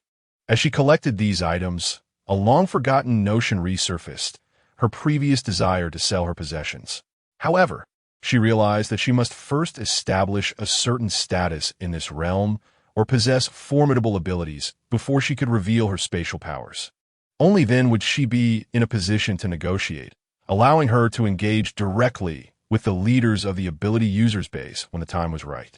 After careful consideration, Jian ventured to numerous locations in search of treasures. Ultimately, when Yan Liqing called for them, she deliberately selected lighter items, such as mushrooms and shrimp. Qin Xiangting, on the other hand, gathered a somewhat larger assortment, yet it was still far from substantial. Upon observing the two, Yan Liqing felt a sense of exasperation. Is this truly all you could manage to collect? He had painstakingly discovered such a promising location, yet their efforts were disappointingly meager. In her heart, Jian was contemplating that she had taken most of what she could, yet on the surface, she merely stated, This is all. Yan Liqing hesitated, wanted to say something, but ultimately refrained, conceding, Never mind. I respect your decision. With genuine sincerity in his eyes, he proposed, Let us dine together. I noticed that the pot in the apartment on the second floor seems usable and appears to be unharmed. Thus, they re-entered that room, where Qin Xiangting had stacked various types of wood at the door and windows to ensure their safety. Chapter 84. The Unraveling of Qin Xiangting. Donna's rejection, Yan Liqing prepared to start cooking, but Jian pondered for a moment and said, Allow me to take charge. Both of you have already endured enough hardship. Yan Liqing responded, At least you possess some self-awareness. Jian. She noticed the presence of flour and decided to make handmade noodles. Lacking a suitable container, she instructed Yan Liqing to wash a bowl to the standards of sterilization. Water had ceased to flow here, and just as she was troubled by this predicament, Qin Xiangting unexpectedly produced an unopened bucket of water. Let's use this, he suggested. Yan Liqing was taken aback, inquiring, Where did you acquire this? From the bedroom of this household, came the reply. Yan Liqing scratched his head, puzzled. How strange. I hadn't noticed it before. Ji-in felt an inexplicable sense of concern for Qin Xiangting. Could it be that he had obtained it from the space? However, Qin Xiangting remained as composed as ever, remarking that it was likely due to the dimness of the hiding place that she had not noticed. Yin Liqing appeared to give it little thought, concluding that regardless, it was indeed a good thing that they could finally enjoy a proper meal together. Upon hearing this, Ji-in felt considerably more composed and commenced his actions. He prepared 2 additional dishes, adding some ingredients to the noodles for flavor. Yin Liqing remarked, "Since the onset of the apocalypse, I have seldom enjoyed such a meal." Ji-in merely echoed him casually. Were it not for their still tentative trust, Ji-in would have suggested that he join him. After a hearty meal, the sky had darkened, and their supplies were nearly ready. They planned to rest temporarily in this place. Yin Liqing was quite indifferent, casually selecting a room and lying down on the bed, stating, "Feel free, I have chosen this one." After making his selection, only 2 beds remained. One of the beds appeared relatively clean on the surface, while the other room was so disheveled that it was difficult to find a spot to stand.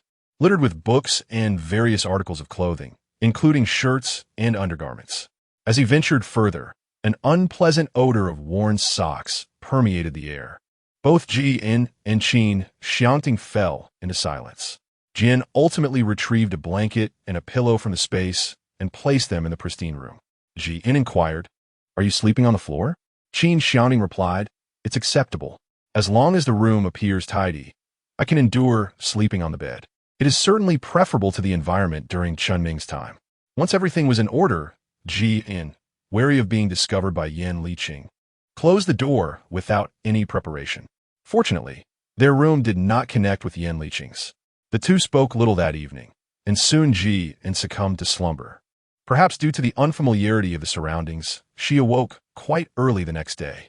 Jin glanced at the clock, noting that it was just past 5. She quietly looked beneath the bed at the still, slumbering Qin Xiangting. His eyes were closed, and his long, thick eyelashes were so captivating that one couldn't help but gaze at them. Ji-in suddenly realized that his brow was tightly furrowed. Had he been plagued by a nightmare?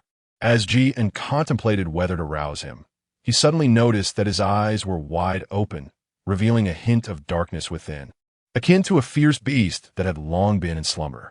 A trace of fear flickered in Ji-in's eyes, a sentiment he had never experienced before. Yet, in the next moment, Qin Xiangting's eyes glistened with tears as he pleaded with a hint of childishness. And then, "I'm truly frightened at the thought of you leaving me. Please don't go." Seeing his current appearance, Jin's heart softened in an instant. How could he have transformed into this state so suddenly? Could it be that this dream was simply too terrifying? Jin found it difficult to utter harsh words towards him. Instead, she gently inquired, "What is troubling you?" It seemed that Qin Xiangting had regained some clarity, as he questioned with confusion. And then, "Yes, I apologize for my loss of composure." Qin Xiangting's gaze was innocent yet tinged with helplessness. "In my dreams, I searched for you everywhere and could not find you. I feared you had vanished, and it caused me some concern." A tumult of emotions surged within Jian Xin, prompting her to involuntarily curve her lips in a faint smile. She forced herself to extinguish that fleeting expression and replied in a tone devoid of warmth, "Am I not here? Would you then depart without a word?" Suddenly, Qin Xiangting inquired, his gaze fixed intently upon her. His demeanor suggested a hint of seriousness. "I will not leave, even if the day comes when I do. I shall inform you." She sought to evade the implications of his feelings, yet her own sentiments were undeniably genuine. She would never abandon him without a word. It puzzled her how he could entertain such thoughts. "That is reassuring," Qin Xiangting responded, his voice sounding considerably steadier than before. Jian felt a sense of relief. "How about you?" "Generally, I awaken around this time, so there is no need for concern. I can vigilantly monitor the external circumstances." To speak candidly, the sight of Qin Xiangting just now not only softened her heart, but also somewhat unsettled her resolve against the idea of pursuing a romantic relationship with him. A single nightmare from her past, and he could become so unhinged. His turmoil similarly disturbed her own peace of mind. Her emotions were extraordinarily intricate. "Very well. I shall rest for a while. Perhaps a brief slumber will help soothe her turbulent feelings." Upon awakening once more, Ji-in sought out Qin Xiangting. The moment she laid eyes on him, he remained the steadfast individual who consistently provided her with a sense of security. "Good morning. Is Yanli awake?" Qin Xiangting chuckled lightly. "He is awake. I am preparing breakfast." "All right, then I shall go take a look." Ji-in, fearing he might become suspicious, acted differently this time, no longer hesitating as he usually did in exchange for some points. As always, Donna approached Yan Liqing with a smile, saying, "Xiao Yan, I heard you went to gather supplies yesterday. Did you go with them? Why didn't you invite me? I could have been of assistance." Jian was reluctant to engage with her and directly addressed Yan Liqing, saying, "You all chat for now. We shall take our leave." Yan Liqing nodded, and as soon as they departed, he turned to Donna and said, "First and foremost, I must apologize. I am aware of your feelings for me. Let me be candid. I understand that your affection may stem from my assistance during your near-fatal experience, but under such circumstances, I would have extended my help to anyone. Nana, you are a wonderful girl, and I do not wish to hold you back. Moreover, I am not quite suited for you. I am hardly handsome, and I struggle to earn even the slightest merits in my daily life. I lack the capability to be with someone like you." Upon hearing this, tears welled up in Donna's eyes, almost spilling over. "Is it truly impossible?" she pleaded. "I am sorry. I never intended to hurt you." Yan Liqing cast a lingering, melancholic glance at her before finally departing. Donna's expression shifted subtly. Why was it that he could venture out hunting with Ji, and while she could not? Was she forever the one excluded, be it from Yan's former team or alongside Jian? Chapter 85. Revenge. Eliminate their trio. Initially, she believed she could avoid conflict with those within that circle, acknowledging her limited strength. Yet Jian, she could not compete with him either. 2 days later, in the grand hall, Ji encountered familiar faces, and upon seeing the 3 individuals, her dark pupils constricted sharply. These 3 were the very ones she had encountered when Qin Xiangting awakened his extraordinary abilities. They were aware of her spatial powers and had nearly brought her to the brink of death. Ji clenched her fists, a surge of hatred threatening to erupt from her mind. They had arrived, and with that, her sanctuary was at risk of being exposed. The thought unsettled her, leaving her unable to find any semblance of calm. However, now that they had checked in, she could essentially pinpoint their location, and she was determined to seize the opportunity to eliminate them swiftly. At that moment, Jian felt a tap on her shoulder. "What are you doing here?" Jian turned his head in surprise. It was Qin Xiangting. Jian discreetly cast another glance at the 3 individuals in the hall before hastily departing with Qin Xiangting. It was not until they reached the 3rd floor that she finally spoke. "Do you know whom I just saw?" Qin Xiangting remained silent, patiently awaiting her revelation. "Your fire and wood abilities originated from their faction. They were the ones who attempted to seize our supplies and escape. They are also aware of my spatial abilities." In an instant, Qin Xiangting comprehended the gravity of the situation, narrowing his eyes slightly. "We were too complacent back then. We should never have allowed them to leave. Jian, at that time, you were the only one with extraordinary abilities. Even if you faced 3 opponents, the most you could do was to injure them. If you had truly killed them, our journey ahead would have been fraught with difficulties. You have performed admirably. A new round of ability assessments will commence shortly. It is not only those 3 who will participate. They must also take part, thus inevitably revealing their presence. What is peculiar, however, is that the machine malfunctioned again while detecting Qin Xiangting, only to repair itself swiftly, just like last time. Naturally, their evaluations remained unchanged, and, consequently, the accommodations they would occupy did not alter either. Ji teased him. "Are you perhaps a restraint instrument?" As soon as the evaluation event concluded, Ji exchanged a glance with Qin Xiangting and immediately dashed toward a nearby hiding spot in the hall. They intended to follow discreetly as soon as the others ventured out, given that they had just arrived, most lacked points and supplies. So Jian was quite certain they would seek to gather resources. Indeed, her assumptions proved correct as the trio set out together. After departing, they found themselves in a secluded area where zombies were lurking. Qin Xiangting employed the same light barrier he had used during his outing with Yan Liqing, rendering them invisible to the zombies. The three of them engaged in a fierce battle with the undead, while the two observers watched the spectacle unfold. Through today's assessment, Jian had gained a comprehensive understanding of their capabilities. The fire and wood element users they had encountered earlier were both at the third tier, first stage, while the individual who had not yet showcased their abilities was a personal enhancer at the second tier, first stage, and rather ineffective.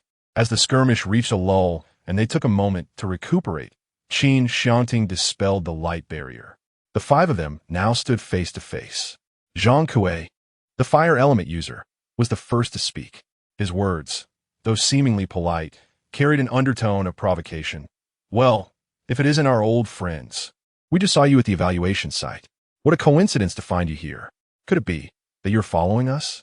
With that, he directed his gaze towards Lu Shang and inquired, "What do you think?" Jian recalled that Lu Shang was an elemental practitioner of wood abilities. Upon seeing their familiar faces, her anger surged forth. "I share the same sentiment," Lu Shang remarked. "It has been quite a while since we last met. Perhaps we could engage in a friendly spar to warm up." With a cold smirk, he added, "Be cautious. They're all at the third rank, second tier." Jeethan observed their interaction and remarked nonchalantly, "Have you finished your conversation?" Before they could launch their assault, she immobilized all three of them simultaneously. At that moment, the enhanced ability user, Jiang Fei, abruptly enlarged in stature, his body adorned with armor that radiated a golden light. Despite it being daytime, the brilliance was still blinding. Zhang Kuei exclaimed, "What the hell is this sneak attack? If you have the guts, face me in a fair fight." Ji An's expression was devoid of emotion as she laid her cards on the table. "I am incapable. Sangkui." Qin Xiangting could not help but curl his lips in a smile. At that moment, Jiang Fei had already freed himself from his restraints and was rushing towards them. Jian was momentarily taken aback. He was astonished that he could break free from his stillness in such a brief span of time. It seemed that even as a level 2 ability user, he should not be underestimated. Jian furrowed his brow, preparing to unleash his power once more. But Qin Xiangting interjected, "Leave it to me." Consequently, Zhang Fei's body was pinned by the trees, while a massive inferno engulfed the directions of Zhang Kuei and Lu Shang, rendering them utterly immobile.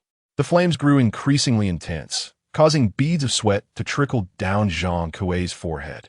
He attempted to harness his abilities, but alas, he found himself utterly incapacitated. Qin Xiangting, undeterred, added more wood to their fiery prison, intensifying the blaze.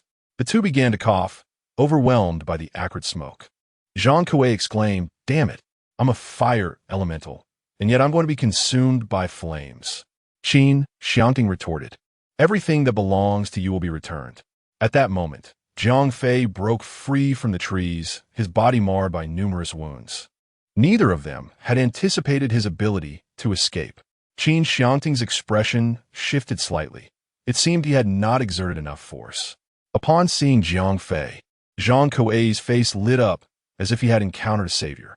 He shouted, "Fei, hurry, let us get out of here."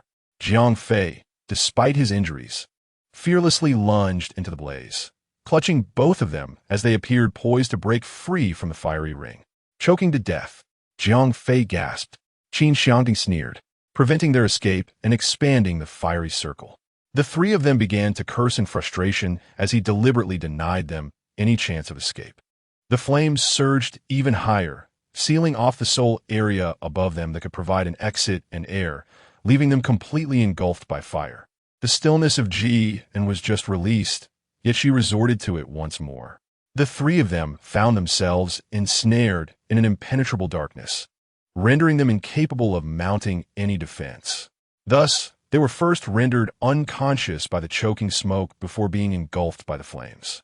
Qin Xiangting unleashed his extraordinary ability, releasing a multitude of steel needles that swiftly filled the air, creating a dense and perilous barrage. Jian recalled that this ability must have been a replication of Jiang Shinran's. They could not possibly survive, even if there remained a glimmer of hope. Escape was out of the question. Her stillness was sufficient to ensure they would suffocate, particularly since she had deliberately expended 2/3 of her strength in unleashing her power this time. However, she suddenly had an idea, pausing in the hall to transfer 20 points to yen leeching. Previously, She had been unable to make such a transfer, but now it was indeed possible. Chapter 86. Were the supernatural items discovered? Over the past few days, she had discreetly deposited points into the account while others were distracted, and there were now 20 points accumulated, which she did not hesitate to utilize. Qin Xiangting's expression darkened. This was the second time she had transferred points to Yen Liqing. Was she persistently trying again after failing to do so last time, and had never transferred points to him? Qin Xiangting's displeasure deepened, his gaze icy and piercing. After completing the transfer of points, Ji Hin inquired, "Qin Xiangting, do you still possess any points or resources?" Jian was startled, fearing she had inadvertently displeased him. "What is wrong?" She suddenly turned around. Qin Xiangting, oblivious, softened his gaze. "It's nothing, my apologies." "What did you just say?" This was the second time she had witnessed his moment of loss of control, and it felt exceedingly strange. Ji Hin increasingly found it difficult to discern him. Yet he reiterated the question he had just posed. Qin Xiangting replied, "Yes." Jian, "Oh, but I have plenty. I'll also treat you to a few days' worth of meals." Jian directly purchased a luxurious package for a week, expending a total of 490 points. After transferring some to Yen Liqing, she was left with 1,510 points. Uncertain about what else she could acquire, she decided to refrain from further purchases for the time being, intending to return when a need arose. Meanwhile, Qin Xiangting found his spirits considerably lifted by this matter. After all, even if he had transferred points to Yen Liqing, and it had graciously bestowed upon him a week's worth of luxury, a generous use of 490 points.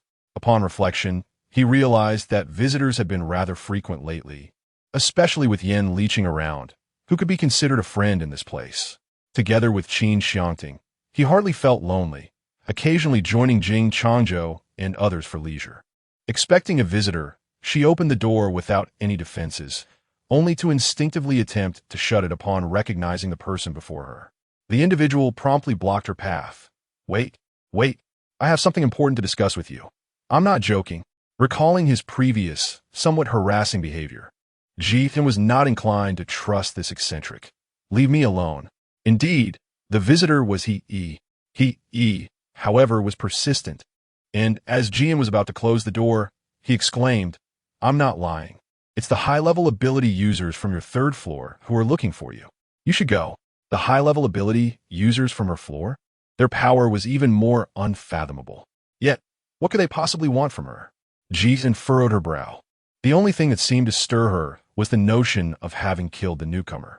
Yet, would this high-ranking supernatural being truly punish her for the sake of the three of them? And how could he possibly be aware of it? In her mind, Jian was overwhelmed with a myriad of questions. Thus she had already disregarded the incident of not allowing He to enter. Noticing her lack of vigilance, He relaxed his stance and informed her, "At the end of this corridor on your floor, there's an impressive and aesthetically pleasing brown door." "Ah, I am aware of that. Yen Liqing has mentioned it to me," she replied. He's words seemed credible, yet she was left pondering why he had been sent here. "Jian, how is it that you are the one conveying messages to me?" "I have no choice but to work.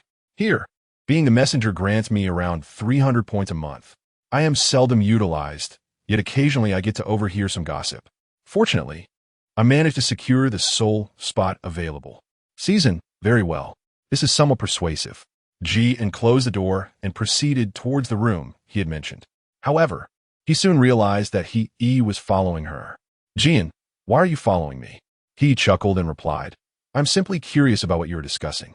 Jian, curiosity indeed weighs heavily. All right, I was merely jesting. Since he has invited you, I surely would be reproached for attending, so I shall take my leave. Moreover, do be cautious. Grandpa Gio's temperament has always been unpredictable. Wishing you the best of luck." Jian had almost grown accustomed to his neurotic demeanor. They had become somewhat acquainted, and she merely offered him a perfunctory farewell. However, once he departed, a sense of unease enveloped her. What if he truly intended to cause her trouble? She knew she would be utterly defenseless. Arriving at the end of the corridor, she found only a singular, opulent brown door, and she gently rapped upon it. Jian sighed, engulfed by an inexplicable sense of anxiety and fear. Reminiscent of the days in elementary school when she would timidly knock on the teacher's office door, uncertain of what awaited her. After a few agonizing seconds, the door creaked open, each moment stretching interminably. When she beheld the figure who emerged, Ji-in was momentarily stunned. It was him, the elderly gentleman she had encountered by the seaside, the same one she had seen during the recent evaluation events. She had often pondered how he came to be here. It turned out he was the adept stationed on the 3rd floor. He had previously assisted her in her advancement, leading her to conclude that he would not pose a threat to her. Grandfather Jiu, Jian recalled what he had just referred to him as. Grandfather Jiu stroked his beard thoughtfully and beckoned, "Come in." Upon entering, Jian surveyed her surroundings. The space was at least 4 times the size of her own room. Immaculate and orderly, with the windows adorned in a particularly exquisite classical style. He gestured toward the resplendent, plush sofa before her, instructing, "Please have a seat." Jian recalled He's words and, upon sitting down, refrained from any impulsive actions, listening quietly and displaying remarkable obedience.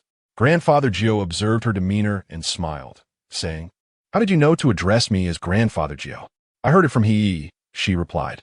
Grandfather Jiu continued, "Oh, I see. By the way, Jian, is it your name?" "Yes, Grandfather Jiu," she confirmed.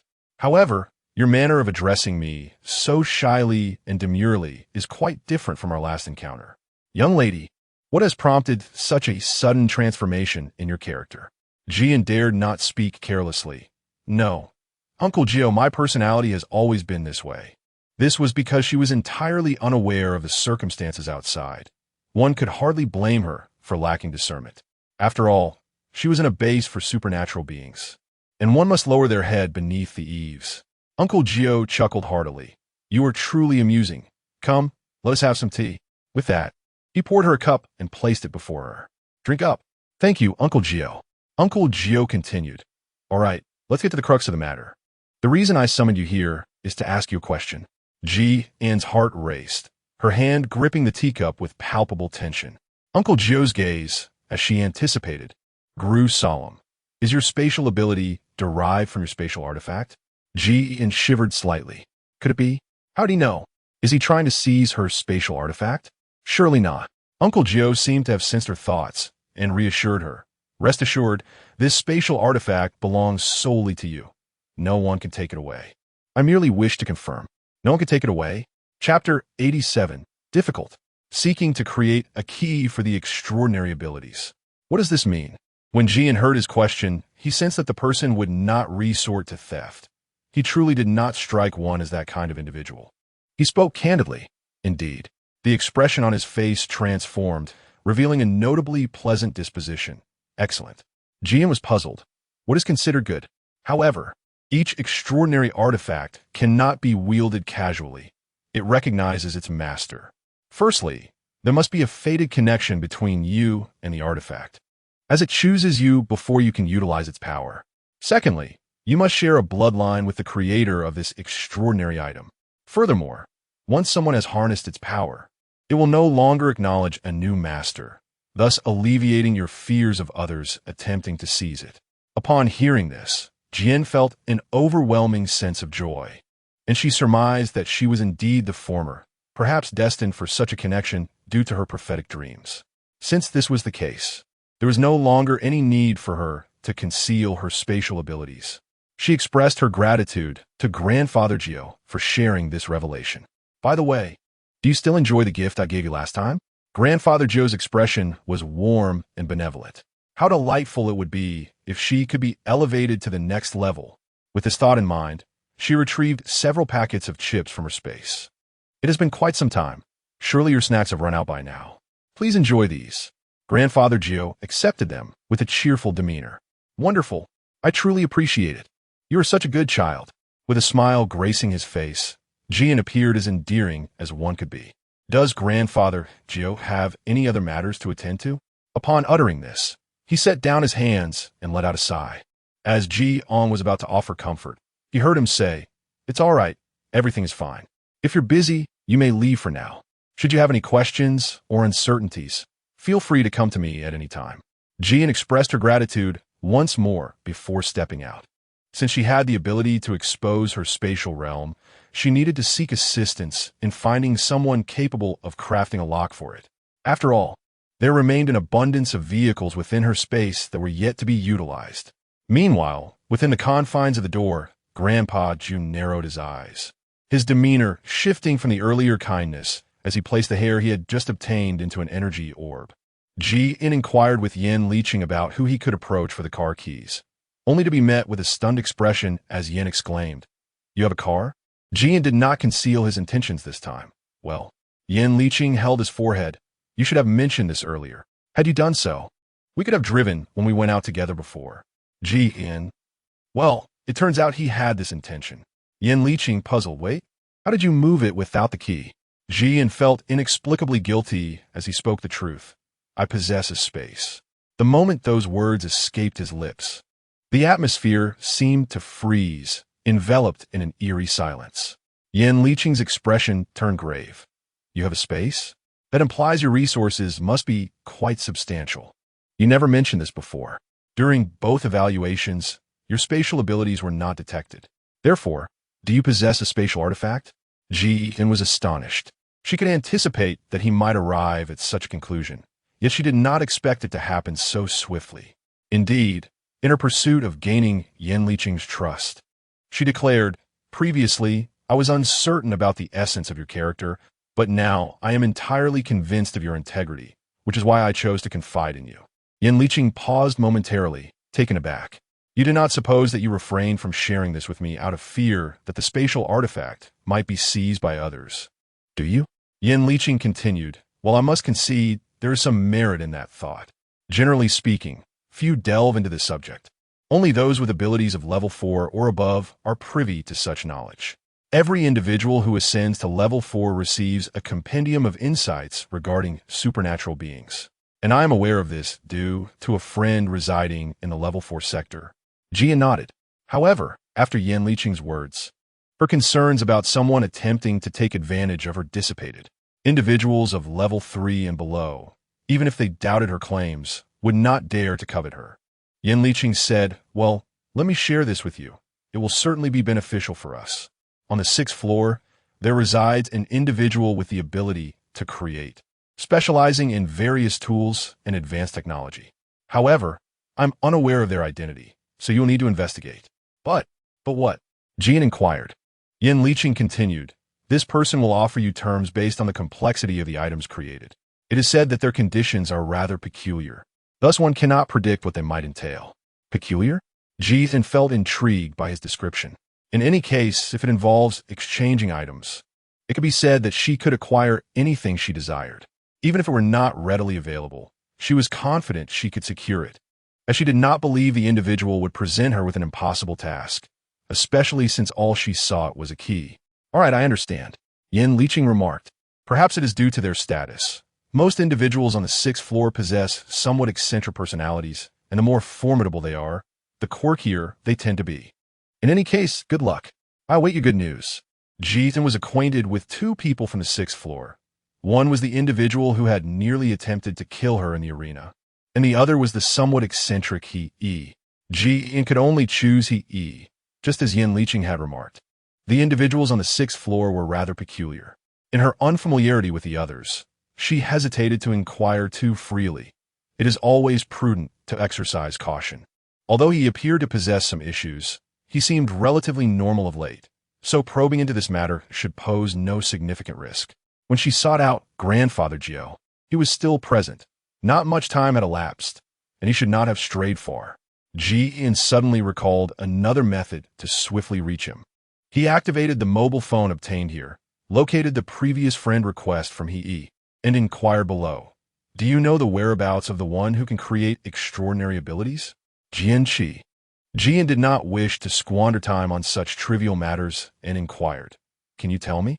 He replied, "Add me as a friend, and I shall reveal it to you." After a brief moment of silence, Jian, taken aback by his friend's unwavering determination, ultimately acquiesced. Following his agreement, he sent a charming emoticon adorned with the words "hello," and punctuated his statement with a period. He remarked, "So aloof, very well." He continued, He is actually one of the researchers within, named Tong Chi Shui. He seldom ventures out, dedicating himself tirelessly to his work, spending nearly all his time in the laboratory for sustenance and rest. In any case, it is quite challenging to locate him. What business do you have with him? Jian glanced over and sensed that the situation had become somewhat intricate. It appeared that troubling Tong Chi Shui would prove to be a formidable task. Chapter 88. I have found him, and his conditions have been thoroughly inquired. Informing him would be inconsequential.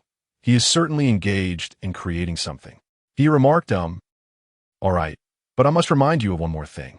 If he seldom emerges, it is one thing, but others will also seek him for assistance. Should you be unable to compete with them, your request may go unfulfilled. He continued, his demands never require points and can offer substantial help. Many desire to utilize his extraordinary abilities to craft their wishes. Furthermore, he possesses striking good looks, leading some to deliberately request simpler creations just to linger near him for a while. The level of competition is particularly daunting. I have conveyed all that I needed to say. Jian was somewhat surprised to see him typing away with such fervor, wondering why he was inclined to share so much about his endeavors. Thank you. He replied, it's nothing, but why are you reluctant to befriend me?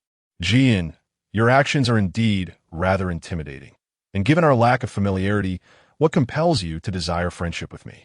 He sent a smirking emoji. Allow me to divulge the truth. Have I not mentioned my capacity to relay messages for others? Apart from the leaders and esteemed figures here, as well as the researchers, others must compensate me for my services, and I assure you that the message will reach the intended recipient. I perceive that you possess a substantial number of points, and I thought to attract some clientele. Those with ranks below 4 likely remain oblivious to my existence. Their meager points are insufficient for my interests. Jian, well, this reasoning seems rather reasonable. It appears to elucidate his previously inexplicable familiarity. No, rather, it is erratic behavior. Jian, however, your actions are truly frightening. I apologize. Jian, by the way, if anyone has questions, we are so close that we can communicate directly. So why is this necessary? You may not understand. Given everyone's capabilities, they can acquire a great deal on their own and are often reluctant to share. Human nature tends to be self-serving. Therefore, individuals on the 6th floor typically travel alone, and even those who are usually on good terms may not choose to journey together. In such circumstances, if anyone wishes to convey something, they will ask me to relay their message. Upon receiving this position, I will gain certain privileges. I will have a clear understanding of everyone's whereabouts, enabling me to communicate swiftly. Jian expressed his understanding. So when is Tong Chi Shui expected to emerge? He replied, I am uncertain. You may need to devise your own means. Should you require assistance in conveying messages, do not hesitate to seek me out. Thank you very much. Jian placed her phone down and prepared to investigate the 6th floor to ascertain the situation. Upon exiting her room, she directly took the elevator. The elevator was devoid of any passengers, and no one boarded along the way. It swiftly ascended to the 6th floor. This was her first visit to this area. As the doors opened, Jian stepped forward and was astounded. The walls here were entirely adorned in a radiant golden hue, nearly blinding her with their brilliance. Jian discovered that each level here boasts a distinct design. The first level resembles rock, the second is adorned in copper, the third glimmers in silver, and the 6th radiates gold, leaving the appearance of the 4th and 5th levels a mystery. The doors in this place, unlike those below, are all password protected, yet their shapes remain similar. Guided by her intuition, Jian surmised that Tong Chi Shui's location lay at the end of the passage. She continued forward in the same direction as below. Upon reaching her destination, she indeed discovered 3 characters inscribed upon the door. Research room. Unlike the other doors, this one was composed of 2 parts and appeared somewhat larger. This must be the place. However, Jian hesitated to open the door herself. According to Tong Chi Shui was quite popular, which explained why everyone refrained from knocking directly and instead chose to wait for him to emerge. There must be a reason for this. Jian glanced around, contemplating whether to discreetly set up a camera and await their emergence. However, the individuals inside possessed formidable skills. If discovered, she could find herself in dire straits. Thus, the idea of installing a camera seemed imprudent. Caught in her dilemma, Jian noticed a girl approaching her, inquiring, "Are you waiting here for a specific reason?" Jian glanced at her and promptly stated that he was searching for Tong Qishua. The girl immediately understood, replying, "That might prove to be quite a challenge, as Tong Qishua seldom ventures out. The last time he did so was approximately a week ago." Jian sighed, remarking on the difficulty of the situation, a sentiment echoed by He. "I have not seen you much on the 6th floor. Are you new here?" Jian shook his head, saying, "I am in the 3rd tier and wish to collaborate with Tong Qishua on a project." The girl appeared somewhat astonished, exclaiming, "I didn't realize his reputation was so formidable that even someone from the 3rd tier is aware of him." Jian was at a loss for words. No, it's just that I specifically inquired with a friend." "I see. In that case, please wait outside for a moment while I make some inquiries on your behalf." Shortly after the girl entered, she emerged with a young man. Dressed in a white coat, he possessed a fox-like appearance, his eyes imbued with a cunning charm. Their corners subtly lifted, yet devoid of any discernible expression. He exuded an air of aloofness, making him seem rather unapproachable. This was Ji An's initial impression. "Hello, are you Tong Qishua? What is it that you need?" His tone was neither warm nor cold, indicating a lack of desire for extensive conversation. Ji An understood and stated directly, "I possess several vehicles and would like your assistance in crafting a few keys. Would that be acceptable?" Tong Qishua glanced around and replied, "Please, step inside with me." Jian glanced at the girl who had just been in front of her, offering a faint smile and nodding her head. "I have matters to attend to, so I shall take my leave. Enjoy your conversation." Little did Jian anticipate that she would so effortlessly encounter Tong Qishua. As she followed him through the doorway, she was met with a multitude of individuals spanning all ages and genders, each engrossed in their respective tasks. Their expressions marked by deep concentration. Jian admired their energy. The table was strewn with numerous mechanical devices and potions, and a peculiar aroma lingered in the air. Nearby, there were several small rooms. Tong Qishua led her into one, closing the door behind them, revealing a rather enclosed space that appeared to be soundproof. Tong Qishua inquired nonchalantly, "What kind of vehicle?" "Jian, there is a variety of vehicles available." Upon learning this, Tong Qishua reacted differently from Yan Liqing, nodding naturally and responding solemnly. "We can proceed, but I believe you are aware that my involvement comes with certain conditions." "Yes, I understand. They are rather peculiar conditions, though." Of course, Jian refrained from voicing this, eager to hear what he would articulate next. "Tong Qishua, I require a complete zombie corpse, one that has not been deceased for more than 12 hours. If it can be captured alive, that would suffice, but it must be rendered immobile. Additionally, there is an object I need you to examine for its functionality. Discovering just one will suffice. This task must be completed within 5 days. Should you fail to produce results, you will be required to return what I have entrusted to you, without exception, and the consequences for non-compliance will be dire." Chapter 89. Utilizing Special Tools to Capture Zombies. Without a moment's hesitation, Jian replied, "Certainly." It was not merely her confidence, but rather the serendipitous need for a key coupled with an overwhelming sense of boredom. Upon speaking, he bent down, rummaging through the cabinet.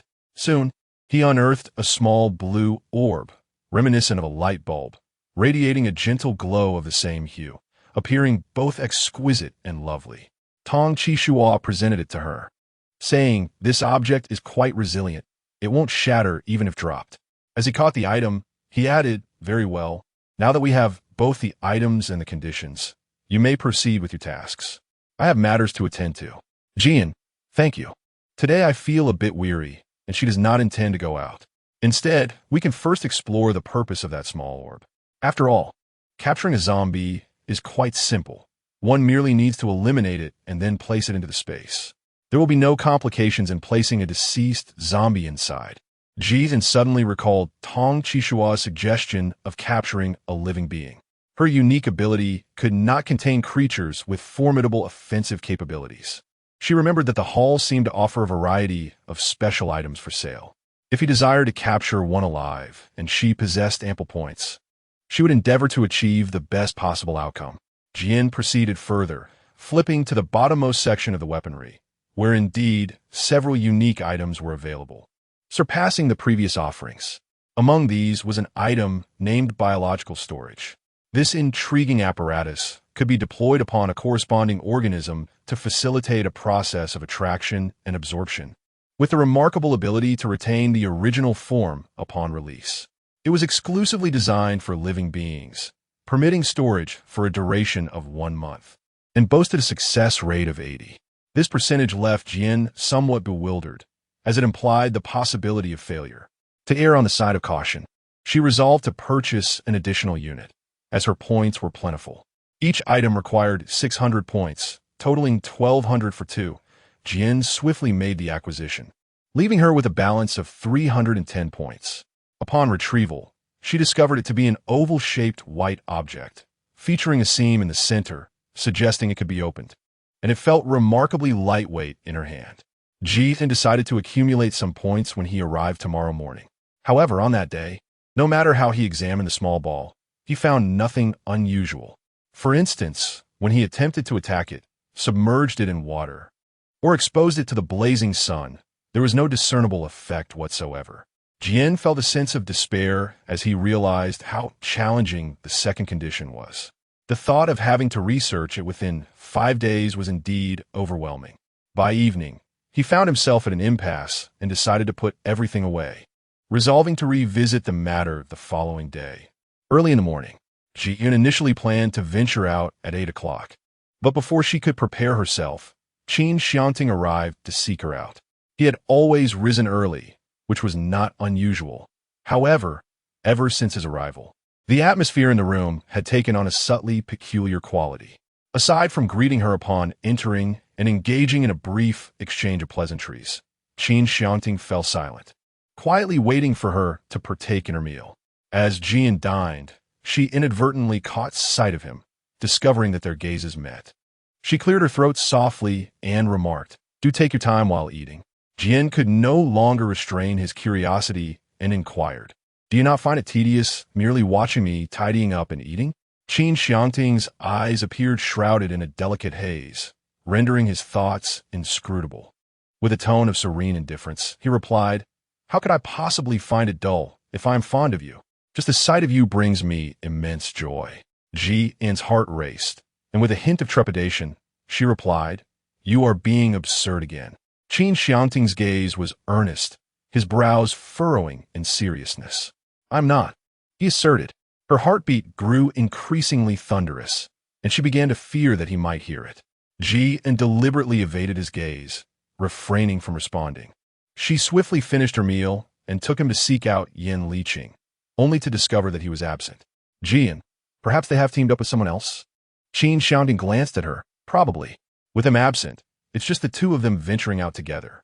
Both possess supplies, and in the absence of Yin Liqing, their search became rather casual." Jin confided in him about her circumstances. Their paramount objective now was the zombies. Whenever they spotted supplies, they would gather them, and they could also enjoy a leisurely drive by the seaside.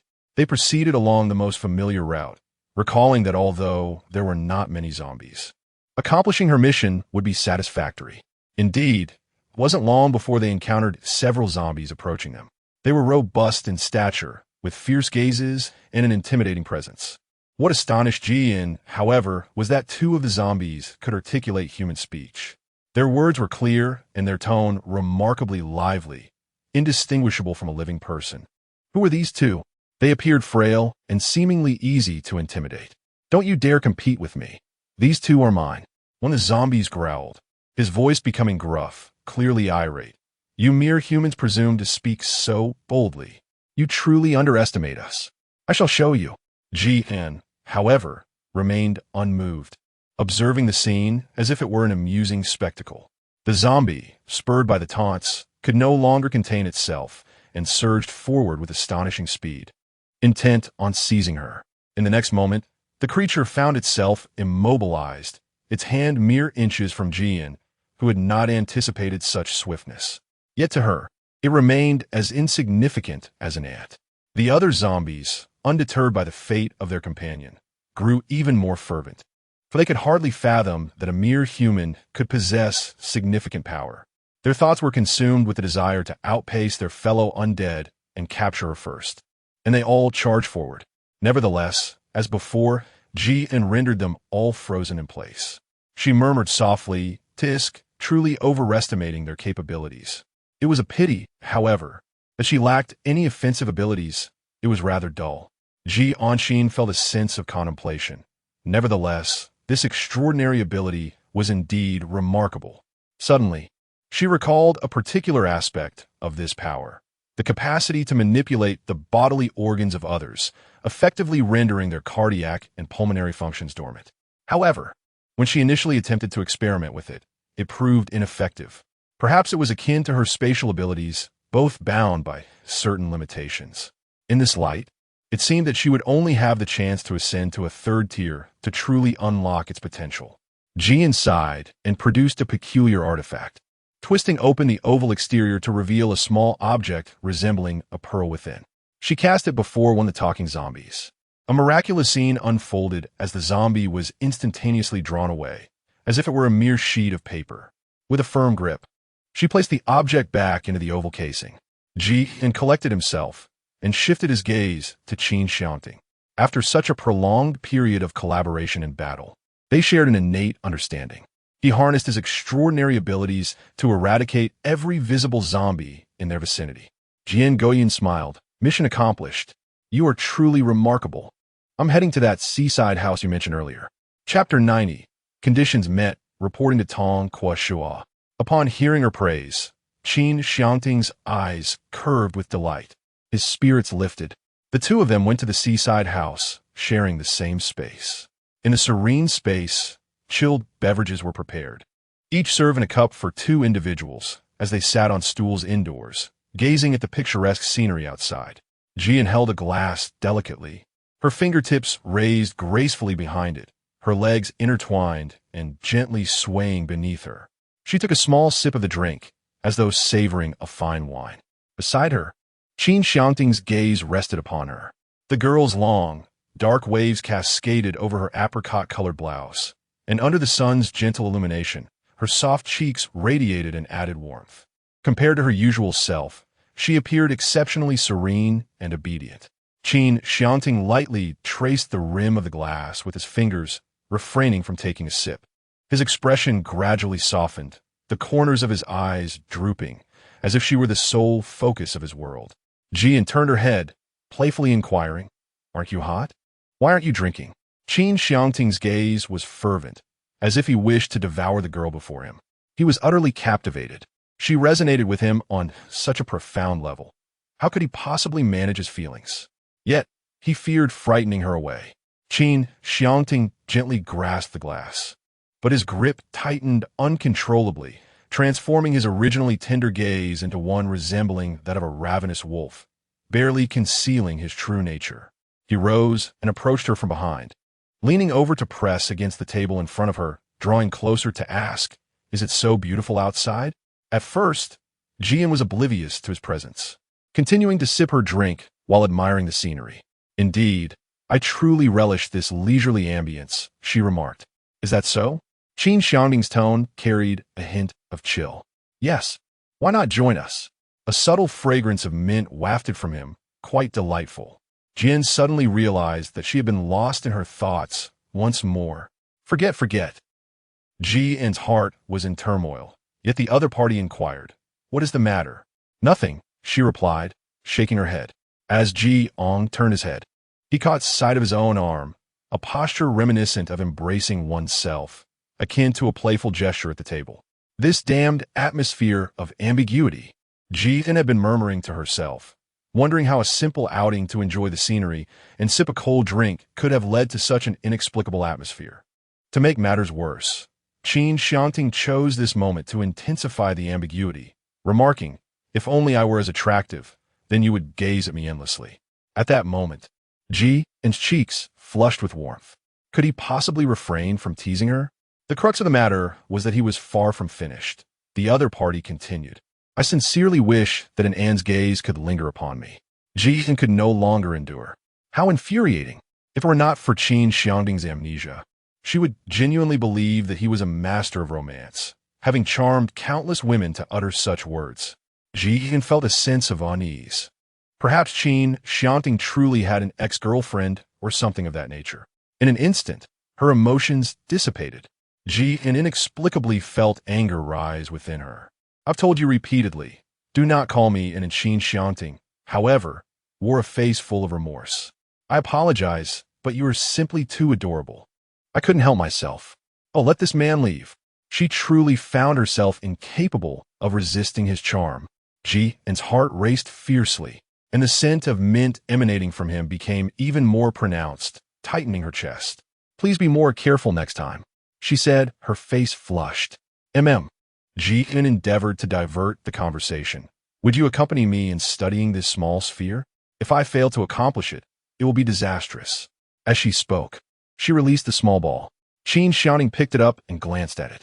Qian began to harbor doubts. Does this ball truly serve a purpose? He reached out. Oh. Ji extended her hand towards him, inquiring, what is the matter? Qin Xiangting placed the ball in her palm and urged her to close her eyes and feel it. As she followed the familiar routine, closing her eyes enveloped her in a sensation akin to being surrounded by the ocean. Yet, rather than feeling suffocated, she experienced a refreshing coolness. Upon opening her eyes, she discovered that the small orb she had been holding had vanished. Jian, no worries, I merely absorbed it. Jian sighed in despair. This is a disaster. Qin Xiangting replied with a calm demeanor. Did he not inform you that he could not produce results, hence returning it to him? As long as you comprehend its function, there is no harm in not returning it. Jian, it sounds somewhat reasonable. It is utterly shameless. With the items no longer present, would it not seem meaningless to him as well? One cannot help but wonder if Tong Qishua might be angered by this. The more Jian thought about it, the more anxious she became. Qin Xiangting reassured her, saying, do not worry. If he dares to lay a finger on you, I will stand by your side to confront him. For a moment, Jian was at a loss, unsure whether to feel touched or infuriated. Qin Xiangting's expression remained unyieldingly calm. So, have you realized its purpose now? Upon being touched by him, Jian calmed down and began to sense the power within her. Beside her, to her astonishment, 2 water dragons had materialized. After Jian was stunned, he opened his eyes and discovered a flowing substance in his hand. This is Jian gazed at Qin Xiangting, her astonishment surpassing that of moments ago. I have acquired water-based abilities. Qin Xiangting responded with a faint smile. That is indeed a fortunate development. Moreover, she sensed that this water-based power, in comparison to ordinary abilities of its kind, possessed greater strength and a broader range. The energy contained within this small sphere was astonishingly immense. Jianxin was in high spirits, her eyes sparkling with sincerity and joy. Thank you, she said. Qin Xiangting was momentarily taken aback. Regardless of whether Tong Qishua would blame her, she had already absorbed the ability. The fact that she had acquired an extraordinary power rendered any potential reproach from him trivial. As the sun began to set, it seemed to merge with the distant peaks, and the sky gradually darkened.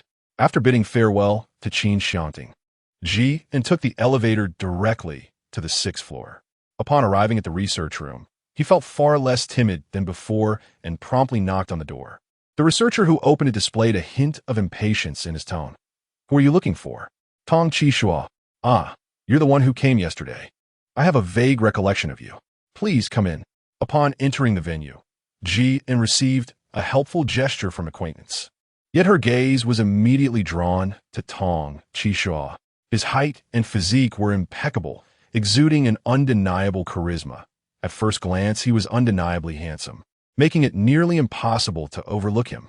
However, it must be noted that Qin Xiangting possessed an even greater allure. Jian realized her thoughts and internally scoffed at herself, wondering how she had become increasingly peculiar. Chapter 91. The Audacious Threat of Taking a Life. Jian approached and greeted, Hello, I am the one who came yesterday to have a key made. Tong Qishua glanced at her with a fleeting look before leading her to the small room they had visited last time. He inquired earnestly, a hint of menace glimmering in his eyes, and casually asked, Have you fulfilled both of these conditions? Jian nodded firmly. Indeed. Tong Qishua displayed a look of surprise, which quickly transformed into an expression of skepticism. Jian first presented him with a unique artifact. This is the zombie you requested, or rather, a living, speaking one. Additionally, as for that item you mentioned, its function is to absorb and subsequently grant water-based abilities that surpass the ordinary. Tong Qishu's gaze softened slightly as he looked at her. Very well. However, I must inspect your vehicle before I can create a key for you. And all right. Where do you think it would be best placed? Tong Qishua, follow me. Just as Tong Qishua was tidying up his belongings to head out, he inquired, what about the small ball I gave you? When asked this question, Jian felt a pang of guilt. What? Tong Qishua's gaze instantly turned icy and piercing, altering the very atmosphere around him. Jian began to feel a suffocating sensation enveloping her entire being, an overwhelming discomfort. Is this his supernatural ability? Yet, she sensed no fluctuations of energy. The other party had not yet employed their powers. Tong Qishua narrowed his eyes and warned, I strongly advise you not to deceive me. Swiftly produced the item. Jian felt a heavy pressure on his chest, and his breathing was becoming increasingly labored. With great difficulty, he uttered, I am not deceiving you. The sensation of suffocation intensified, and Jian nearly believed he was on the brink of death. Tong Qishua, cease at once. We are in the research institute. Do not recklessly harm others. One individual within the laboratory interjected. This person launched an attack against him using their extraordinary abilities. After Jian defended himself, he felt a slight alleviation. Calm yourself. This item was painstakingly synthesized from an array of rare materials. She cannot leave without making restitution. Tong Qishua's expression grew grave. Furthermore, I had explicitly informed her beforehand that she must return the item to me, or she shall face the consequences. At this moment, Jian interjected with Qin Xiangting's words, her tone feeble. What you mean is that it cannot be researched, hence it is returned to you. Tong Qishua scoffed. How amusing. To exploit such a loophole, truly despicable. The individual continued to offer counsel. Perhaps you should take a moment to calm down. Any issue can be resolved through discussion. We all reside in the same base, and there is no need to drive someone to desperation. Jian silently exclaimed in his heart, what a truly good person he is. Tong Qishua, however, was more than displeased. I advise you to refrain from involving yourself in this matter, or I shall deal with you as well. The man sighed. Very well. You handle it yourself, but do keep your boundaries in mind. Jian understood that this person likely felt a sense of trepidation or dependency towards Tong Qishua, as he consistently shielded her, even at the expense of his own interests. He had done his utmost. Fortunately, Tong Qishua did not launch any further attacks on her at that moment, but rather coldly stated, I am granting you an opportunity. Return what is mine within 3 days. Jian? How can she possibly repay this? What is the difference between this and directly announcing her death sentence? Jian longed to express her thoughts, yet she was acutely aware that her words would undoubtedly exacerbate the situation. Confronted with this seemingly insurmountable dilemma, Jian sought to negotiate. Are there any alternative conditions? Tong Qishua's expression was frigid, and she sensed an ominous intent from the other party, ultimately responding in a rather ungracious tone. Unless another identical sphere is created. Jian. Jian fell into silence. She initially aimed to create a key, but now the task seemed increasingly daunting. Another question arose. How could she possibly know the method of crafting it? Regardless, she was cornered with no way out, so she resolved to take the plunge. Jian continued, you must at least disclose the materials to me. Tong Qishua scoffed. What if you are unable to produce the results? Wouldn't that mean you have stolen my research findings? So what does he intend to do? Jian felt helpless. Tong Qishua said, find a way yourself. Either bring the items to me within 3 days, or I will come to collect your life. This time, his words were devoid of any subtlety, delivering a stark message to her. Jian felt overwhelmed, while Tong Qishua had already turned away from her, heading in another direction. Was this an indication that she should leave? After spending a brief moment indoors, she suddenly recalled someone and hurried to the end of the corridor, knocking on the door. The door swung open swiftly, and upon seeing the person before her, Jian respectfully greeted, Grandfather Jiao. How quickly she thought to seek out Grandfather Jiao. Surely, there was a matter on her mind. Grandfather Jiao, as always, radiated warmth and kindness as he sat upon the sofa. Jian felt a tinge of anxiety as he recounted the entire sequence of events to him. He furrowed his brow and stroked his beard, exclaiming, "This Tong Qishua is truly audacious." Jian was momentarily taken aback, fearing that in a fit of anger, he might do something rash. She hurriedly consoled, "Uncle Gio, please do not be angry. None of us anticipated that things would turn out this way. It was merely an accident." Uncle Gio chuckled lightly, yet the sound resonated with an unsettling chill. Do not excuse his behavior. He is often arrogant and oblivious to others. It is high time I teach him a proper lesson. Upon hearing Uncle Gio's words, Jian felt no sense of relief. Instead, she was filled with trepidation. The thought of the two of them clashing over this matter sent shivers down her spine. Jian quickly replied, "Uncle Gio, this is a matter between the two of us. Besides, it is merely a small orb. If you could enlighten me on how to obtain it, I assure you I can replicate it." Uncle Gio narrowed his eyes slightly. "These are trifling matters. In fact, I possess a means to extract the energy within you. Though its form will no longer be that of a sphere, it may manifest in various states. However, by doing so, you would forfeit this extraordinary ability and face considerable risks. The strain could potentially lead to your demise. Frankly, I do not advocate for you to attempt this, which is why I have contemplated addressing this insufferably arrogant young man. Such hubris should have been dealt with long ago." Uncle Gio's expression darkened, as if he were truly prepared to confront Tong Qishua with fierce determination. Upon hearing this, Jian hesitated for a moment. If the possibility of a fatal explosion was real, then her life was indeed in grave danger. Had she not exerted herself so diligently for the sake of living better? Regardless of the choice she made, it could ultimately lead to the loss of her life. Jian was troubled, her mood weighed down by a sense of unease. Yet, amidst her turmoil, a flicker of hope lingered in her heart. Was there perhaps something that could bring her solace? Chapter 92. Two Types of Materials. Commencing the search for the elixir of sleep. Jian Hao has significantly improved. At least there are solutions available. Uncle Gio, in any case, you need not worry yourself over this matter. If he dares to take action, it would be tantamount to challenging me. Jian was deeply moved by these words, never expecting that Uncle Gio would develop such a revolutionary bond with her. Naturally, Jian did not wish to trouble him. "Well, with your presence, no one would dare to bully me. Just tell me what to do, Uncle Gio." "All right, just remember to do your best in this matter," Uncle Gio advised before beginning to explain. He mentioned that this task required two materials, heart lotus and dreaming sleep. Their effects were gentle and straightforward. Once found, all she needed to do was to absorb them. Jian, "All right, Uncle Gio, where can we find these items?"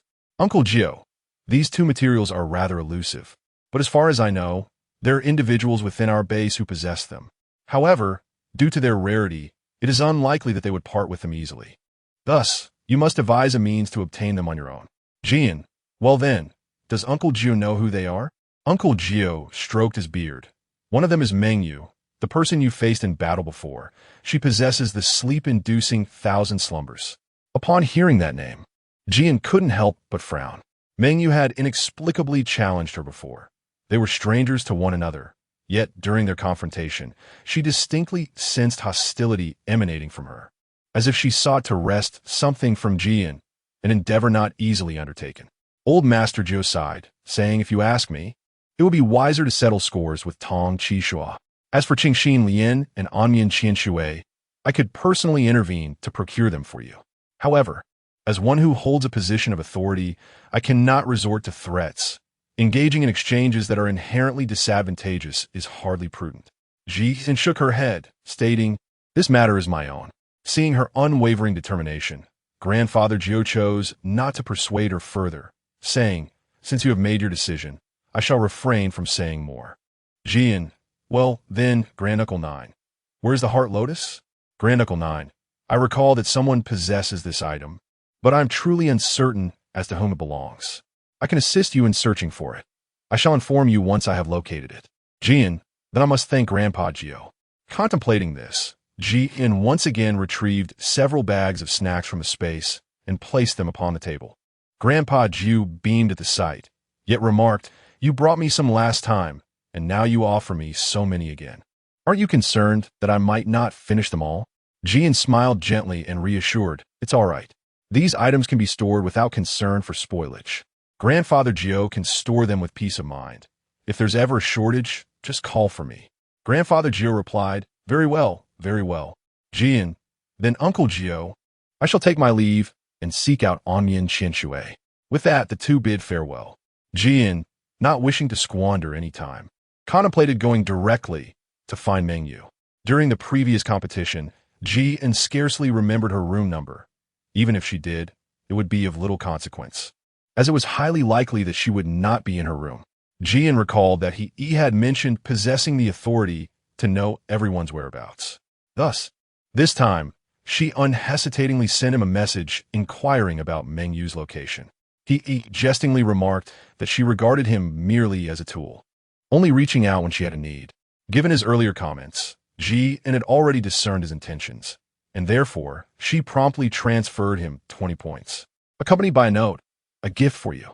Without hesitation, Jian sent him another 50 points. He immediately altered his demeanor, speaking with earnestness. You are my only sister. If you need anything, just reach out to me. True to his word, he provided Jian with the location. The other party was outside, in a rather remote area. If she were to go now, there was a significant possibility that by the time she arrived, the location would have changed. Jian felt a tinge of worry, for that person had granted her a mere 3 days. If all her time were consumed in the pursuit of locating someone, it would be an utter waste. After all, her quest extended beyond merely finding an Mian Qianshui, and time was of the essence. Jian, could you accompany me in search of her? The location is somewhat distant. Jian transferred another 200 points. Sure, sisterin, I promise to help you find her. Jian sighed. After completing her replies, she glanced at her points. 40. Her wallet was empty once more. Jian quietly sighed and soon set off with he. Before their departure, Jian exchanged a few words with the enchanting yet perplexing Qin Xiangting. Initially, he wished to accompany her, but she declined his offer. Qin Xiangting, harboring a hint of concern, bestowed upon her a unique artifact, instructing her to use it in times of peril, assuring her that he would instantly appear by her side. This remarkable item had the ability to transport him to her presence in an instant, albeit it could only be utilized once. Jian never anticipated that he would possess such a thing, yet he remarked, this has been specially prepared for you. Embarrassment mingled with a hint of sweetness in her heart, while her exterior remained composed as she simply expressed her gratitude before following he to facilitate their journey.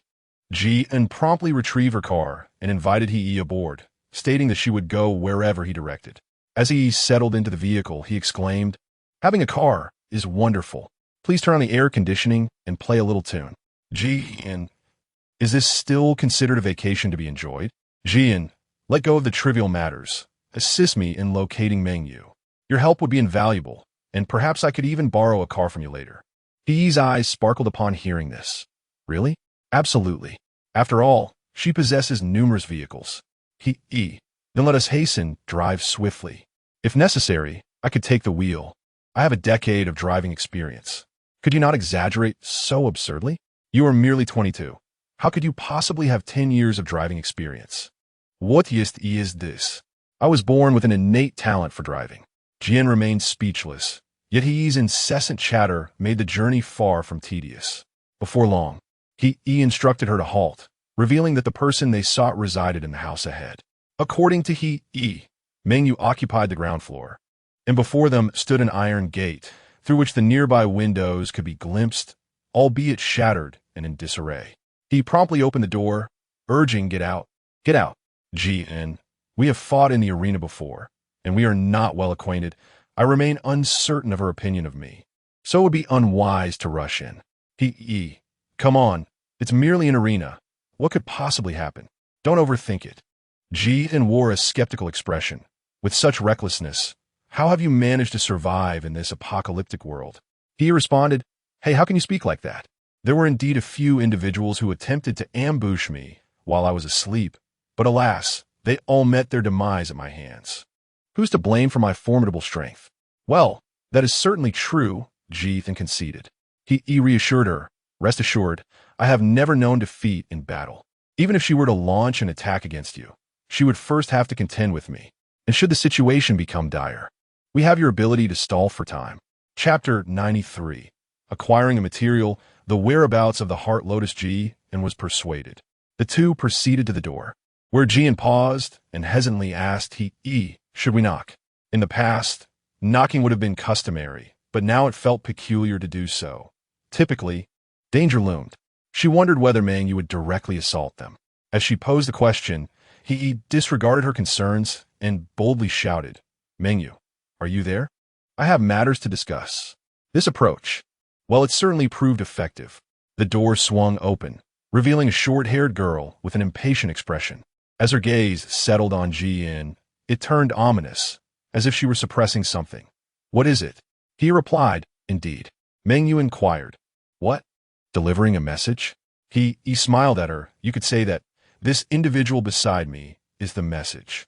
Meng Yu frowned and cast another glance at Jian. "Where's the message?" Perhaps owing to the near-fatal encounter they had previously faced, Jian felt a shadow of unease under Meng Yu's scrutiny. Jian made a determined effort to meet her gaze. "It is I. I require tranquil slumber." Meng Yu's expression shifted slightly. "Come in and speak," she replied.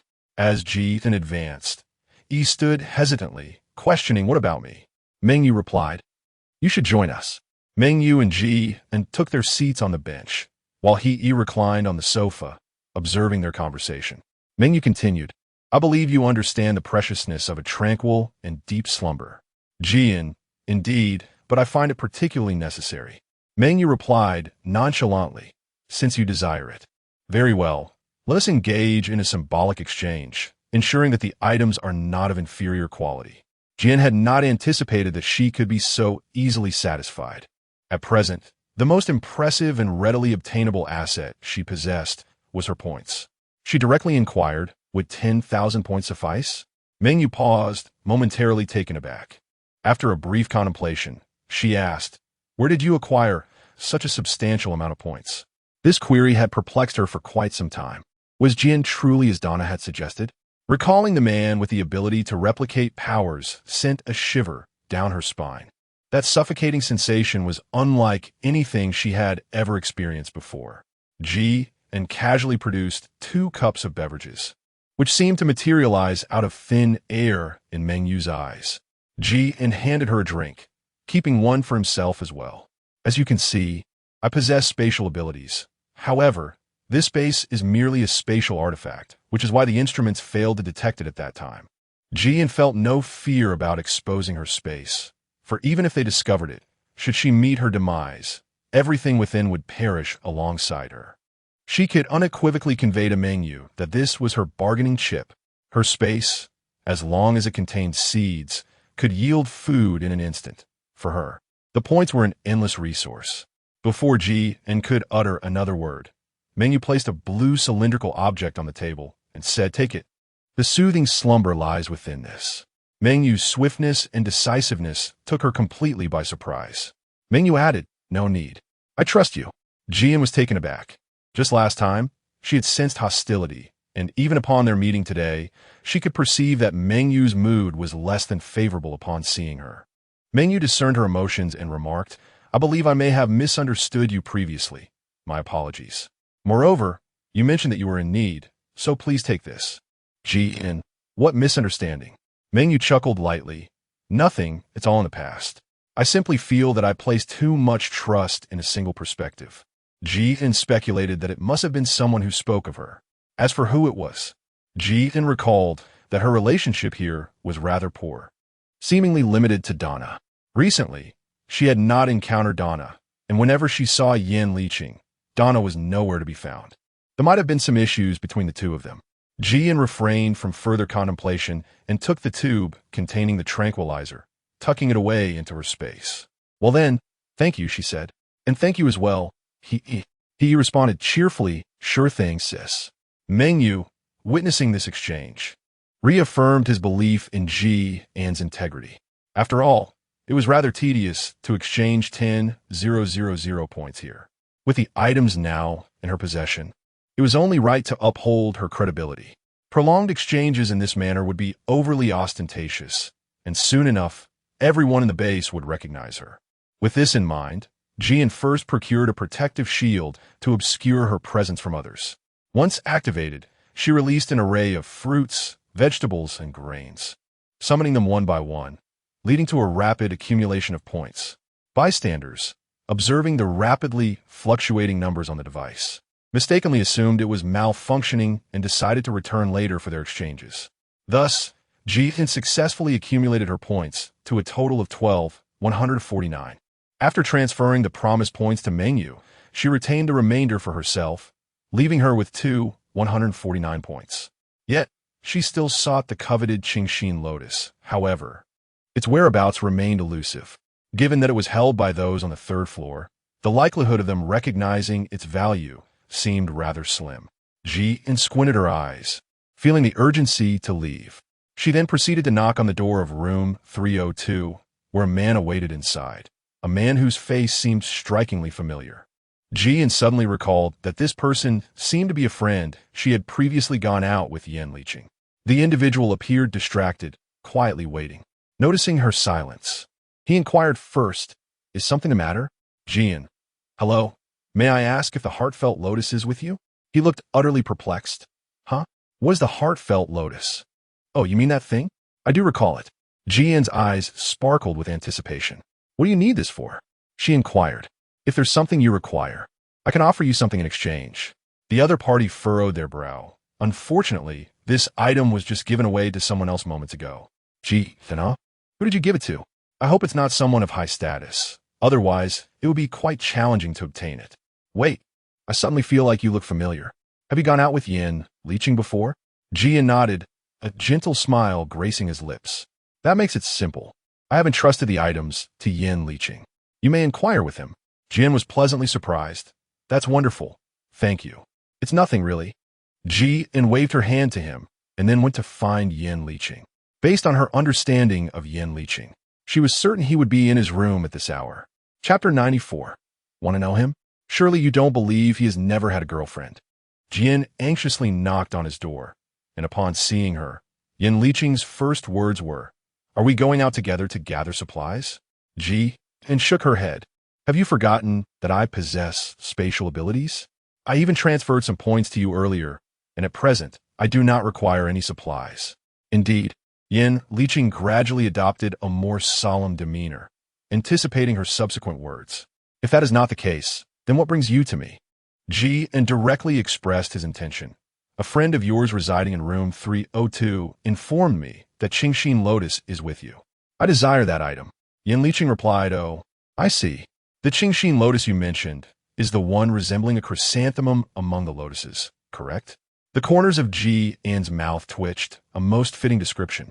Indeed, she thought, why not mention it sooner? Without a moment's hesitation, Yan Liqing entered the room to retrieve the flower, smiling as she presented it to Jian. In that instant, Jian truly felt that Yan Liqing was an angel, come to her rescue. Jian expressed that if her emotional threshold were slightly lower, she would undoubtedly be moved to tears. She took a deep breath, her eyes filled with determination, and sincerely offered her gratitude. She promised, in the future, "If you find yourself unable to procure supplies, just ask me, and I will directly transfer you points to ensure you are well fed." Yan Liqing clicked his tongue and replied, "Forget it. I prefer to find my own way. If you continue to provide for me, I sense someone might become jealous." Upon hearing him mention a certain someone, Jian immediately grasped to whom he was referring. Her ears flushed with a rosy hue as she cleared her throat and replied, "Well, we are not actually a couple. We haven't gotten together." Yet, Yan Liqing chose to disregard her words entirely, asserting, "Even if you're not officially together, it is nearly the same. I can see the mutual affection between you two, and it is only a matter of time before you unite." When Jian heard this, she let out a sigh. The two of them probably would not end up together, despite her deep yearning to be with him.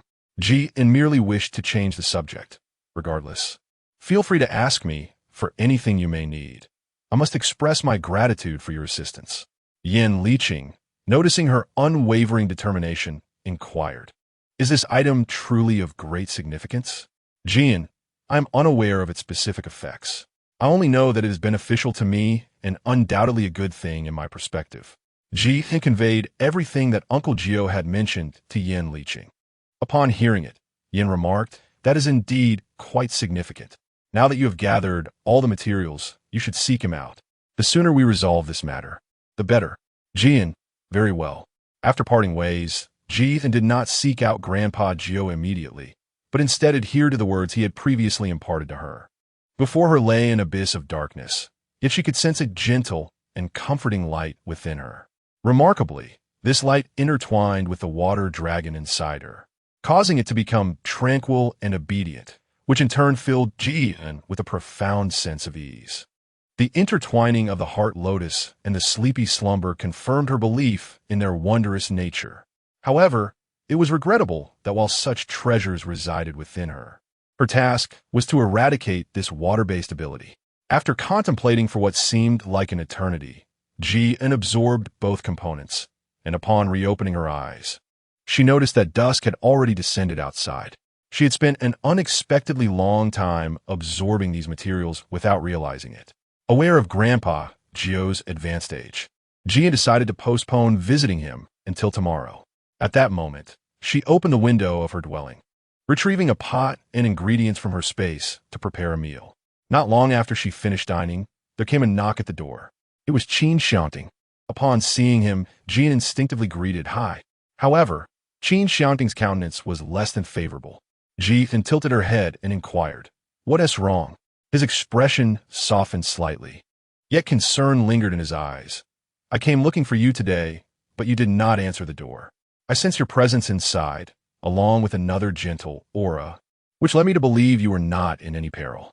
Nonetheless, I still harbored some worry." Jian first revealed a smile, saying, "It's nothing.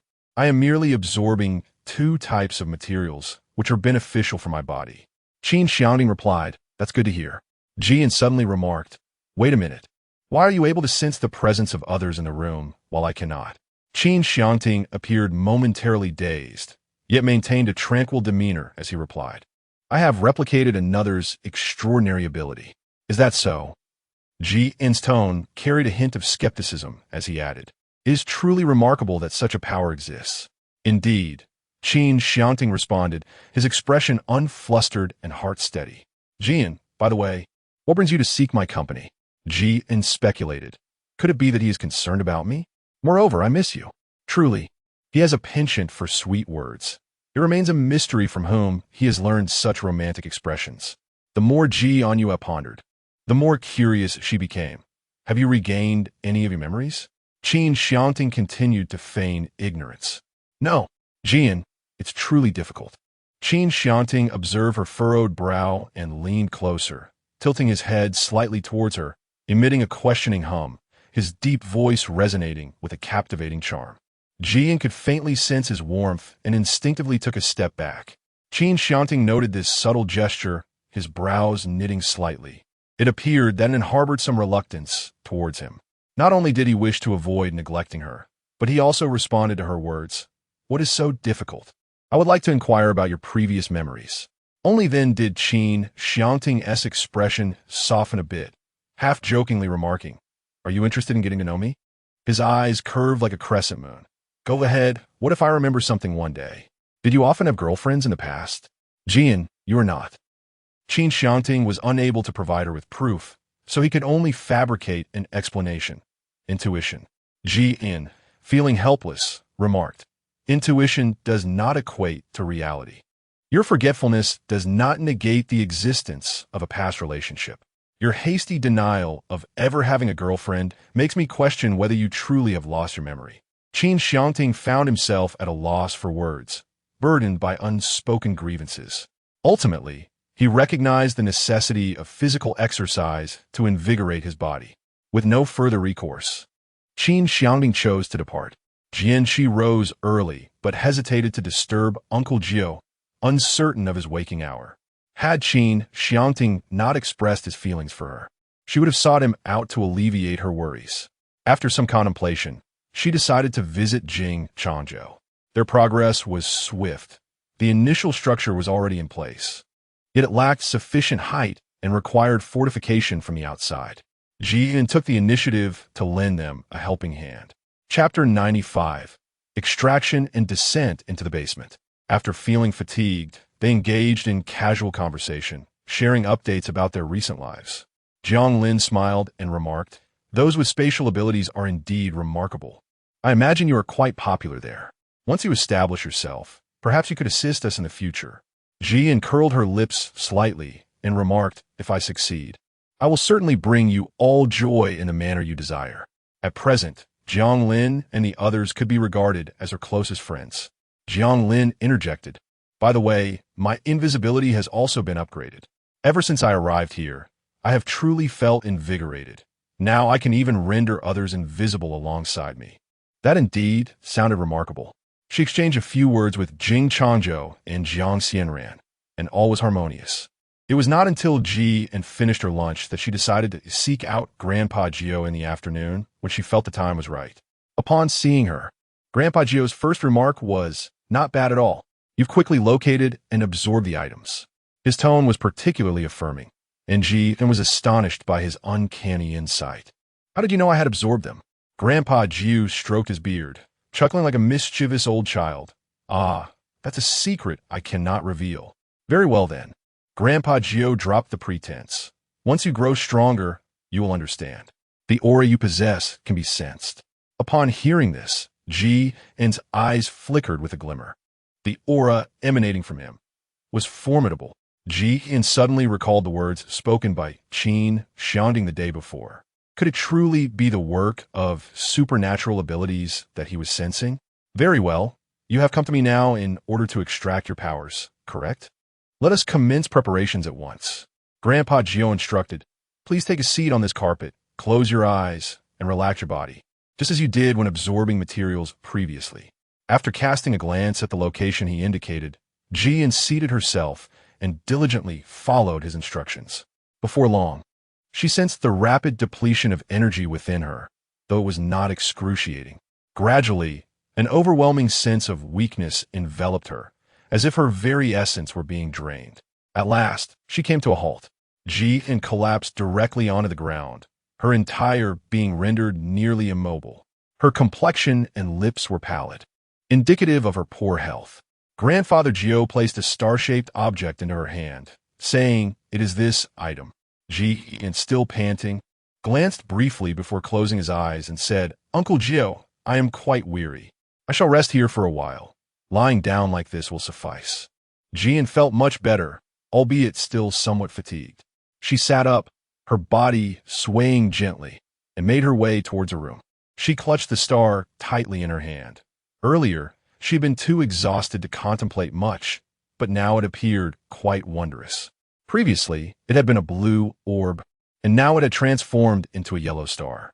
Ji speculated that her transformation into a yellow hue was related to the 2 medications she had ingested.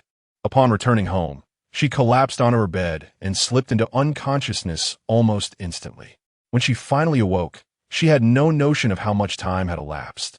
Glancing at the clock, she realized she had slept for 5 hours. Given her exhaustion, 5 hours was sufficient. Grandfather Gio could afford to rest well, but she needed to seize any opportunity to visit. However, Tong Chishua was often preoccupied with experiments, lacking a consistent schedule, so she would go whenever she could. Upon entering the laboratory, she was met with the sight of utter disarray. Tong Chishua was sprawled on the floor, his head tilted as he dozed off. His once handsome face bore several gruesome marks, a stark contrast to his usual demeanor, exuding an air of despondency. How unexpected it was to witness him in such a disheveled state. Jizan was still hesitating whether to stay or leave when, in the next moment, Tong Chishua woke. Their gazes met perfectly.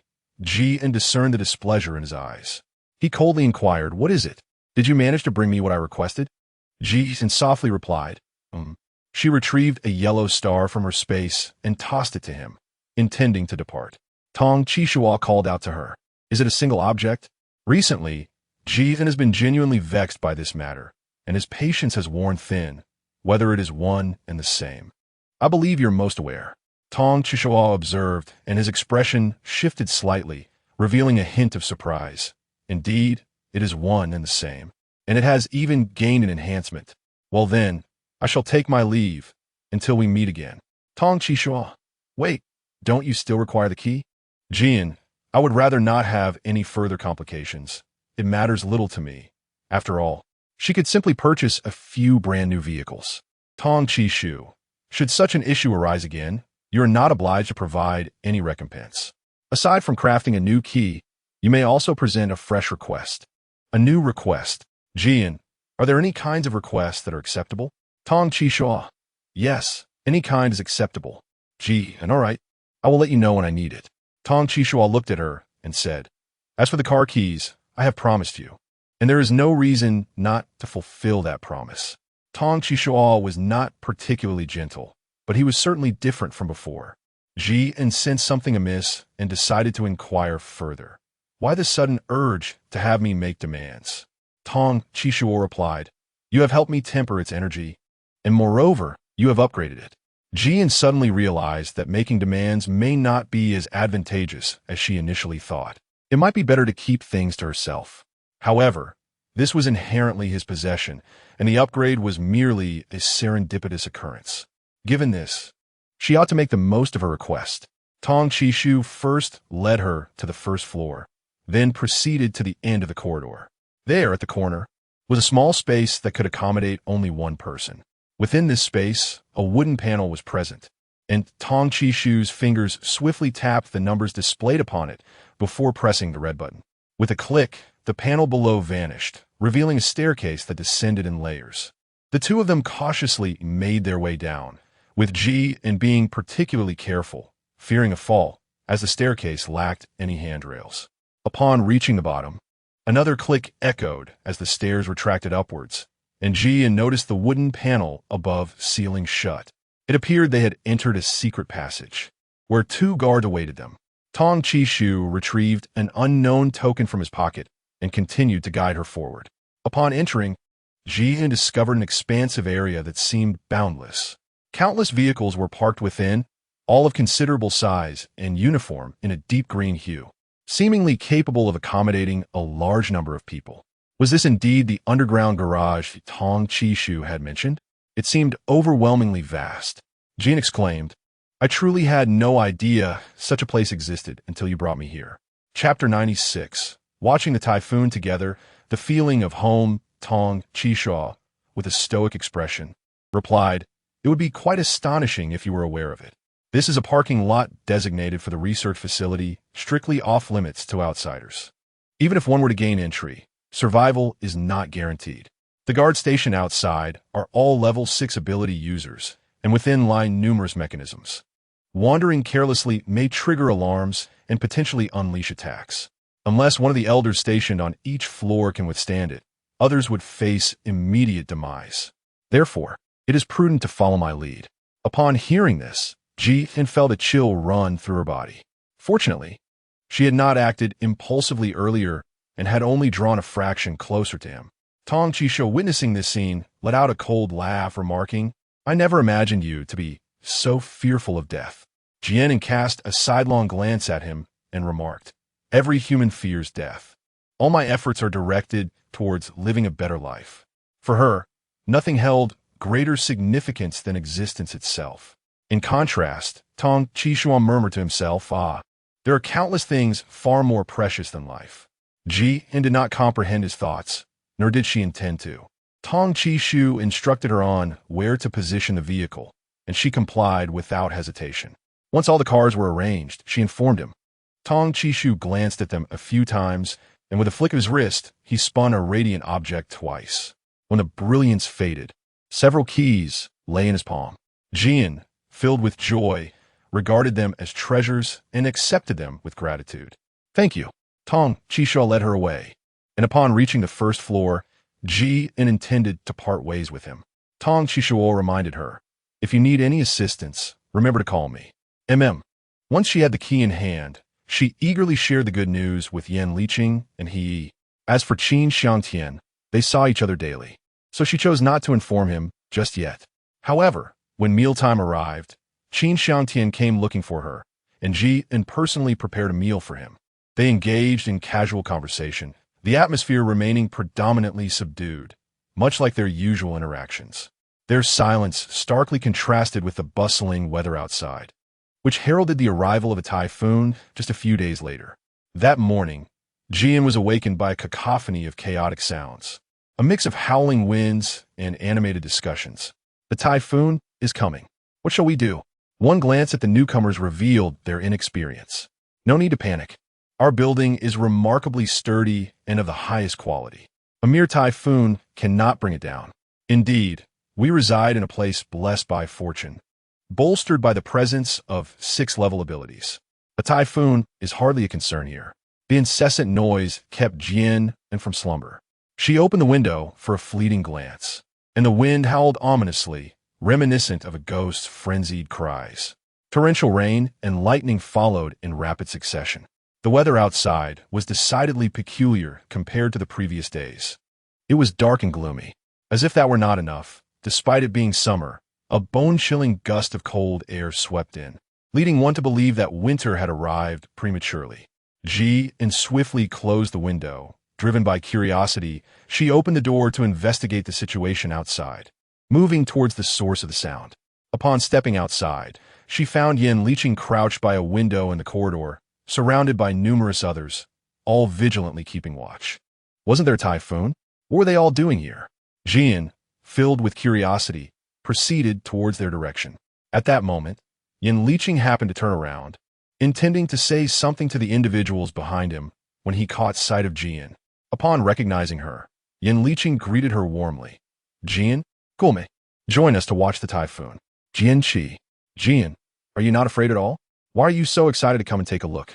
Just moments ago, I distinctly heard someone ask what to do, and it was mentioned that the structure is sturdy. But surely that doesn't justify everyone gathering at the windows to observe? Yin Liqing clicked her tongue. I almost forgot you're still somewhat of a newcomer. I haven't had the chance to tell you that whenever a significant event occurs here, everyone tends to gather and watch. The materials used in this place are exceptionally robust. Even if something were to break, it would likely just be a shattered window. Soon enough, a level 6 ability user will come to repair it. There is also a protective barrier outside, and besides, everyone possesses abilities, so a little defensive measure will suffice. There is no cause for concern. The reason everyone is gathered now is simply to witness the typhoon, as they have little prior experience with such events. In simpler terms, it appears that everyone is rather idle. However, she too found herself quite unoccupied. Thus, Jian decided to join them. One person remarked, "Life in this base is wonderful. I can clearly sense that I am on the verge of leveling up. Perhaps in just 2 weeks, I shall escape to the 3rd tier." "Oh, really? So soon? If you leave, just don't forget to make friends with the others. I'll miss you terribly, but I will catch up soon enough." "All right, there is no need to rush." Upon hearing their words, Jian began to ponder her own level of proficiency. At present, she did not believe that she could attain the 4th level in the short term. However, during her previous absorption of materials, she had felt a surge of energy. Since her extraction, she had noticed a decline in her capacity to absorb energy. Jian let out a sigh, prompting Yin Liqing to inquire, "What is the matter? Are you not enjoying the performance? Why the long face?" His tone carried a hint of playful mockery, which elicited a chuckle from Jian. No, alas. The rain outside has intensified. As the rain poured down relentlessly, the thunder resounded like a war drum, its deafening roar piercing through the air, causing every heart to momentarily halt. They all faced the window, the scene outside etched vividly in their minds, an overwhelming sense of dread seemingly ready to engulf them. Had they not been sheltered indoors, it felt as though calamity could strike at any moment. Suddenly, a flash of lightning streaked across the sky, its shape resembling a twisted branch, an ethereal violet light illuminating the entire room, blinding and unsettling. "Ah!" a girl screamed, turning to clutch another girl beside her, her voice trembling on the brink of tears. The sound was somewhat chilling. At her reaction, a few boys could not suppress their laughter. "Such a timid soul. Fear not. Come here and let me protect you." The girl, still trembling, retorted, "Humph, who needs your protection?" As Jian observed their interactions, a sense of warmth blossomed within her. "Here," she felt an unexpected semblance of home. She recalled Yanliqing mentioning that many individuals here had lost loved ones and friends, with the majority grappling with solitude. Initially, they all bore witness to the darker facets of human nature, marked by mutual distrust. It was only after they gradually became acquainted that they began to open their hearts and forge new friendships. Most of the residents on the third floor were now familiar with one another, occasionally lending a helping hand.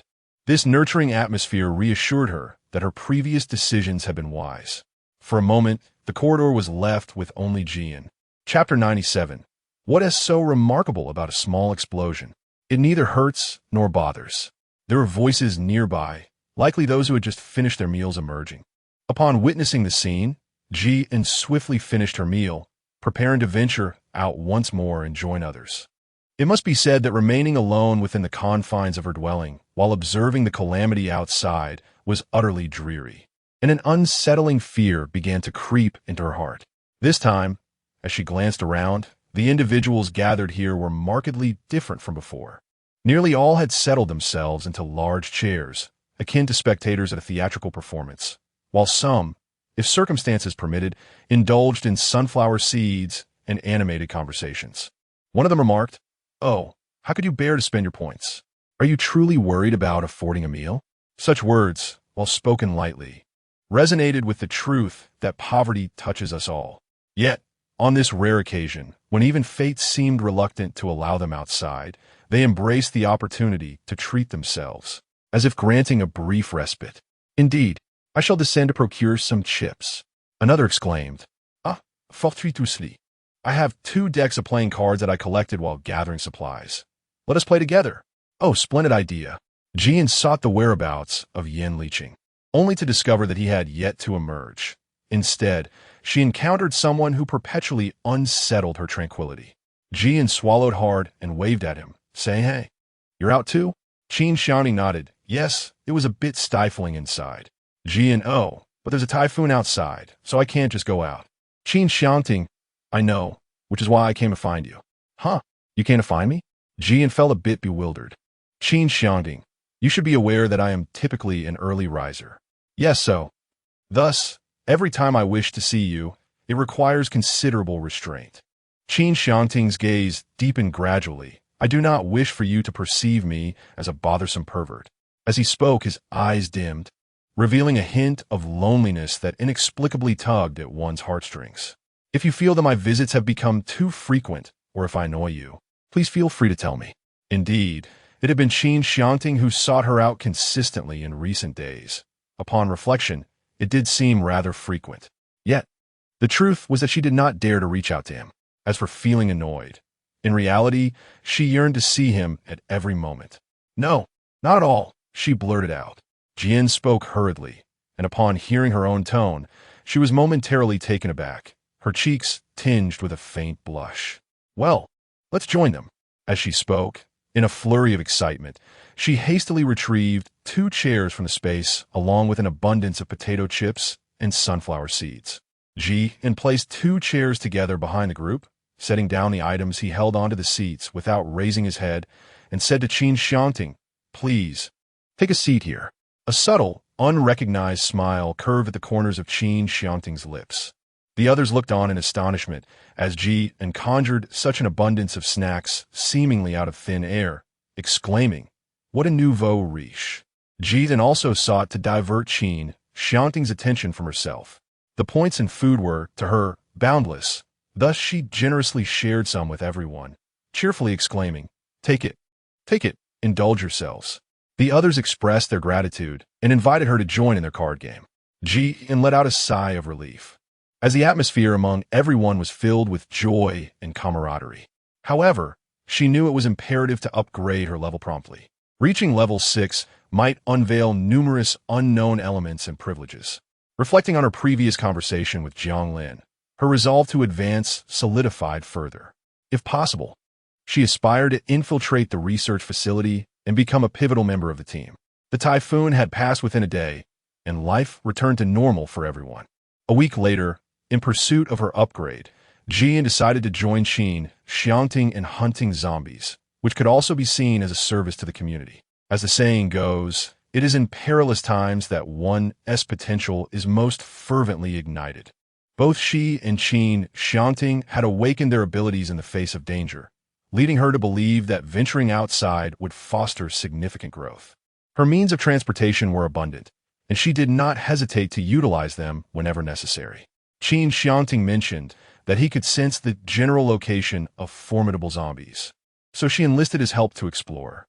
As Jian drove for quite some time, they conserved their abilities as they could not be employed indefinitely. Upon nearing the designated area, Qin Xiangting activated a cloaking shield, and they proceeded cautiously. This led Jian to stumble upon a zombie den, where she encountered a colossal zombie clad in armor, its face marred by bloodstains.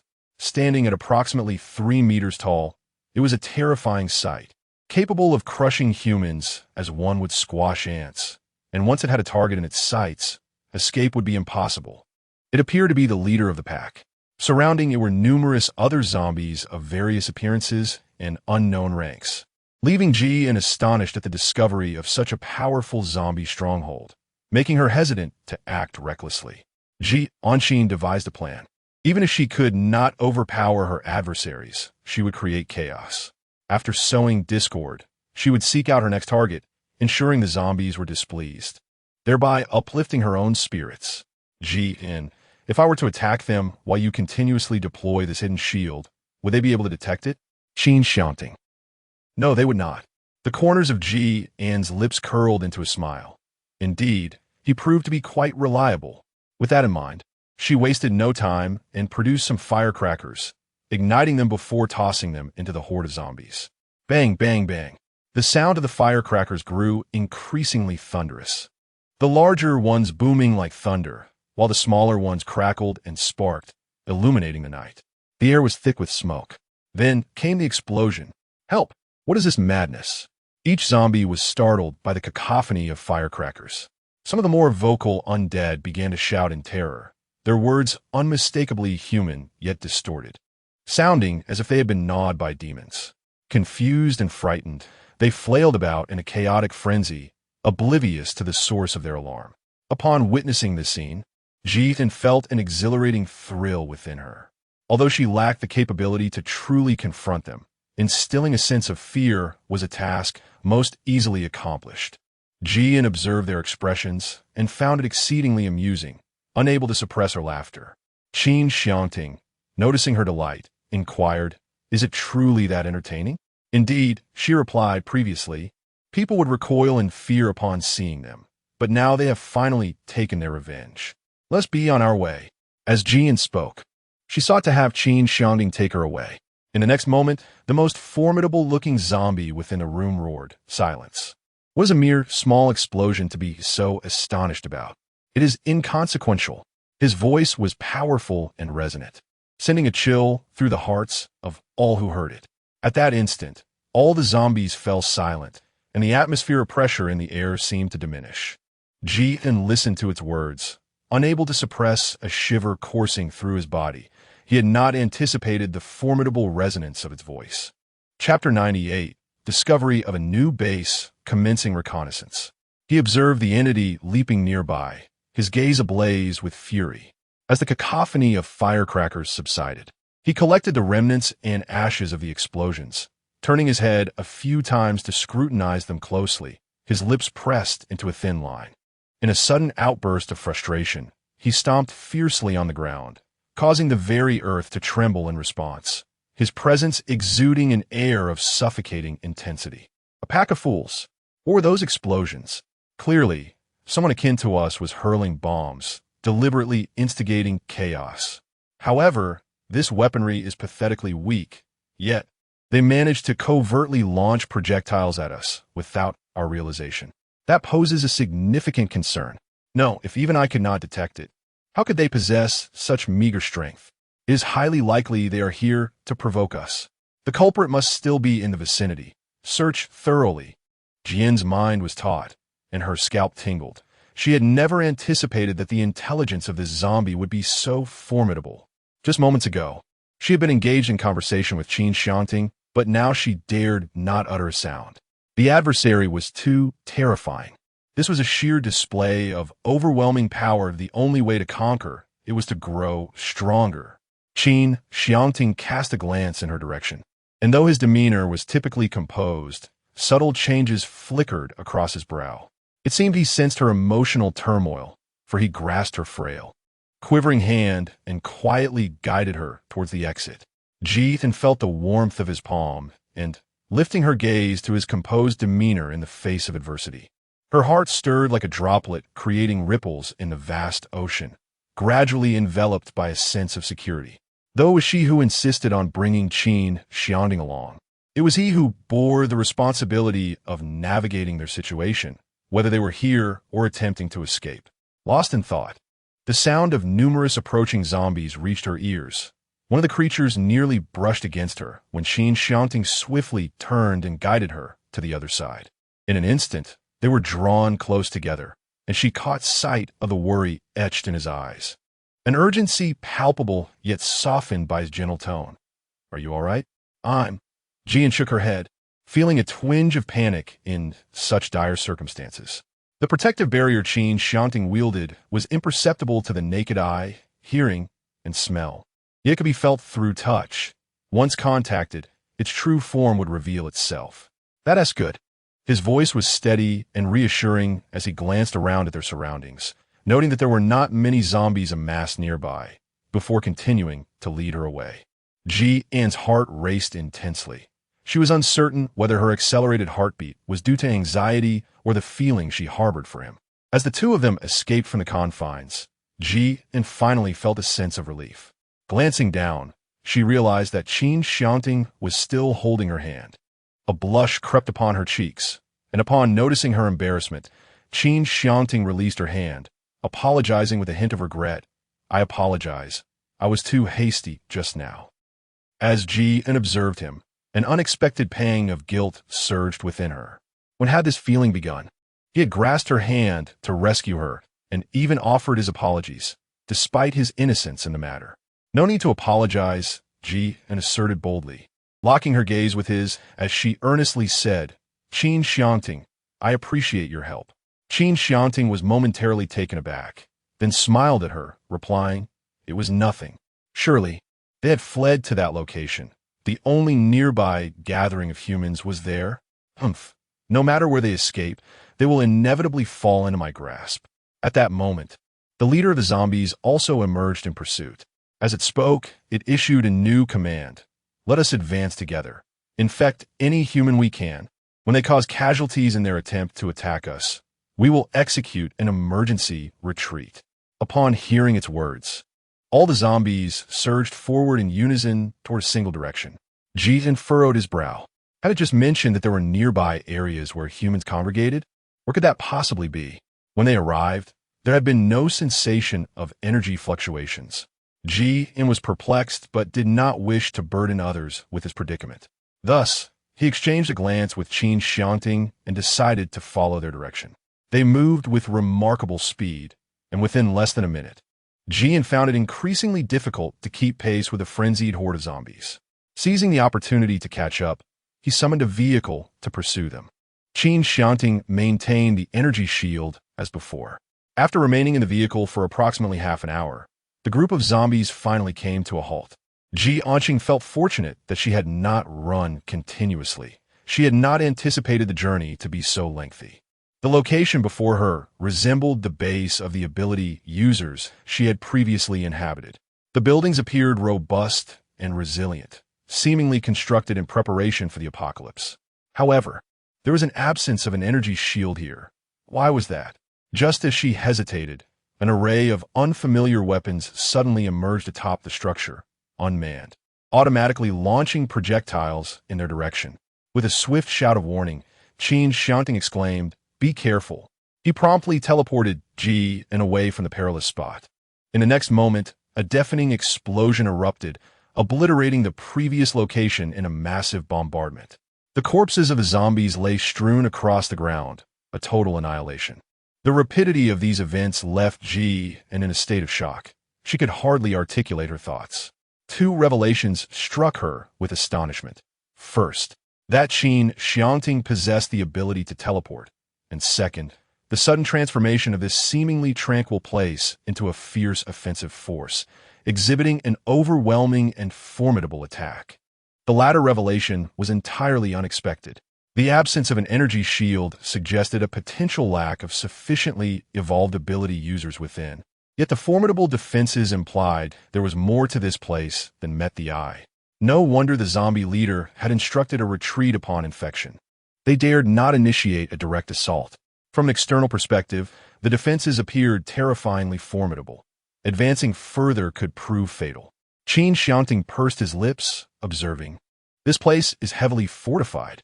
Jian nodded, remarking that it was even more imperative to investigate. Such a place, established with considerable foresight, must have been meticulously planned by someone. It was likely that many sought refuge here to escape calamity.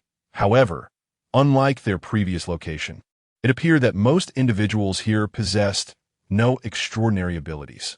Yet, Jian found it perplexing, given that most survivors had presumably awakened their powers.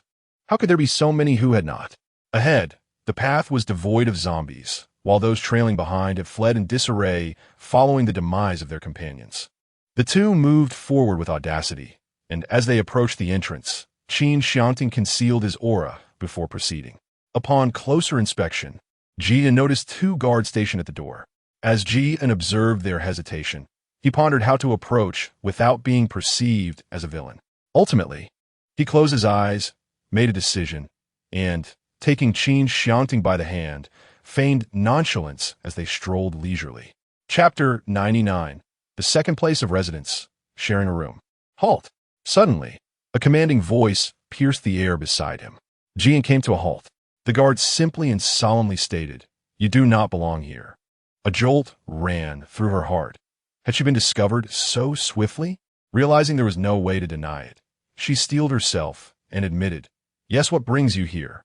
Qin Xiangting, composed, remarked, "We noticed a base here and were intrigued, thus we came." The guard replied, "We have always hosted a variety of individuals here. If you find yourselves without a place to stay, you are welcome to join us." Jian was taken aback, not expecting the other party to be so accommodating. The guard remarked, "Check-in is located in the underground parking lot. However, a significant portion of our guests are individuals recovering from zombie infections. If you're not afraid, you may stay here. If you feel apprehensive, I suggest heading south, where you will find only normal people." Jian was taken aback. To think there was such a base in the southern region. What was more alarming was that a significant number of individuals had been infected by zombies here. Jian pondered briefly before asking, "May we take a tour first and then decide?" The guard responded, "You may inquire at the front desk. This matter is beyond our jurisdiction." Upon receiving this reply, the grand doors swung open, revealing an interior adorned with classical elegance. As they entered, Jian reiterated his request to the charming receptionist. With a graceful demeanor and an air of sophistication, she replied, "Certainly, please come in." At that moment, she called to a nearby individual, instructing, "Please show her around." Jian nodded and first entered a grand hall. She beheld several individuals sprawled upon the floor, most of whom appeared disoriented and bare numerous wounds, either captured or bitten. As she spoke, Jian pondered the methods employed in their treatment. Did the healers eradicate the viruses within them entirely, or was it a gradual process? Regardless of the approach, their efforts were commendable. They proceeded forward, encountering a series of small rooms, each securely closed, a sanctuary for healing. Jian had a vague recollection of the place. The first and second floors primarily served as research and treatment areas, while the third, fourth, and fifth floors housed patients in their recovery phase. The sixth, seventh, and eighth floors were designated for the rest of the general populace. The ninth and 10th floors were the sanctuaries of core personnel engaged in research and weaponry development, whereas the basement functioned as a storage facility for supplies. Overall, the environment was quite pleasant in comparison to the tiered accommodations of the base. This establishment was far more humane and egalitarian. It was said that the noise downstairs could be quite bothersome at night, yet the soundproofing here was exceptional, ensuring undisturbed slumber. Furthermore, the amenities were commendable, with provisions distributed free of charge, rumored to be a portion of the national reserves. This establishment came into being following national deliberations. though she was unaware of further details, and the girl she had spoken to was equally uninformed. Under such circumstances, she could comfortably reside in both realms, generously supplying them with her goods as a means of contributing to her country. After contemplating for a moment, Jian sought the opinion of Qin Xiangting and then proceeded to the basement to check in. Prior to entering, they underwent a thorough examination to ensure there were no wounds or traces of the zombie virus. Once confirmed, they stepped inside, where numerous individuals were present. Alarmingly, they stood in a straight line, each gripping a firearm in their hands. Jian contemplated that this was a matter of national administration, yet she felt a twinge of anxiety. When she noticed a woman at the check-in desk using a computer, her face lit up with joy. To her surprise, there was indeed internet access here. Jian suddenly thought of her mobile phone. How splendid! In the future, she must remember to present it upon entering. Otherwise, she would be treated as an outsider. After hearing her words, Jian abruptly realized why those guards were able to discern at once that she did not belong here. Jian could not comprehend the situation and asked directly. The other party replied, certain advanced zombie viruses may manifest as ordinary individuals when they inhabit a human body. We fear that the virus might infiltrate and bite someone without immediate detection, hence the existence of such a precautionary measure. Jian acknowledged with understanding. Thank you. Jian asked again, can I come to you for donations here? Certainly, she replied with assurance. But in the next moment, she silently scrutinized her, realizing that she bore no items with her. Jian smiled faintly. It will come in due time. Although she yearned to donate supplies, a sense of trepidation lingered within her. After all, the inhabitants here were not endowed with abilities. Her reckless display of power might lead her to be perceived as a monster, subjected to experimentation. She resolved to observe for a while before offering her assistance. The woman, seemingly unperturbed, replied, all right, understood. She swiftly arranged their accommodations, and upon seeing the room number, Jian inquired about the other room. Is it adjacent to this one? The woman responded coolly, you will share a single room. Jian, however, we are not a couple. Woman, there's no choice. In the future, as more people come to reside here, it may become quite crowded. Besides, it's fortunate that the two of you know each other. Having a separate living space is already a blessing, and a 3-person room at that. In this post-apocalyptic world, having a place to stay is a luxury, so we must make do.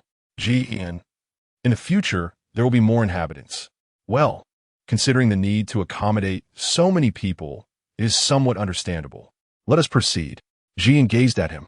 Upon reaching the 8th floor, the second door would lead to their room. Jian activated the facial recognition to unlock the door. Once inside, he let out a deep sigh, appreciating that the facilities were quite satisfactory. The room featured 3 beds, reminiscent of a hotel stay, with the sunlight streaming through the window in a particularly dazzling manner. In addition to the basic amenities, a large vase graced the table, filled with exquisitely blooming flowers. Jian, it is rather strange. This place appears uninhabited. Yet how is it that flowers bloom here so exquisitely? Qin Xiangting, have you been at the ability user base for too long? Jian, what does it mean? Qin Xiangting, if no one cleans here, how can the newcomers reside? Jian, oh, I see. Perhaps it is a result of the exploitation by the base of the extraordinary beings. Qin Xiangting, after all, we are in a post-apocalyptic world. It is only natural that you might not consider this, as there are not many good things in such circumstances. Jian smiled at him. Essentially, everything they needed was available here, so Jian refrained from retrieving anything further from his space. Chapter 100. As it turns out, the ability users here are not regarded as outsiders. Upon arriving here, Jian distinctly sensed that her extraordinary abilities appear to be constrained, as if her energy were being stifled. In this place, she found it utterly impossible to enhance her powers, thus compelling her to refrain from lingering for too long. Jian did not linger here for long, preparing to venture out for further training. Thus, Jian spent an entire month honing his skills in the great outdoors. Indeed, this approach proved to be remarkably effective, as he has just attained the impressive 4th level today. Jian swiftly caught up. As soon as he entered the gate, his footsteps followed closely behind. The man had barely taken a few steps inside when he came to a halt. "Do not follow me," he stated. Jian did not anticipate such keen sensitivity. He turned his head to look at her, his expression indifferent. "May I ask if there is a reason for your following me?" Upon being discovered, Jian resigned himself to the situation, adopting a serious demeanor. "I apologize, but I do indeed have matters to discuss with you. Speak plainly, and do not hesitate to express yourself." It was evident that this matter had offended him. Jian also comprehended. Were she in his position, she would undoubtedly feel anger. However, she had not anticipated that she had already discerned his identity as an extraordinary being and exhibited no signs of panic. Could it be that? Jian gradually harbored bold speculations. Are the superhumans not outcasts in this realm? Jian candidly expressed his thoughts, boasting, "Our nation relies on our assistance in numerous aspects." His tone brimmed with confidence, and as he continued, a hint of disdain crept into his words. "You must have been here for quite some time, yet you remain unaware of this. We, the gifted individuals, reside in a separate building." Perhaps realizing his previous tone was less than gracious, he added, "Though I am reluctant to acknowledge you as one of us, I feel compelled to inform you that you can apply for a room transfer, which would grant you additional privileges." After delivering this final remark, he turned and departed. Privileges? What could they possibly entail? It appears that the answer to this question awaits those who have changed their quarters. Jian contemplated and proceeded to apply for a change of location. It was once again the same young lady, as Jian had become quite familiar to her due to his recent deliveries of goods. Therefore, when Lin Yu saw Jian again, her first reaction was to wonder if he had come to deliver more goods. It was only until Jian shook his head and revealed the truth of his extraordinary abilities that her perception shifted. Jian did not reveal everything. She only mentioned a single space. For her, in order to ensure her safety, she attempts to speak as little as possible about her own matters. Jian directly released a substantial amount of supplies from her spatial storage onto the vacant ground on the other side.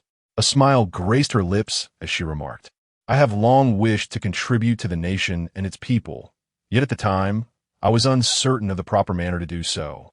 Hence I refrained from presenting them." Upon witnessing this, Lin Yu was left astounded, utterly speechless. After a brief moment, her tone towards Jian transformed to one of exceptional warmth. "It is quite all right, Miss Ji. These matters are trivial. We welcome your frequent visits." Jian maintained her smile, declaring, "What I intend to offer is far from merely this." Lin Yu was momentarily taken aback, exclaiming, "Ah, is this not sufficient? Please assist me in locating a spacious area. The larger, the better. As long as it is provided to me, I can nearly fill it to capacity." Her eyes sparkled instantaneously, her tone brimming with excitement. "That is splendid. In that case, come with me." She then turned to the armed individuals beside her, commanding, "You all, when the time comes and there are people present, remember to lend a hand. Once the task is accomplished, I shall introduce her to our leader." Shortly thereafter, Lin Yu led her to a place with even tighter security, which was vast and open. Jian nodded, feeling quite satisfied. She began to release the items from her spatial realm, filling the area to the brim. Her penchant for cultivating various plants in her space, which matured at an astonishing pace, meant that even she had lost count of how many items resided within. In any case, the quantity had multiplied exponentially, perhaps by hundreds or even thousands. In the blink of an eye, the space was brimming with an abundance of goods. However, the sheer volume of items taken out had significantly drained Jian's stamina. She replenished herself with some water and nibbled on a few pieces of bread. For now, this would suffice. She planned to return again. Lin Yu stood in a daze, resembling a motionless wooden figure. It was as if she had never encountered such a spectacle before. The swift transformation from having nothing to experiencing such a bountiful harvest was simply overwhelming.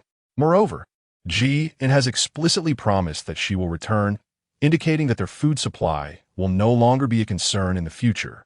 2 seconds later, Lin Yu exclaimed, her spirit liberated. "Ah, oh my goodness.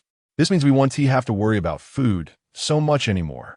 Her face flushed with excitement as she gazed at Jian, rushing to embrace her, nearly moved to tears. "You are truly our savior. You have done an incredible job." I will take you to meet our leader right away. There are cameras here, so your contributions will not go unnoticed. I must persuade him to promote you, ensuring you receive better treatment here. Previously, Jian had perceived Lin Yu as merely a cold beauty, but witnessing her fervor now made her question if this was the same person. Yet, it was hardly surprising. Since the apocalypse began, everyone has lived in constant trepidation, and resources have become scarce. Resolving this issue would indeed be a remarkable feat. As for promotions, I am indifferent. I can sustain myself. As long as I have assistance when needed, that is sufficient. Lin Yu remarked, "Oh, is that so? Regardless, let us go meet the leader first." Ji, feeling somewhat helpless, proceeded with her companion to the 10th level of the base, arriving at the grandest door they had encountered. This entrance, by all appearances, was the most opulent among them, adorned with exquisite carvings that undeniably befitted the stature of their leader. To her astonishment, she was about to meet the head of the base so soon. It felt remarkably surreal, as if she were experiencing a fortunate turn of fate. She recalled her days at the ability user base, where she had felt intimidated and speechless in the presence of a level 6 ability user. Pushing the door open, Lin Yu called out, "Attention, I wish to bring someone to meet Boss Luo." As Jian glanced over, she noticed two adolescents standing before her, both in their teenage years. Chapter 101 presented a stunning scene, a proposition to exchange quarters. Yet, these two youths exuded an extraordinary calmness and determination uncommon among their peers. Shortly thereafter, a man clad in military attire emerged, his face bearing the marks of maturity. His presence was underscored by wrinkles, and as he regarded the two with a solemn gaze, an air of authority reminiscent of a senior figure enveloped the space. "Come in." Lin Yu lowered his head respectfully and guided Jian forward. Eventually, they arrived at a modest chamber. It was not until the man uttered, "Let us begin," that Lin Yu introduced, "This is Jian, who has just replenished our supplies in Zone C2 and has pledged to continue her contributions." Replenished? Are we certain it is completely fulfilled? Is this truly the case? Indeed, esteemed leader, if you doubt, you may verify the surveillance. As he spoke, Lin Yu stepped forward, adjusting a device that revealed the earlier footage of Ji and supply placement. Initially, the man's demeanor was calm, but as the video progressed, astonishment flickered in his eyes, followed by a grave expression. Lin Yu concluded, "That is the situation." The man gestured dismissively, "Understood. You may leave. I wish to speak with her privately." "Very well." Lin Yu exited, leaving only the two of them in the room. Suddenly, Jian sensed a palpable tension in the atmosphere. While Lin Yu was present, the environment felt more comfortable, but now, unfamiliar with the man and overwhelmed by his imposing presence, she hesitated to speak. "Greetings, Miss Ji." "Hello. What you demonstrated earlier was quite remarkable. It is a spatial ability, is it not?" "Yes." Their exchange continued in a question-and-answer format, the man's tone remarkably gentle, gradually easing Jian's anxiety. He added, "Excellent. If it pleases you, I would like to invite you to assist me in this endeavor with a significantly enhanced compensation. Would you be inclined to accept? You require only one condition for me? Nothing else?" Jian nodded, a smile gracing his lips. "Given your resolute demeanor, it seems you have already contemplated the conditions you wish to propose to me. Am I correct?" "Jian, not yet. I believe I may require your assistance in the future." "All right. I promise you, as long as it is within my capabilities, I shall undoubtedly offer you my help." "Jian, thank you. My name is Chung Hao, but you may call me Brother Hao from now on."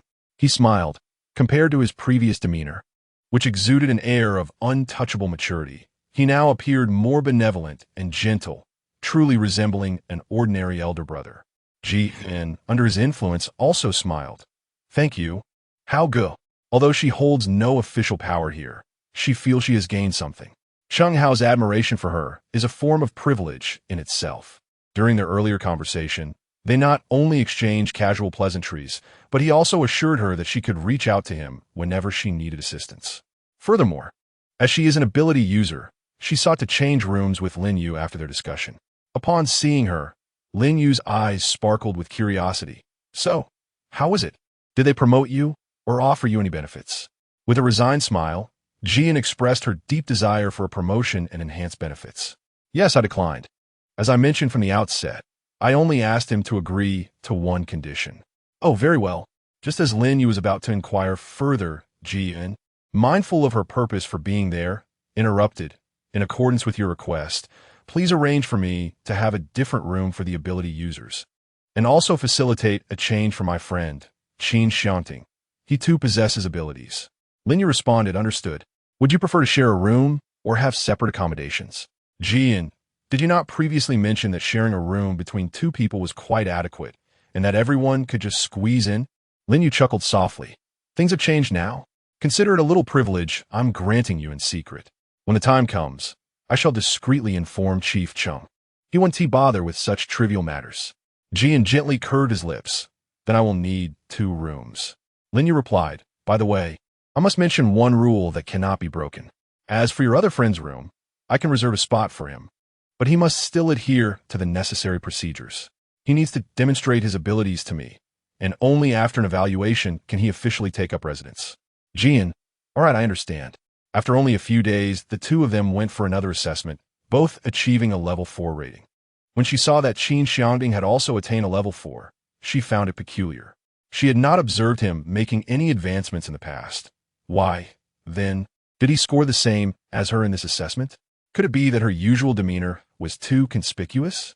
Nevertheless, she clearly sensed that the transition to level 4 was significantly more challenging than the ascent from level 3, perhaps threefold in difficulty.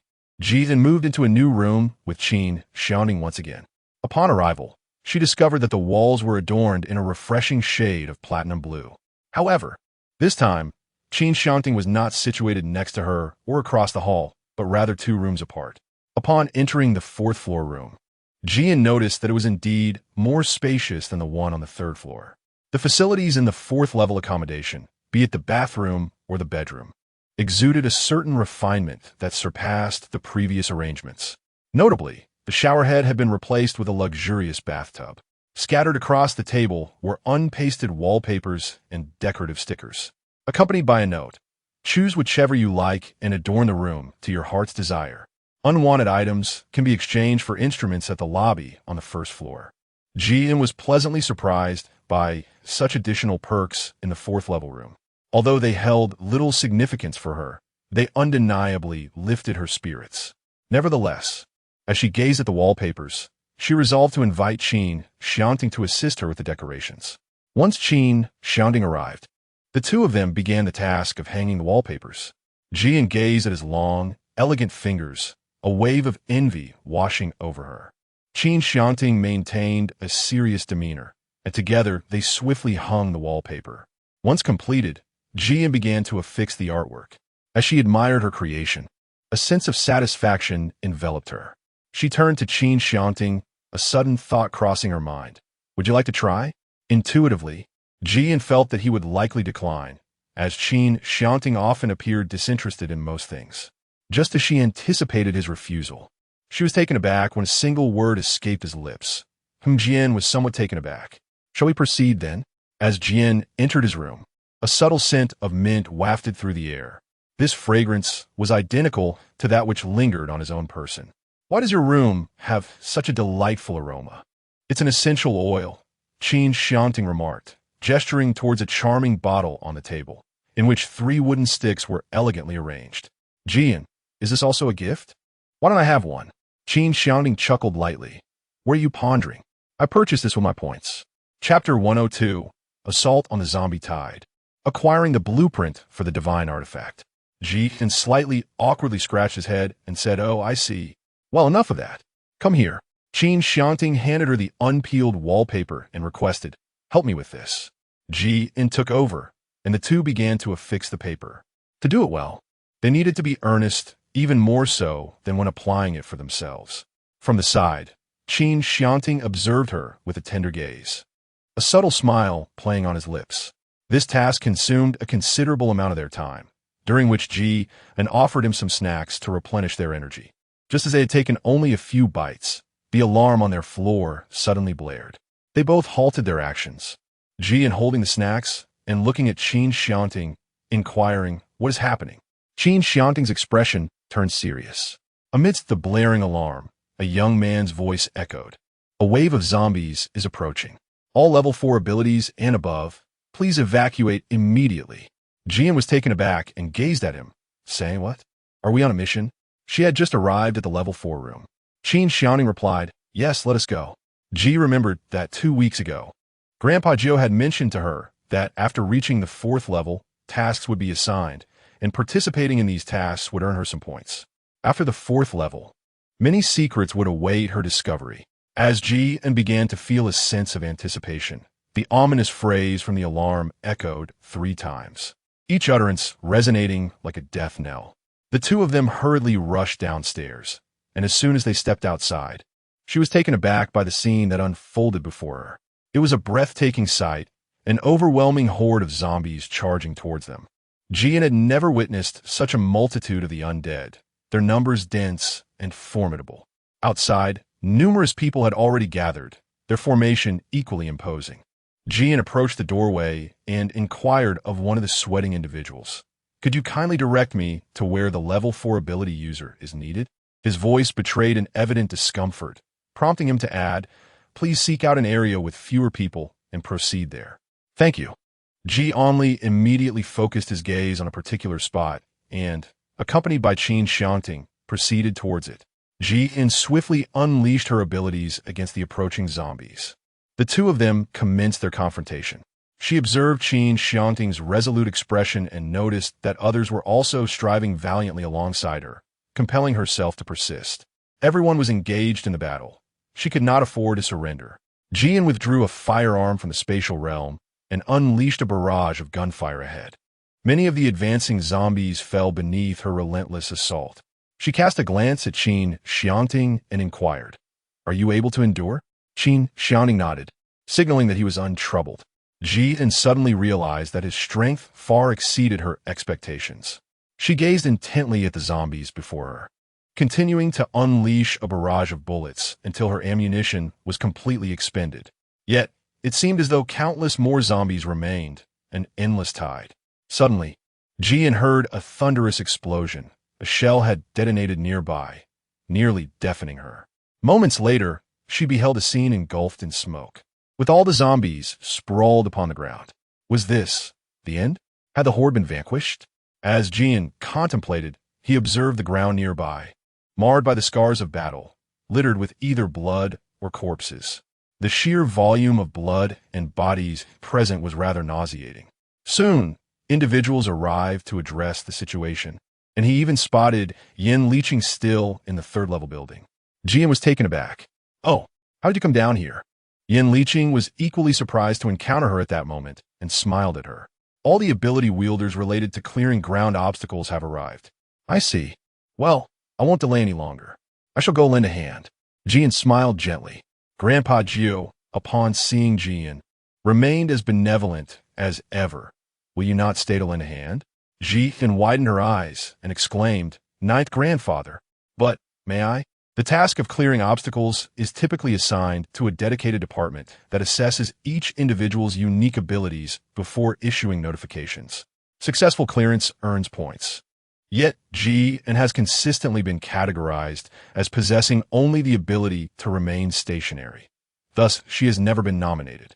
Ninth grandfather snorted disdainfully, "If I say you can, then you can. Are you questioning my authority?" "No, of course not." At that moment, Ninth grandfather felt akin to family for her, and Jian harbored both reverence and affection for him. Ninth grandfather continued, "As for the points, I can grant them to you." Jian let out a soft click of her tongue. "Grandfather Jiu, have you forgotten that I lack for nothing? Whatever I desire, I can obtain." Grandfather Jiu replied, "Ah, having space is indeed remarkable." Jian felt anxious. "Grandpa Jiu, I didn't mean it that way. I meant that I could assist without any compensation. You had previously upgraded me, which is more than sufficient.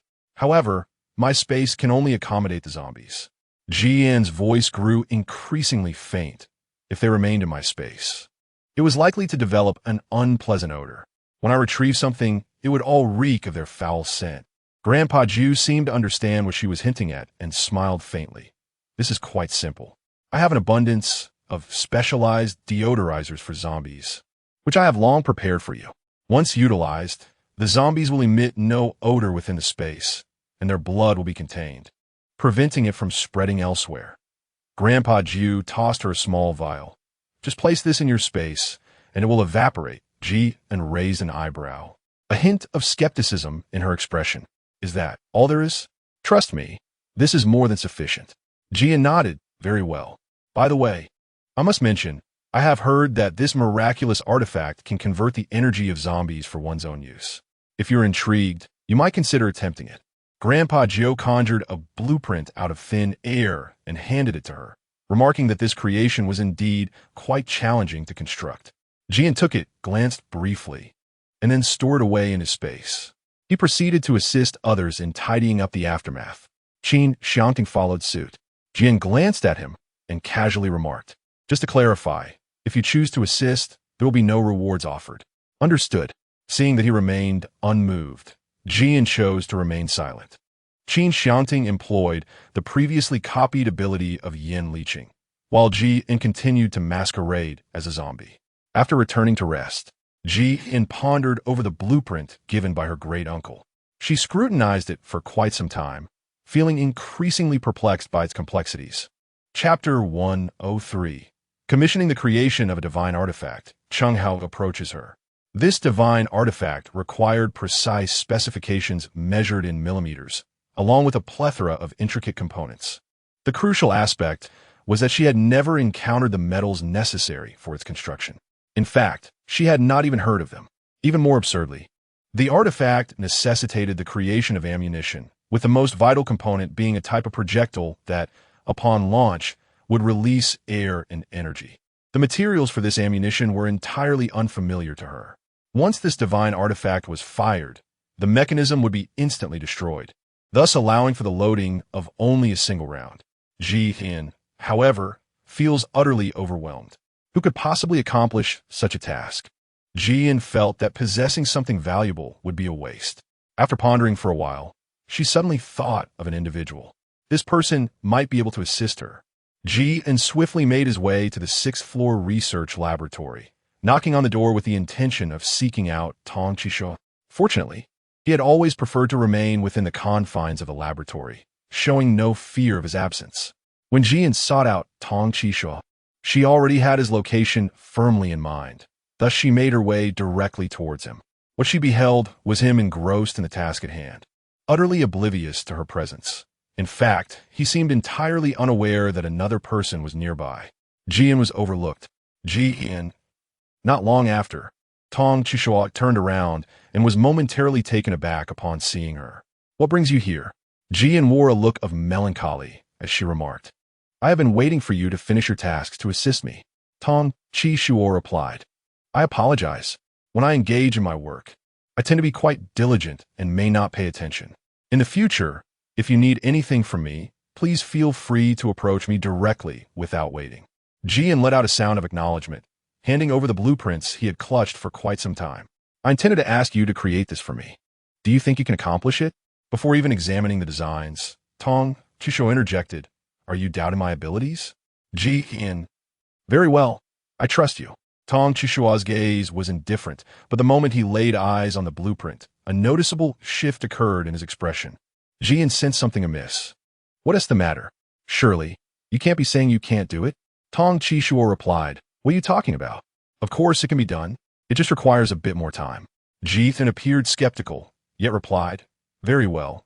I appreciate your assistance. By the way, how long will it take?" "About a month," came the response. "What? Excuse me?" Jian thought he must have misheard. Tong Qishuo cleared his throat and clarified, 3 weeks. Jian let out a soft sigh. "All right then. I shall return in 3 weeks to collect it." Tong Qishuo replied, "Indeed, this matter is rather complicated, as you are well aware." Jian understood that this task was not easy. In fact, she was not adept at it herself. Having someone to assist her and promise a timeline was already a significant relief. Thus, in response to his words, she graciously acknowledged, "Yes, it is indeed quite troublesome." With that, she decided to take her leave, not wishing to impose any further. Tong Qishuo responded with a nonchalant nod. As soon as Jian departed, Tong Qishuo uttered a phrase steeped in national essence. Jian once again arrived with provisions to find Lin Yu. She could distinctly perceive the shift in Lin Yu's attitude from their initial meeting to the present. After unloading her goods, Lin Yu inquired, "Where have you been these past few days?" "Oh, and by the way, Cheng La mentioned to me yesterday that he wanted you to seek him out upon your arrival. I didn't expect you to come today." Jian was somewhat reluctant to discuss the matter of the psychic base with them, uncertain of the potential risks involved. She deftly deflected with a casual excuse. "I prefer not to linger within the confines of the base. As you know, I possess a space filled with everything I could desire, which naturally leads me to enjoy wandering outside. The scenery beyond is quite pleasant at present, and who knows what the future holds. It would be a shame not to appreciate it now, lest it vanish from view." Lin Yu's gaze gradually filled with admiration for her. "You are absolutely right. That is precisely how it should be. Jian, she is merely fabricating some excuse without any thought. Why take it seriously?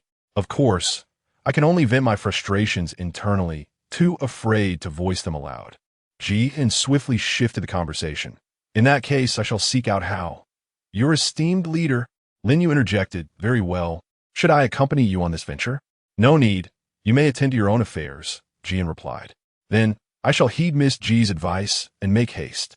With a silent, deep breath, Jian relied on her memory to navigate to the room she had previously visited. She rapped gently on the door, and once again, the same two young men appeared before her. However, before they could utter a word, Cheng Hao emerged from within. His demeanor remained as mature and composed as ever, and he greeted her with a smile. "It has been a few days. How have you fared?" Cheng Hao's timely appearance was indeed fortuitous, aligning perfectly with her arrival. "Actually, it was serendipity. I happened to glance at the surveillance footage and noticed your presence, prompting my exit," he explained. "Oh, I see," she replied. "Now then, do not linger in the doorway. Come inside," Cheng Hao invited. "The purpose of your visit today encompasses two matters. Firstly, I have heard that you often venture outside thus." At this juncture, Ji's tension heightened. Surely, he could not be proposing some sort of demand. Cheng Hao continued, "I have prepared a communication device for you, enabling us to exchange messages regardless of the distance that separates us. It has been crafted using extraordinary abilities, and I wish to present it to you." Taken aback by the unexpected gift, Jian exhaled in relief and inquired, "Why the sudden offering?" Cheng Hao replied, "You are akin to an insatiable reservoir of resources. I must ensure your safety at all times. It is imperative that you keep this device with you." Jian, "No, I can assure you of my safety." Cheng Hao, with unwavering determination in his eyes, replied, "No, you must take it. Otherwise, I will dispatch someone to protect you at all times. This is an order." Seeing his insistence, Jian did not refuse. All right. One could only blame her for previously luring the zombies here out of boredom and choosing to settle down. Now, having become a resident in this place, one cannot disregard the courtesy owed, especially since it also represents the dignity of the nation, rather than relying on others for protection. Possessing a communication device is certainly acceptable. This device resembles a telephone in appearance. Upon receiving the message, Cheng Hao continued with his previous discussion, saying, "Now, regarding the second matter, it involves absorbing these two entities." Cheng Hao produced two luminous orbs of differing colors from his hands. Once again, the sight of these orbs instilled in Ji an instinctive recognition of their significance, as he had come to associate such luminous spheres with remarkable power. Jian first inquired, "What is this?" Chapter 104, Level 6, Conditions for Entering the Research Lab. Cheng Hao, upgrade item. Upgrade item? Jian felt dizzy. "What is that?" Cheng Hao spoke astonishingly. "This is an object that, once absorbed, will elevate the rank of a supernatural being." Jian, is it really what she thought? Cheng Hao, noticing her expression as if he understood her thoughts, straightened his posture and said, "I am aware that you are a level 4 ability user, so I have specifically arranged 2 upgrading tools for you. Once you absorb them, you can instantly elevate to a level 6 ability user." Jian was well aware that one cannot reap rewards without effort. Ji only immediately declined, saying, "Let it be. As for the communication device, it is quite valuable, and I cannot accept it. Consider this a reward for the 2 batches of supplies you provided. Regardless of the circumstances, the materials you offered are equivalent in value. Moreover, My intention behind gifting this to you is not entirely selfless. Jian was momentarily taken aback by the words. Cheng Hao maintained his cheerful demeanor. Your ability is to induce stasis. Once you reach level 6, you will be able to assist me, benefiting us both. Assist with what? Cheng Hao replied. This matter pertains to the confidentiality of our base. First, absorb this, and I shall divulge the details in due course. Confidentiality? Indeed, despite his trust in her, their acquaintance had not been particularly lengthy, and it felt somewhat premature to disclose everything at this juncture. Yet, those two orbs of energy enhancement lingered in her mind. Jian's expression reflected a hint of discomfort. I find it rather awkward to accept this. I still feel a bit shy about asking for it. Jian furrowed his brow and said, It's all right. Take your time to contemplate before you absorb it. Just don't take too long, or it may lose its significance. This has been reserved specifically for you, Jian said, contemplating the decision before absorbing it, realizing that she had no choice but to accept it. Once I accept this, does it mean I can no longer travel freely? Cheng Hao reassured her. I can guarantee that won't be the case. Jian felt a sense of relief. Then I shall accept it now. With a triumphant expression, he handed her the glowing orb. Simply hold it in your palm and meditate. Due to the overwhelming energy, the absorption process may take up to 2 days. I shall arrange for someone to guard you at the entrance. 2 days. This duration might cause me to miss the current assessment. However, it is not of great concern. Even if I do not participate, I will remain in my original room.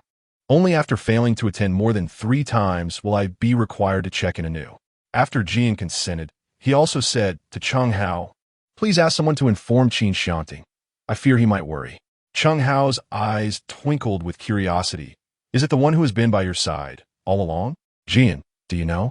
Cheng Hao's gaze betrayed a hint of guilt as he replied nonchalantly. I happened to see him while observing you on the surveillance. Oh, I see. Is he your boyfriend? Jian shook her head rapidly, refraining from further inquiries. I have commenced the absorption. Observing her initiation, Cheng Hao finally exhaled in relief. He then stepped outside to place a call to Qin Xiangting. Mr. Qin, the individual you requested I grant special attention to has informed me that she will be absorbing the level orbs here over the next couple of days. Thank you. 2 days later, Jian opened her eyes, perhaps due to having lingered in darkness for far too long. She was suddenly struck by the blinding brilliance of the outside world. A continuous surge of energy coursed through her, as if she were experiencing a rebirth. She had reached the 6th level. She had become a formidable force. Jian was pleasantly surprised as he glanced around, only to find that there was no one inside. Upon stepping outside, he discovered that only the 2 men from before remained nearby. Jian inquired, May I ask where Mr. Cheng has gone? The elder Cheng mentioned to us that once you have completed your tasks, you may leave early, as he currently has matters to attend to. Jian nodded. All right. Then I would appreciate it if you could convey my message to him. Jian's mind is entirely consumed with the thought of becoming a core member at the ability users base to assist Jing Changzhou and his companions. However, she remains uncertain about the requirements for joining the research facility. The members within the research facility are undoubtedly core members, and they must possess at least a level 6 ability.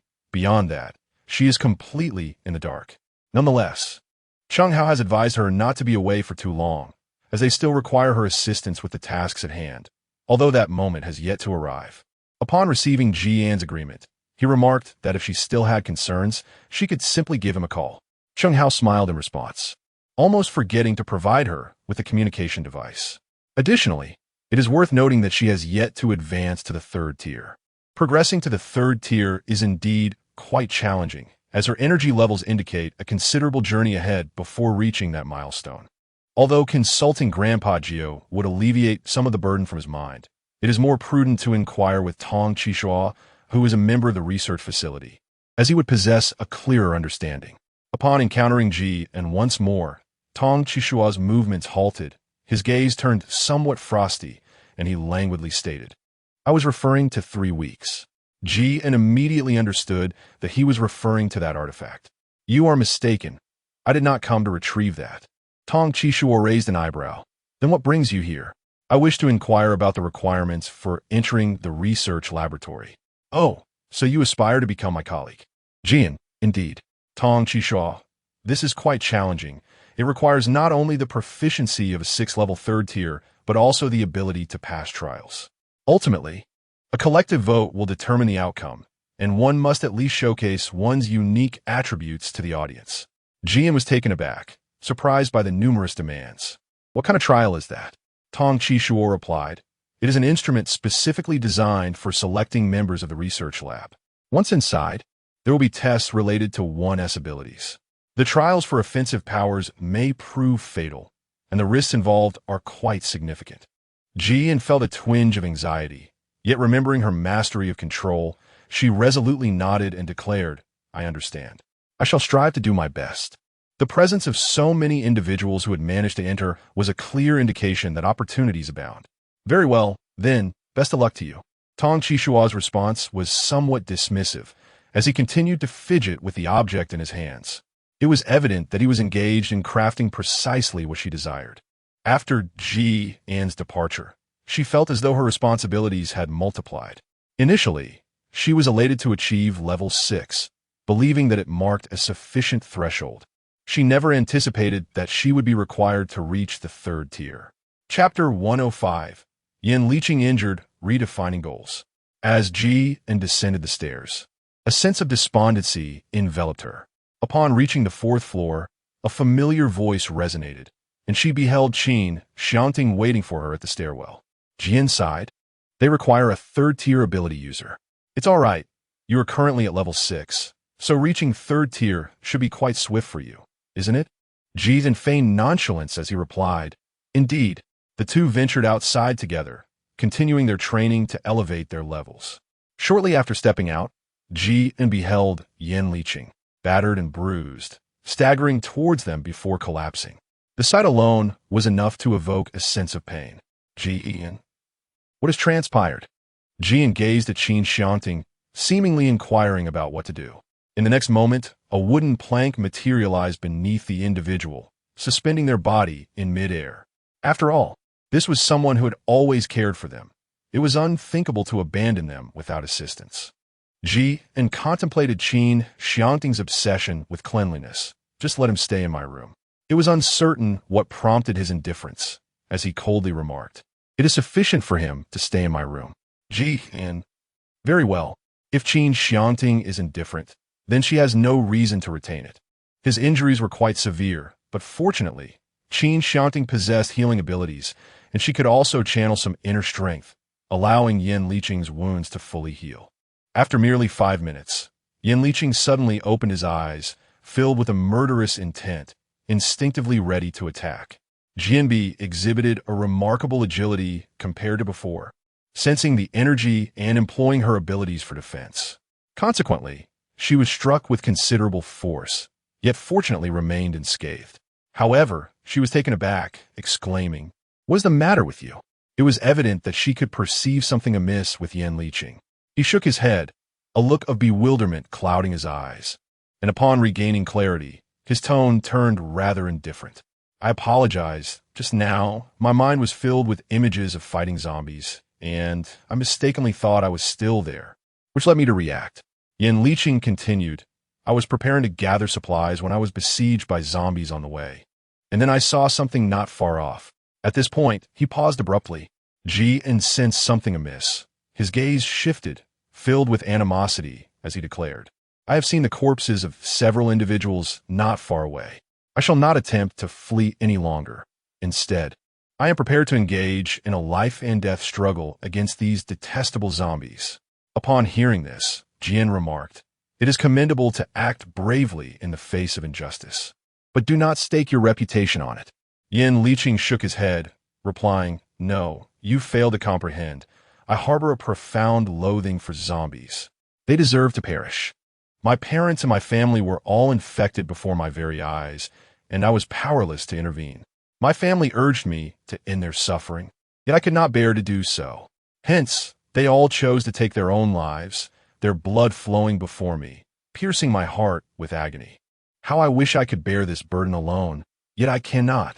My parents urged me to live on, for I am the sole survivor among them. Yet I am filled with resentment. From that moment on, I resolved to live my life to the fullest and then eradicate every last zombie. Jin's gaze gradually softened with sympathy.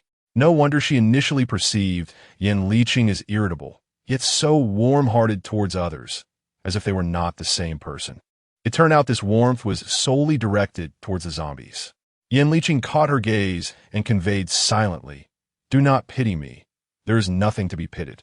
Jin recognized his own dignity and thus remarked, "I am confident that you will undoubtedly succeed. It is truly courageous of you to remain composed and gradually pursue your plans after all you have endured." Yen Liqing sighed. What difference does it make? At that time, I genuinely lacked the ability to protect them. If I had acted impulsively, there would have been no one to seek vengeance for this grievance. At that moment, Qin Xiangting, rarely speaking, interjected, "You exhibit remarkable calmness. It is a resolute decision." Jin suddenly felt it astonishing that he could actually comfort someone. Although he was quite gentle when he was with her, she had never really witnessed him showing concern for others. "Yen Liqing, thank you." Jin, "Very well." After he left, Jin picked up the wooden planks from the ground. Qin Xiangting's expression was somber. "He has lain here before." Jin, perplexed, exclaimed, "What does this mean?" "It is precisely because of your obsessive cleanliness that I chose to tidy things away." Jin experienced an illusion, sensing that the atmospheric pressure surrounding her had lessened. Qin Xiangting's expression shifted immediately, a faint smile gracing his lips. "Not at all. Could it be that you are feeling jealous?" Jin suddenly became aware of her audacious conjecture. The moment the words escaped her lips, she regretted them. He replied, "Indeed. You have finally realized? I am indeed feeling jealous." The atmosphere between them once again grew ambiguous. In this environment, Jin found herself with nowhere to escape. Jin's face flushed a deep crimson. "Ahem, well." Qin Xiangting leaned closer, resting his chin on his hand, his gaze languidly fixed upon her. "It seems that little Jin has begun to take notice of me, able to perceive my emotions." Jin found her heart racing under his captivating gaze. "You are far too obvious. Anyone could guess." She attempted to persuade Qin Xiangting, as if also trying to convince herself.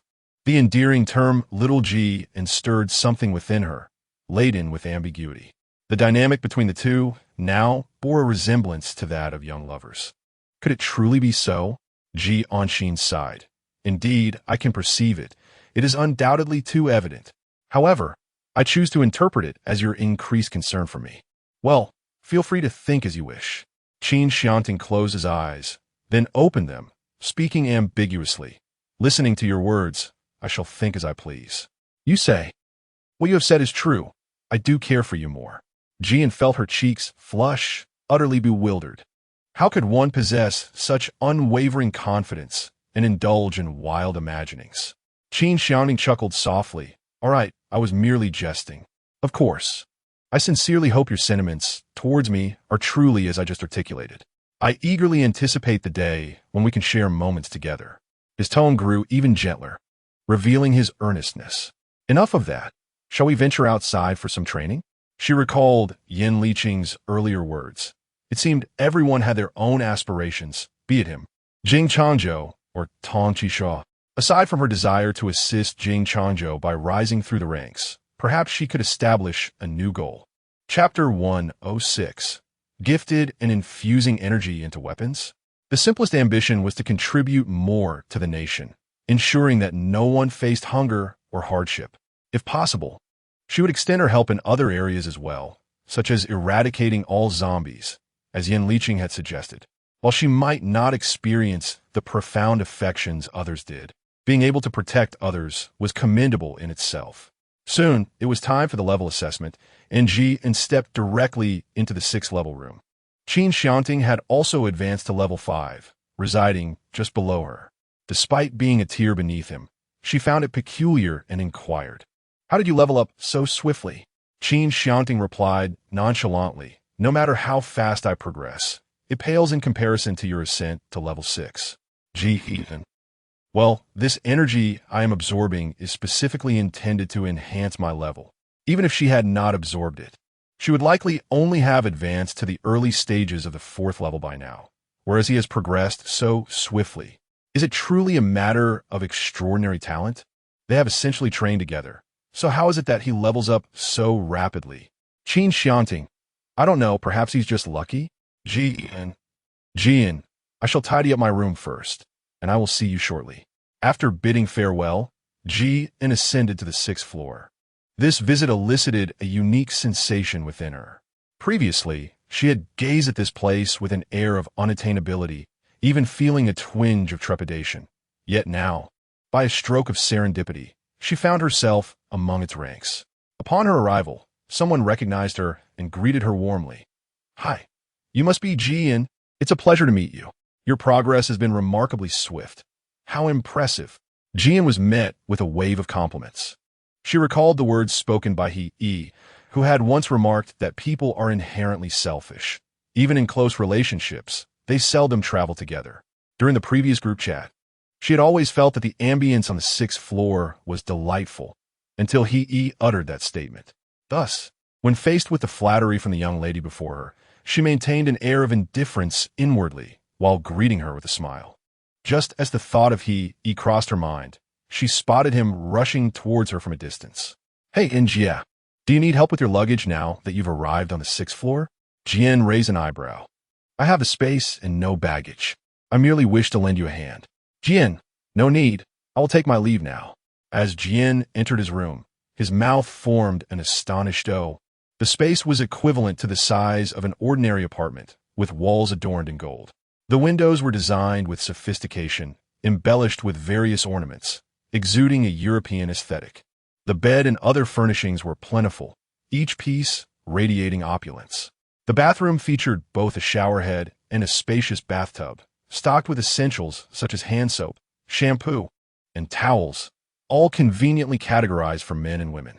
It appeared that any unused items could be exchanged for points in the lobby.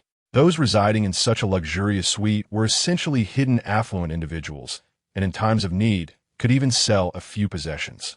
Jian glanced at the men's shower gel and shampoo, placing them into her space. After a moment of appraisal, just as she was about to indulge in her splendid life, a phone call interrupted her.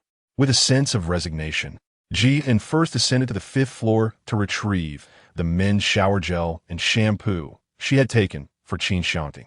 When offered for free, one should not refuse. "It's a gift for you." Qin Xiangting's expression softened noticeably as he replied, "I truly appreciate it." Jian lightly cleared her throat. "It's good as long as you like it. Why does it feel as though she has bestowed upon her a gift of great value?" Qin Xiangting replied with utmost seriousness, "I am merely ensuring your safety." Jian was at a loss for words. "You, a level 5 protector, think you can surpass my level 6? Qin Xiangting intended to articulate something more assertive. Yet his final words lacked that firmness. "Shall we consider it as me keeping you company?" Ultimately, he concluded that having one more person or one less made little difference. In the end, Jian acquiesced, and the two embarked on their journey home. Upon their return, Jian ventured alone to Cheng Hao's location. Cheng Hao escorted her to an entirely unfamiliar chamber, bustling with numerous individuals, reminiscent of the previous laboratory, yet vastly more populated. The space was expansive, akin to a factory. Here, people were engaged in the labor of crafting weapons, both manually and with machinery. Cheng Hao guided her to the farthest corner, presenting her with a freshly forged weapon. "Infuse all weapons here that resemble this one with static energy." Jian cast a glance, and then shifted his gaze elsewhere, where an uncountable number of such weapons lay in proximity. Jian, it will truly be exhausting. After all, Cheng Hao also elevated her to level 6, so he certainly won't shirk his responsibilities. "Jian, is there a time constraint?" "Cheng Hao, there's no rush. As soon as possible will suffice. And a year at the latest is acceptable." Jian finally breathed a sigh of relief. "That is good. A year's time is more than sufficient." Jian contemplated for a moment, deciding to remain here for the next 2 weeks to assist Cheng Hao in completing this matter, after which she would seek out Tong Qishua for her divine artifact. The only drawback of staying here was that her energy would likely not experience any enhancement in the short term, but that was merely a trivial concern. "Jian, can I begin now?" "Cheng Hao, there's no need to rush. Let me first find you a comfortable chair." Suddenly, A plush sofa appeared before them. Jian, equipped with her instruments, reclined on it and said to Cheng Hao, "No need to trouble you, Brother Hao. I have a sofa." The other skilled workers were taken aback. How audacious of this woman to conjure a sofa in such a serious environment and speak to their superior in such a manner. However, contrary to their expectations, Cheng Hao chuckled lightly. "Very well, proceed as you wish." After exchanging a few more words, Cheng Hao departed, leaving only the sounds of machinery working within the factory. Jian commenced her task, infusing energy into each weapon with diligence. Once engrossed in her work, she attended to nothing else apart from nibbling on a few snacks during moments of hunger. When fatigue began to set in, she stepped outside only to find that night had fallen. Yet, she appeared more like a neglected wife inquiring about her husband's whereabouts. Jian, in a daze, remarked, "I inadvertently stayed up too late while helping with something. By the way, how did you suddenly open the door? As if you knew I was coming?"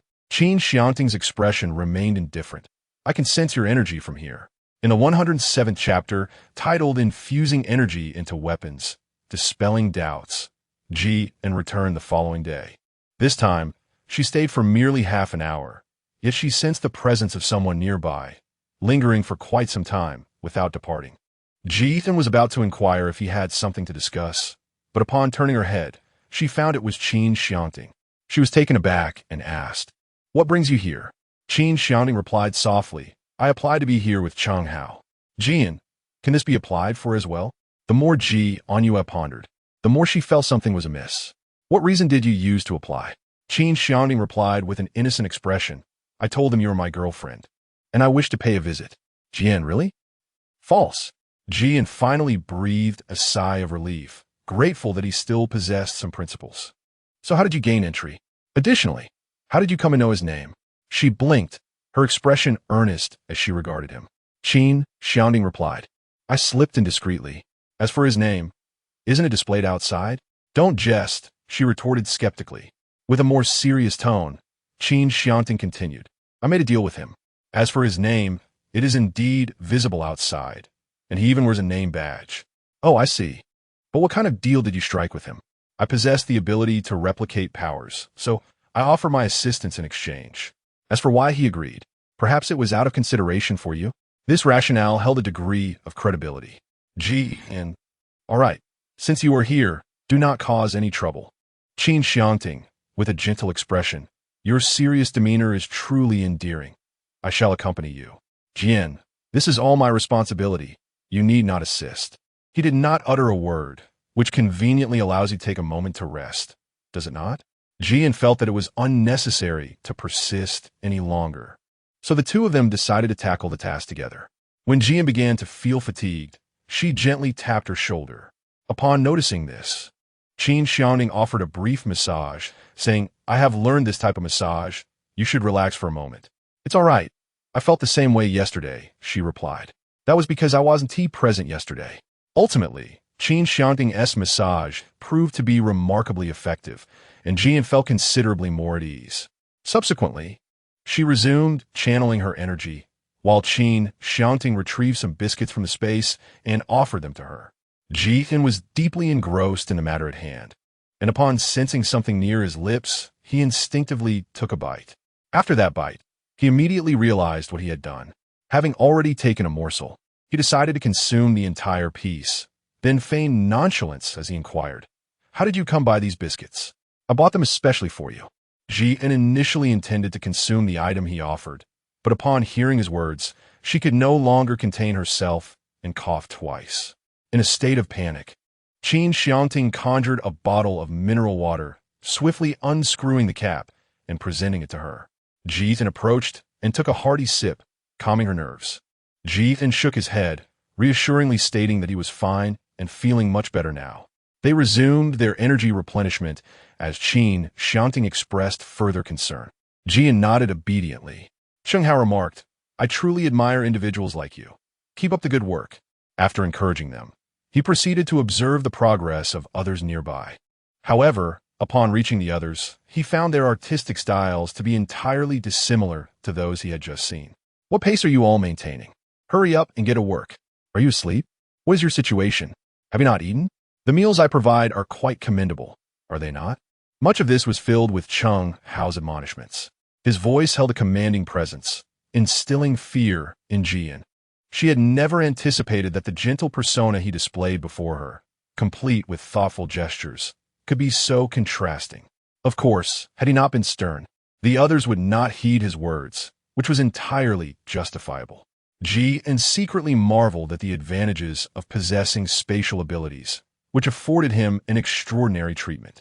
With Qin Xiangting by his side, their efficiency soared, and together they accomplished their task in just over a week. Chung Hao, pleased to receive the energy-infused weapons they had completed, promptly invited them to dine together. As the three gathered at the table, Jian initially anticipated an awkward atmosphere, but to his surprise, the ambience was quite lively. Chung Hao dominated the conversation, with Qin Xiangting chiming in occasionally.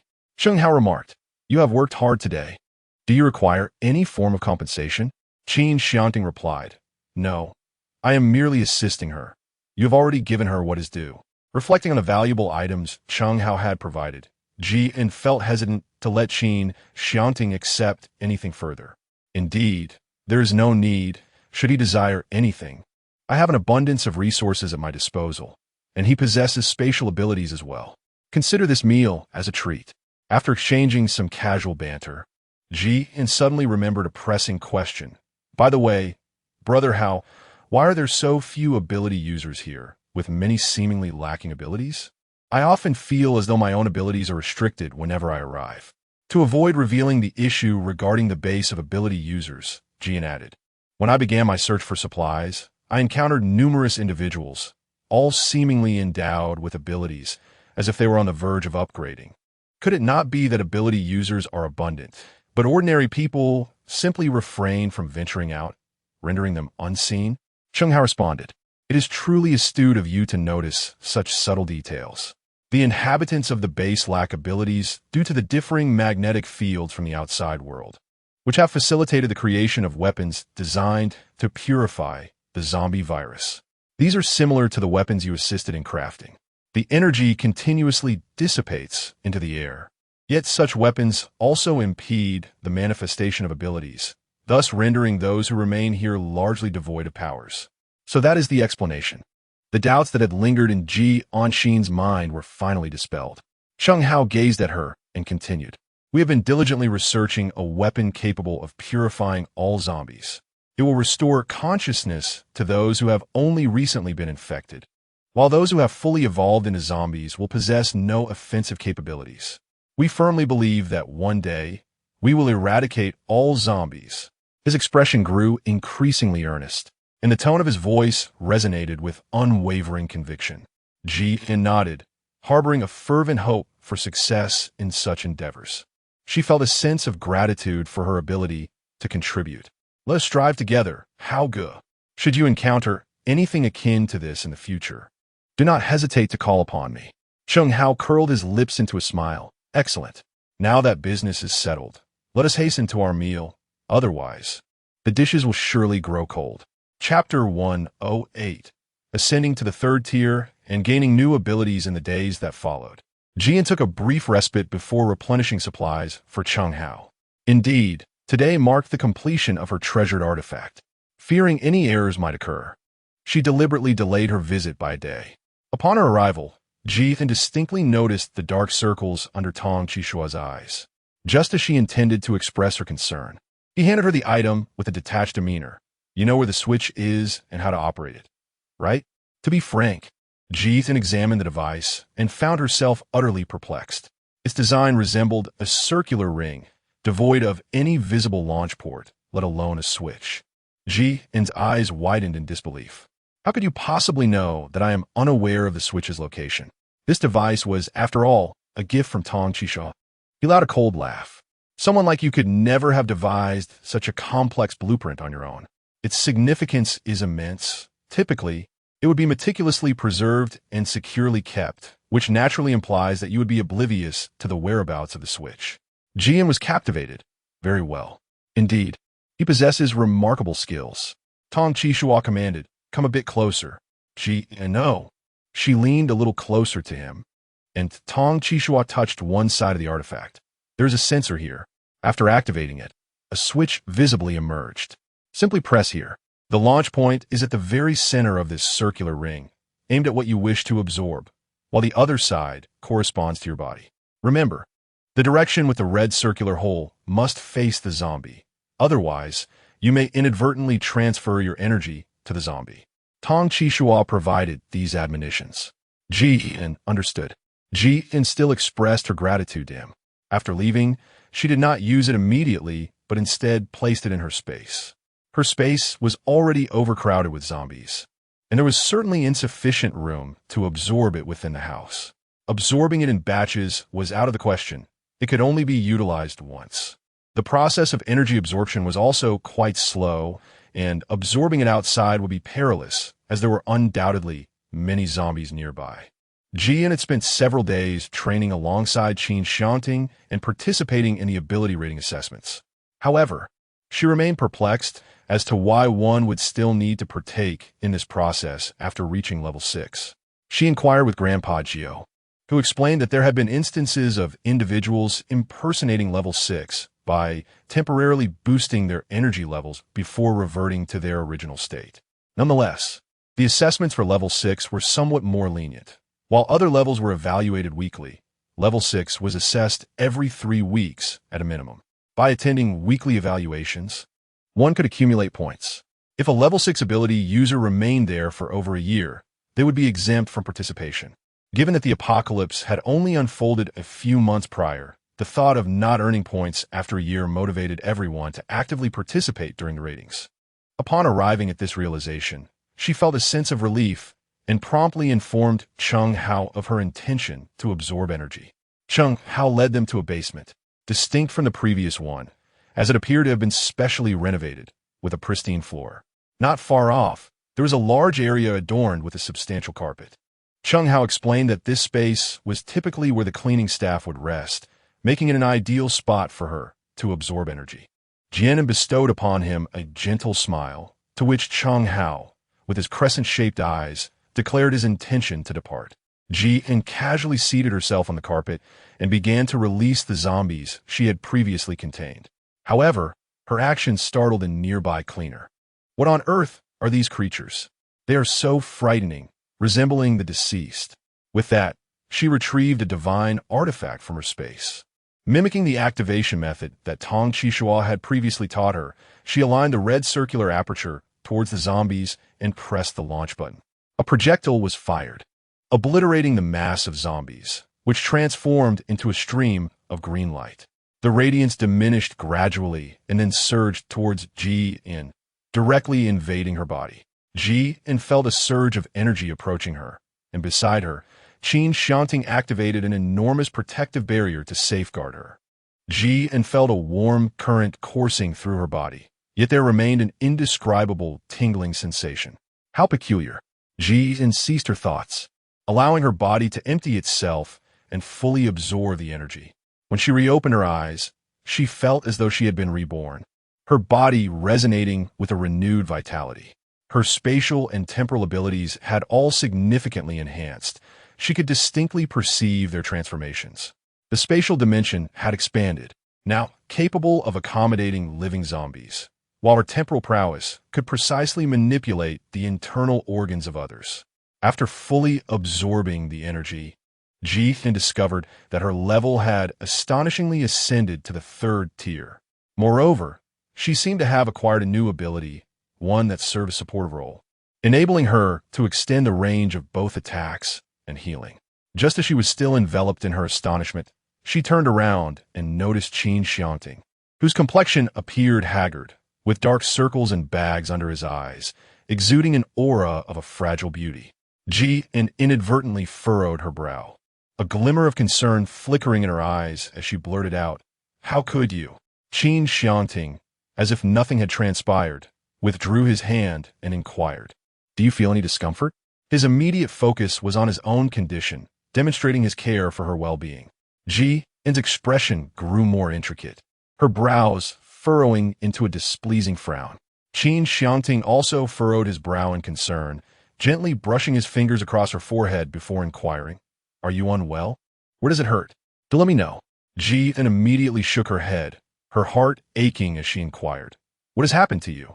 Qin Xiangting visibly relaxed. Letting out a sigh. I thought you were unwell. I'm fine, just didn't sleep well. Did you truly not sleep well? Jian raised an eyebrow, sensing that something was amiss. Jian understood that he was reluctant to speak further and inquired, How long has it been since I absorbed this? The gentleman had stayed awake for 3 consecutive days and nights, watching over you. Those unaware might think something was amiss.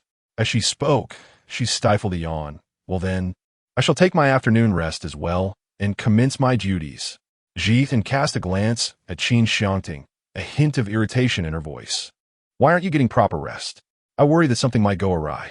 Jithan was at a loss for how to scold him further. Yet his demeanor left her no choice but to express her anger. Jian took a deep breath. The place he provided was exceedingly safe, and there was no need for concern. As soon as she finished speaking, Qin Xiangting tilted his head slightly, closed his eyes, and laid down on the blanket. Chapter 109. Is Qin Xiangting's energy amiss? Concealing a secret. Jian was momentarily flustered, startled by the unexpected turn of events. She hurried over to examine Qin Xiangting's condition, attempting to channel her abilities into him. However, her efforts were met with resistance. She could scarcely impart her energy. Typically, such a situation arises due to one of 2 reasons.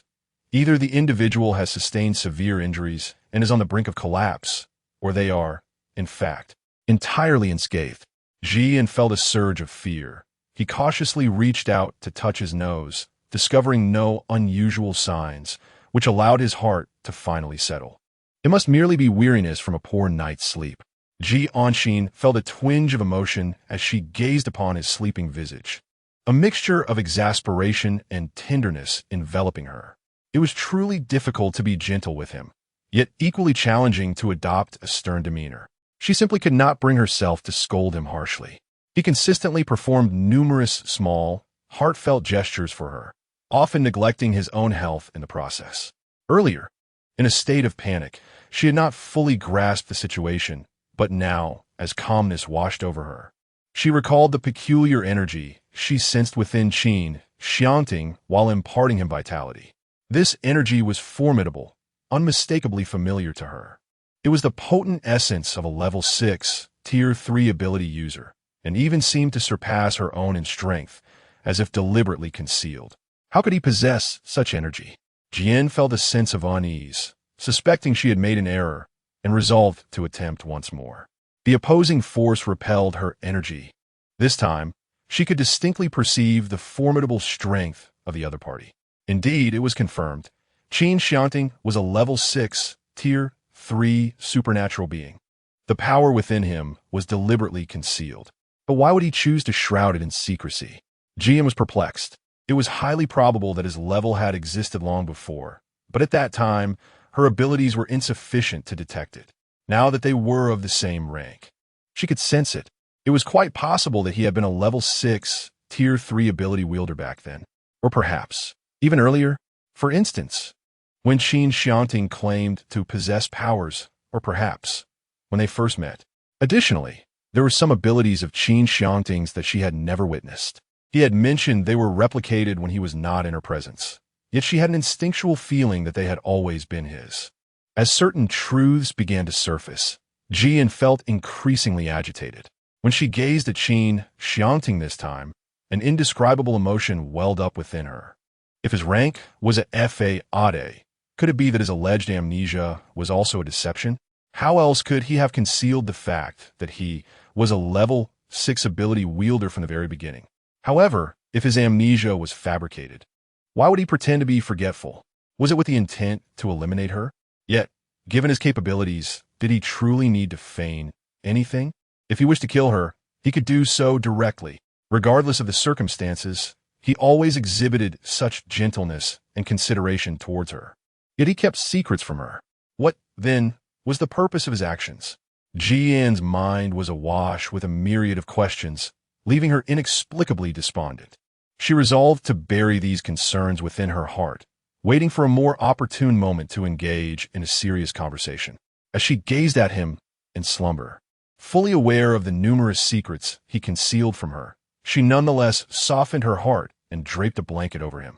When they met again, she found Cheng Hao's expression grave. "What troubles you, Hao Ge?" she inquired. "You carry traces of the zombie virus." Ji and shuddered in surprise. What? What should we do? Surely nothing serious will happen, right? Cheng Hao reassured him. With your current abilities, nothing significant is likely to occur. Just as Ji began to relax, Cheng Hao continued.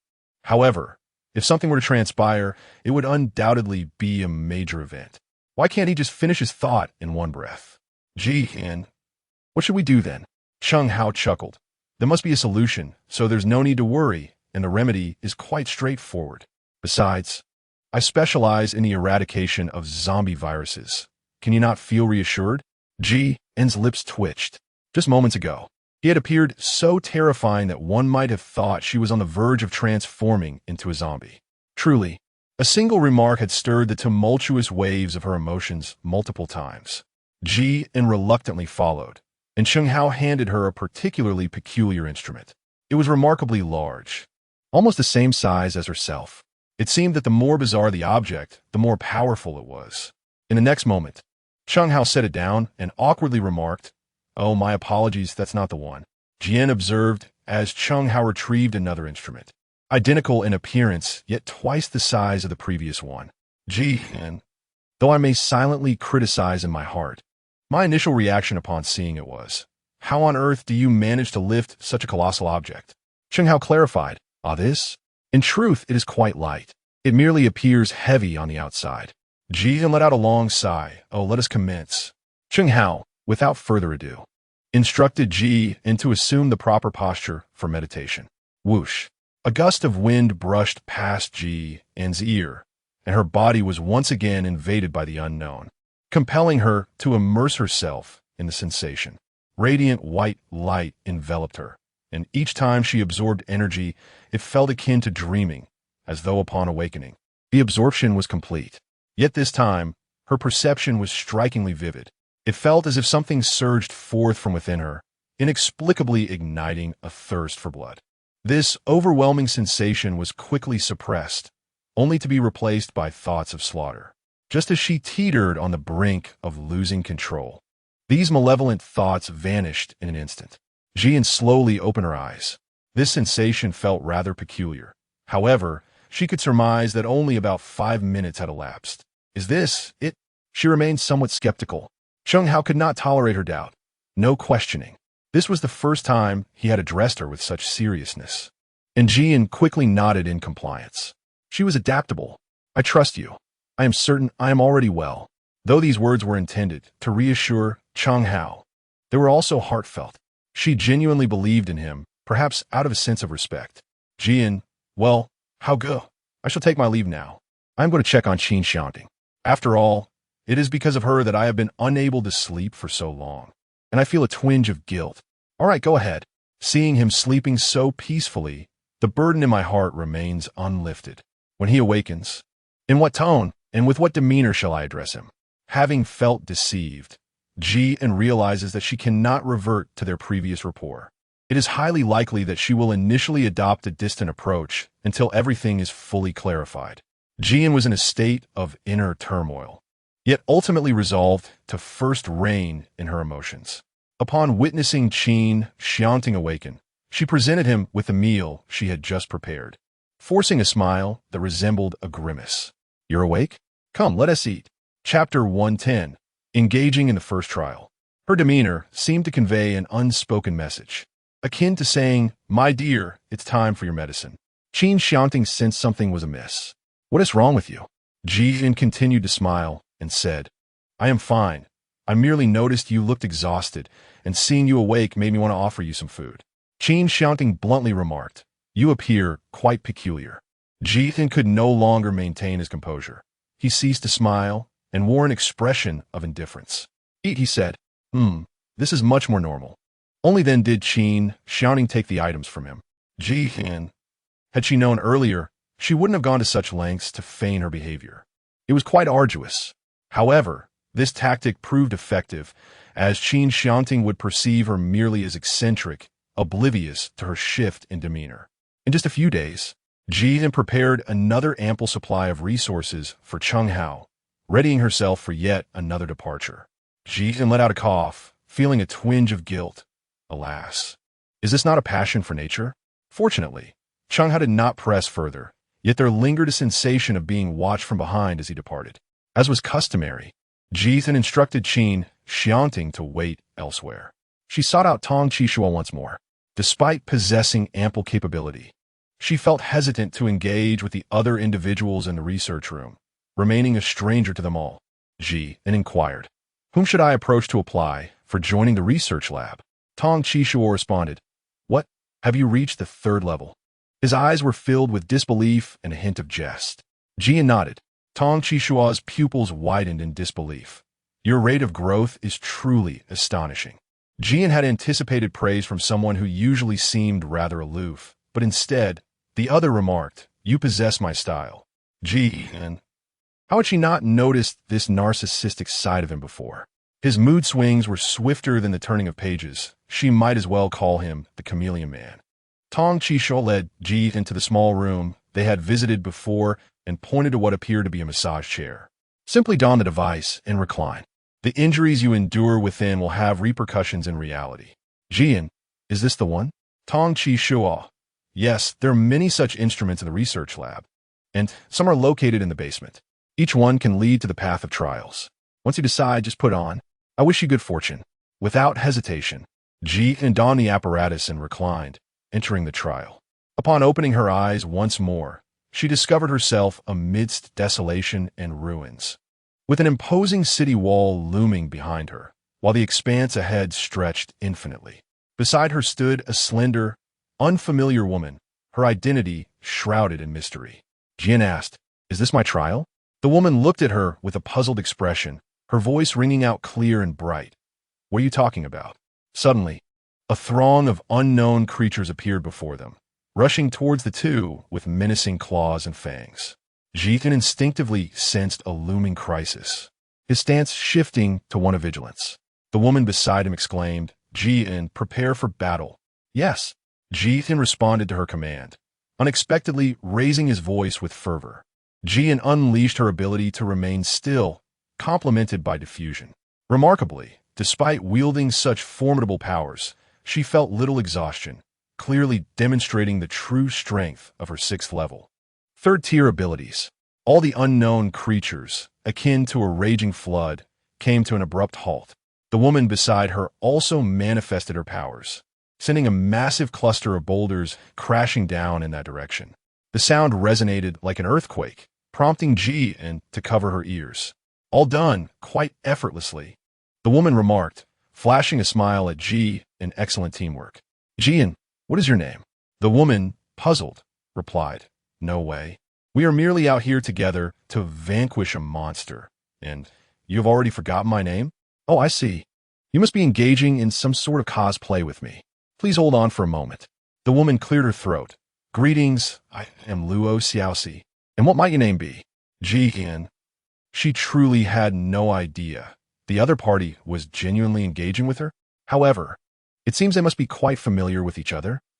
Ji chuckled lightly, feigning playfulness as she mentioned her name. Luo Xiaoxi tugged at her, and together they stepped backward. Just as they crossed the threshold, the door swung open automatically. At that moment, a mechanical voice resonated in Ji's mind. "Ding! Congratulations! Trialist Ji and number 201 has entered the 1st stage. Acquired random item, 100 gold coins." So, the earlier experience was not a trial at all? The preceding events were merely the prelude to the actual trial? How many stages are there in total? She paused briefly, deciding to inquire of Luo Xiaoxi. "Did you hear any sound?" Luo Xiaoxi shook her head. "No, Ji, and what's wrong? You seem a bit off. It's making me quite uneasy." Ji's gaze shifted slightly. Indeed, everything here appeared to be a mere fabrication. Even Luo Xiaoxi was merely an NPC within this realm. As for the nature of the trials, it seems she must uncover that on her own. To further affirm this notion, Ji examined her own space. Indeed, aside from a gold coin she had just received as a reward, there was nothing else within. Perhaps she could glean some information from the NPC. Ji inquired, "Just kidding. Where shall we go?" Luo Xiaoxi replied, I've always wanted a piece of equipment. Could you accompany me to acquire it? Equipment? What might that be? Jian grew increasingly intrigued by this trial, which differed significantly from the majority of experiences in reality. She contemplated for a moment, then declared, let us proceed. Luo Xiaoxi guided her along a 2-kilometer path, eventually halting before an establishment that appeared rather antiquated. She rapped gently on the door, and an elderly gentleman emerged. With a sweet demeanor, Luo Xiaoxi addressed him, Grandfather, my equipment is damaged, and I wish to exchange it with you. His face betrayed no emotion, yet his tone conveyed discontent. No, my shop has been closed for a few days now. It shall remain closed indefinitely. You would do well to seek another store. Upon uttering these words, he promptly shut the door. Luo Xiaoxi stamped her foot in frustration, exclaiming, what a bother! How annoying! Jian, what troubles you? Luo Xiaoxi sighed. Jian, you have never changed your gear, so you wouldn't understand. This is the only shop within 100 miles that sells equipment. Nevertheless, I sincerely recommend that you make a purchase, as we are tasked with defending the city for an entire month. Trial task accepted. Defend the city for 1 month. As Jiang contemplated her thoughts, a voice echoed in her ears, disrupting her reverie. Startled, she uttered a soft exclamation. Luo Xiaoxi, exasperated, remarked, what are you gasping for? Are you sleepwalking again? It's truly vexing that among all the candidates in the city, they had to choose us 2 girls. Luo Xiaoxi continued her tirade, and Jiang seized the opportunity to extract more of her words. Their current location, the wasteland city, aptly bore its name, characterized predominantly by desolate land. Chapter 111. Equipment Breakthrough. Attempting to infuse energy, the place appeared impoverished and sparsely populated. However, the nation provided resources. A year ago, a massive vortex had emerged here, teeming with various monsters that manifested at specific intervals, from 8 to 9 o'clock in the morning, 11 to 12 o'clock at noon, 17 to 1800 hours in the afternoon, and 21 to 2200 hours in the evening. Due to the regularity of these occurrences, some speculated that the vortex was a product of human intervention. The inhabitants of Wasteland City possessed extraordinary talents, exhibiting remarkable combat prowess. Consequently, ever since individuals were dispatched to guard the city each month, with the selection being random among a few, the equipment Luo Xiaoxi mentioned could significantly enhance their attributes. Given the unpredictable nature of combat, purchasing equipment indeed seemed a wise decision, and Jiang felt a stirring excitement at the prospect. Jian even harbored doubts that the gold coins she had just acquired were indeed the currency for purchasing it. However, their time was limited, making it utterly impossible for them to venture further afield in search of equipment. Thus, they could only resort to this particular shop. Jian, is it permissible to have someone buy it on my behalf? Luo Xiaoxi, of course not. The buyer will craft equipment tailored specifically for you. Each individual possesses unique abilities and strengths. It is essential to measure in person and infuse the equipment with your own energy. Only then will it truly belong to you. Without your energy, it is merely an ordinary shell, devoid of spirit, and lacking any defensive or offensive power. Upon hearing her explanation, Jian instantly comprehended the situation. Looking at the sky, it was noon. They had just finished dispatching the monsters, and it was approximately 12 o'clock. There were still about 5 hours remaining. Jian, how long does it take to forge equipment? Luo Xiaoxi, 3 minutes, and, for the more challenging ones, perhaps 10 minutes at most. It appears that the other party is similar to Tong Qisha, being a creator-type ability user. There is still ample time, so we could attempt to persuade him. Jian proposed to her. Luo Xiaoxi, indeed, after all, one might as well treat a dead horse as a live one. However, ever since he arrived in the desolate city, he has hardly stepped outside his home. It would indeed be quite difficult to gain his consent. Jian's lips twitched slightly. This reminded her of Tong Qisha. It seemed that all those endowed with creative abilities possessed a certain reclusiveness. This time, it was she who had knocked on the door. Yet the other party did not respond. Jian knocked once more, and the door swung open.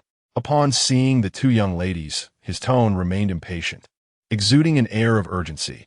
Why have you 2 not yet departed? I have already stated that I am no longer selling. Please, be on your way. Jian glanced at Luo Xiaoxi and noticed a change in her expression. She seemed somewhat restless. Can NPCs also lose control of their emotions? He furrowed his brow and said, "It is none of your concern. Jin, I apologize for my candor, but we are the guardians of the city this month, and we are in dire need of equipment. If any significant matters arise, we may be able to assist you. You too are the guardians of the city this month." His tone shifted slightly, as if he was less resistant. Jin found an opportunity to exploit the vulnerability. "Indeed, it is just the two of us defending the city. We truly had no choice but to seek your assistance." He concurred, "With only the two of you. It is indeed rather precarious." Jin's eyes lit up, revealing a semblance of grievance and hurt. "Indeed, this is my first time defending the city. I was truly terrified during the defense today. Those monsters nearly pounced upon us to devour us. Thankfully, my companion reacted swiftly. The latter part was a spontaneous fabrication, yet it deliberately praised Luo Xiaoxi. Given her disposition, she would undoubtedly struggle to accept compliments, and a strategic flattery towards NPCs could prove advantageous. As anticipated, a smile graced the other's face. The old man sighed. "Well then, come inside." It seemed her approach had borne fruit. Upon entering the dwelling, Jin discovered a considerable heap of scrap iron, numerous worn-out armors and helmets, as well as an array of weapons. "I have been striving to craft equipment, yet I have not experienced a breakthrough in ages. I finally stumbled upon a potential breakthrough point, but due to my insufficient abilities, I have been unable to realize it. This dilemma has plagued me for a year. Perhaps it is simply because I am lacking." Jin was taken aback. "So, is it that you no longer create equipment?" She had not anticipated that his discontinuation stemmed from a sense of insecurity. She had assumed it was something of great significance. Observing her reaction, he surmised her thoughts. "Surely, you do not consider this a trivial matter?" Jin shook his head, unable to articulate the reasons. "I cannot." He seemed profoundly concerned. "This is not a trivial matter. I have been crafting since childhood, beginning from the most rudimentary levels, and I pride myself on never having encountered a challenge I could not overcome. My journey as a creator has been remarkably smooth, and even when faced with difficulties, a few days of contemplation would suffice to unravel the issue. Yet, ever since I reached this critical juncture, everything has transformed. It has been a year, an entire year. I remain unable to channel my extraordinary abilities. Uncertain whether it is due to an erroneous approach or the inherent weakness of my powers." Jin had a general understanding. "Despite this, you have always been an exceptional creator. Everyone utilizes your equipment, acknowledges your endeavors, and hopes you will produce even more in the future. I cannot overcome this hurdle." He murmured, repeatedly echoing his sentiments. It was evident that he had indeed suffered a significant blow. "So, do you intend to remain this way for the rest of your life?" "I do not know, but I cannot break through. I will never create any equipment again." His resolve was unwavering, his tone emphatic. "Jin, what if I assist you in breaking through?" He scoffed, filled with disbelief. "I have struggled for several decades, even nearly a century, without success. If you can achieve it, I shall serve you like a beast of burden." Jin firmly believed that since the trial could establish such a matter, she undoubtedly had a chance. After all, it was merely virtual. She could easily paint a grand vision for the other party. What if she truly succeeded? With this thought, a profound confidence infused her words.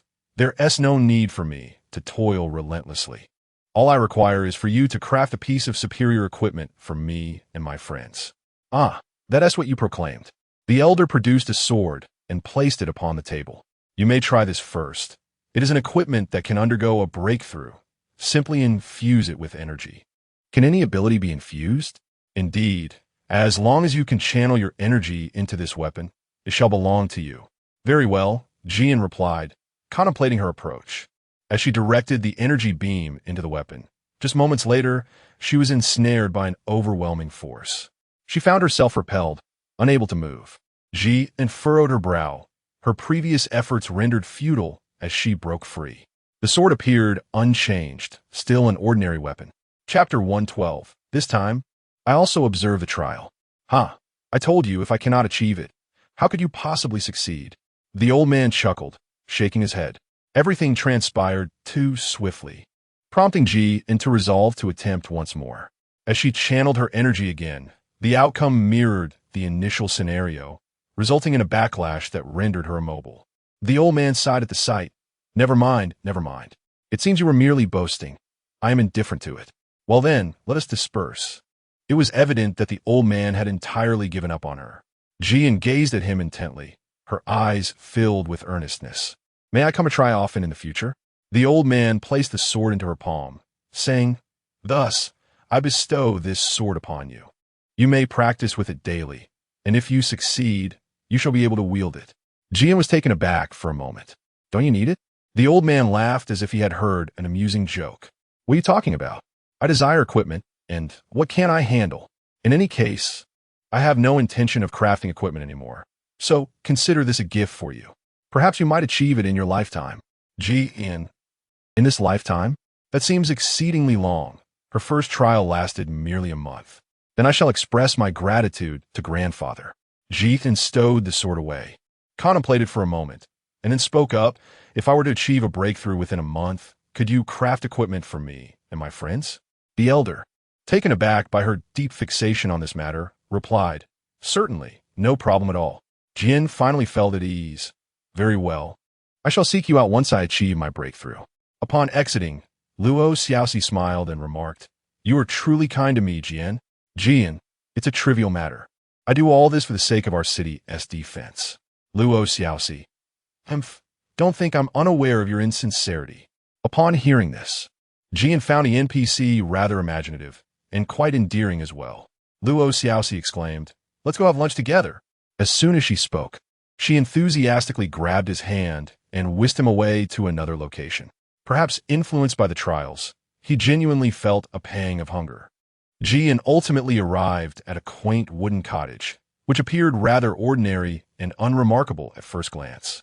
If one were to identify a singular characteristic, it would be the unmistakable impression that it could not possibly yield any delectable dishes. The place seemed somewhat dilapidated, with eaves that appeared to have succumbed to years of rain and decay, leaving one with a lingering sensation that a single lightning strike could render it to ruins. Meanwhile, Luo Xiaoxi's eyes sparkled with excitement. Hee food, here I come. Jian still dared not harbor any expectations. Luo Xiaoxi seemed to sense her unease and inquired, Aren't you usually the most excited one when it comes to meals? Why do you appear so disinterested? Jian, no, just pondering. Oh, all right. Luo Xiaoxi patted her shoulder. As Jian stepped inside, she found it even more ordinary than before, just as she had anticipated. The facilities within appeared more dilapidated, even showing signs of disrepair. Fortunately, the floor seemed relatively clean, the only aspect she did not find fault with. Luo Xiaoxi gestured for her to take a seat on a wooden bench. Handing her the menu, Luo Xiaoxi said, And then you may order first. Jian, I am open to anything. The other party insisted, gazing at her intently. Absolutely not. Jian accepted the menu and began to peruse it. Upon examination, he was momentarily taken aback. It featured an extensive array of options, including Korean fried chicken, steak, and Australian lobster, totaling an impressive 150 items, each more diverse than the last. Jian pondered, Well, this is something she hadn't anticipated.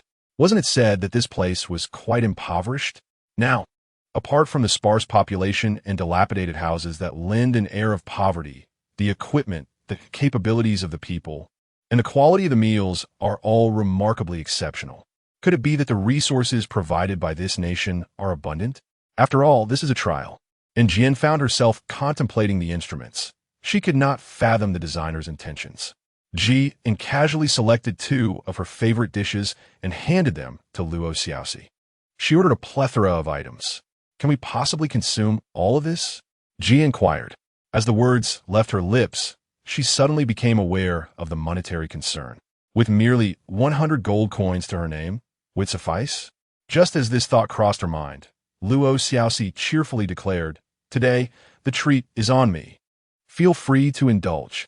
In an instant, Ji felt a wave of calmness wash over her. It was a delightful opportunity to enjoy a complimentary meal. She was unreserved in accepting the benefits bestowed by the NPC. Indeed, a little flattery towards the NPC proved to be quite effective, as their relationship was inherently positive. A chuckle escaped her lips. It was all trivial. The two engaged in a harmonious conversation, akin to true sisters. Soon, the dishes arrived, fragrant and inviting, and they eagerly picked up their chopsticks to indulge. The flavors were delightful, exactly as she had anticipated. Outside the chamber, Tong Qishuo and his colleagues observed the scene unfold. He was the first to speak, noting, "She seems capable of charming the NPC. Yet if she fails to surpass the equipment challenge, she may encounter difficulties." Indeed, while this particular hurdle required some effort, it was still relatively straightforward. "Let us wait and see. It's still early days, no need to rush." Tong Qishuan nodded in agreement. Suddenly, a loud knock echoed through the room. "Come in," he called. The others turned their attention towards the door, where a tall, imposing figure stepped inside. "Is Jian here?" Tong Qishuo squinted slightly. The aura emanating from this individual was somewhat intimidating. "Who are you?" one of the others inquired. "I am here to observe this trial," he replied, taking a seat at the center, his gaze fixed intently on the screen. Ji, in mid-bite, inexplicably shivered. Luo Xiaoxi noticed her fingers and body momentarily falter and asked, "What is wrong? Is the food not to your liking?" Ji and shook her head, stating emphatically that there was nothing. "That's just fine," replied Luo Xiaoxi with a chuckle, as she reached for the food she had intended to eat earlier. "I had thought I was paying a toll on my intelligence." After the two finished their meal, they awaited the next wave of monsters to strike. Fortunately, this round of creatures proved to be relatively easy to vanquish. Though somewhat exhausting, they were merely trivial matters. Ji stretched lazily and casually remarked, "This is quite impressive." With such simplicity in words, it seems that equipment may not be as essential after all. Luo Xiaoxi retorted, "Not at all. On the 10th of each month, there will suddenly be anomalies, and it is highly likely that various colossal monsters, previously unseen, will emerge. What we are experiencing now is merely the beginning. Furthermore, on the 20th and 30th, there will also be sudden mutations, and the monsters will only grow stronger. Without proper equipment later on, it will indeed be perilous." Jian sighed, realizing that this trial was indeed not as simple as it seemed. Luo Xiaoxi inquired, "And then, haven't you ever inquired about any of this?" Season's installation was filled with reluctance. "Not at all. I still wish to know that you comprehend everything. You seem quite impressive." Chapter 113. Acquiring Swift Passage Techniques. Luo Xiaoxi was particularly delighted by the praise. "It is because I was so frightened, so I must prepare accordingly." Jian realized a crucial point. If the vortex were to be eradicated directly, would that mean no more monsters would emerge in the future? A mechanical voice echoed in his ears, announcing, "Ding! The rapid clearing technique for the first level has been discovered. Upon swift completion, your attack power can be enhanced by 100% within the trial. Otherwise, one might wonder why there is a need to send guards to defend the city every month." Jian nodded. Luo Xiaoxi scratched her head and said with a frown, "Well, rather than dwelling on these matters, it's better to consider how we can safely defend the city for a month. I certainly do not wish to meet my demise. Rest assured, the Lord will not dispatch individuals incapable of holding the fort, so we shall remain safe." Ji reassured her. However, her thoughts were quite the opposite. The rewards for clearing this level were indeed substantial, and the prospect of concluding the first trial early was too enticing to ignore. It seems acquiring equipment has become imperative. Jian paused, momentarily taken aback. She was uncertain of her home's location. Seizing the moment, she inquired, "Where's my home?" "Huh?" Luo Xiaoxi exclaimed, clearly astonished, thinking she must have misheard. "My dear young lady, please do not jest." As Jian pondered how to rectify her words, her counterpart dismissed the matter, saying, "Never mind. You seem rather peculiar today, but it's nothing significant." Luo Xiaoxi gestured toward the nearby house and remarked, "Do you see that? Your home is over there." This action made her appear genuinely unaware, though in truth, she was indeed oblivious. Luo Xiaoxi then pointed to a location approximately a kilometer away, stating, "That is my residence." "Understand?" She responded vaguely, indicating that her companion had truly acclimatized to her unusual behavior. "Very well." Jian bid her farewell and made her way towards the home she had just mentioned. From a distance, it appeared quaint, a small wooden cabin. However, upon closer inspection, it bore little difference from the restaurant, though it was not dilapidated. It seemed adequately sized, neither too large nor too small, overall quite acceptable. Yet, as Jian gazed at the locked door, a sense of worry enveloped her. Never mind, she was fortunate to know Luo Xiaoxi's residence. Perhaps she could inquire about staying there for the night. Unlocking item, key. Upon hearing this, Jian cast a speculative glance at the space and indeed discovered the key within. After retrieving it, she proceeded to unlock the door. Moreover, she became acutely aware of another issue. Within the trial, she too was a solitary female. As Jian stepped through the door and closed it behind him, he cast a glance around the interior. The space was adorned with a tidy arrangement, exuding a rustic charm, with most of the furnishings and decorations crafted from wood. Jian took a few steps forward and discovered a refrigerator within the room. Feeling a pang of hunger, she decided to rummage through it, and indeed, there were some items inside. However, the contents were rather meager. 2 heads of cabbage, a handful of tomatoes, and a small portion of eggs, along with a few other vegetables in varying quantities. Yet, these provisions would suffice for approximately a week. If she were to eat sparingly, she could stretch it to over a week, perhaps even up to 2 weeks at most. Therefore, should she fail to address the vortex in a timely manner, she would need to devise a means to procure sustenance within a week. The stove and condiments remained intact, so Jian prepared herself a simple meal. After dining, she retrieved the sword from her space, resting it on her lap as she meticulously examined it. Once again, she attempted to channel her abilities into the weapon. This time, it was still ineffective. She tried once more. Still no success. Jian furrowed her brow, resolved to make another attempt. This time, she refrained from forcefully infusing her energy. Instead, she exerted merely 10% of her strength. Although the energy was insufficient, she could sense that the sword had stabilized, no longer posing a threat of backlash. Upon witnessing this, Jian continued to infuse energy, employing a method akin to slowly boiling a frog.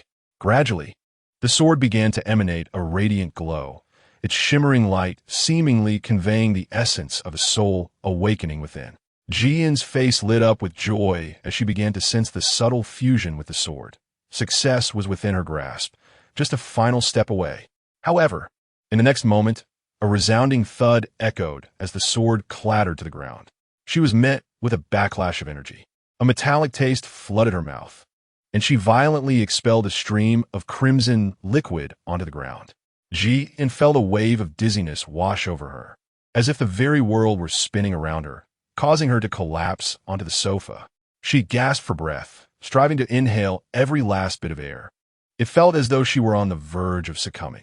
After a brief interval, Jian grasped her sword once more, returning it to her spatial realm. She had never anticipated that the continuous infusion of her energy would result in such a severe backlash. The crux of the matter was that, in that fleeting moment, she sensed the sword had developed a soul of its own and was reluctant to merge with her. It was so close to success, yet why had she faltered? Jian found herself in a quandary. However, it was not the right moment to merge with the sword again, as the previous attempt had left her severely weakened.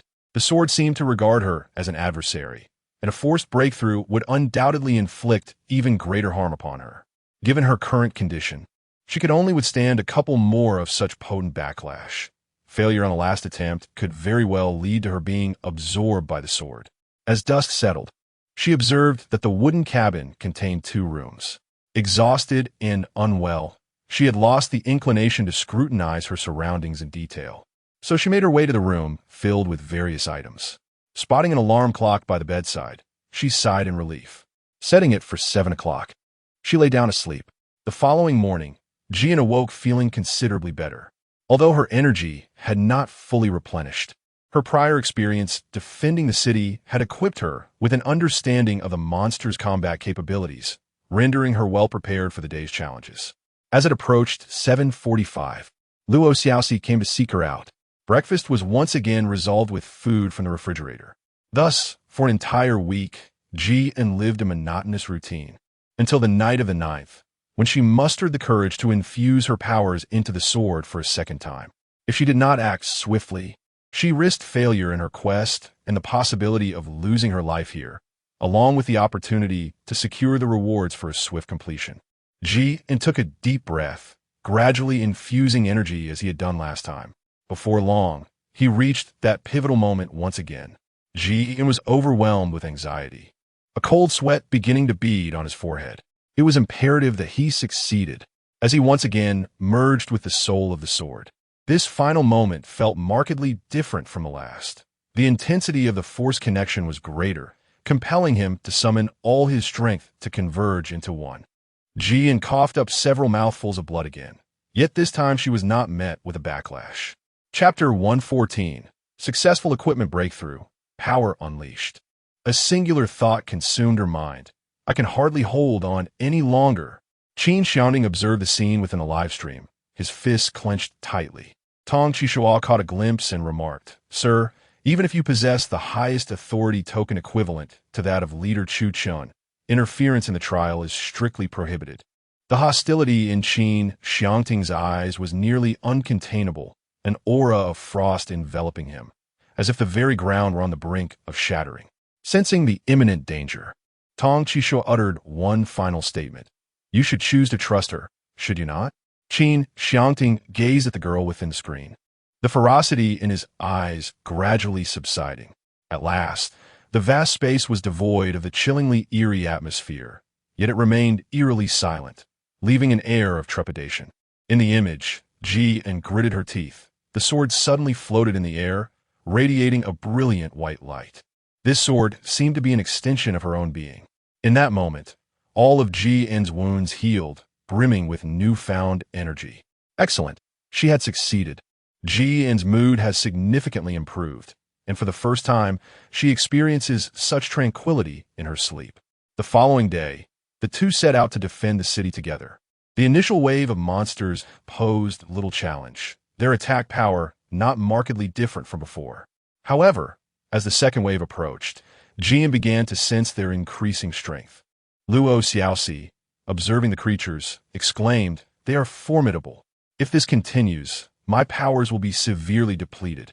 Jian simply said, "Do not rush. Focus solely on your attacks, and leave the rest to me."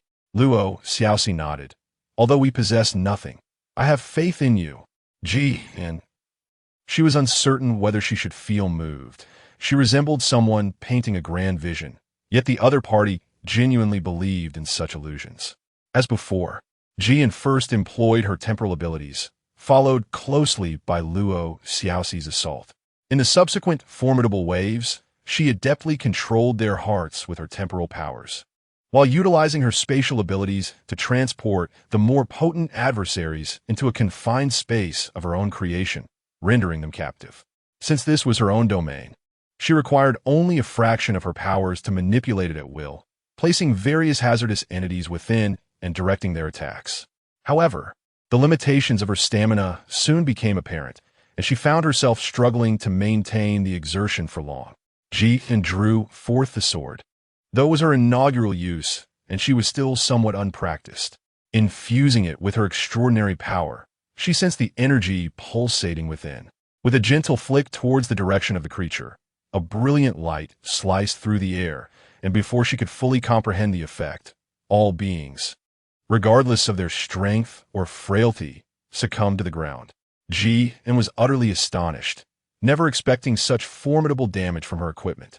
At that moment, the monsters were entirely vanquished. Luo Xiaoxi, witnessing this scene, could not help but exclaim, "Anin, you are truly remarkable. So this is what you meant when you said you would handle the rest." Her eyes brimmed with admiration. "Have you achieved a breakthrough with your equipment?" Jian, indeed. We had previously made a pact with that elderly gentleman. Once I achieve a breakthrough, he would craft equipment for both of us. Luo Xiaoxi, filled with excitement, spun around in place. "I'm about to acquire new gear, Nin. Thanks to you. You're simply extraordinary." He could never have anticipated your remarkable prowess. "Let's hasten our steps." Jian remained composed, allowing Luo Xiaoxi to knock on the door first. Upon seeing them, the elder was momentarily taken aback, but his expression swiftly shifted to one of impatience. "I previously stated that I would only assist you once the equipment is successfully upgraded. I shall not entertain any other requests." Luo Xiaoxi let out a soft scoff, brimming with pride. "You might not believe it, but this esteemed companion of mine has already succeeded. The elder gasped in astonishment. What? Are you speaking the truth? Luo Xiaoxi replied confidently. Of course. Why would I deceive you? She then turned her gaze to Jianan, casting a flirtatious glance. Come on, and then showcase your prowess to him. The elder's demeanor grew serious. His willingness to believe tinged with skepticism. After all, the last time he had witnessed Jian use her abilities, the sword showed no signs of impending advancement, and only a short time had elapsed since then. It was not until Jian retrieved the sword from her space that its blade gleamed like a mirror, radiating a subtle glow that was particularly striking. You truly accomplished this? The elder murmured in disbelief, reaching out to grasp the sword for inspection. As he held it, he gently caressed the surface, his gaze fixated, scrutinizing every detail, while softly murmuring, the energy emanating from this is remarkably potent. His fascination grew increasingly profound until a voice interrupted the moment. Grandfather, may we claim those 2 sets of equipment now? The startled elder finally lifted his gaze to the source of the voice, nodding in affirmation. Yes, indeed, I shall certainly provide what I promised. You may come inside. He stepped further into the room, still entranced by the sword, as if ensnared by its allure. Luo Xiaoxi leaned in to whisper to Jian and Hainan, just look at his reaction. He seems utterly captivated by your sword. Do you think he might intend to keep it for himself? Jian, it's all right. If this one does not succeed, I can always attempt another. Initially, I found it challenging when I did not make any breakthroughs, but now I have grasped the essence of it. Therefore, imparting this knowledge to other equipment is merely a minor issue, albeit I am not yet particularly adept. Luo Xiaoxi gave her a thumbs up. I admire you. They settled in the same spot as their last visit, and the elder reluctantly placed the sword on the table, nudging it towards Jian. Then, meeting their gaze, he resumed his original serious demeanor. You have done well. After all, this sword belongs to you, so I return it. As for your conditions, I am prepared to fulfill them now, but could you assist me in breaking through to another piece of equipment? I wish to keep it for further study. Luo Xiaoxi interjected. Really? Wasn't it agreed upon? Why are there additional conditions now? Upon hearing her words of support, Jian was somewhat taken aback. She did not anticipate that a seemingly ordinary NPC could evoke a flicker of warmth in her heart, genuinely standing up for her. The elderly character asserted, No, I assure you, I will not renege on my word. Besides, I am the one who crafts the equipment. Luo Xiaoxi glanced at Jian, wishing to avoid any trouble for her, and gently bit her lip. All right, you should inquire with him instead. Jian gently patted her shoulder, as if to soothe her. He then turned to the elder and said, All right. The elder nodded in satisfaction, saying, Good, I appreciate your straightforwardness. Let me prepare the equipment for you. Please come with me. As Jian caught up, he unleashed his extraordinary abilities upon her, instructing, Do not move during this process. I am conducting a measurement. Heeding his words, Jian remained still, patiently awaiting the cessation of his actions. Chapter 115. A suit of armor to vanquish the vortex. Having completed this task, the elder conjured various materials from thin air. The weapon in your possession shall resonate with your extraordinary powers and soul's essence. Thus, I shall craft only some armor for you. With that, he fell silent, and a sphere of light manifested in his hands. Jian could not see it, but she understood that he had commenced an immersive forging process. His speed was remarkable, and before long, he had fashioned a helmet, which he presented to Jian, saying, Try this on first. Upon receiving the equipment, Jian immediately sensed its distinctiveness compared to ordinary gear. Its exterior was robust, yet remarkably lightweight, and an inexplicable, uncontrollable strength coursed through it. In the next moment, the helmet effortlessly positioned itself upon her head. This action was remarkably smooth, and once adorned, she felt an intimate connection with the object, as though it were an extension of herself, devoid of any burden. Surprisingly comfortable. The elder remarked, If you find it unsatisfactory, you may exchange it at any time. However, its capabilities will certainly not rival those of your sword. Should you desire a more formidable power, it can be fused with that weapon. The equipment I am providing you is the pinnacle of my current craftsmanship. Jian, thank you. There's no need for politeness, for shortly I shall require your assistance as well. It is a mutually beneficial arrangement, he remarked. The elderly artisan remained engrossed in his work, swiftly crafting armor and battle boots for her. The quality was quite commendable, on par with the previous helmet. Jian felt quite satisfied, believing that surviving for a month was entirely within her grasp, instilled with an overwhelming sense of invincibility. Moreover, this battle boot possessed extraordinary capabilities, enhancing her speed. It was her first encounter with such exceptional equipment, and it was undeniably worth it. Thus, she was now contemplating ways to advance toward that swirling vortex. Jian inquired of her grandfather, "Grandfather, if we aim to completely eradicate the vortex outside, are there any precautions we should take?" The elder paused in his creative endeavor, remarking, "This question is somewhat challenging. After all this time guarding the city, no one has been able to eliminate it. What prompted this sudden inquiry?" Ji and whimsically remarked, "For the safety of everyone in the future is not an easy task. A bit of sacrifice is expected." The elderly man, observing her demeanor, felt a sense of comfort and replied, "Well, in truth, annihilating it is nothing to be overly concerned about, as long as one possesses sufficient strength. It can be effortlessly obliterated." Having said this, he continued to prepare equipment for Luo Xiaoxi. Fortunately, the old man did not hold a grudge against her for her previous retort and crafted for her the finest quality gear. Luo Xiaoxi, with her straightforward temperament, was delighted to receive such commendable equipment and felt a surge of joy within her. In the end, she smiled at Ji and leaped forward to embrace her, exclaiming, "And then, I must thank you for enabling me to acquire this splendid set of equipment. Do you realize? I have never used such exceptional gear before. And the best part is, it's a complete set. I am truly overjoyed." Ji felt a twinge of embarrassment as a familiar mechanical voice echoed in his ears. Gained 100 intimacy points with Luo Xiaoxi. Maximum reached. Bond. Eternal Whisper.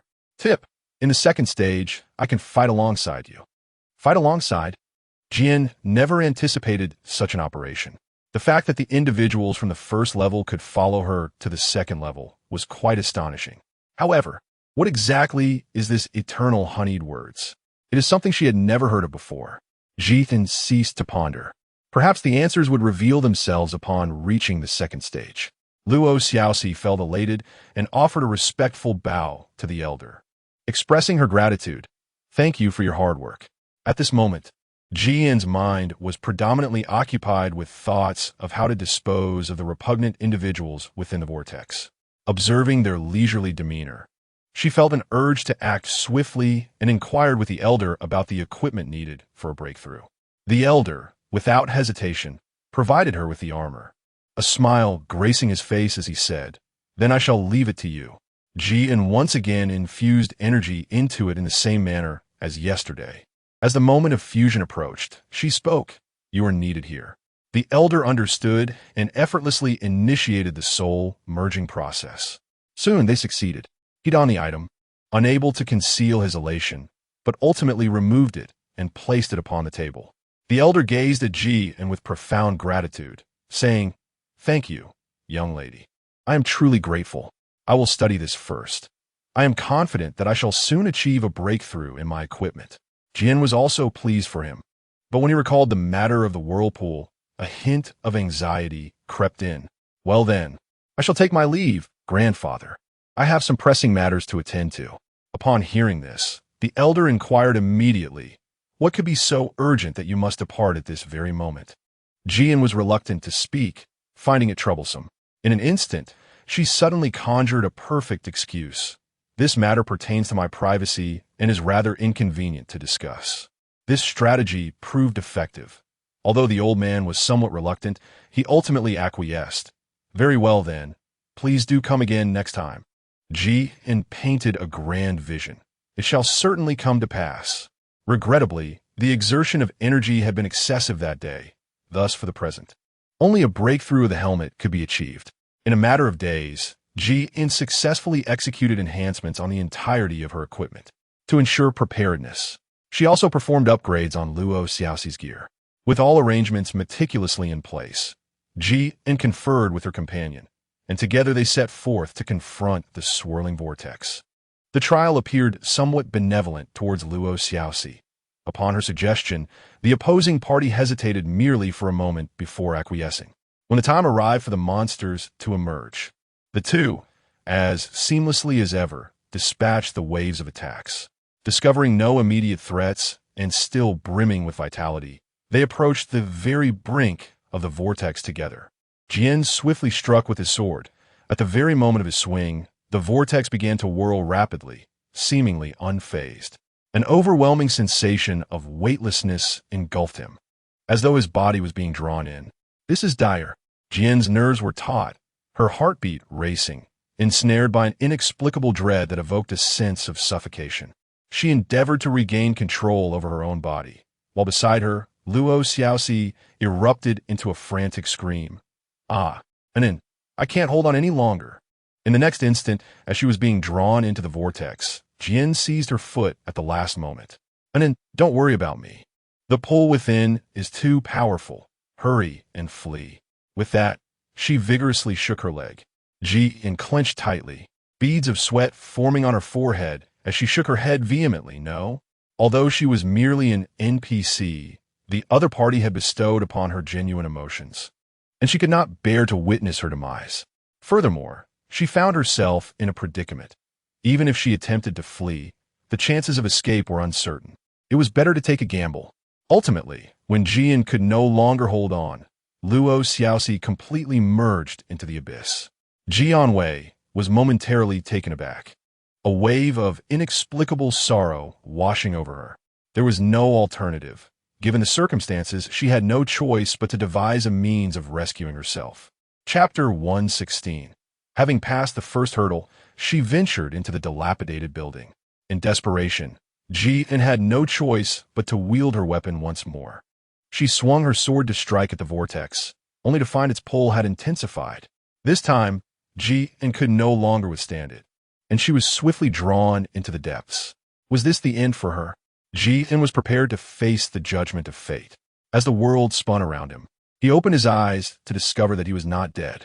It turned out that being drawn into the vortex was not fatal. It was merely.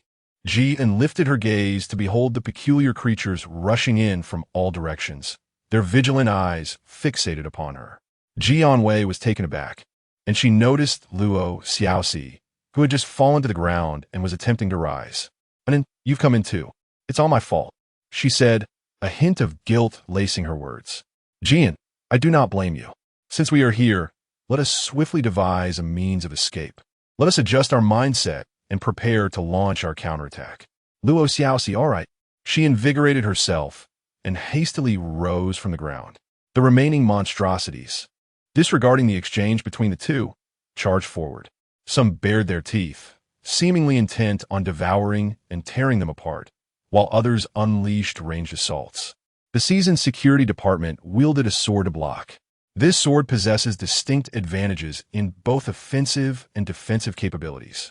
She had initially anticipated that the creature would exhibit greater strength within the vortex, yet to her surprise, it proved to be rather comparable. Thus, this circumstance afforded her a favorable opportunity. Qin initially wielded his extraordinary abilities and sword with great prowess, accompanied by Luo Xiaoxi providing support. However, the relentless onslaught of monsters exceeded her expectations. Qin furrowed her brow, resolutely adhering to her previous strategy of employing a modest amount of her extraordinary abilities to eliminate the majority of the lower-tier monsters. Fortunately, as she progressed, she discovered that the number of these creatures was indeed finite, albeit overwhelming in their sheer volume. By the time she eradicated the remaining monsters, only one that bore a resemblance to the others, a formidable boss, remained, and her strength was nearly depleted. Its eyes glowed crimson as it seethed. "What gives you the right to slay all of my kin?" She responded, "It is because your kin wreak havoc upon the innocent, and also because they are my mission." Qin no longer indulged in idle talk, summoning all her strength to deliver a formidable strike alongside Luo Xiaoxi. The two forces clashed fiercely, neither yielding an inch. Yet in the end, Qin managed to repel her opponent. As her consciousness began to fade, a mechanical voice resonated once more. "Congratulations on passing the first trial."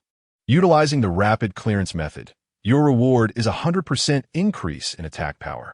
At long last, Jian felt utterly exhausted, her eyelids heavy with fatigue, and she succumbed to slumber. She was unaware of how long she had been asleep when she heard a voice calling her gently, and then, "Wake up, please awaken."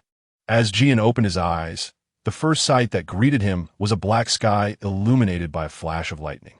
Surrounding him were trees, and not far off stood a large, dilapidated building. This individual was Luo Xiaoxi. Contrary to the notion of a desolate city, it was said that the first challenge had been overcome, and he recalled that in the second challenge, Luo Xiaoxi would fight alongside him. Could it be that this place was the arena for the second challenge? Jian inquired, "What transpired?" Luo Xiaoxi shook her head. "I am uncertain. After we vanquished them, we awoke to find ourselves here." Jian, "Very well. It appears that Luo Xiaoxi is similar to her. As for the next step, this time Luo Xiaoxi offers no hints. It seems that the characters from the first level cannot interfere with those of the second level." Jian contemplated and cast another glance at the dilapidated high-rise, feeling an unsettling sensation within her thoughts. Moreover, this place appeared more conspicuous than its surroundings, exuding an almost enticing allure that beckoned her to enter. Jian trusted her instincts and turned to Luo Xiaoxi. "Shall we go take a look?" "All right." The two soon arrived before the towering building. Jian glanced upward. The interior was shrouded in darkness, and they possessed nothing to ignite a flame. Therefore, their only option was to force their way in. Resolute in her decision, Jian prepared to step inside. And then, "I'm a bit scared." At the sound of this voice, Jian felt a warmth enveloping her palm. She turned her head and noticed a hint of fear etched on Luo Xiaoxi's face. Jian pressed her lips together and said, "Why don't you wait outside?" Luo Xiaoxi shook her head, her demeanor resolute. "It's all right. I can manage." Jian smiled gently and said, "All right, then please hurry up, or would you prefer to walk ahead of me?" "No, just stay by my side," Luo Xiaoxi replied, slightly embarrassed, as both being in front and behind felt a bit daunting. "Jian, are you afraid of the dark or of ghosts?" "Please do not utter that word." Luo Xiaoxi looked at her with a sense of grievance. Feeling somewhat timid, she was now even more reluctant to enter. "Jian, perhaps." "Luo Xiaoxi, stop. Anyway, I'm not out here. I'm leaving." At that moment, she summoned her courage and strode forward, seemingly devoid of the fear she had just moments ago. Of course, Jian instantly discerned that this was merely a fade of bravado. Never mind. She followed Luo Xiaoxi and pushed open the grand door, entering together. The instant they stepped inside, a mechanical voice echoed. "Congratulations, Tester G and number 201. You have entered the second stage. You have received a random item, elimination pill."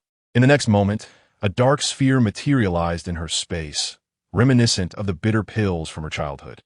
The name suggested it might be a beneficial item, possibly related to the trials within. Jian cast a fleeting glance inside. It was shrouded in darkness, yet he could faintly discern the steps and other features. A minor concern.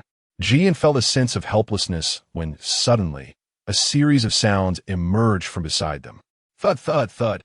It resembled the sound of a head tumbling down the stairs. Luo Xiaoxi abruptly wrapped her arms around Jian's waist and cautiously whispered, "And then, did you hear any peculiar noises?" Jian swallowed hard, feigning composure. Luo Xiaoxi gripped tightly, her voice trembling. But this sound is quite peculiar." No sooner had she spoken than she let out a piercing scream. "Ah!" Jian was equally startled. "What happened?" Luo Xiaoxi, feeling a bit anxious, replied, "Just now it seemed like something grabbed my leg." Normally, Jian was quite brave, but her composure faltered under the circumstances. After all, she was a girl, and it was impossible not to feel any fear when confronted with such a situation. Nevertheless, this was merely the beginning of their venture, a part of the trial they had to face. Thus, she immediately released Jian and hurriedly dashed towards the exit. Just as she was about to escape, the door suddenly slammed shut without warning. Bang! It felt as though some mysterious force was lurking in the shadows, watching them intently. Everything seemed too coincidental. At that moment, a ticking sound echoed from within the room. Initially, Jian thought it resembled the sound of a water pipe, perhaps due to the darkness inducing a sense of insecurity. Yet, it increasingly reminded her of the sound of a corpse collapsing, blood dripping from a height. Chapter 117. I am merely an NPC. Unworthy of being your friend, Luo Xiaoxi's voice broke the silence. What? What should we do? In her overwhelming fear, she impulsively rushed back to Ji and sighed and embraced her tightly. Jian, it seems I must first ascend and ascertain if there are any means of egress. I recall that on the other side, there appears to be a ladder leading outside, though it necessitates reaching the highest floor. Trial task accepted. Escape the dilapidated skyscraper. The voice echoed in Jian's mind, fortifying her resolve. She continued forward with Luo Xiaoxi, ascending the staircase to the second floor. The painting they had just passed now revealed the eyes of its figures shifting slightly. As Jian proceeded forward, she felt something dripping on her head. She reached up and observed the droplet. Its hue was distinctly different from what she was accustomed to. Curiously, she brought it closer to her nose and suddenly realized the scent was amiss, a pungent metallic aroma of blood. This scent was inexplicably intense. Could it truly be identical to the dreadful thought that had just crossed her mind? Luo Xiaoxi glanced at her, inquiring what's wrong. Jian's visage had transformed into a ghastly mask, marred by streaks of crimson, her eyes nearly bulging from their sockets. Her lips, set against the surrounding darkness, appeared an eerie shade of purple, utterly chilling and alarming. What are you staring at? Is there something on my face? She asked, her tone unnaturally gentle. Jian's eyes were filled with trepidation. She attempted to maintain her composure, but instinctively retreated a step. Tell me, have you seen my face? Her voice suddenly took on a coarse timbre, tinged with a suppressed excitement. Is there something on my face? Please, tell me. She shrieked, her voice escalating in volume and becoming increasingly discordant. Jian had long ceased to heed the words being uttered. Instinctively, she took flight. She was not Luo Xiaoxi. However, to her astonishment, the pursuer's speed escalated, closing the distance with alarming rapidity, accompanied by an excited voice. Why won't you speak? What did you see? What exactly did you witness? Don't run away. Amidst the frantic shouts of the unknown entity behind her, Ji and suddenly found herself confronted by an imposing wall. Upon this barrier, a large crimson character materialized. Death. The path was irrevocably blocked, rendering escape impossible. The earlier Luo Xiaoxi now stood before her. In that moment, Ji beheld her mouth agape, filled with writhing maggots, grotesquely disproportionate, far from human. Without a moment's hesitation, she drew the sword bestowed upon her in the first trial and, with all her strength, plunged it into the figure before her. Instantly, the apparition vanished, and everything dissolved into nothingness. When she next opened her eyes, Jian discovered herself still in the same place, gasping for breath, her heart racing uncontrollably. And then you.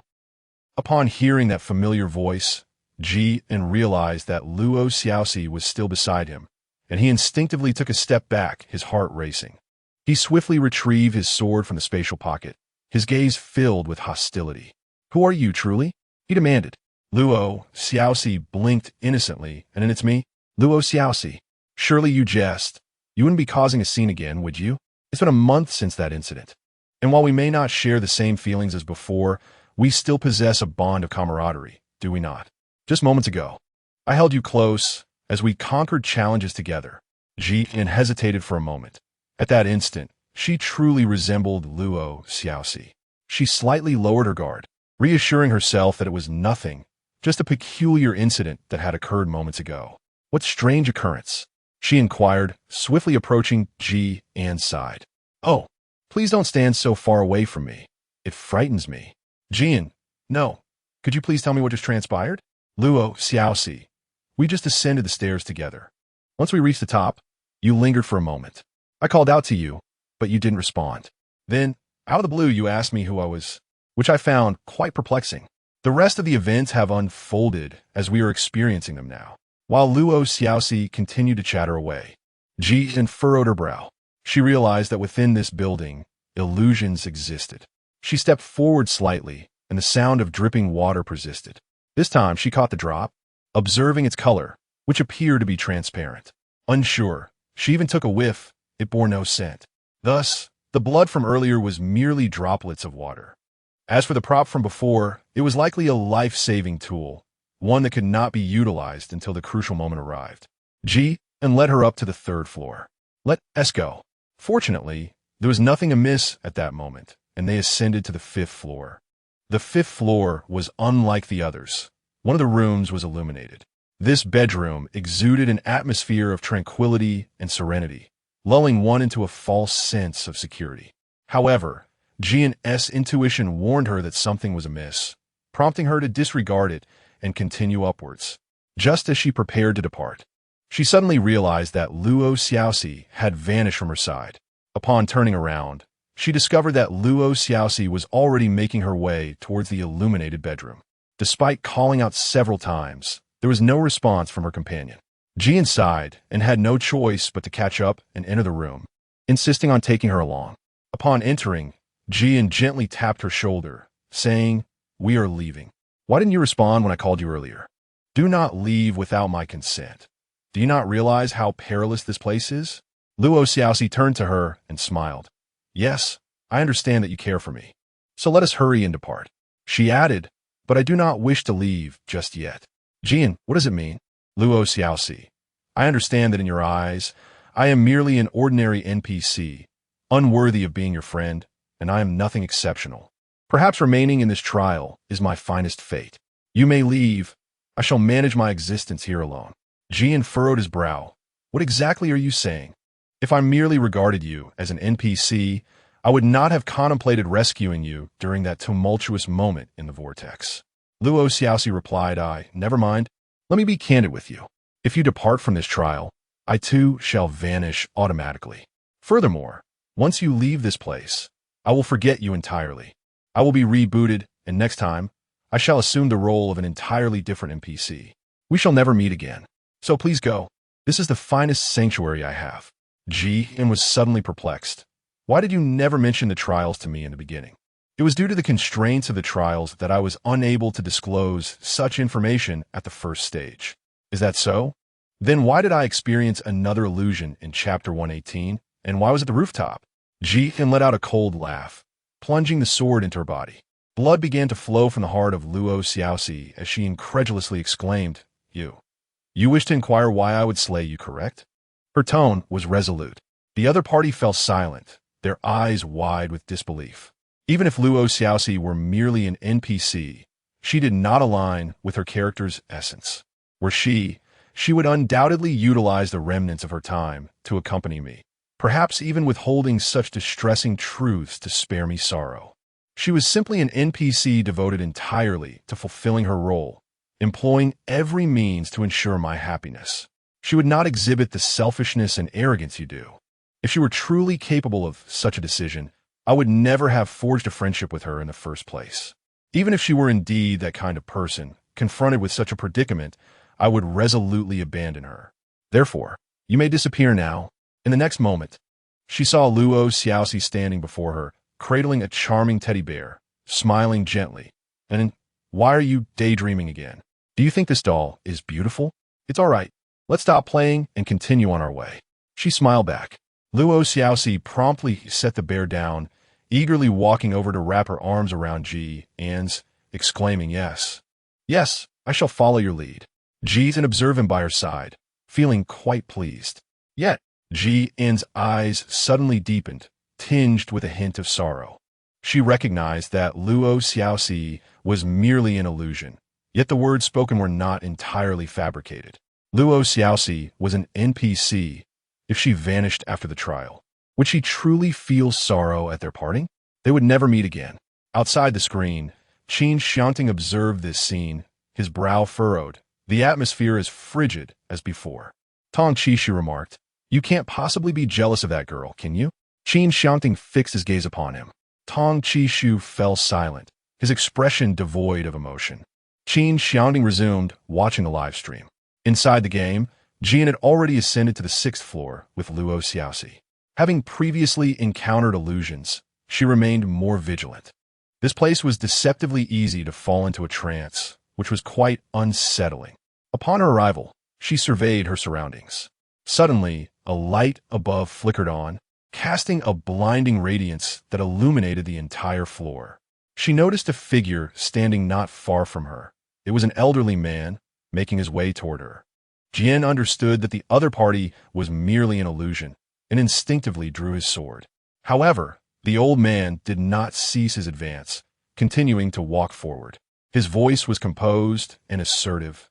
"This is a riddle. Do you truly intend to strike me?" "A riddle?" Ji unsheathed her sword. "Now we can begin. Please speak," she said. The old man continued to approach her until he stood before her, revealing a benevolent smile. "Follow me," he beckoned. Ji led Luo Xiaoxi forward. The elder remarked, "We shall arrive shortly." As she spoke, she guided them to a door, which she opened to reveal a pitch-black interior. Luo Xiaoxi furrowed her brow and said, "Is there truly an examination inside? I can see nothing." The elder chuckled, "Do not worry. The lights will illuminate automatically once you enter. You will discover the examination questions within." Jian felt an unsettling discrepancy. Luo Xiaoxi entered first, and just as Jian stepped inside with one foot, she hesitated and withdrew. Turning her head, she noticed that the old man had vanished. Something was amiss. Could it be that she was experiencing another hallucination? Jian always felt that something was amiss in this room. Considering that Luo Xiaoxi was still clad in her previous attire, Jian decided to channel a fragment of her extraordinary abilities into the space. Suddenly, piercing screams echoed from within, but they were not singular. Two distinct voices emerged, one youthful and feminine, the other aged and masculine. The youthful voice undoubtedly belonged to Luo Xiaoxi, while the identity of the other voice remained shrouded in mystery. Jian had a revelation. This was not merely an intellectual puzzle. It was yet another illusion designed to deter her from ascending the stairs. As long as she remained ensnared in this delusion, the specter of death could strike at any moment, with dangers lurking in every shadow. At that moment, everything surrounding her faded away. Before her lay an expanse of impenetrable darkness, and the room from before had vanished entirely. Jian was acutely aware that the previous chamber was in close proximity, and she instinctively sought out Luo Xiaoxi, calling out her name loudly. I am here." The voice of the young girl resonated, soothing and comforting to the ear. Jian let out a sigh of relief and glanced toward the source of the sound, noticing a figure rising from the ground. She stood up and began to walk in Jian's direction. "Fortunately, with the gear I had on me, I was spared from injury." Jian, listening to his masterpiece, shyly said, "I apologize. It was my doing. I just realized that it was an illusion, and I resorted to using my abilities out of desperation." "Oh, you mean everything just now was an illusion?" Luo Xiaoxi replied, somewhat astonished. "That is indeed quite peculiar. It all felt so real." "Jian, I didn't exert much force just now." Luo Xiaoxi chuckled lightly. "I know, and you would never harm me. As long as you believe it is right, just go ahead and do it. However, you truly are remarkable. You were able to notice this." Jian's mood, which was not particularly bright, was uplifted by her words. "Thank you for comforting me." "I am not comforting you. I merely speak the truth." Luo Xiaoxi replied once more. All right. Let's not dwell on it any longer. Let us swiftly proceed to the next level and hastily depart from this peculiar place." Luo Xiaoxi murmured, "Yet, it is indeed quite strange how such a locale can continuously manifest illusions." Fortunately, their journey became increasingly smooth, and they reached the 9th floor without hindrance. Jian let out a long sigh of relief, only to find himself before a door. At that moment, Luo Xiaoxi exclaimed, "Wonderful! This must be the final gate. We can finally escape." Together, they pushed the door open, only to discover that they had entered a rooftop. It was not what they had envisioned. Luo Xiaoxi, still puzzled, remarked, "What's going on here?" Jian was perplexed. "When I observed from downstairs, the exit should undoubtedly have been a staircase. How could this be?" Luo Xiaoxi. "So, shall we descend again?" Chapter 119. The second challenge, bonds have failed. Luo Xiaoxi. "Or should we remain here and devise a solution?" Jian. "Continuing down this path is undoubtedly unfeasible. If we proceed, I fear the illusions we just experienced will resurface." She was already struggling, and to face it again would truly be overwhelming. Moreover, since she has been presented with this trial. It is certain that it is not without purpose. Luo Xiaoxi, what then shall we do? Ji assuredly stated, there must be a way. After a moment of hesitation, she fixed her gaze with a profound certainty and declared, no, we have taken the wrong floor. This is an illusion, for I have seen it before. There are a total of 10 floors. Luo Xiaoxi was momentarily taken aback. And then, yes, you remember it so clearly. She smiled, her face alight with admiration. A blush crept across Ji An's face as she scratched her head. Ahem, in any case, let us hasten our departure. With that, Ji An opened the door and led her back outside. Yet, she could not seem to locate the staircase to the 10th floor. Could it be? Ji An once again drew his sword and swung it through the air, only to find that it elicited no response. However, her intuition suggested that this was merely an illusion. Thus, she swiftly retrieved a pill from the void, aptly named for its intended effect. With no other options remaining, she swallowed it whole. Indeed, after consuming the pill, she noticed a staircase materialize beside her. A smile graced her lips as she glanced at Luo Xiaoxi and declared, it's time. We can proceed. What do you mean we can proceed? Luo Xiaoxi questioned, but since there was only one pill, Ji An simply instructed, close your eyes, and I shall guide you. We shall soon be free. Without further inquiry, Luo Xiaoxi complied. Ji An led her up the stairs, softly instructing her to lift her feet. Before long, the two of them reached the rooftop. Gazing at the surroundings, Ji An let out a long sigh of relief. At last, she had escaped. All that remained was to descend. Luo Xiaoxi marveled. And then, you are truly remarkable. You managed to find the way out just by opening your eyes. How did you discover the exit? Ji An, we were just caught in an illusion. Oh, so that is how it is. The two did not linger above for long and swiftly descended the stairs. As they made their way down, Luo Xiaoxi chirped like a little bird. The tension from moments ago having dissipated entirely. When Ji An reached the final step, a familiar mechanical voice echoed in his ears. Congratulations on passing the second trial. Upon hearing this, Ji An's consciousness began to fade. When she awoke once more, she found herself in a completely unfamiliar place. She opened her eyes and propped herself up, surveying her surroundings. This was a quaint village, adorned with lush greenery and a plethora of fruit-bearing plants. Ji An suddenly realized that something was amiss. Luo Xiaoxi was absent. The only response was the serene sound of cicadas nearby, creating a tranquil atmosphere. Luo Xiaoxi was no longer present. Luo Xiaoxi belonged to the first-level NPC. The bond from the second level had ceased to exist. A notification sound echoed in her ears. What lay ahead was to be her trial alone. She could only wonder what it would entail. Ji An stood up, brushing off the dirt and grime from his clothing. Chapter 120. The third trial, becoming the heir of Granny Ming. Hey, are you Ji An? A coarse male voice called out. Ji An glanced over and saw a man roughly her age. He was bare-chested, with several scars adorning his dirty skin. What are you doing here? Hurry up and join us in searching for supplies, she said, her tone slightly harsh. Ji An understood that this was part of the task. In a polite manner, she inquired, I apologize, I accidentally fell just now. Perhaps due to her amiable demeanor, the response softened slightly. All right, then hurry up and catch up. Ji An nodded and followed suit. Congratulations to the trialist Ji An number 201 for entering the third stage. It was already the third stage. He wondered when he would finally reach the last one. Ji An had a slight headache, yet she remained resolute in her quest to find a way to navigate through the challenges ahead. She observed that the man was accompanied by several others, who appeared to form a small team. This time, she refrained from speaking first, intending to glean insights from their conversation. Who do you think could become the heir of the esteemed Ming Granny? One of them ventured. It must be our Yugo.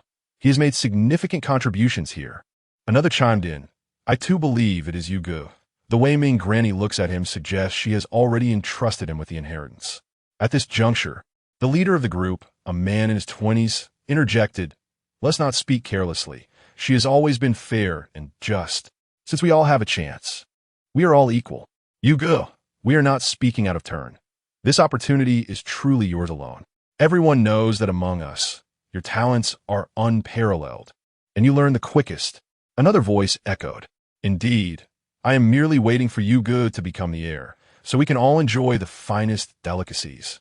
A third person added an agreement. The individual referred to as Yu Ge finally allowed a faint smile to grace his lips. All right, once I ascend to that position, I shall certainly treat you all to the finest foods. His tone suggested a quiet confidence in his success, indicating that his earlier modesty was merely a formality. Ji had a vague inkling of the objective of this mission. Trial task accepted. Become the heir of the esteemed Granny Ming. Random item acquired. Clear lake coral. Just as she contemplated this, the task was promptly revealed. Ji Amling experienced a moment of enlightenment. Indeed, given the current circumstances, everyone believes that this Yu Ge is capable of fulfilling this role, and it seems that securing it will not be an easy task. However, the utility of this Qin Xiangting, Ji continued to adopt a conservative approach, concealing herself and blending into the larger group. She followed these individuals for quite a while until one of them exclaimed fatigue. Encouraged by his declaration, the others began to voice their own weariness. Observing this, Yu Ge displayed a look of resignation, saying, well, since everyone is tired, let's take a rest. Ji's expression was impassive. Her abilities had always been formidable, and with the enhancement of equipment and the benefits from the first level, she continued to train diligently, leaving her completely unfazed. A girl approached her, whispering, do you wish to become the successor of the esteemed Ming Grandma? Jian displayed a hint of vigilance, furrowing her brow in silence. The girl sighed and said, you are aware that we are the only two women in this team. We should not harbor any suspicions towards one another, should we? Jian remained silent, and the girl took her silence as acquiescence.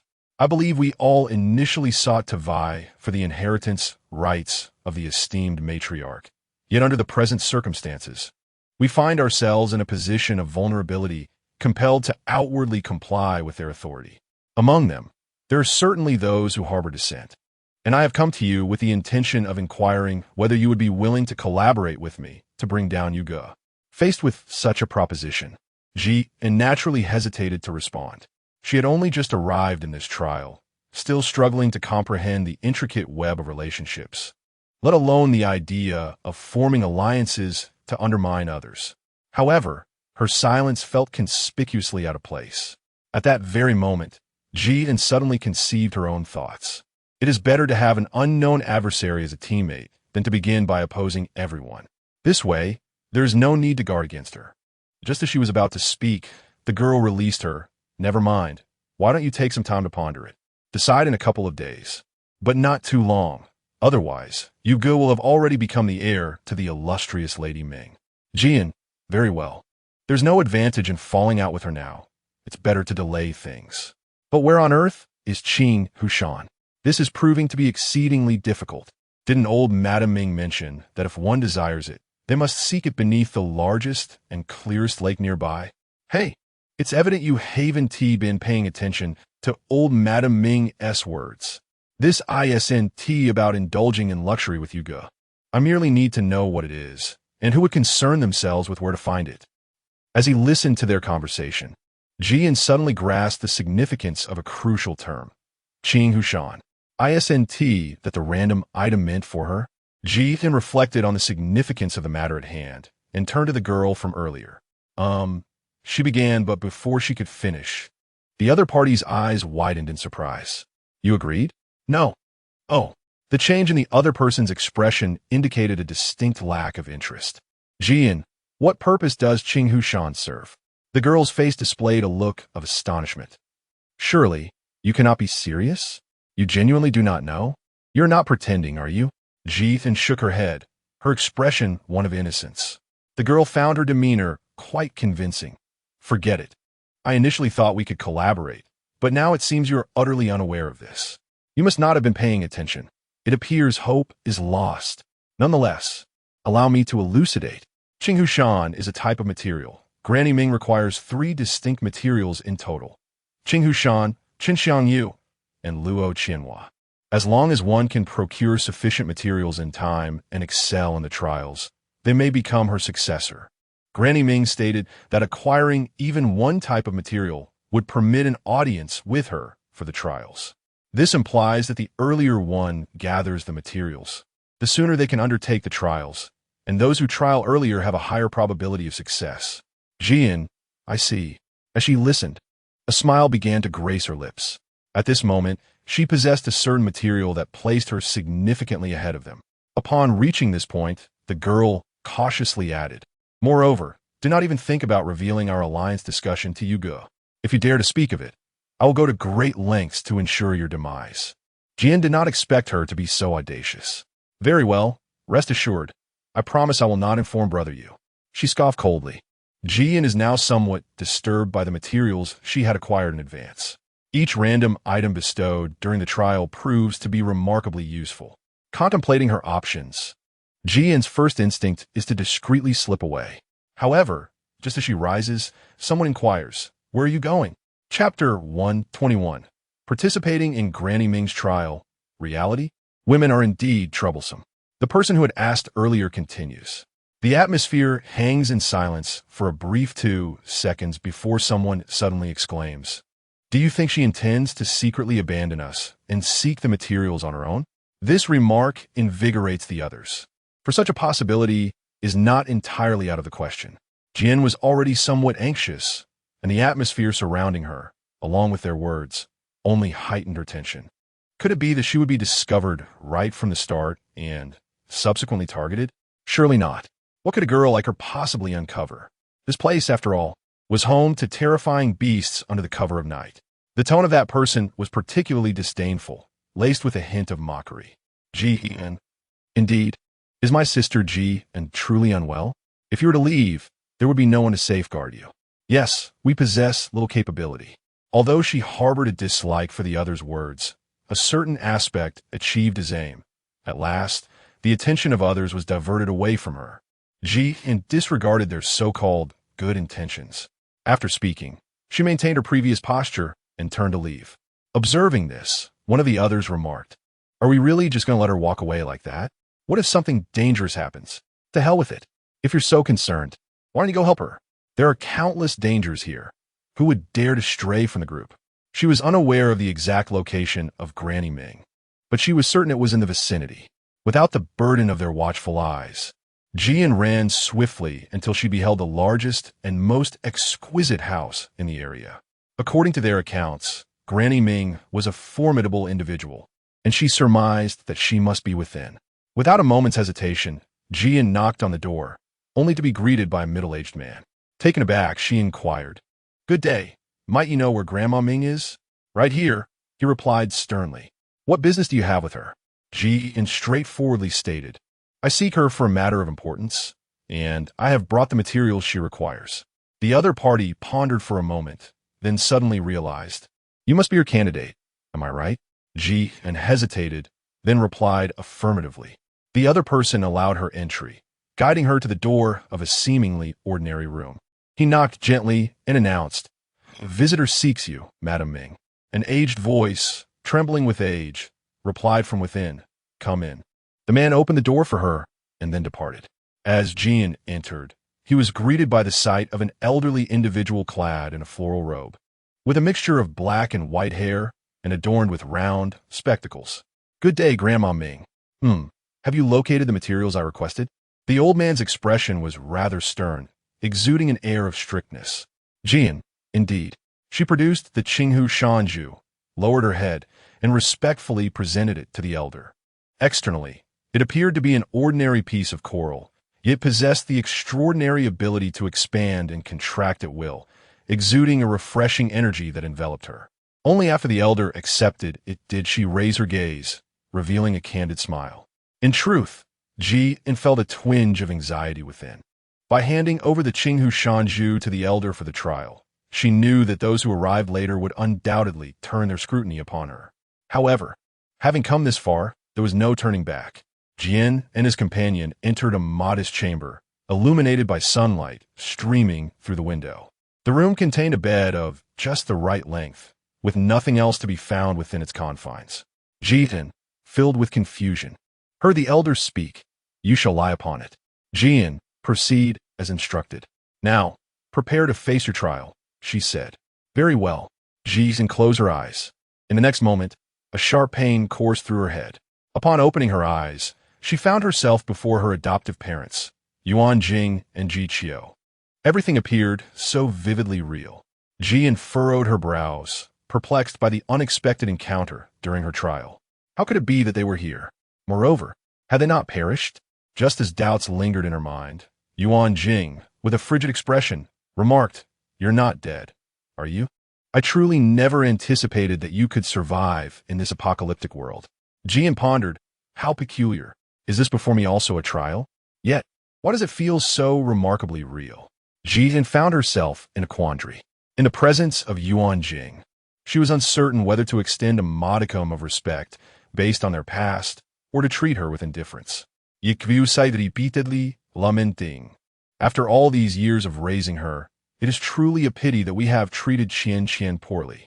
At that moment, Qian approached from the doorway, donned in a lovely princess dress, her voice sweet as she called out, "Dad, Mom. Today, I had such a delightful time dining and watching a movie with Brother Yin." With a light laugh, she suddenly glanced in Ji's direction, her expression one of surprise, and cautiously inquired, "Is sister awake?" Yuan Jing's expression darkened. "Yes, she has just awakened." The mention of Brother Yin filled Ji with revulsion. Qian leaned closer to Ji instinctively wishing to distance herself, but unexpectedly, as she moved, pain surged through her body as if her wounds were being violently torn apart. She gasped in pain. Feigning concern, Qian said, "Sister, please do not move too much. Your injuries are not yet healed. I merely came to see how you were. I do not require your insincere concern." Ji retorted without a moment's hesitation. Qian's countenance darkened, becoming instantly displeasing. Yuan Jing then shouted at her, "Your sister only means well. What is your intention?" Qian interjected, "Mom, let it be. It is not easy for sister to have survived among so many zombies." Yuan Jing scoffed, "Not easy? How difficult could it possibly be? Apart from idling at home, what achievements has she made? For 18 years, she has relied entirely on me." Yuan Jing's voice grew increasingly loud, her presence imposing. "Let us go. We shall leave her here to contemplate her actions, and perhaps a bout of hunger will change her." With that, she shot a fierce glare at Ji and pulled Ji Qiu and Qian away with her. In an instant, the room was left with Ji alone. Ji suspected that her earlier movement was merely an illusion. Upon attempting to move again, a wave of pain surged through her once more. She took a deep breath, striving to endure the discomfort. This pain was undeniably real. Thus, she could begin to unravel the circumstances surrounding her predicament. According to their previous accounts, she had been injured by zombie. Chapter 122, Infinite Loop, an inescapable trial. Beyond that, she had no further knowledge. Although she was acutely aware that this was a trial, she found herself unable to resist becoming immersed in the experience, nearly convincing herself that everything here was genuine. A terrifying thought crossed her mind. If she remained here for too long, she might lose her sense of self. Therefore, she needed to devise a swift method to navigate through the trial. Yet at this moment, she was immobilized, finding it a challenge even to stand. What options did she truly have? With a sigh, Jian was lost in thought when suddenly the door swung open with a resounding bang. It was Qin Xiangting, her countenance innocent and unassuming. Approaching with deliberate grace, she held a syringe, as thick as a human blood vessel, in her hand. She gently pushed it forward, the needle's tip brushing against the air with an unsettling proximity, her steps slow and measured. Upon reaching Jian, the once pure visage now bore an unsettling curvature at the corners of her eyes, reminiscent of a predator fixating on its dying prey. Her smile stretching wider with each passing moment. Jian sensed that something ominous was about to transpire. Just as she intended to inquire, she was suddenly pierced by the syringe held in her hand. The last glimpse before her unconsciousness was a gaze filled with shadows and malice. Has she met her demise? Jian pondered within herself. Unexpectedly, despite her considerable sacrifices during the apocalypse, she still met her demise. Perhaps death was a release. Or was she truly gone? Should we hasten her departure? As Jian was lost in thought, a voice suddenly echoed in her ear.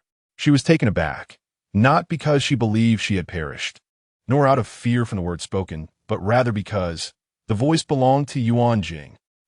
Anna suddenly opened her eyes, only to find Yuan Jing and Ji Qiu before her. "You're not dead. I truly did not expect that you could survive in this apocalyptic world." The first words she uttered were precisely the same as before. Even their positions remained unchanged. "Why? She's not dead?" Jian was perplexed. Ji Qiu reiterated the exact words he had just spoken. Jian suddenly comprehended the situation. This was a repetition of the earlier events. At that moment, Qin Xiangting made her entrance. Indeed, Qin Xiangting had already opened the door, calling out, "Dad, Mom." Jian chuckled coldly. "Since it is the same, then from this moment on, she must change. Otherwise, the outcome will remain unchanged." "Has Sister awakened?" Jian replied softly. "And what has happened?"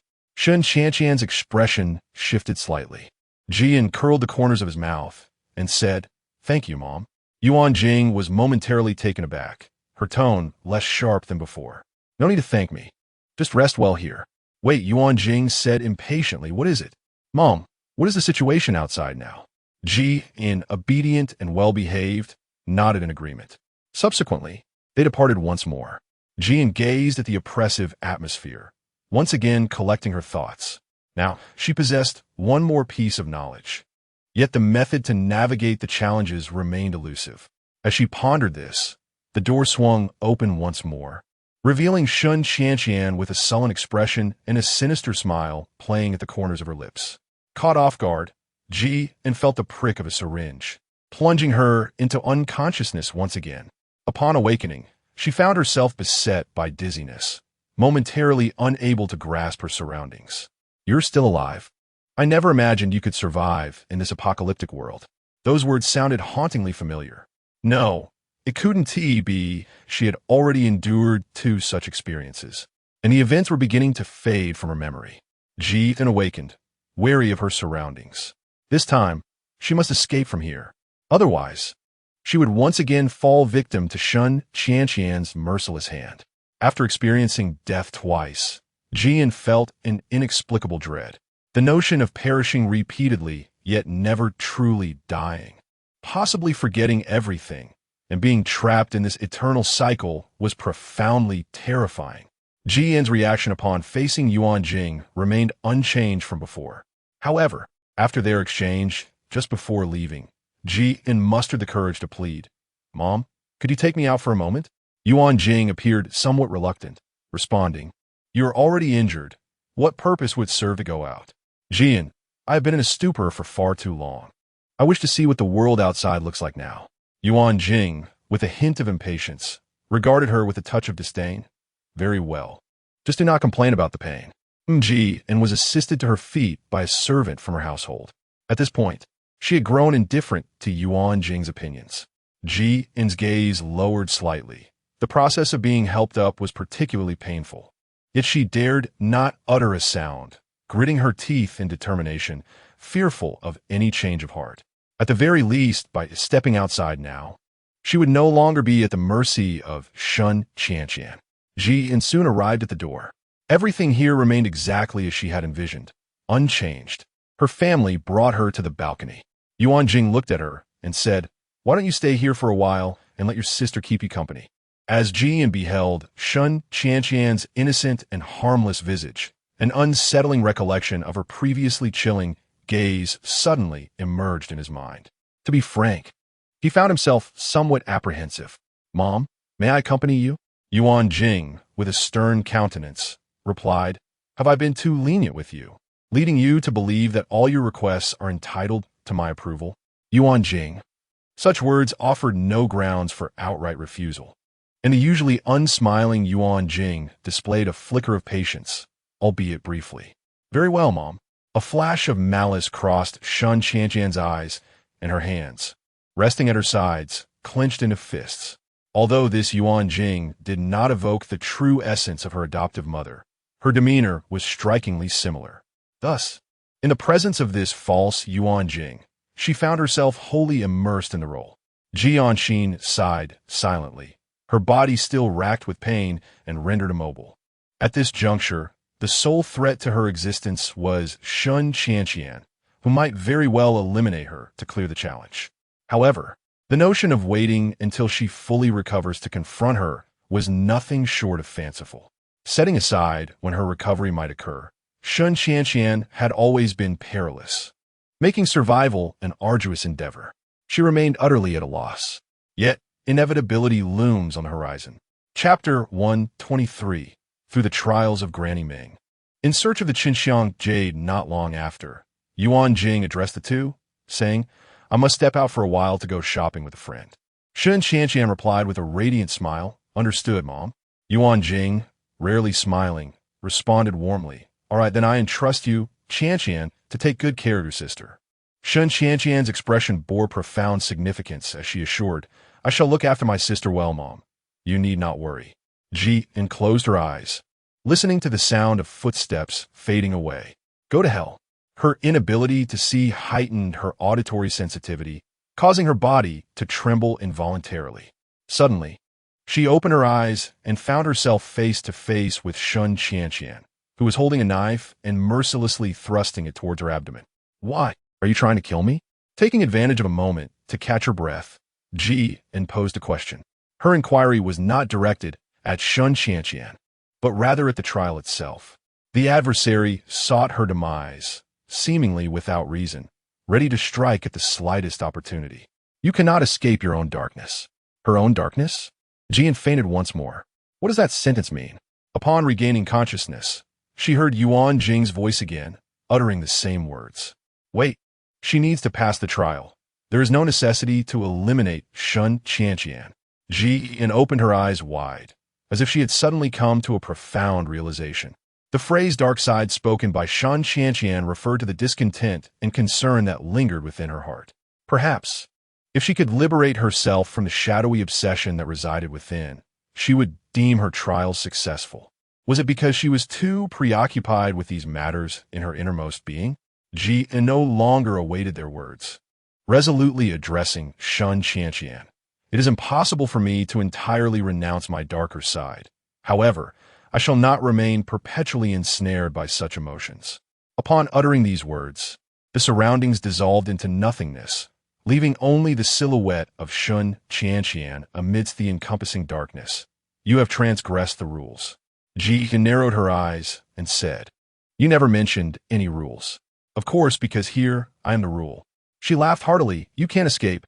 Ha ha ha." Ji curled her lips into a smile, feeling liberated from the constraints of her surroundings.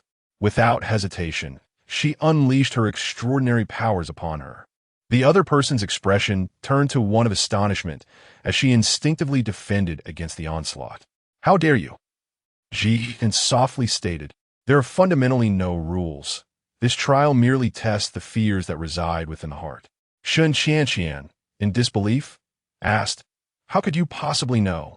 Ji continued, "You have often revealed to me that one cannot escape their own dark side. Each action you take is a manifestation of my own fears, and I surmise that you can sense my trepidation. I am gambling, yet whether I win or lose makes no difference to me. If I lose, I cannot escape. Death is inevitable. Staying here is akin to dying as well. You may be aware of my deepest fears, but you have not fathomed that I am unafraid of death." Qin Xiangting's form began to dissipate, ultimately transforming into a fleeting wisp.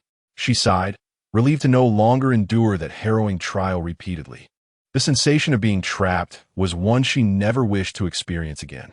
At this moment, it appeared to be sunset. Jianxi rose from her bed and opened the door, casting a cursory glance outside. After taking a few steps forward, she beheld the silhouette of an elderly woman seated on a wooden chair, her hands engaged in some unknown task. "Have you completed the trial?" inquired the old woman. "Yes," Jianxi replied, her demeanor contrasting with their initial encounter, now imbued with a sense of reassurance. "Very well, then go forth to seek the remaining 2 materials. I have faith in your abilities." When Jian noticed her change in demeanor, he couldn't help but inquire, "Dear Granny, how long have I been undergoing this trial?" "One day," she replied. Upon receiving the answer, Jian was momentarily taken aback, although it felt as if only a brief moment had passed during the trial. A whole day had indeed elapsed. Might Granny Ming be able to divulge the precise locations of Qin Xiangting and Luo Qianhua? As Jiangong posed his question, Granny Ming's gaze subtly shifted. She sensed the discord in the atmosphere and inquired, "What is the matter? I recall having discussed this with you all previously." Ji In's body tensed, wishing she could strike herself with a hammer for her lack of thought. Why had she been so careless as to pose such a question?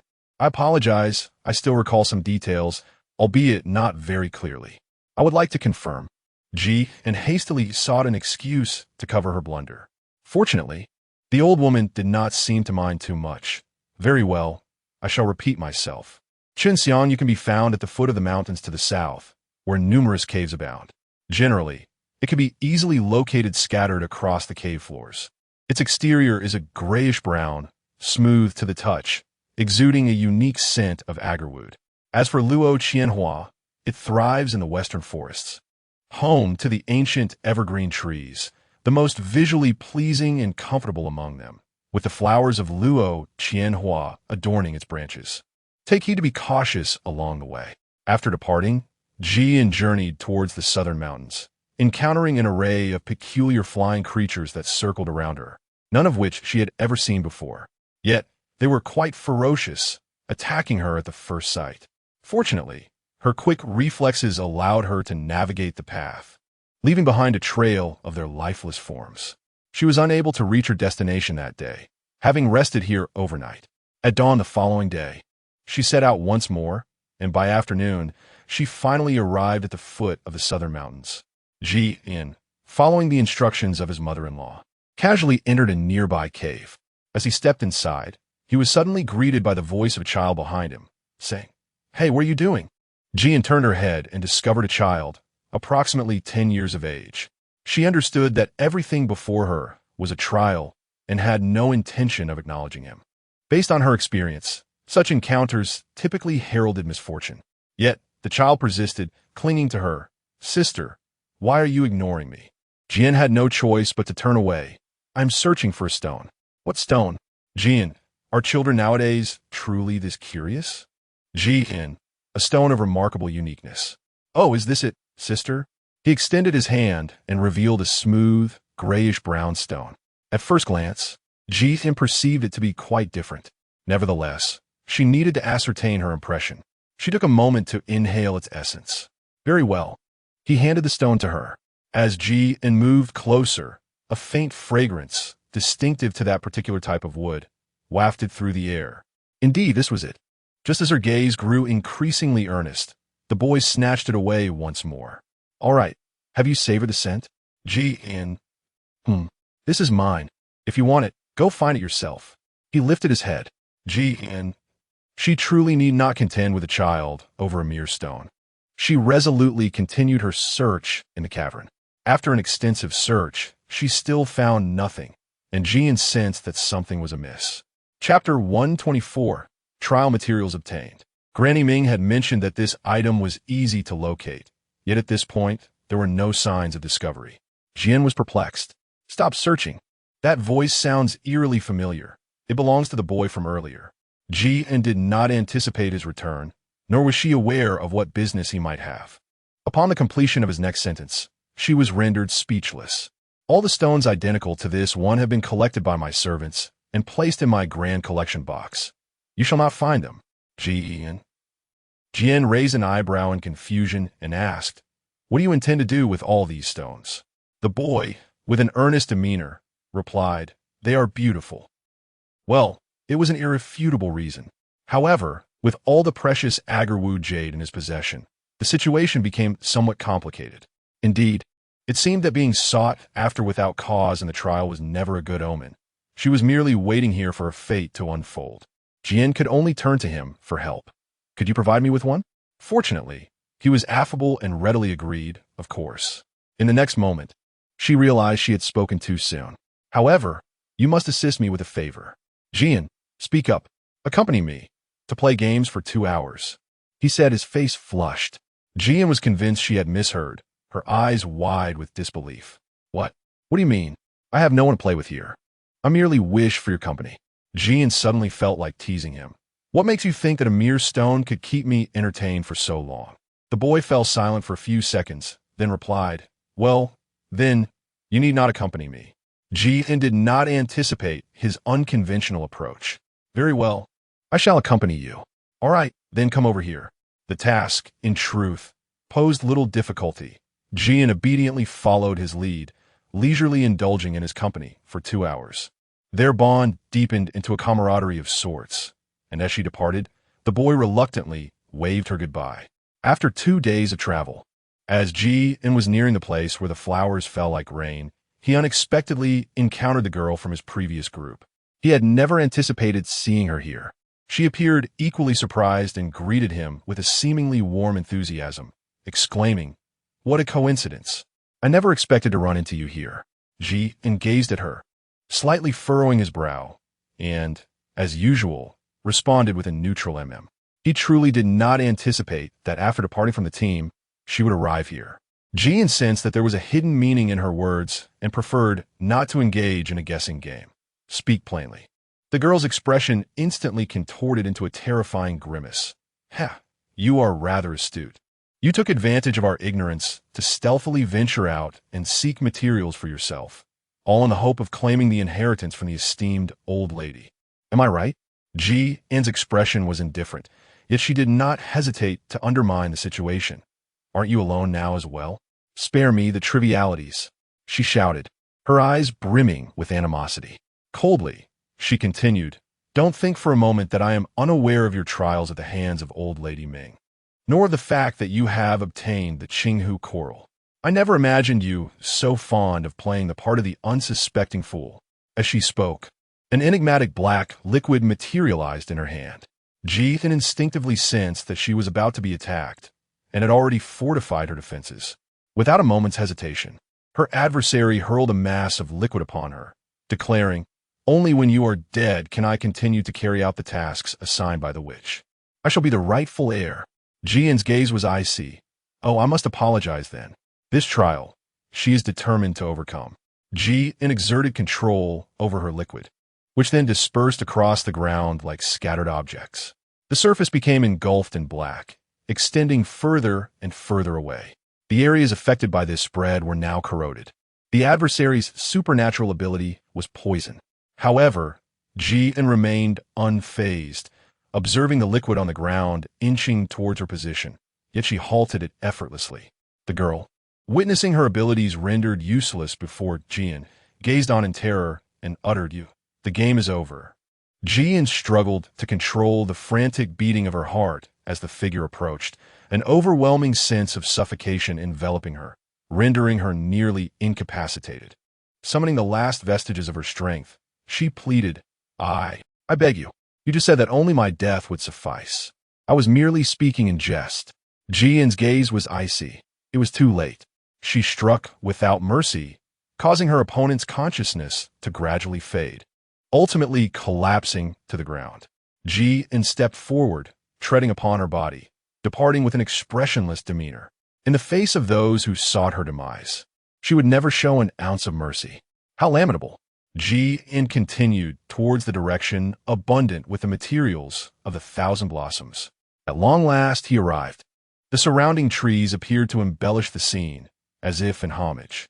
This place, as the venerable Granny Ming had described, was indeed the ageless tree, living up to its name, with not a single petal fallen to the ground.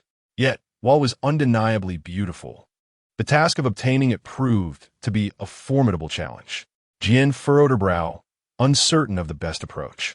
She glanced at the people around her, and, after a moment's contemplation, resolved to inquire, "Excuse me, may I ask if you desire any of the flowers above?"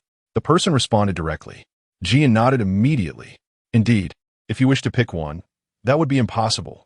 However, the village chief possesses many, and you may request one from him." As an afterthought, he kindly added, "The village chief is quite amicable, so do not hesitate to ask him."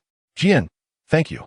She departed, inquiring about the village chief's whereabouts, and eventually arrived at a modest dwelling.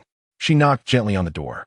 An elderly man with a weathered visage answered, "Greetings, how may I assist you?" As he spoke, he scrutinized her attire. "By the looks of you, it appears you are a visitor from afar."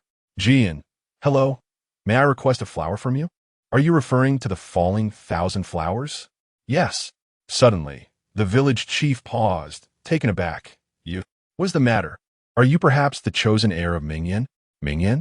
Ji-in felt a twinge of confusion. There was indeed a wise matriarch, of whom he was merely a candidate and not yet an heir. The village chief chuckled. That is her. Do come forth. When it came time to depart, the village chief not only bestowed upon her a delicate flower, but also handed her an envelope. Please deliver this to her. Ji-in glanced over, unsure of the intention behind it, yet still acquiesced. You have arrived. Yes, esteemed grandmother. I have procured the remaining 2 types of materials you requested. Ji-in spoke, already holding an envelope in hand. And this is... Before he could finish, Granny Ming eagerly snatched it away. Chapter 125. Trial successfully passed. Your amnesia must be fabricated. This is a letter from Old Lin. She struggled to suppress the overwhelming tide of emotions within her, nearly rendered speechless. This is the first time Ji-in has witnessed her lose control of her emotions. She yearned to offer some words of comfort, yet ultimately found herself at a loss for words. As tears began to flow from her grandmother's eyes, she left her with a single declaration. It is enough. It is enough. I hereby declare you my heir, and all that I know shall be imparted to you henceforth. Ji-in nodded and turned to leave, but suddenly, darkness enveloped him. Congratulations on passing the 3rd trial. Tester Ji-in, number 201, has successfully completed all trials. Ji-in first rubbed her eyes, feeling a throbbing headache. The trials had blurred the lines of her reality. At that moment, the door to the laboratory swung open, revealing Qin Xiangting and the figure of Tong Qishua behind him. Qin Xiangting. In a moment of bewilderment, Ji-in was suddenly brought to clarity. She was the first to speak. What are you doing here? Tong Qishua replied, I was worried about you. After discovering you were in the research lab, I came to check on you. However, Qin Xiangting interrupted his words. Tong Qishua cast a skeptical glance in his direction. Ji-in observed his reaction and sensed something was amiss. Regarding Qin Xiangting, she felt compelled to seek clarity. Tong Qishua remarked, Congratulations on passing the trial. The remaining step involves the judge's vote. We have just received the results of the 1st round. The 2nd round of voting is scheduled for 7 days from now, marking the official voting process. For those judges who expressed dissent in the 1st round, you may devise a strategy to demonstrate your capability to join the research lab. The 2nd round of voting presents another opportunity. After Ji-in indicated her understanding, she turned to the still-standing Qin Xiangting. Congratulations, he said. Her gaze, however, grew intricate, and she merely responded with a subdued, Thank you. Tong Qishua then suggested, Shall we go together to observe the results of the 1st round of voting? Ji-in rose to her feet, her body numb from lying too long. Qin Xiangting had not followed. He was still playing his part. This was Ji-in's initial reaction. She entered a spacious room alongside Tong Qishua, and upon a cursory glance, she observed 16 individuals present. To one side, a large screen displayed numerous names, each accompanied by circles of green and red beneath them. Unsurprisingly, the green circles were predominant, while only 3 individuals bore the red circles. Ji-in, what does this mean? Tong Qishua. Green signifies agreement, while red signifies disagreement. You can decide for yourself which it is. Ji-in suddenly realized, how many representatives of green can enter the research lab?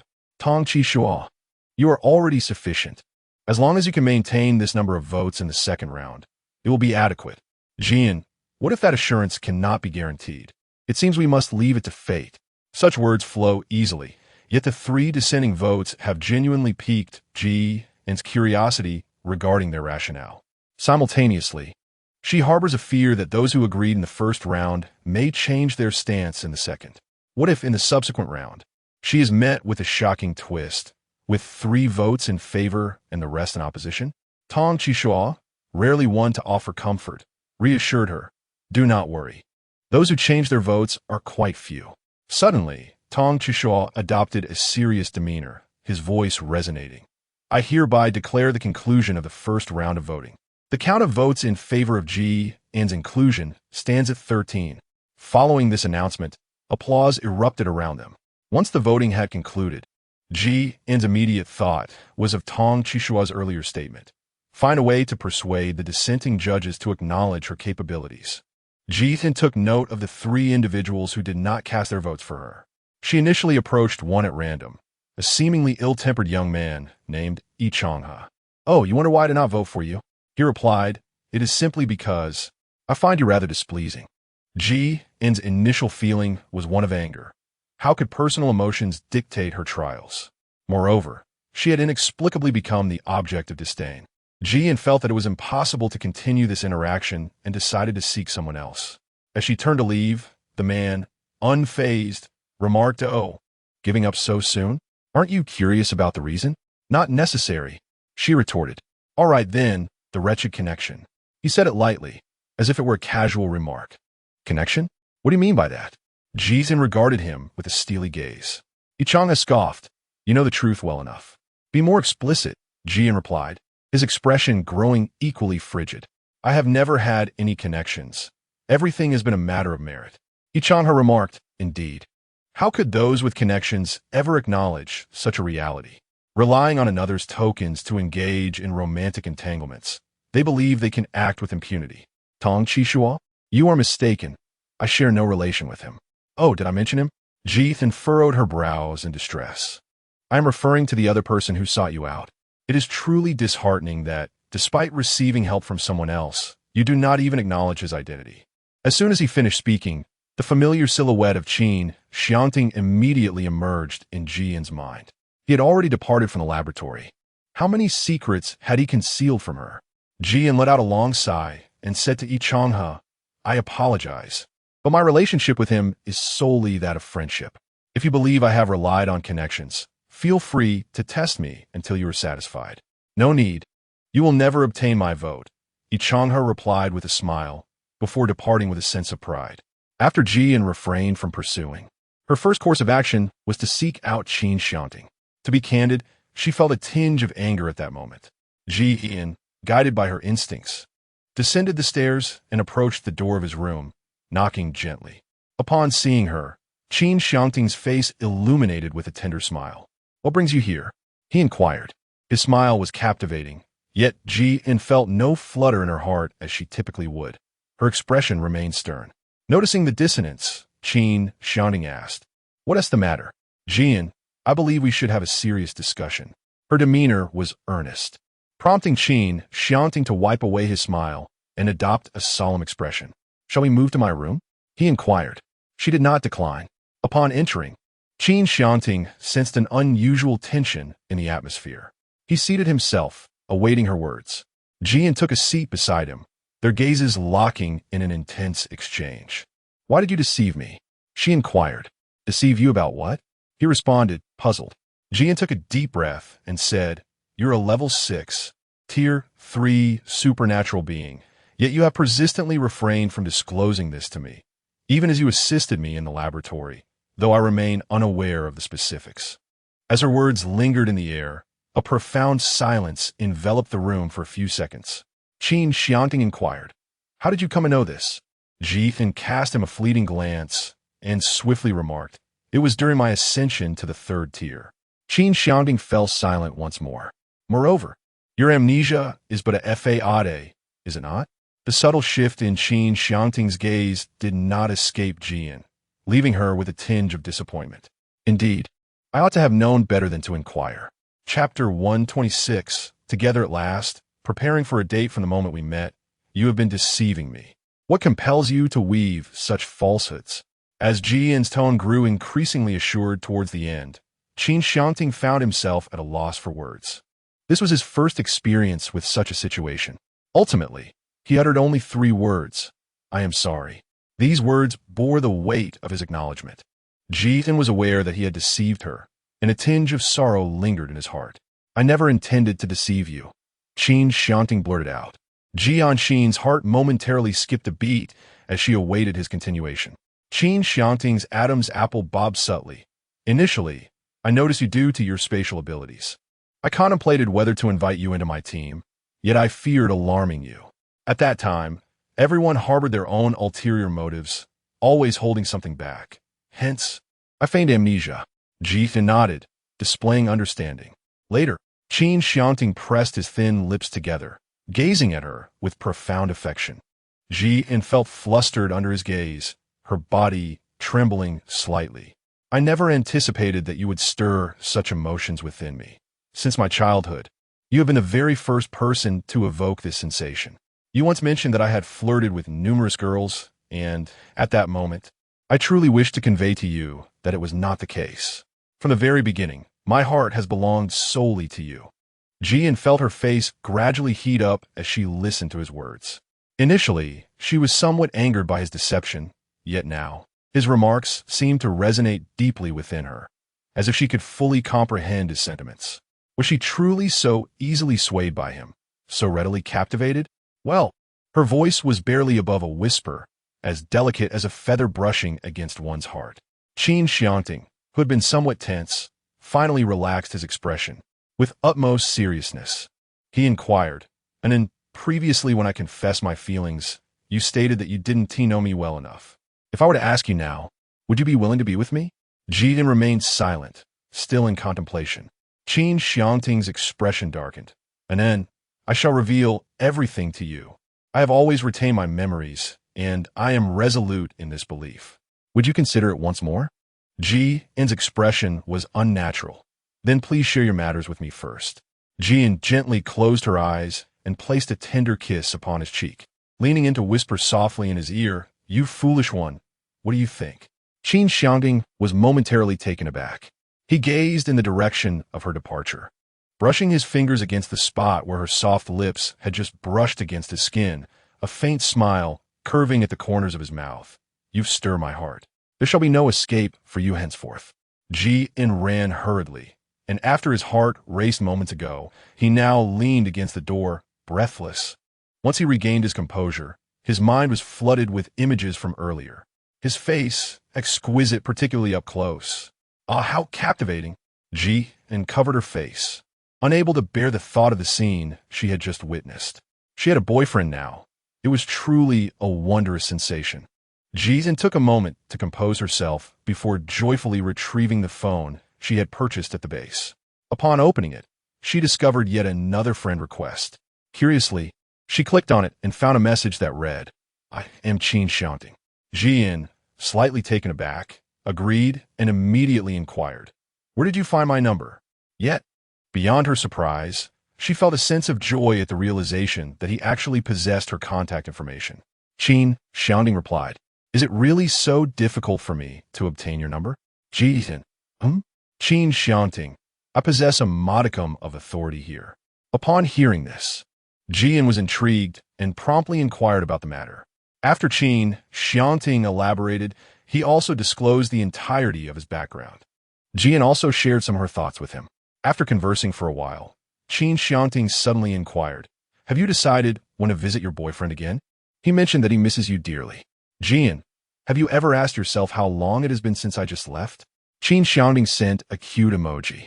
Upon seeing this expression, Ji-in could vividly conjure his image in her mind. So gentle. Ji-in, would you mind waiting for me for an hour?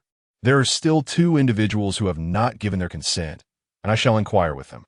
If it were not for her intense curiosity about Qin Xiangting, she would have likely finished her inquiries by now. Qin Xiangting, with my presence, is there truly a need for you to ask? Ji-in, that is unacceptable. Qin Xiangting, why is it unacceptable? If she relies on Qin Xiangting, would she not truly become the so-called connected individual as Yichang had described? She does not wish for that. Ji-in, I do not wish to be a pawn in this relationship. Qin Xiangting, you are overthinking it. I merely intend to convey that with 10 votes out of 16 in your favor, you shall gain entry. Qin Xiangting, this is a testament to my faith in your capabilities. Jiano, is that so? Ji-in was uncertain about the number of votes required for entry. However, upon expressing his thoughts, he felt a significant alleviation of pressure, as if success was within reach. Qin Xiangting inquired, what do you mean? Ji-in, if that is the case, I shall indulge myself. You choose the place, and let us go on a date together. Shall we dine or engage in some fun activities? Ji-in's mood has improved significantly. Her words are now straightforward and decisive.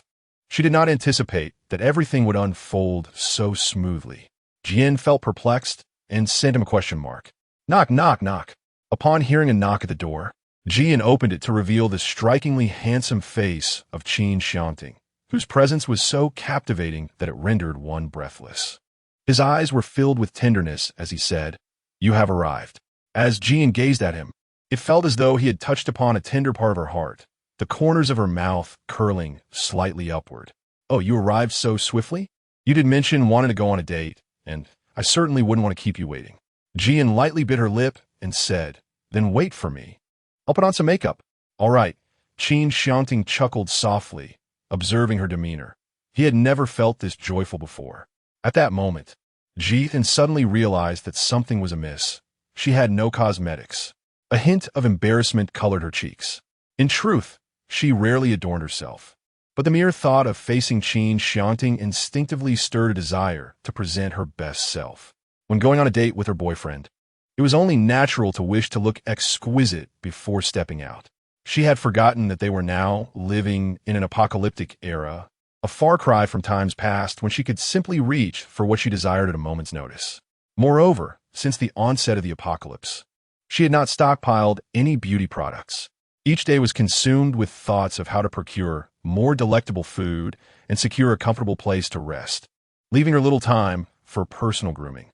Qin Xiangting intended to place his hand gently atop her head, but instead opted to caress her brow, his gaze imbued with affection, as if she were the sole focus of his world.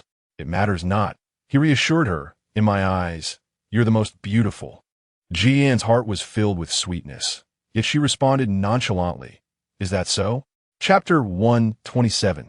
Dear Miss G, please take your time. Of course.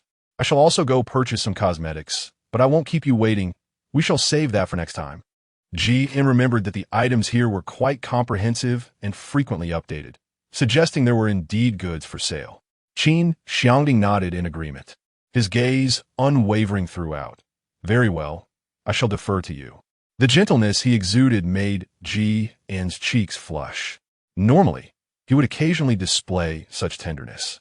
However, ever since she had acquiesced, Qin Xiangting had maintained this demeanor for quite some time, his eyes never straying from her, regarding her as a precious treasure. "Do not look at me in such a manner." Jian coughed lightly. "What is the matter? I feel rather embarrassed." Would he not feel any embarrassment?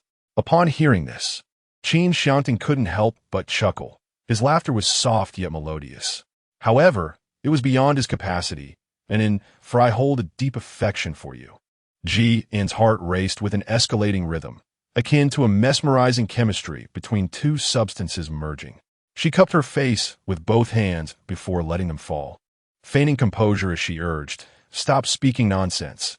Let's depart swiftly." She regretted sharing so much with Qin Xiangting, particularly in such an intimate setting. Jian summoned her courage and, with a trembling heart, took his hand, fearing he might continue speaking. She walked briskly. She initially followed her own suggestion and used her points to purchase cosmetics downstairs. While selecting items, she felt a wave of relief wash over her as she noticed Qin Xiangting standing behind her, allowing her to focus on her choices with ease. However, she was taken aback when he unexpectedly leaned in closer. Jian became somewhat sensitive, sensing the distinct aura and warmth exuded by the man behind her, causing her body to tremble slightly. "What are you doing?" she asked. "Just observing your selection," he replied innocently, yet he stood rather close to her. This proximity felt peculiar. Despite the palpable tension in the air, there lingered an air of distance that belied their intimacy. Jian felt a bit apprehensive and, in a daze, made her purchases.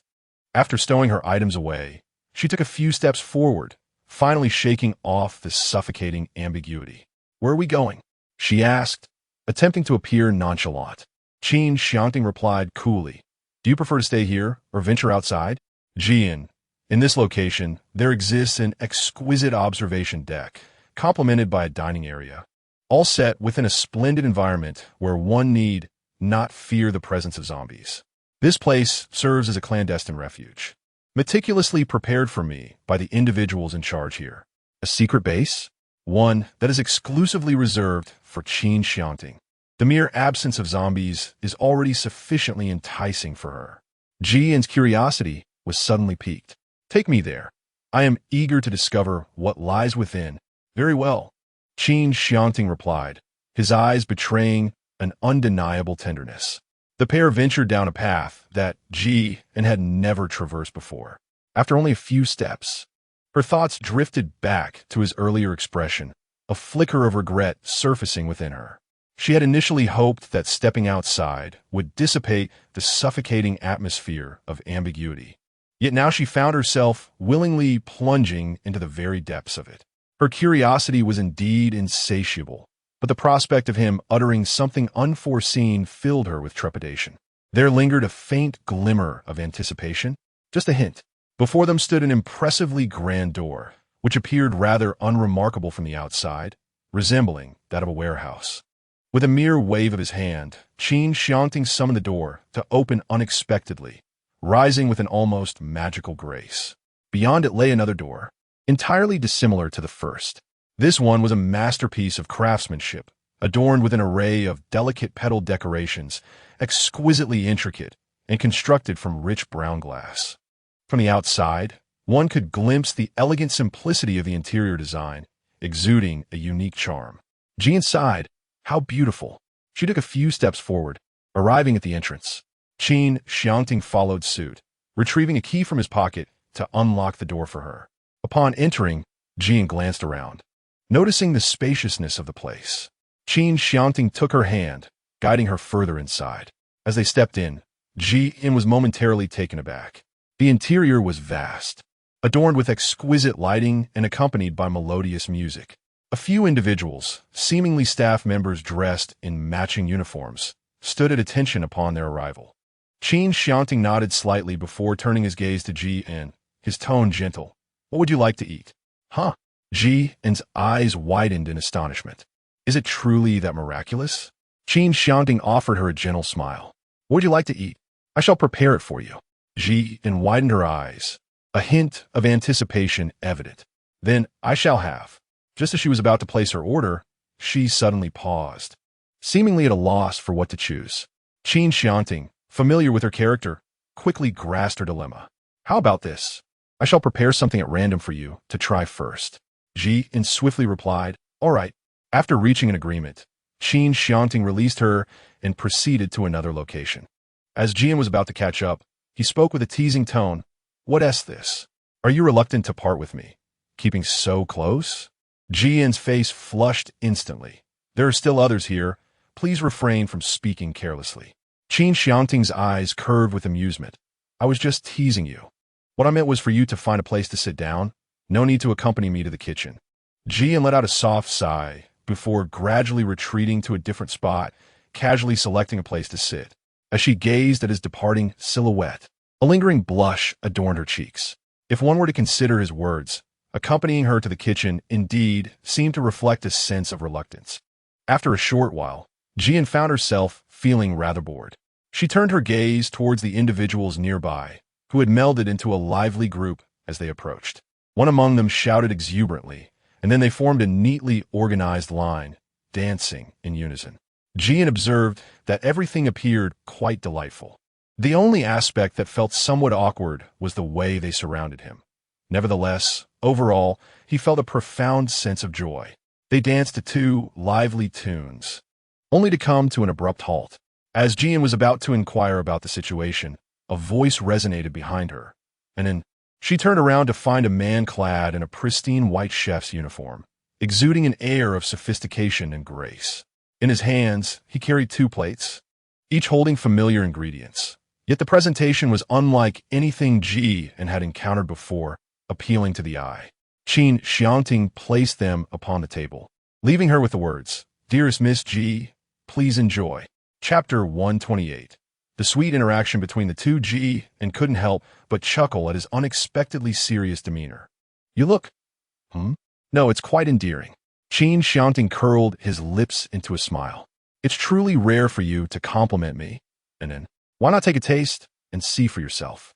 After listening, Jian picked up a pair of chopsticks from the table and took a bite from the plate laden with sauce, nodding vigorously. This is quite delightful, Qin Xiangting replied. If you enjoy it, indulge a little more. If it's not enough, I shall prepare more for you. Eat with me.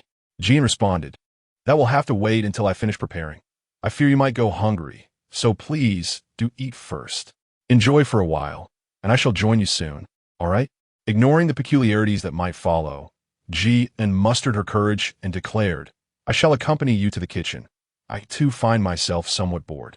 Consider it an indication of my reluctance to part from you. Upon uttering this sequence of words, she experienced a wave of relief. Yet anxiety still gripped her as she anticipated his forthcoming remarks, her heart uncontrollably racing. Qin Xiangting was taken aback by her directness, a glimmer of amusement evident in his eyes.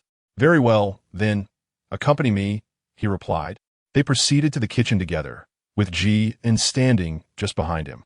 Noticing her position, Qin Xiangting inquired, standing so far back, do you not feel a sense of involvement? Jean, what should I do? If I stay close to you, I might hinder you, and I am uncertain about what you need to accomplish. Qin Xiangting smiled faintly and retrieved a small stool, placing it beside her. Please sit here. You will not be in my way. He then handed Jean a bag of items from the table. What is this? The bag is dark and inscribed with foreign characters I cannot comprehend. Snacks for you to indulge in, but do not overindulge, lest you find it difficult to eat your meal later. All right. As Jean pried it open and reached inside, he discovered a spherical object resembling a mochi. Taking a bite, he found the flavor quite delightful, with a sweet and fragrant hint of orange filling. Given the vastness of our surroundings, do you not make use of this place regularly? Are you not inclined to utilize it for something, perhaps to earn some points? Jean initially contemplated the prospect of earning something, otherwise it would be quite a loss. Suddenly, he realized that perhaps he could only accumulate points. Well, never mind, for this is a place where resources are scarce, and sometimes points hold little value. The crucial aspect is that the people here are still willing to share their possessions. Furthermore, we possess space, yet it feels somewhat wasteful to leave it vacant. Qin Xiangting remarked, if you feel it's a waste, I can entrust everything that can be organized here to you. You may proceed as you wish. Jean, no need, I was merely speaking casually. Suddenly, Qin Xiangting ceased his actions, turned to gaze at her, and in his eyes, an unmistakable affection shone through. And then, the design of this place has always been meant for you.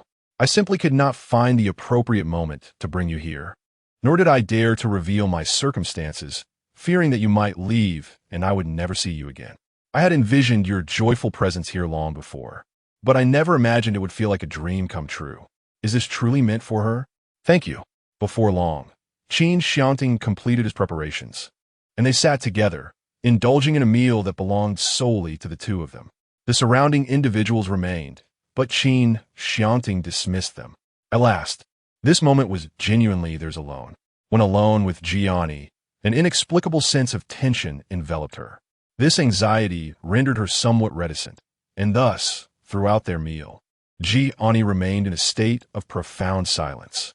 5 minutes passed without a word from her. Perhaps her nervousness overshadowed any sense of awkwardness.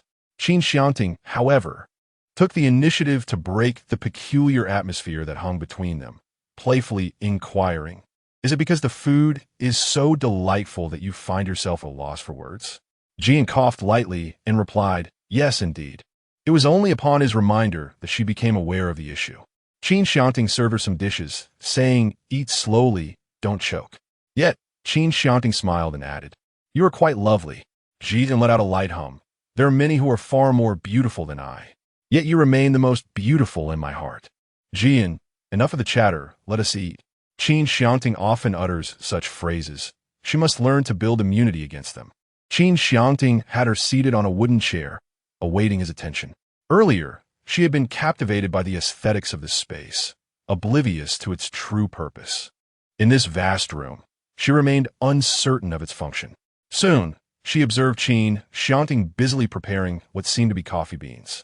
He inquired, and then, what type of coffee do you prefer? A sweeter blend with milk? Would a cappuccino suffice? That is perfectly fine. I have no particular preferences in that regard. Once prepared, Jean received the cup, expressing, I never anticipated enjoying so many of your services today. Do you like it? If you do, that is all that matters.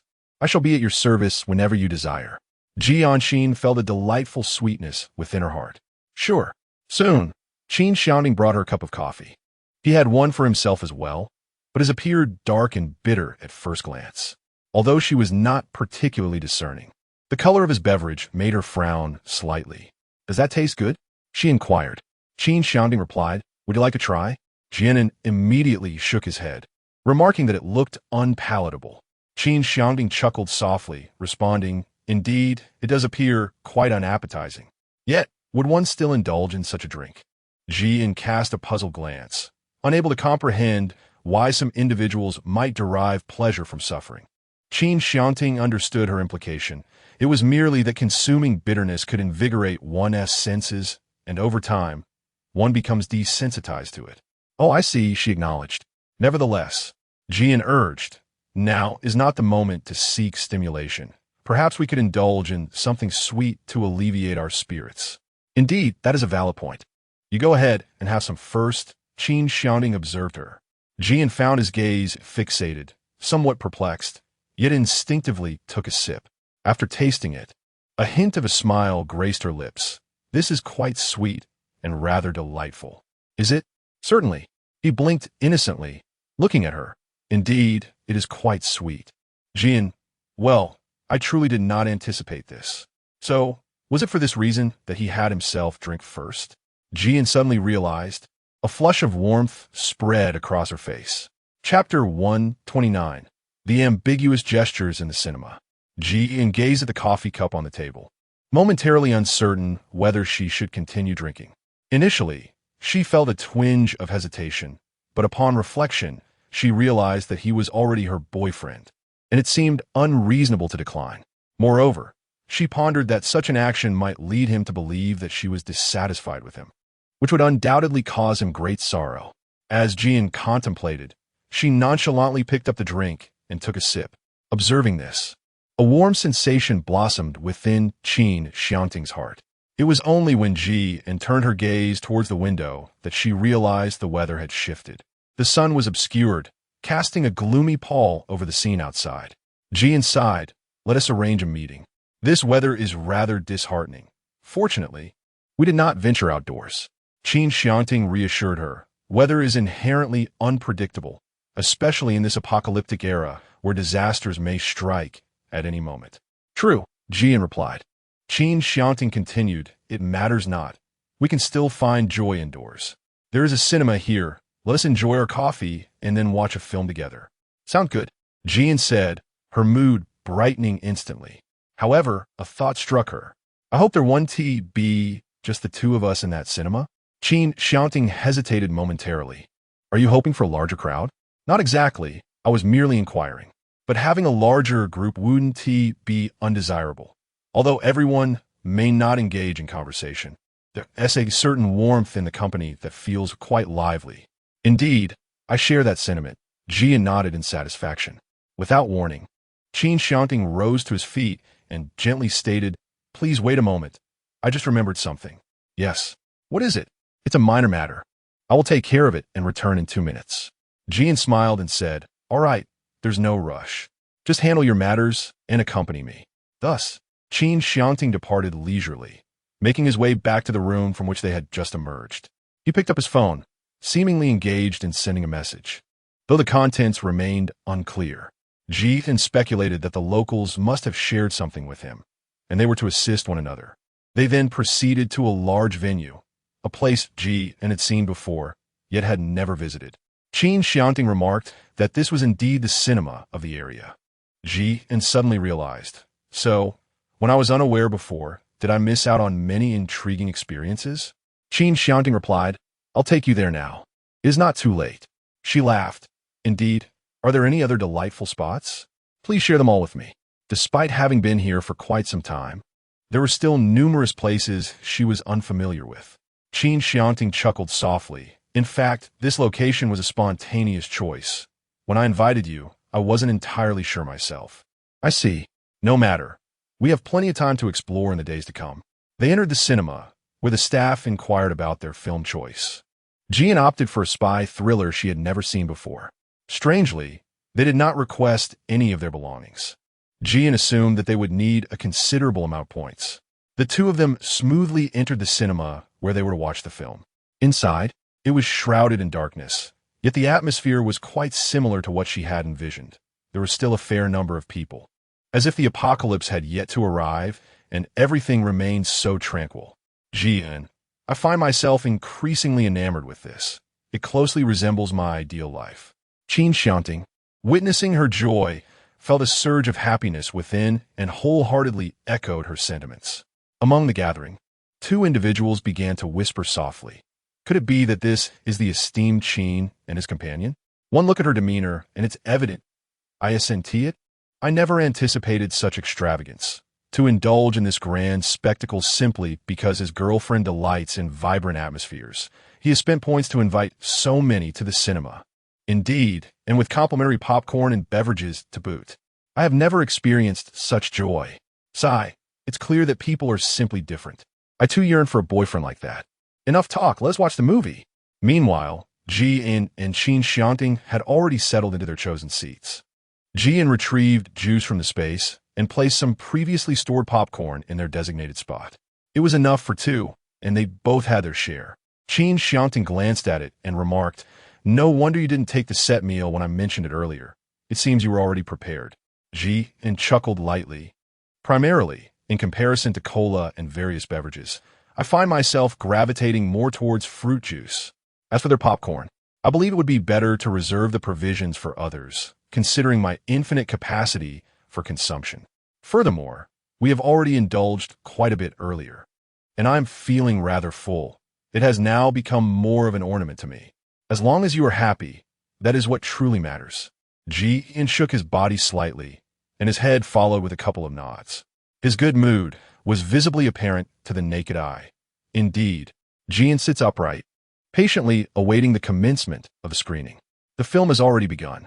Jian was engrossed in the film, her attention unwavering.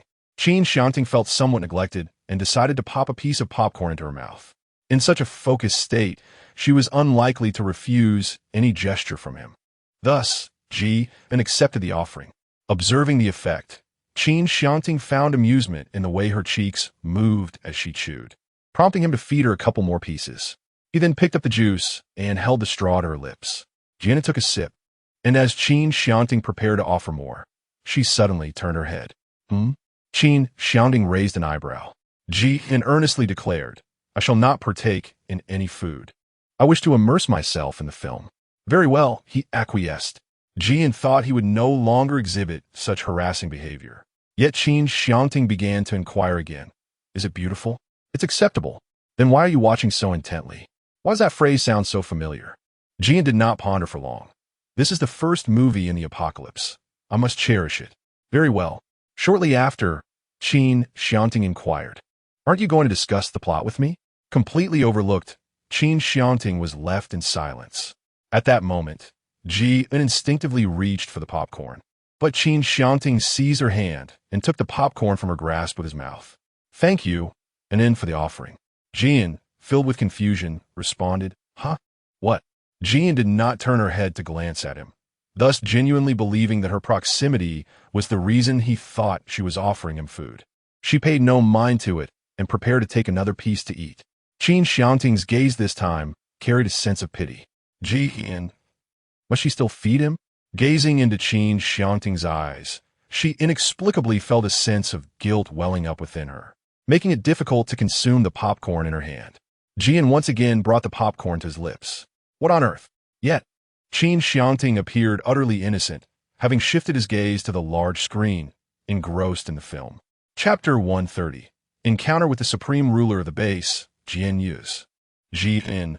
Originally, Jian felt rather indifferent, but after his actions, her emotions became tangled and chaotic. It seemed he had intentionally led her into this predicament. Now, it appeared that she was the only one lost in her own thoughts. Jian shook her head and continued to immerse herself in the film. Qin Xiangting caught a glimpse of her swaying head from the corner of his eye, striving to suppress the affection that surged within him. His beloved had finally noticed him. A wave of joy washed over him. Qin Xiangting's gaze revealed a hint of madness and desire. Yet he managed to rein it in. Restraint was paramount. He must not let it fear him in this way. Ji-in sat beside him, her attention scarcely captivated by the film, completely oblivious to his expression. After a while, she re-engaged with the narrative.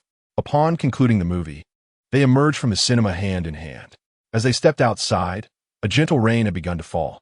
Qin Xiangting replied, "All right, I shall heed your words." However, neither of them had brought an umbrella. Ji-in, however, was not one to indulge in sentimentality. She intended to rush out without hesitation. Yet before she could make her move, she noticed Qin Xiangting beginning to remove his coat, draping it over their heads. He gestured for her to come closer, and together they sheltered beneath the garment, poised to venture outside. Ji-in initially did not dare to draw too close to him. Yet Qin Xiangting took the initiative to pull her into his embrace, their demeanor exuding an intimate closeness. Jian felt a twinge of embarrassment and shifted slightly. Jian paused for 2 seconds, suddenly realizing the implication of his words. "No, I don't mind." Qin Xiangting slightly curled his lips. "Let's go." Jian blushed and nodded, and together they stepped away. Upon returning to the ground floor of their residence, Qin Xiangting released Jian, laid down his coat, and shook off the water that clung to it. As Jian was about to take the initiative to hold hands, Qin Xiangting paused. "Wait a moment." Qin Xiangting furrowed his brow. "There is something amiss with this rain." "Jian, what is the matter?" Jian inquired with concern. "Are you feeling very unwell?" In truth, her understanding of acid rain was limited. She merely recognized that it could cause skin irritation and redness. His prompt awareness suggested there might be an underlying issue. Qin Xiangting replied gently, "No, it's just that my skin is a bit sensitive."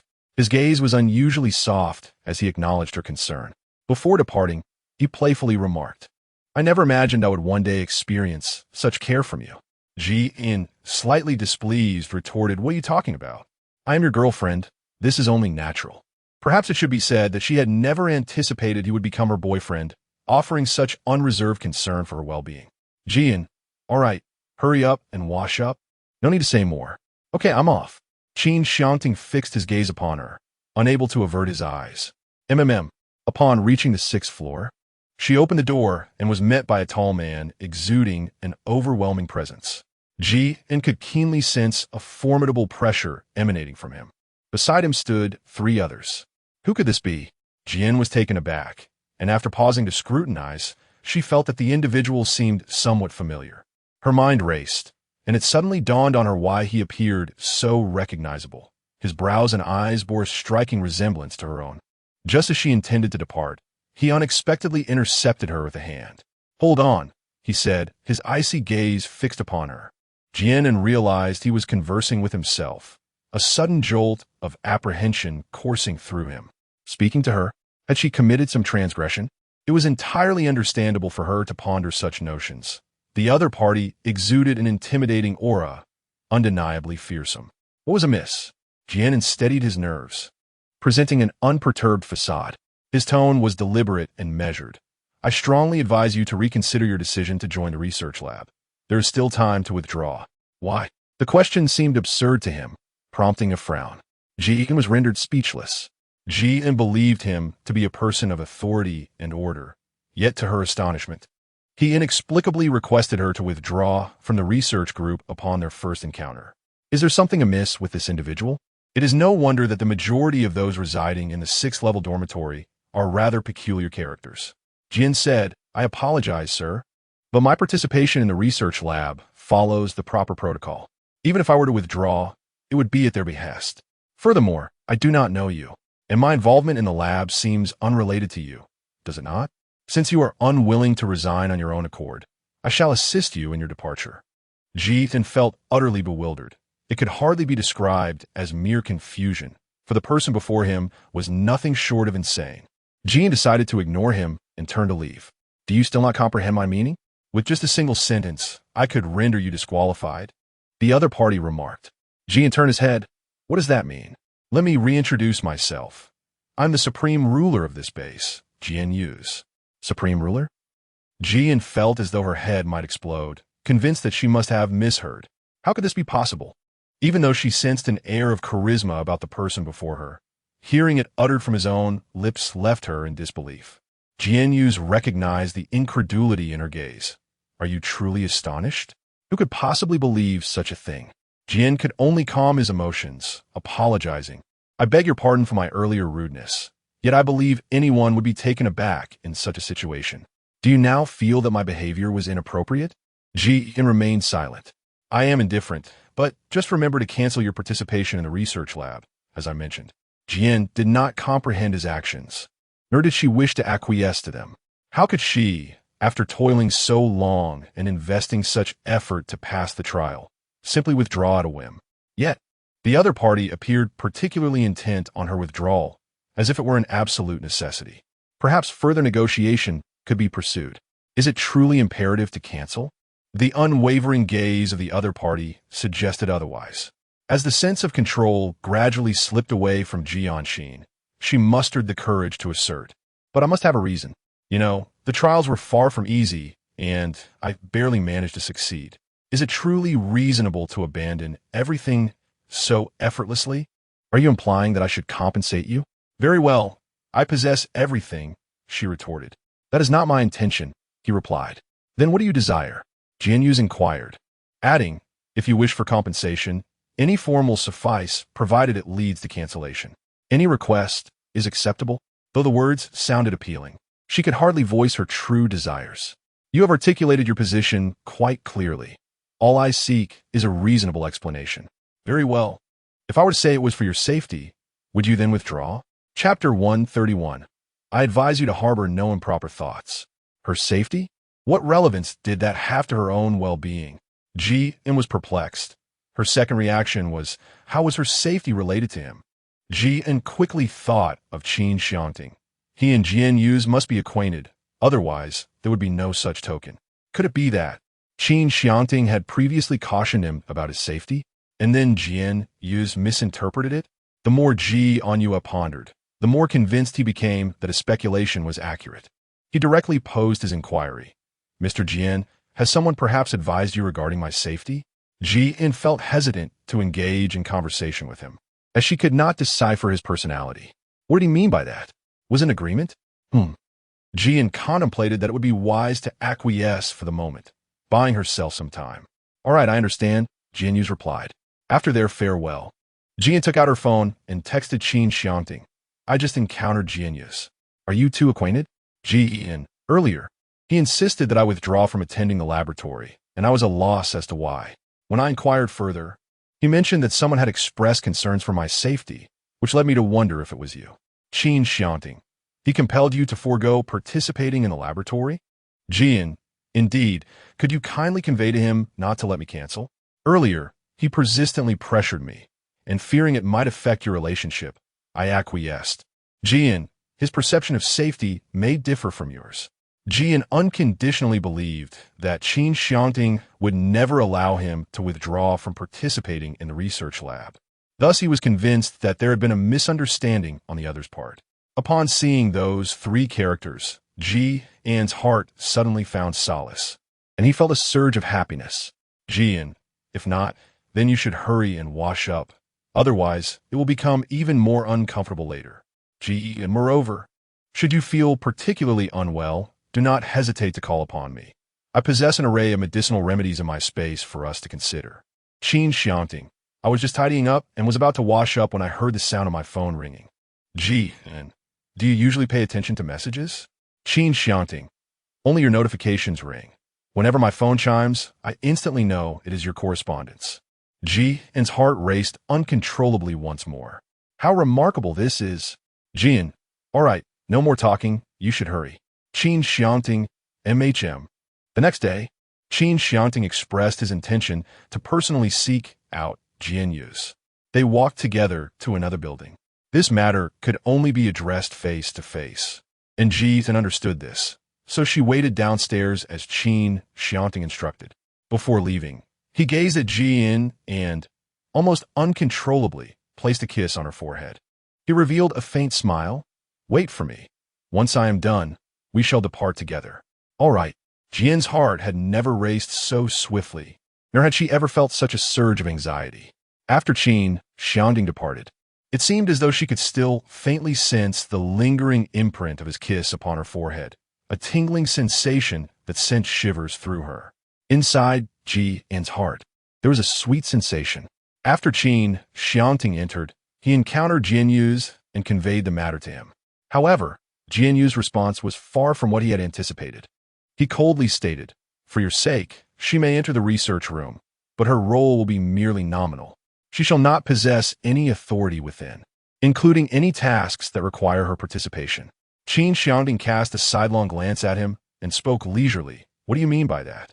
Jianyu's replied, "She should have informed you of the reason. I must ensure her safety." Qin Xiangting sensed something amiss. "Are you implying that her safety is not because of me?" Jianyu's words were somewhat ambiguous. "I never claimed it was because of you." In an instant, Qin Xiangting's eyes blazed with fury. He seized Jianyu's by the collar, his gaze narrowing, and spoke in a slow tone. "She is my girlfriend, and I shall be the one to protect her.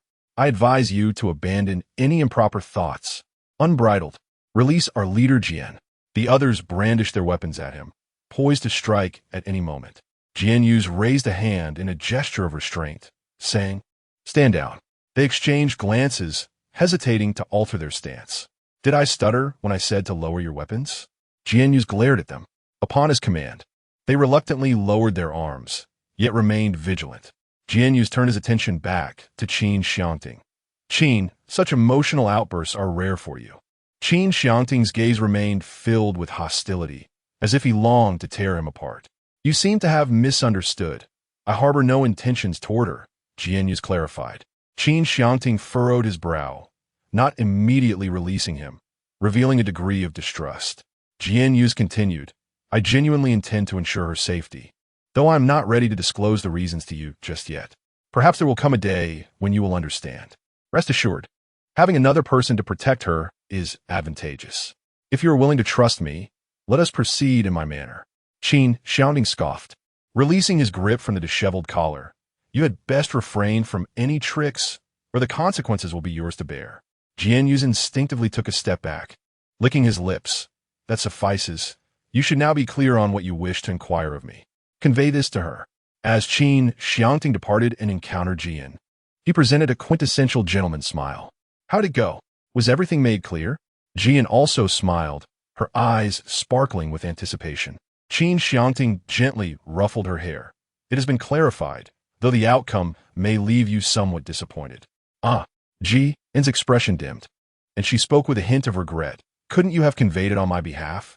Qin Xiangting replied candidly, "I did gain a minor privilege, though I am uncertain if it will concern you." "Then please share." Qin Xiangting recounted Jianyu's earlier words verbatim. "Even if I step inside, it would merely be an empty facade?" Jian furrowed her brows upon hearing this. What purpose will my entry serve?" she murmured softly. However, considering that Qin Xiangting had exerted his utmost effort, she did not wish to burden him further. Thus, she quickly composed herself and offered him a reassuring smile. "It's all right. These are trivial matters. Let us not dwell on them. We shall enjoy ourselves together." Chapter 132. A reminder to the laboratory. Danger?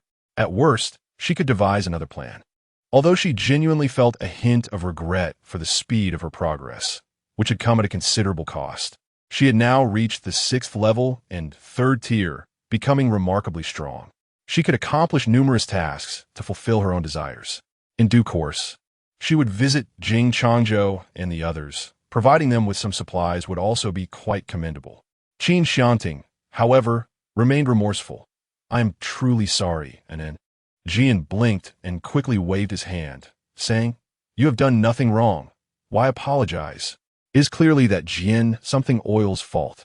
Qin Xiangting chuckled softly and replied, "Indeed."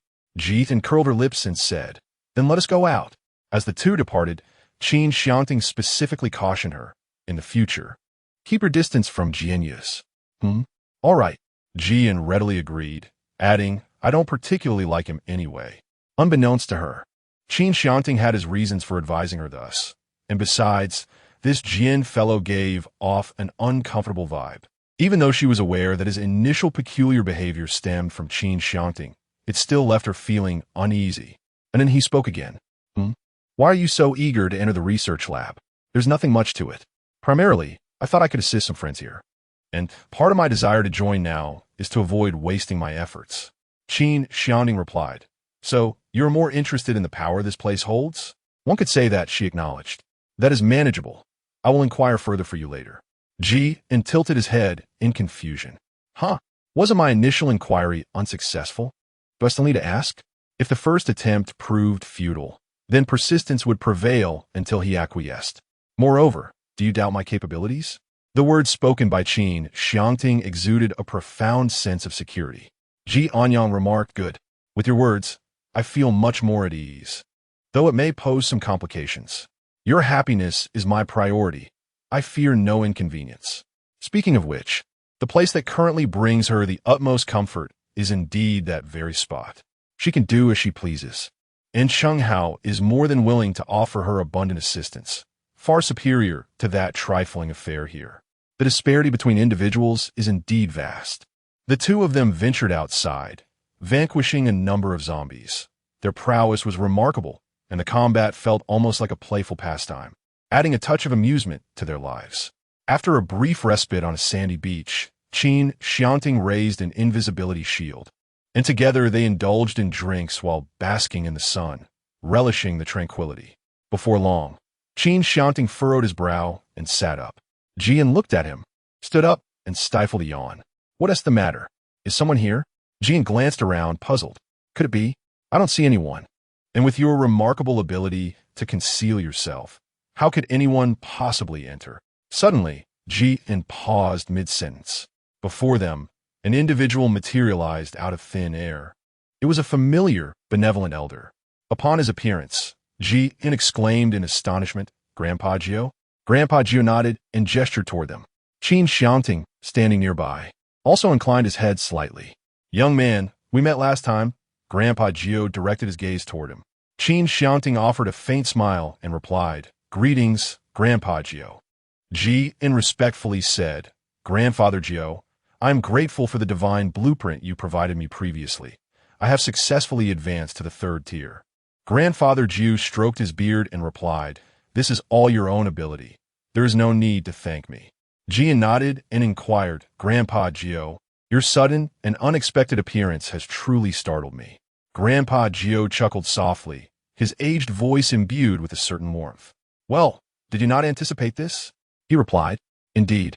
I have come to discuss something of importance with you. Anji inquired, What is it? If you must join the research laboratory, prioritize your own safety above all else. Upon hearing this, Jian felt a sense of peculiarity.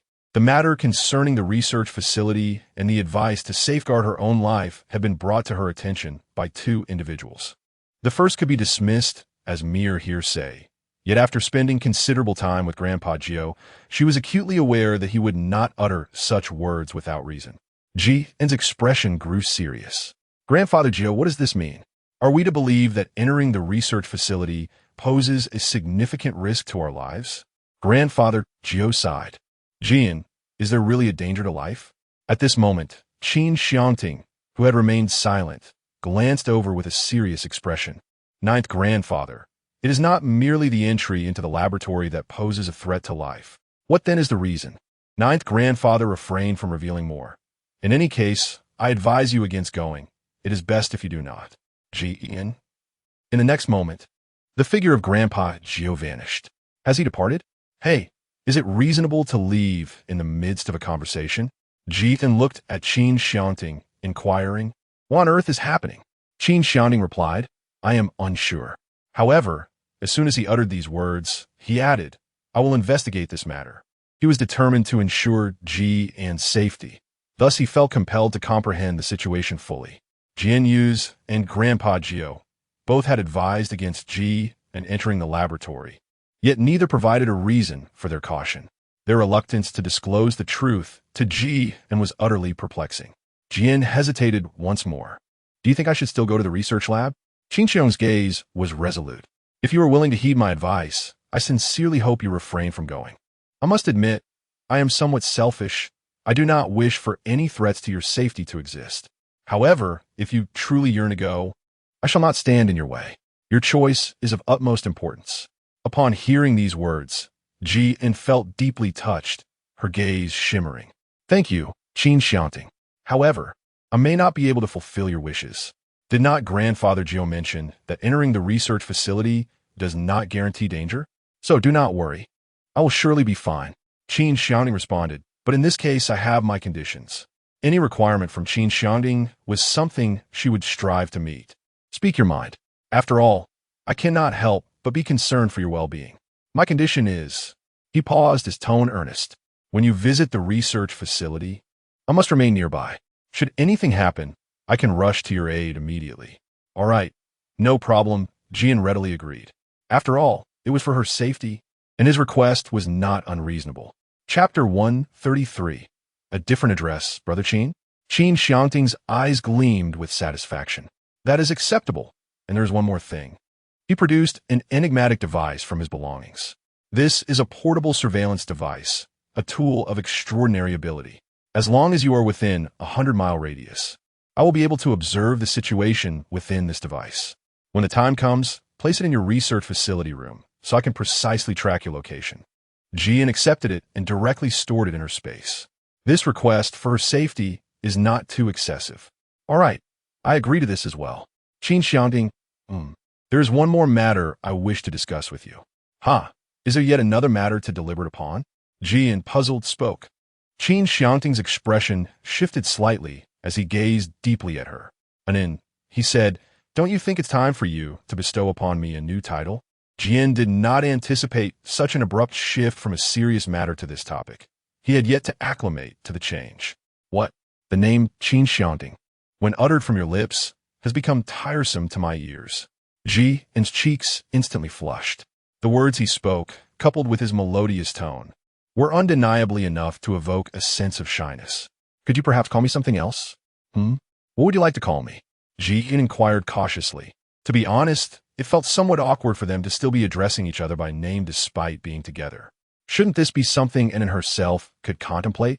He chuckled softly, feeling a hint of exasperation. His girlfriend seemed a tad oblivious when it came to matters of the heart. Well, how about Xiaoting? Ji suggested casually, regarding him with a mixture of curiosity and uncertainty. Qin Xiangting placed a hand on his forehead, exclaiming, You actually intend to call your boyfriend Xiaoting? Ji hesitated momentarily, seemingly at a loss for words. Indeed, calling him Xiaoting felt rather peculiar at first glance. It almost sounded feminine, especially considering he was younger than her. After all, he was 4 years her senior. Ji pondered for a moment before speaking again. Well, Qin? Qin Xiangting gazed at her, a hint of amusement in his eyes, as he awaited her next words. Ji, in a moment of whimsy, uttered a single character upon recalling his surname. Qin, what? The amusement in Qin Xiangting's eyes deepened gradually. Jian pursed her lips and finally uttered Qin. Brother? Given their age difference, addressing him as Brother Qin seemed innocuous enough. Yet, the moment the words escaped her lips, her face involuntarily flushed with embarrassment. A peculiar sense of shame washed over her. Brother Qin? He gazed at her, his eyes seemingly sparkling with starlight. His smile sent her heart racing, leaving her in a state of nervousness. Unable to bear it any longer, she instinctively covered his eyes, her tone light and clearly tinged with shyness. Please, don't look at me. All right, I want to look. The atmosphere hung in silence for a few seconds. Have you made up your mind? Shall I call you Brother Qin? Though he was merely inquiring, his words carried an odd undertone, as if he were teasing her. Jian hesitated and responded with a non-committal sound, eager to move past the moment. She had no desire to be ensnared once more by Qin Xiangting's embarrassing and blush-inducing chatter. Despite her reluctance, Qin Xiangting persisted, chuckling lightly as he inquired, Is it really not, beloved brother? Ji Antong felt a flush rise to her cheeks, the warmth palpable. She could even sense the intensity of his gaze. Her palms warmed to the touch. Qin Xiangting's lips curved into a smile as he said, Anin, perhaps you should remove your hand. Do we still intend to visit that base? With a swift motion, Ji withdrew her hand, feigning innocence as she looked at him. Qin Xiangting firmly grasped her hand, guiding her towards the vehicle parked not far away. As they approached, he shielded her from the doorframe before they set off in the direction of the base. Upon arrival, they first inspected their previous accommodations. As per their usual routine, Ji immediately began donating supplies. This time, she was once again summoned by Cheng Hao. Upon their reunion, Cheng Hao's gaze flickered to Qin Xiangting, who was still holding her hand with reluctance. With a knowing smile, he remarked, "So, are you two officially a couple now?" "Apologies." Jian instinctively attempted to break free, only to find his grip tightened. Qin Xiangting, however, readily confessed, "Yes. I will need to borrow your girlfriend for a while. You may have to wait outside momentarily. Rest assured, it won't take long." Cheng Hao regarded them with an expression akin to that of a parent observing their child. With a gentle smile, Cheng Hao invited, "Please come in." Jian released Qin Xiangting's hand and waved it lightly.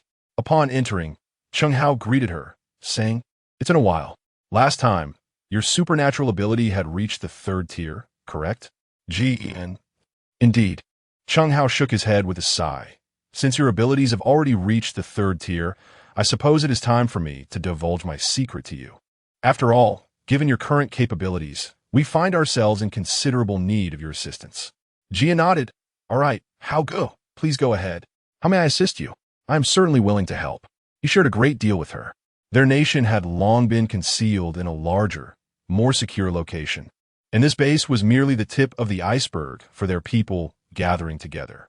Initially, they refrained from taking action due to the presence of zombies scattered across the globe, some of which were particularly cunning, infiltrating various crowds.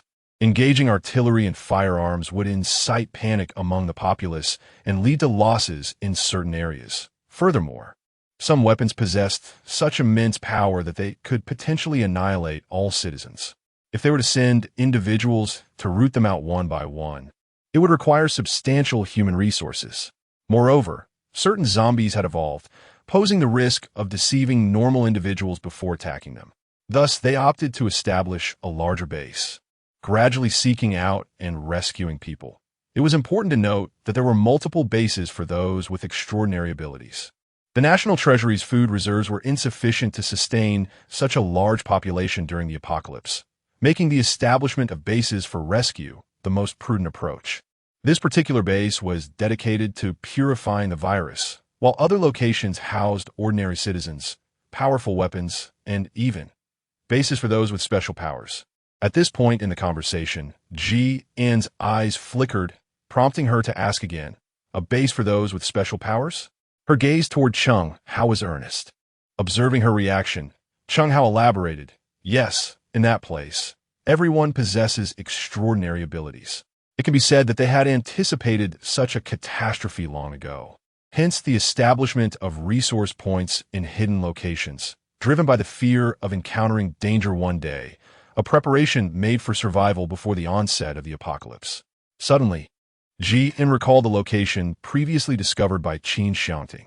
That place was abundant with supplies, and she remembered her disbelief upon first witnessing it. In Chapter 134, the core personnel of the research facility, Jian Yu's parents, had amassed such a considerable stockpile in a post-apocalyptic scenario, which indeed seemed peculiar. Reflecting on it, if it had been orchestrated by someone from the outset, it would certainly make sense. It appeared that their nation had made extensive preparations from the very beginning. What Jian found even more astonishing was the revelation that the base for the ability users and this base were of the same origin. Jian was still somewhat taken aback and decided to confirm once more. "The base of the supernatural beings you mentioned, is it located in our northern region?" Cheng Hao's expression shifted slightly. "Yes, how did you know? Have you been there?" His gaze became resolute. She was already aware that both sides belonged to the same organization, so there was no need for concealment. Indeed, Cheng Hao appeared somewhat astonished, then remarked, "It makes sense. Possessing supernatural abilities and being able to roam freely without fear of zombies suggests you have had some exposure to it." "Yes," she replied, "having shared so much with you. It is time to discuss what I require. This place is specifically designated for the evolution of the zombie virus, and your ability to induce stasis will prove immensely beneficial to us. The task I need you to undertake is quite simple, akin to what you have done before. Though it will be larger in scale, and will demand considerable effort during the energy infusion, he stated. Jian, it is of no concern. You may leave it to me. Cheng Hao. That's reassuring. I can rest easy now. Jian suddenly remarked. However, there is something I must clarify in advance. I still possess a vote to enter the research facility at the ability user's base. I may have to attend to that, so I might not have time then. Nevertheless, I should be available afterward. Upon hearing this, Cheng Hao's expression instantly turned grave. The research facility?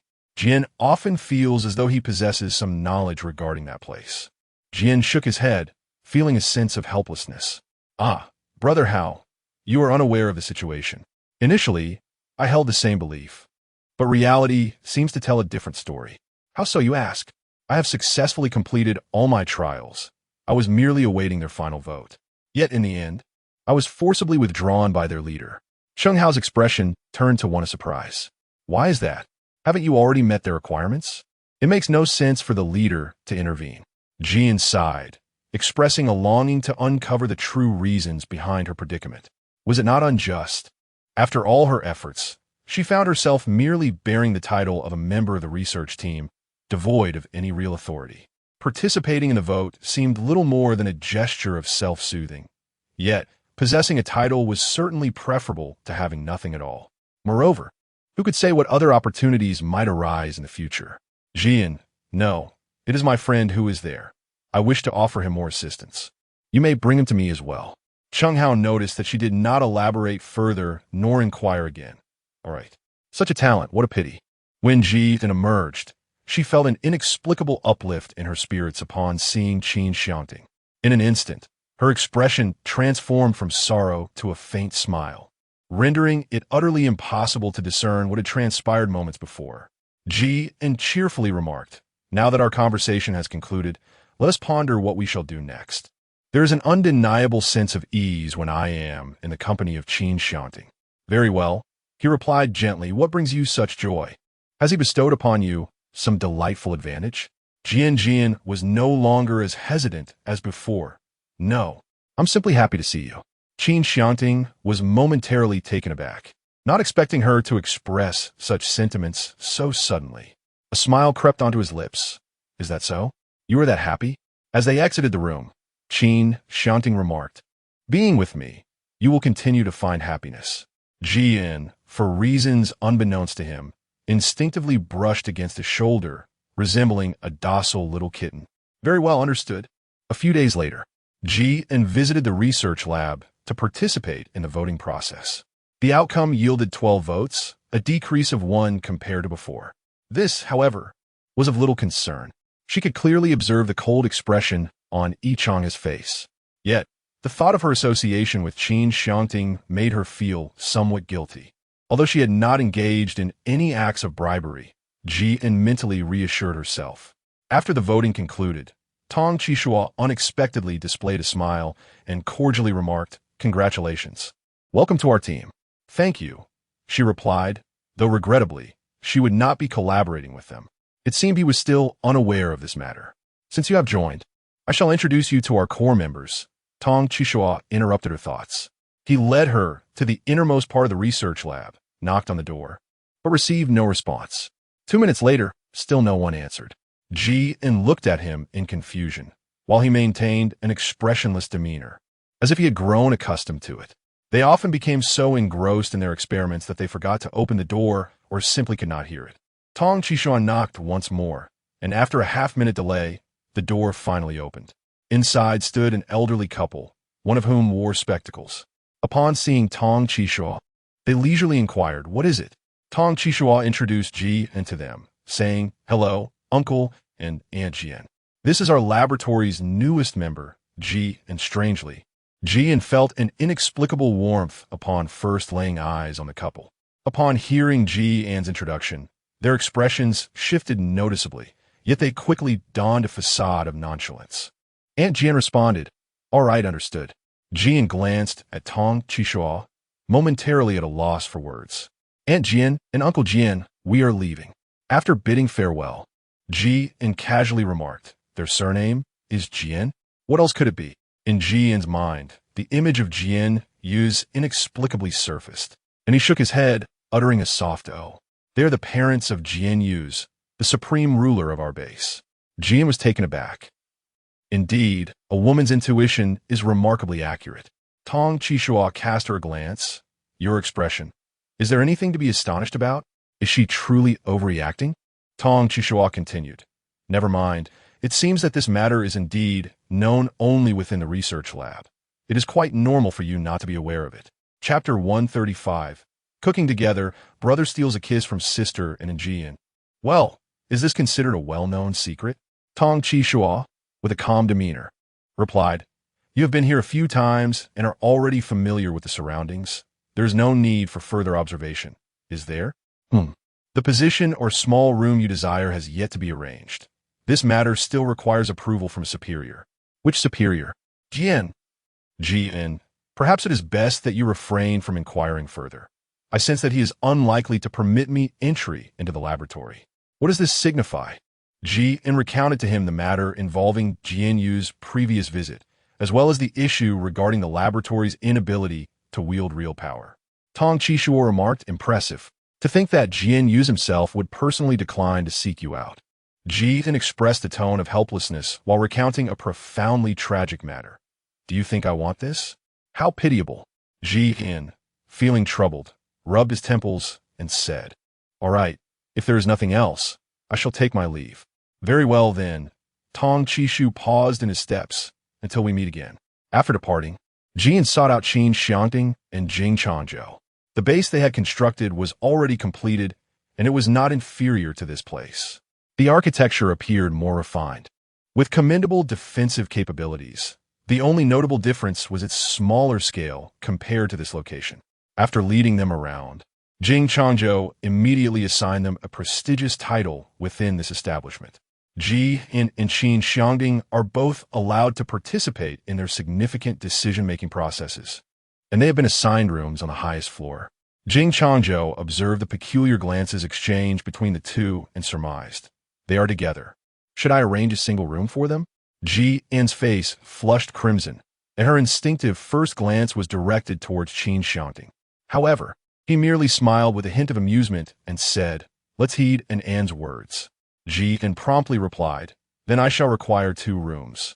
Jing Changzhou raised an eyebrow and lightly clicked his tongue. You certainly leave no room for negotiation. Ji An was on the verge of losing her temper. Do not speak carelessly, or I shall sever our ties. Are you threatening me? Quickly, manage your wife. Upon witnessing her demeanor, Jing Changzhou glanced at Qin Xiangting, then retreated behind Jianglin. What matter could possibly warrant hiding behind one's girlfriend? Jian looked on with disdain. Unable to endure any longer, Jianglin mercilessly pinched his ear. How childish can you be? Ouch, ouch, ouch. Does your husband not care for his dignity? Let go. Let go. Jing Changzhou made playful gestures towards her, his tone growing softer and decidedly meek. Jianglin released her grip. You are not permitted to bully, and understood. Understood, Jing Changzhou replied, still rubbing his ear. Ji An chuckled lightly and continued to express her conditions. Those 2 rooms. Do not go back on your word. Jing Changzhou had someone tidy up the place, and the 4 of them engaged in lively conversation within the same room, while Jiang Xianran sat nearby, bored, observing their banter. Ji An struck up a conversation with him, inquiring, Xiao Ran, what level are you at now? Jiang Xianran, delighted to be asked, patted her chest and chuckled. Hee. I've just reached level 4. Impressive, isn't it? Ji An gave him a thumbs up, expressing her congratulations. Impressive. At this point, her curiosity piqued. She turned to Jing Changzhou and Jianglin, saying, By the way, it feels like ages since I last asked about you too. What about you? Jianglin and Jing Changzhou exchanged a knowing smile. I am at level 5, and Zhou is at level 6. Ji An was taken aback. So soon? She hadn't anticipated that her companions would also exhibit such astonishing growth on her arduous journey. It was not merely due to training. Ever since I applied for this base, they believe that one cannot wield true authority without attaining level 6, tier 3. Thus, they provided me with acceleration tools for advancement. Otherwise, I might have remained at levels 3 or 4. I managed to secure some for Jianglin as well, but only Jiang Xianran had diligently elevated herself through her own efforts. Upon being mentioned, Jiang Xianran wore a proud expression. Subsequently, Ji-in proposed. It has been a long time since we gathered together. Just like before, I shall prepare a feast for everyone. Sounds great. Hooray! Voices chimed in from two different individuals. While Qin Xiangting and Jing Changzhou maintained an air of aloofness, one nodding and the other offering her a smile. Alas, in the realm of daily life, men truly can be rather indifferent and mundane. Ji-in silently complained while preparing the meal. Jiang Xianran cheerfully trotted over to join Ji-in. She simply prepared a fruit juice, not daring to let him handle anything dangerous or complicated.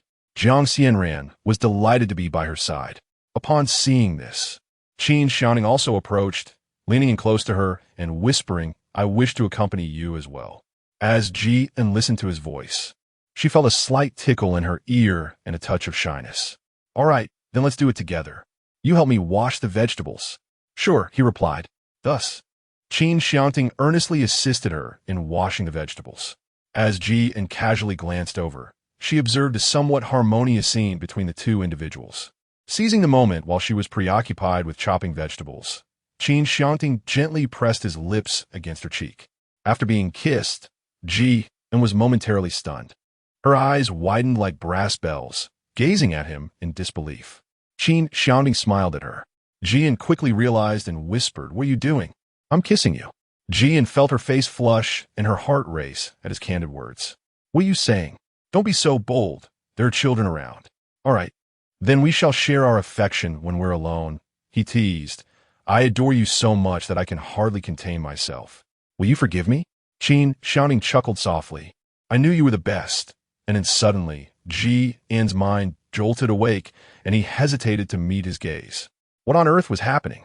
Just at that moment, Jiang Xianran glanced in their direction and exclaimed, "TSK, TSK, TSK, brother is stealing a kiss from sister in it. How scandalous in broad daylight." Upon hearing this, Ji-in gently pinched his waist, pouting and murmuring, "Look at you, I already said." Jiang Xianran, incensed, retorted, "You obnoxious brother. I'm still young. I won't make juice anymore. You all can do it." Qin Xiangting smirked, "That's fine." Realizing that her protest had little effect, Jiang Xianran extinguished the fire. "Forget it. I'll just stay here." "Why aren't you leaving?" she said defiantly. "If I leave, it would be just as you wish. I refuse to go." Qin Xiangting replied, "That works." Ji-in had an instinct that unfavorable events were on the horizon, prompting him to caution. Do not play around with the children. Focus on washing the vegetables properly. In Chapter 136, as the tide of zombies surged once more, the balance of defense and offense was crucial. When facing Ji-in, Qin Xiangting exhibited an exceptional gentleness. All right. With his assistance, Ji-in managed to prepare a total of 7 dishes and a bowl of soup. Once everything was ready, they placed the food on the table and found their seats. The group engaged in lively conversation, sharing numerous anecdotes. However, after the meal, Ji-in suddenly noticed Jiang Xianran, who was staring downwards, lost in thought with a furrowed brow, appearing somewhat dispirited. Upon seeing this, Ji-in inquired, "What are you thinking about?" "Sister, I miss Mom and Dad." Jiang Xianran sniffled, her eyes glistening with a hint of grievance. Ji-in's heart ached, and upon noticing, the others gathered around to offer comfort. Why did memories of my parents suddenly resurface? In the past, our family would gather just like this to share meals and engage in conversation. Although I often paid little attention to their words, I had grown accustomed to it. Jiang Xianran expressed his feelings, and the melancholy deepened within him. Jiang Lin gently patted his head and said, "Zhozhou has been without his parents for a long time too, yet he remains resilient and has accomplished so much. You must also be strong, even though they're no longer here. They would certainly wish for you to grow into a formidable young man." Tears streamed down Jiang Xianran's face as he wiped his eyes, saying, "But I haven't seen them in such a long time. I miss them so much." "Do not be sorrowful. We must overcome this and strive to eradicate all the zombies, avenging them. Yes, I understand. I will seek vengeance for them, though it is so difficult." At this point, Jiang Xianran began to regain some spirit, holding back his tears. "I will become a true man." "That's the spirit." Ji-in sighed. Initially, the absence of true kin weighed heavily on her heart, But the emergence of zombies in this apocalyptic world has rendered many others bereft of their loved ones. Much like herself, the zombie virus is indeed terrifying, wreaking havoc on countless families and lives. Its outbreak is shrouded in mystery. If only she could prevent such calamities from occurring. After finishing their meal, Qin and Qin Xiangting descended from the upper floor, intending to engage in some nearby activities before offering assistance to Qin Xiangting. However, as soon as they arrived downstairs, they heard frantic voices outside. Zombies are coming. A horde of them. Alert the authorities. Zombies? Hearing his words, Qin anxiously interrupted. Wait, are you saying that hordes of zombies are approaching? Immediately after, he began to shout and repeat his earlier statement, gradually moving away. It appears that the zombie tide has emerged once more. Clearly, the undead have begun to proliferate in alarming numbers. If left unchecked, chaos will ensue. Qin glanced at Qin Xiangting and said, "Let us venture outside for a moment." Once they stepped out, they observed only a handful of zombies nearby, being eradicated by others. Qin was perplexed when a sudden realization struck him, prompting him to inquire. Do you possess a supernatural ability akin to clairvoyance? Qin Xiangting raised an eyebrow and retorted, What did you just call me? Huh, I didn't call you anything. Qin replied. Qin Xiangting, feeling exasperated, decided to be more straightforward, stating, If you address me with something pleasant, I shall divulge the information you seek. Qin suddenly realized what he meant. How could you still be causing a ruckus at such a time? Qin Xiangting cast a glance at her. I am not causing a disturbance. However, if one does not make a proper judgment in advance, it would result in a considerable waste of time. Thus, she had no choice but to compromise. Qin curled his lips in a dismissive manner, observing his earnest demeanor. Finally, setting aside his pride, he called out softly, Brother Qin. What did you say? Speak up, Qin Xiangting replied with a smile, his eyes reflecting an enigmatic glimmer. Qin understood that it was intentional. There was no way around it. She resolutely suppressed her sense of shame and went through it once more, inquiring, Are you satisfied now? Qin Xiangting nodded, Not bad. Qin, then please speak quickly. Qin Xiangting lightly brushed her nose with his hand and chuckled. Are you angry? You truly seem upset. Akin to having a clairvoyant ability, is it? Qin Xiangting glanced at her and noticed her gaze was entirely fixed upon him, her brows and eyes curved in delight. I discreetly utilized my extraordinary abilities to observe you while you weren't paying attention. Qin, very well. Shall we remain here for a while? Someone has already reported this matter to Qin Xiangting, and there is little use in going up now. It would be wiser to stay here, where we can swiftly protect this place from the impending zombies. After 5 minutes, an array of abilities users began to arrive, forming a large circle around them. Soon, Qin turned to see Qin Xiangting approaching from a distance. His expression was grave and serious, and with each purposeful stride, he exuded an aura of inviolable authority and presence. Qin noticed and waved at them. Qin Xiangting's expression changed slightly upon seeing them. He appeared somewhat gentler and approached slowly. Qin Xiangting remarked, I thought you too had departed. Qin chuckled lightly. How could that be? I have only just departed. Qin Xiangting and I observed that the zombies are approaching. At their current speed, we have merely 1 minute left. I will remain here to assist you. Please make the necessary arrangements swiftly so that we may confront the incoming horde together. At this juncture, Qin's demeanor grew serious. These zombies exude a formidable presence. You must exercise utmost caution. This group is not only numerous but also possesses enhanced capabilities, which is certainly a cause for concern. Qin Xiangting replied, Understood. He then exchanged a few more words with the others as they established their formation. Qin caught sight of the nearby base of the supernatural beings, which was surrounded by a throng of individuals. The struggle for humanity's survival has indeed become increasingly arduous. Above their base loomed a formidable weapon, seemingly poised to confront the impending onslaught of zombies. Before long, a swarm of small dark figures became visible, swiftly advancing towards them. Those with defensive abilities promptly unleashed their powers, creating a substantial yellow barrier encircled by a net-like structure. Soon, the grotesque figures of the undead stood before them, brandishing their claws and preparing to launch an attack. Jin's extraordinary abilities were formidable, capable of immobilizing zombies on a grand scale through the powers of stillness and diffusion. In an instant, a multitude of zombies ceased their movements, rendered utterly motionless. Chapter 137.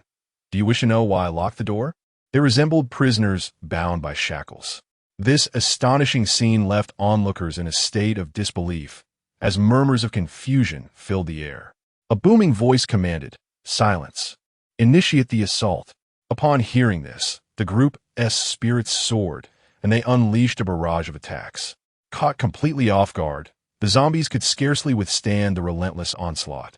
The weaker ones collapsed lifelessly to the ground, while the stronger ones fell as well, albeit still clinging to a shred of life. Both Qin Xiangting and Qin Xiangting, witnessing this, instinctively unleashed their own abilities. Jin observed as she utilized the majority of her static abilities to immobilize the organs within them. Above the base, weapons were unleashed, plunging the scene into chaos where visibility was nearly non-existent. One individual employed purifying abilities, causing the acrid smoke and the stench of blood to vanish, revealing a vast expanse of corpses. Yet this time, Jin found herself at a loss regarding how to address the remains. Previously, she could absorb energy, but now, endowed with sufficient power, the prospect of confronting these entities with her spatial abilities felt unsettling. At that moment, Qin Xiangting issued a command. Those injured during the battle should retreat promptly. Consequently, over half of the personnel withdrew. Addressing the remaining individuals, Qin Xiangting proclaimed a new directive. Others should temporarily hold their ground here to guard against any forthcoming assaults. Understood. They responded in unison, their voices resonating with formidable resolve. Qin Xiangting entered the management area to tend to the injured, while Jin hesitated, casting a glance at Qin Xiangting. Please check if there are any zombies approaching. Qin Xiangting replied calmly, none. Very well. Upon entering, Jin beheld Qin Xiangting, who was engaged in fervent discussion with others. Let's first inspect the rooms he has arranged for us. Although she had spoken extensively about the cleaning and tidying, she had yet to see for herself what they truly looked like. They required 2 rooms. Jin stood before the doorplate of the one she had chosen, pushing the door open, only to discover that Qin Xiangting was following closely behind, ready to enter as well. Jin immediately closed the door a bit, her expression serious as she blocked his entrance. You are not allowed to come in. Qin Xiangting wore an innocent expression. Even feigning innocence was futile. Qin Xiangting shrugged his shoulders, his tone filled with resignation. All right, then where am I supposed to go? Jin pointed towards the adjacent room, remarking, there. Isn't it true that Qin Xiangting allocated these 2 rooms to us? Where else could it possibly be? When did Qin Xiangting's mind become so sluggish? Jin secretly complained as she observed Qin Xiangting's hesitance. She gently nudged him, urging, hurry up, hurry up. Qin Xiangting appeared utterly reluctant, and as soon as he departed, Jin swiftly closed the door, leaving merely a narrow crack through which she could discreetly watch him. It was not until Qin Xiangting opened the door that she took notice. Jin waved goodbye to him and promptly closed the door, retreating into her room. She let out a sigh of relief. He was truly an overwhelming presence. Had he entered, the 2 of them, a solitary man and woman, would surely have found themselves in a precarious situation. As this thought crossed her mind, an inexplicable blush graced Jin's cheeks. Realizing the nature of her thoughts, she quickly gave her head a shake. Goodness, what was she doing? Ever since spending extended time with Qin Xiangting, her mind had frequently begun to wander into fanciful territories. Jin raised her head to survey the room. At first glance, it appeared remarkably pristine, with numerous spaces left open, lending an air of spaciousness that was both simplistic and orderly. The most commendable aspect was undoubtedly the size of this room, surpassing any she had previously inhabited. The bathroom was adorned with high-end fixtures, yet maintained a focus on minimalism. Overall, the sensation of exploring this abode was particularly delightful. It marked her 3rd residence in this post-apocalyptic world, although she had spent an extended period in a villa prior to the onset of the apocalypse. Experiencing such comforts again was a rare and cherished feeling. Jin retrieved a multitude of ornaments from the space, embarking on the task of adorning the desolate surroundings. Indeed, there are moments when the utility of space is merely to pass the time. The items within her possession were truly diverse and plentiful. After tidying up, Jithan resolved to recline on her bed for a while. After all, she had no intention of encountering Qin Xiangting, primarily due to her own timidity. Perhaps it was her overly delicate sensibility that left her at a loss for how to face him. Yet, what is destined to happen will eventually come to pass. Before long, a knock resounded at her door. Jian had a hunch about the identity of the visitor outside, yet he still inquired, "Who is it?" "It is I, Qin, your brother Qin." Jian could clearly discern that he had taken a significant detour in his self-introduction, a deliberate maneuver. He had even begun to refer to himself as Brother Qin. How shameless! Despite the complaints after getting out of bed, she approached the peephole to observe the person outside. "May I inquire if there is something you need?" "Indeed there is." "What is it?" "You may speak candidly." "I miss you. Could you possibly open the door so we may meet?" The man, once again, indulged in his flirtatious banter. Jian's eyes shifted, opting for a different approach than before. "That shall not be opened." Qin Xiangting chuckled softly. Jian furrowed her brows. How could she possibly smile when she had already stated her unwillingness to open up? Was she truly content being left outside? She found herself perplexed. Qin Xiangting had not yet taken his leave, and Jian quietly awaited his next words. So, how could she possibly open up? Jian suddenly played a trick, revealing a smile. "No matter what, I'll one-T open it. Then I shall dismantle the door." Qin Xiangting replied with an expression of icy calm, his words flowing as effortlessly as one might speak of dining or drinking. She panicked. "Wait, this is Jing Changzhou's territory. Please don't cause any trouble." How are we supposed to compensate if something breaks? If he were a stranger, it would be easier to brush it off with a pile of supplies. But he is someone we know. It would be rather difficult to explain if something were to be damaged without any justification. No, it was more about her feelings of guilt and unease. Jian could not discern the meaning of this at first. However, she soon grasped it. Qin Xiangting wore an expression of utter indifference, his tone unperturbed. "If it's bad, then so be it. What else can be done?" Jian. "Well, to be frank, one might assert that she truly poses no threat to Qin Xiangting's existence." Jian conceded defeat, reluctantly opening the door to allow the person outside to enter, muttering to himself, "Really, I am at your mercy." As soon as the door was ajar, Qin Xiangting stepped in and swiftly locked the door behind him. Jian was momentarily taken aback. "Why did you lock the door?" she asked. Meanwhile, Qin Xiangting leaned against the wall with one hand, his deep, ebony eyes fixated on her. In that fleeting moment, it felt as if the entire world had fallen into silence. In Jianxin's heart, a sense of tension arose, and her heartbeat quickened uncontrollably. To be candid, as their gazes locked, she found herself at a loss for words. The atmosphere was charged with an undeniable intimacy, and she could still catch the faint whiff of the minty fragrance that always lingered around him, a scent she found utterly delightful. Chapter 138. "May I kiss you?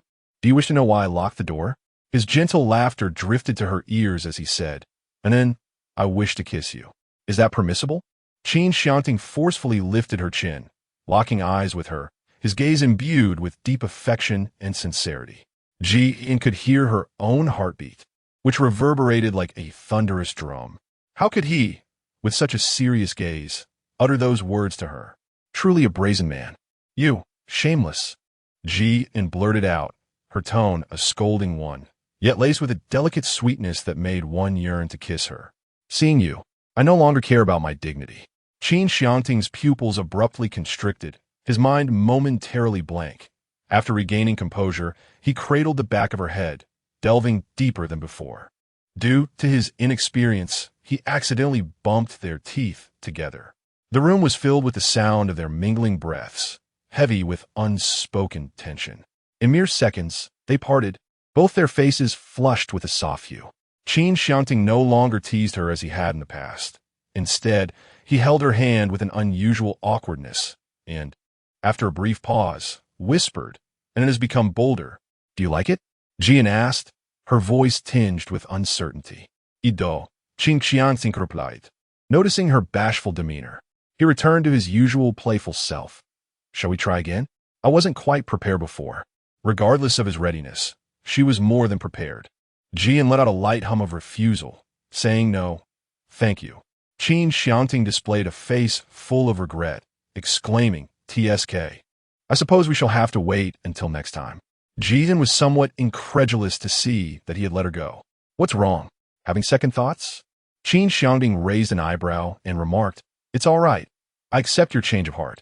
Jian swiftly shook her head, no. It seemed she was simply unaccustomed to his lewd behavior after witnessing it too often. Is there anything else you wish to discuss? Qin Xiangting replied. Haven't I already mentioned it? I want to see you. He entered, locked the door, and pressed her against the wall. Was this his idea of wanting to see her? What a scoundrel. Is this all? Yes. In this manner, one might mistakenly believe he merely longed for her. Qin Xiangting, still quite spirited, inquired, What else doesn't he desire? Jian covered his mouth and said, Stop it. The moment he uttered those words, it was evident that he was being insincere. When Qin Xiangting spoke, he was utterly shameless and relentless. Very well. Jian glanced at him, feeling a slight sense of relief. Please go in, she urged. Observing Qin Xiangting still propping himself up, she quietly crouched down and slipped forward. Qin Xiangting let out a soft chuckle. As the two entered, Jian settled onto the large bed, instinctively reaching for her phone to occupy herself, only to realize that it felt inappropriate. Jian gazed at him and inquired, Are you proficient in any musical instruments? Qin Xiangting responded, What kind of instruments are you referring to? Jian, anything will suffice, preferably something portable. There is no particular reason, mainly because portable items are more convenient to store. Qin Xiangting conjured from thin air, his expression devoid of emotion as he gazed at her. I am unable to process your request. Upon seeing this, Jian's eyes widened in astonishment. You can play the arrow? A faint blush suddenly crept across Qin Xiangting's face. Well, yes. I enjoyed it in my childhood. Does it somewhat tarnish the image of masculinity you have in mind? Jian, how could that be? Isn't it quite fascinating? Qin Xiangting regarded her with skepticism, a hint of disbelief flickering in his eyes. In a moment of exasperation, Jian uttered a piercing remark. You hardly exhibit any boyfriend qualities. Were it not for his striking visage and well-built physique, she would have certainly dismissed him as an unrefined middle-aged man and kicked him to the curb. Qin Xiangting paused, a hint of disbelief crossing his features. Is that true? Of course not. This time, Qin Xiangting genuinely harbored doubts. Jian gently patted his head and said, All right, stop thinking. Quickly, let me hear it. Qin Xiangting wore a look of deep melancholy and asked, Hear what? His expression, for some inexplicable reason, was rather endearing. Jian's lips curled into a smile. You may excel at what you do. Qin Xiangting adjusted his position and began to play, his demeanor utterly engrossed. The instrument in his hands exuded an air of elegance. In this moment of earnestness, he was irresistibly captivating, drawing the gaze of onlookers who found it difficult to look away. He appeared exceptionally handsome now. The melodious strains filled the air, and perhaps due to their soothing nature, her heart began to settle into tranquility. Time seemed to slip away unnoticed until Qin Xiangting's hands finally came to rest. Jian remained immersed in the lingering sensations from earlier, gradually shifting her gaze to him before softly speaking. It was beautiful. Your performance was outstanding. Quite akin to the show I attended previously. Qin Xiangting, with a twinkle of joy in his eyes, replied, Was it splendid? I share your sentiment. Although Jian had to admit that he performed admirably, he could not help but interject with a hint of sarcasm, remarking, Such confidence. Yet it is not your praise that has brought it forth. Jian, very well, let us persevere. Qin Xiangting gazed at her, his profound eyes filled with unwavering focus. Jian bit her lip and stepped outside to take a look. If everything seemed fine, she would call Lin and shower him back in. Qin Xiangting remained silent, his expression indifferent as he fixed his gaze on her. Jian lightly coughed and inquired, What is it? Are you seeking an excuse to slip away? Ultimately, he conceded, You caught me. Well, if I must go, then so be it. After all, I have accomplished what needed to be done. Jian, what nonsense are you talking about? How could her boyfriend be anything but adorable? Qin Xiangting feigning innocence, replied, "No, I was just speaking casually. Please don't take it to heart." Jian tossed her head and turned to leave, preparing to open the door. Qin Xiangting hurriedly followed. Believing she was genuinely upset, his tone tinged with urgency. "And in 'please don't go,' I was wrong." He grasped her hand and tightly embraced her waist from behind. "I'm sorry. If it displeases you, I shall refrain from speaking such words in the future." Jian turned her head, unable to contain her laughter, and said to him, "Why are you so anxious? Do I appear to be someone who gets easily angered?" "Not at all, but I am afraid," he admitted. "Afraid of what?" "Afraid that you might be perpetually unhappy and perhaps even abandon me." Qin Xiangting held her tightly, his tone earnest. "Well, you need not worry at all. I'm not the kind of person who would leave simply out of anger." "Then what would cause you to leave?" Qin Xiangting seized upon the crucial words, his expression growing more tense. Jian chuckled softly. "Of course, there is certainly more to come. Do not overthink it. Simply cherish the present moment." Qin Xiangting felt an unexpected wave of insecurity wash over him. Yet, such matters are inherently uncertain. Chapter 139. Jian Yuyang, his biological father? Qin Xiangting relished her warmth, holding her a little longer, hoping they could remain together indefinitely. Once they had embraced for what felt like an eternity, Qin Xiangting reluctantly released her. The two stepped outside, heading towards the place where Jing Changzhou typically conducted his business. The atmosphere here was presently serene, and they took a seat close to Jianglin. It was only after the two had exited that Jianglin remarked, "Hey, were you two in the room just now? I heard the sound of the eru." Jian, indeed, the melody crafted by Qin Xiangting is quite pleasing to the ear.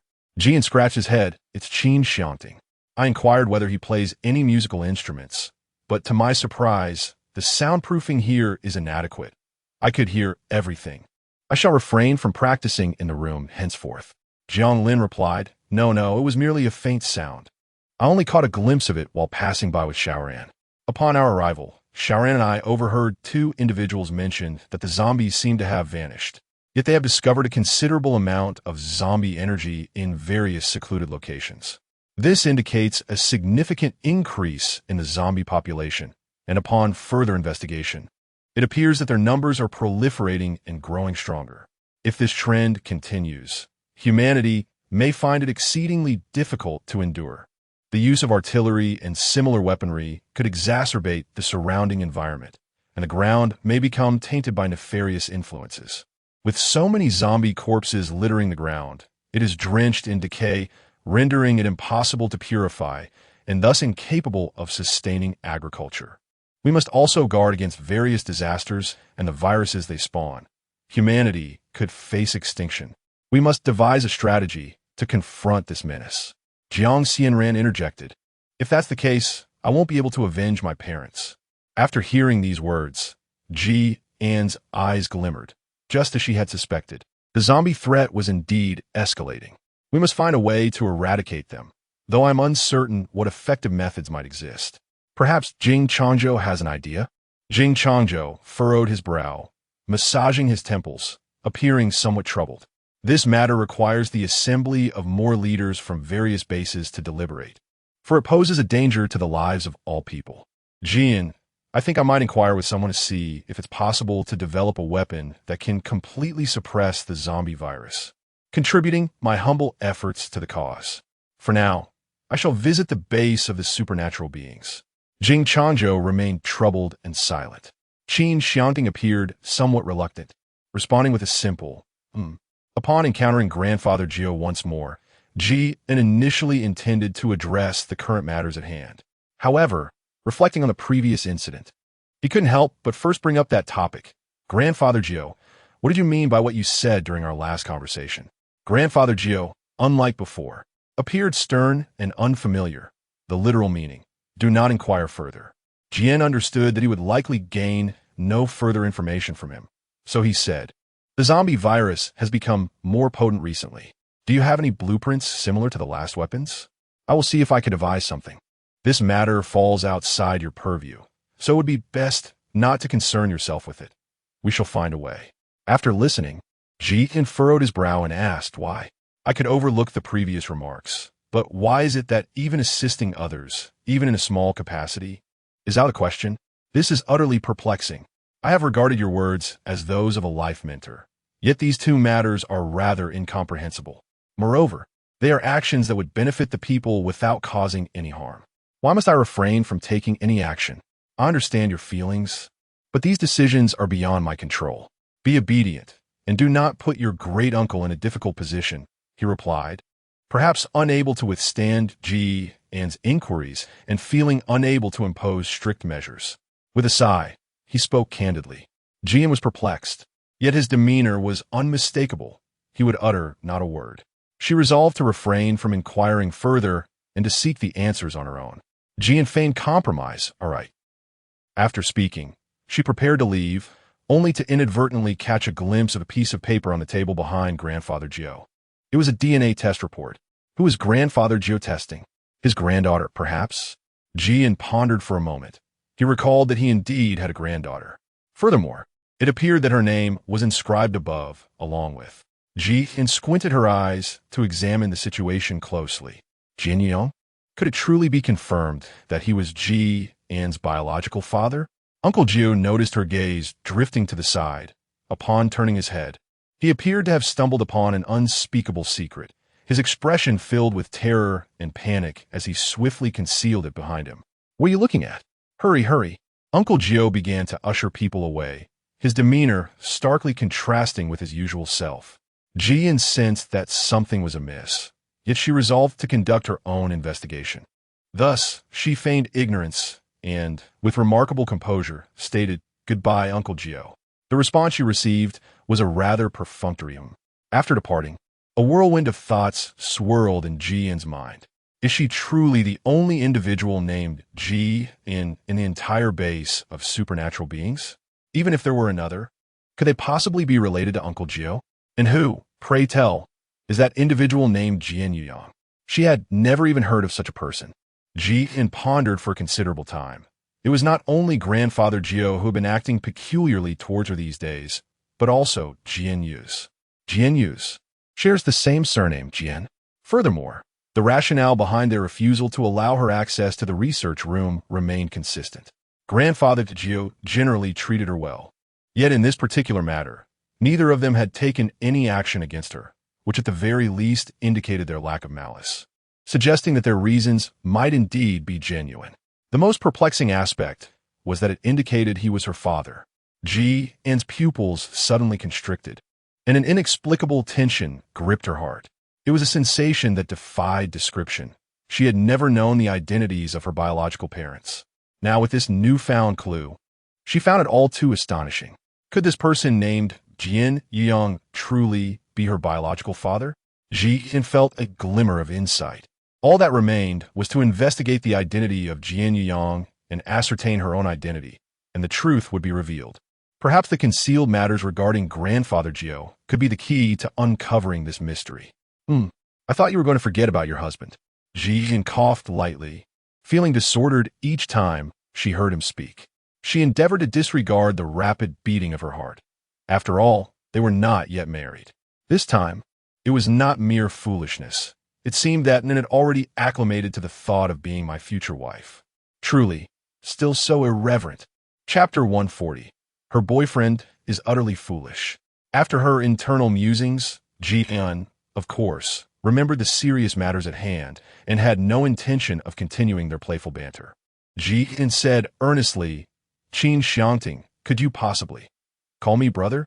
Season in brother. Qin Xiangting curved his lips, a smile dancing in his eyes, thoroughly pleased with her performance. Jian could not help but kick him on the leg, saying, "I'm trying to discuss something serious with you. Stop being silly." "All right, go ahead. I'm listening. I want to ask." Qin Xiangting glanced at her. "Brother, could you help me find out who Jian Yuyang is?" Upon hearing the name, Qin Xiangting furrowed his brows. "He's a man." "Yes." After responding, Jian noticed that his expression seemed even grimmer. This time, she immediately discerned the deeper meaning in his eyes and sighed. "What are you thinking about?" "He could very well be old enough to be my father." Qin Xiangting's demeanor softened, yet a hint of grievance emerged. Jian chuckled softly. "All right, I'm not angry with you." She turned her head and murmured softly, "Sigh, clearly older than me, yet behaves like a child.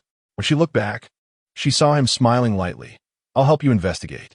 But why didn't ask me to look into him? Qin hesitated momentarily, deciding not to disclose her intentions just yet. I will inform you once you have gathered the necessary information. Qin Xiangting responded affirmatively. Isn't it simply because I wish to spend more time with you? My obligations on my end are not overwhelming at the moment, thus allowing me to accompany you for an extended period. Moreover, with communication tools at my disposal and assistance to temporarily manage my responsibilities, it poses no significant challenge. In light of this, it became evident that her boyfriend was nothing short of a foolish ruler. Qin nodded. He was well aware that, given his disposition, he might easily lose track of time while attending to matters. When engrossed in work, he might not be able to care for her with the same meticulousness as he did now. Qin remained resolute upon hearing this. I am certain, however, I have been preoccupied with some personal matters lately, so I may need to attend to those before I can accompany you in your endeavors. Qin Xiangting inquired. Very well. What are your recent plans, Anin? I wish to visit Changhao, as I believe I could be of assistance regarding the recent zombie situation. What about your family? Qin suddenly froze, taken aback by the presence of his family.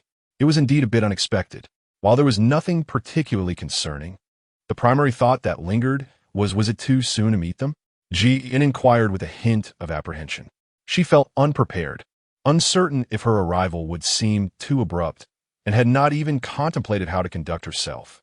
Qin Xiangting chuckled softly. If I were to bring a woman, it would undoubtedly become common knowledge. You surely cannot sneak in like a thief, can you? If I were to claim you had nothing to do with me, who would believe that? Besides, I have no desire to distance myself from you. Upon hearing his words, Qin found them reasonable, though still somewhat flustered. She had begun to accept the reality and contemplated how to proceed. Sensing her unease, Qin Xiangting gently lifted her chin, gazing intently into her eyes. Do not be afraid. They are all eagerly anticipating your arrival. You are truly remarkable, and they will undoubtedly adore you. Qin responded softly with a gentle hum. Qin, by the way, how has your investigation into the previous matter progressed? Qin Xiangting, to no avail. Their defenses are rather stringent. Qin sighed. It's nothing. News will come soon, and I shall inform you then. All right. Qin Xiangting replied. Let me first take you to Changhao's side to have a look. Qin, very well. It would be somewhat late to go over now, so the two decided to postpone their visit until the following day. That evening, Qin Xiangting prepared a candlelit dinner for her. He arranged a secluded space where everything in the surrounding environment could be altered at will, of course, with all items brought in from the outside being entirely real. The walls were adorned in a warm khaki hue, and at Qin's request, several potted plants were added as decorations to eliminate any sense of emptiness. There was also a window filled with a starry sky, appearing utterly lifelike. This intimate setting was exclusively theirs, creating a perfect ambience for a couple to cultivate their connection.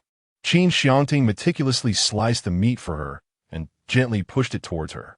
This time, they both remained quietly engrossed, savoring this blissful moment together. After their meal, Qin Xiangting opened the window within the space.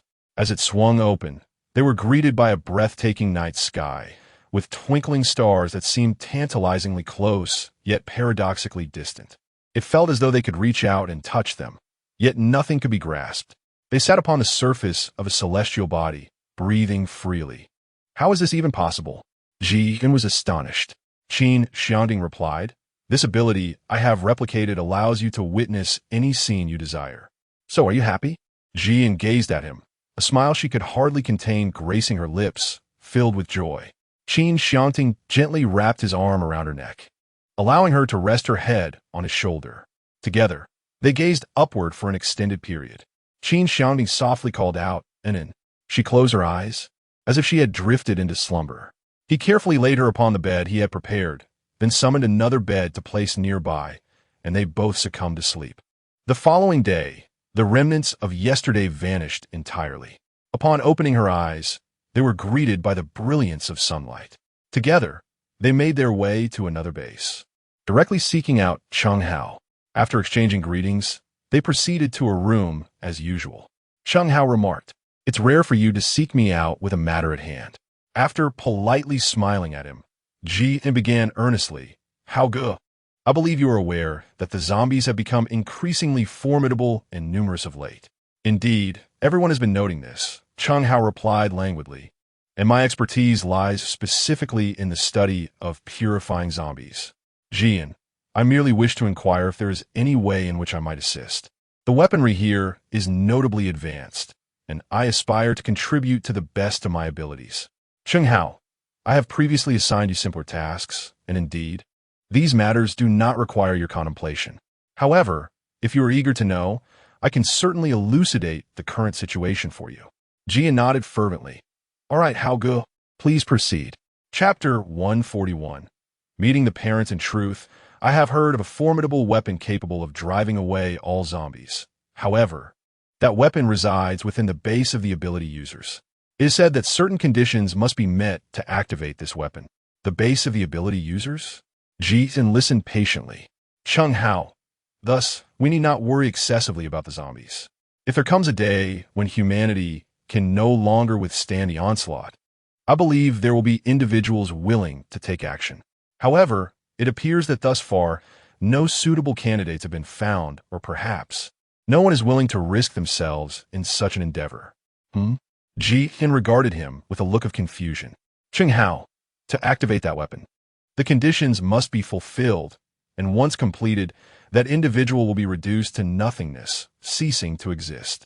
Upon hearing this, Jian's heart skipped a beat, an inexplicable sense of foreboding washing over her. Does this mean that death is inevitable? A body that remains unfound? Indeed, Chung Hao sighed deeply, explaining that, as far as current information suggests, the only individuals meeting this criterion are one of the guardians from the base of supernatural beings and their offspring, though the identity of their child remains elusive. As he spoke, two figures flashed through Jian's mind, the couple she had encountered during her last visit to the research facility. It seemed likely that they were the ones in question. If that guardian were to purify them now, it would mean losing a remarkable talent. She would not only forge extraordinary weapons alongside her husband, but she also possessed a unique fusion of 3 supernatural abilities. It was said that those who mirrored her powers were essential for weapon activation, yet none fitting this description had been located thus far. The current plan was to endure for as long as possible. If it became unbearable, she would have no choice but to bring everything to a close herself. After all, this weapon had been crafted just half a month ago. Given this context, her role in the matter appeared to be of little significance. At most, she could assist in locating individuals or perhaps devise a weapon capable of saving the populace. However, such an endeavor seemed patently impossible. Even if she were to succeed in her research, she would be at a loss as to how to proceed. By the time she had developed something, it was likely that the zombies would have already been eradicated. I understand now. Thank you, Brother Hao.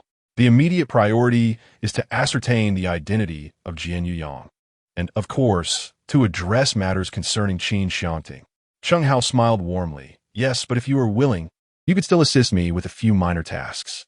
Jian shook his head and said, "Thank you, Hao Ge, for sharing this with me. However, I currently have my own plans. Nevertheless, if you truly need my assistance, I am more than willing to lend a hand." Jian, all right, then we shall take our leave. After departing, Qin Xiangting received a phone call. Jian fixed her large, captivating eyes upon him, waiting patiently for him to finish speaking. After he concluded, she blinked and inquired, "Who is it? Have you obtained results regarding the investigation?" "Which one?" Qin Xiangting, with an impassive demeanor, responded, "Qin Xiangting. He is the father of Jian Yu's." Jian was taken aback. A peculiar thought flickered through her mind. Upon seeing that the paper indicated Qin Xiangting was her biological father, did that not imply that Jian Yu's was her brother? Jian Yu's appeared to be older than her. Her parents, the couple in that graduate program, if this were to be believed, then the words that Chung Hao had just spoken, was she the one capable of activating the weapon to aid the people, only to vanish into oblivion? Jian's thoughts were in disarray when Qin Xiangting remarked nonchalantly, "What are you investigating Jian Yu's for?" "I am looking into Jian Yu. Why does this fellow have such a penchant for jealousy?" Jian felt helpless. To prevent him from entertaining any peculiar thoughts, she decided to lay her cards on the table. "Jian Yu, He might be my father. She had yet to ascertain the authenticity of that document. What if it was merely a coincidence that they shared the same name? Qin Xiangting furrowed his brow. Your father? Noticing that Jian was not joking, he fell silent. If he truly was her father, then Jian Yu's actions would begin to make sense, including those of old Master Jiao.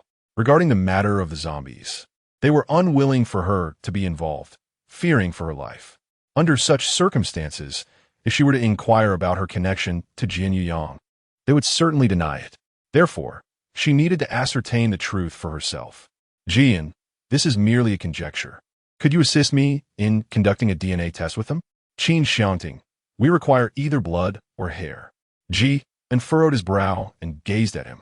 Qin Xiangting immediately understood. I will take care of it.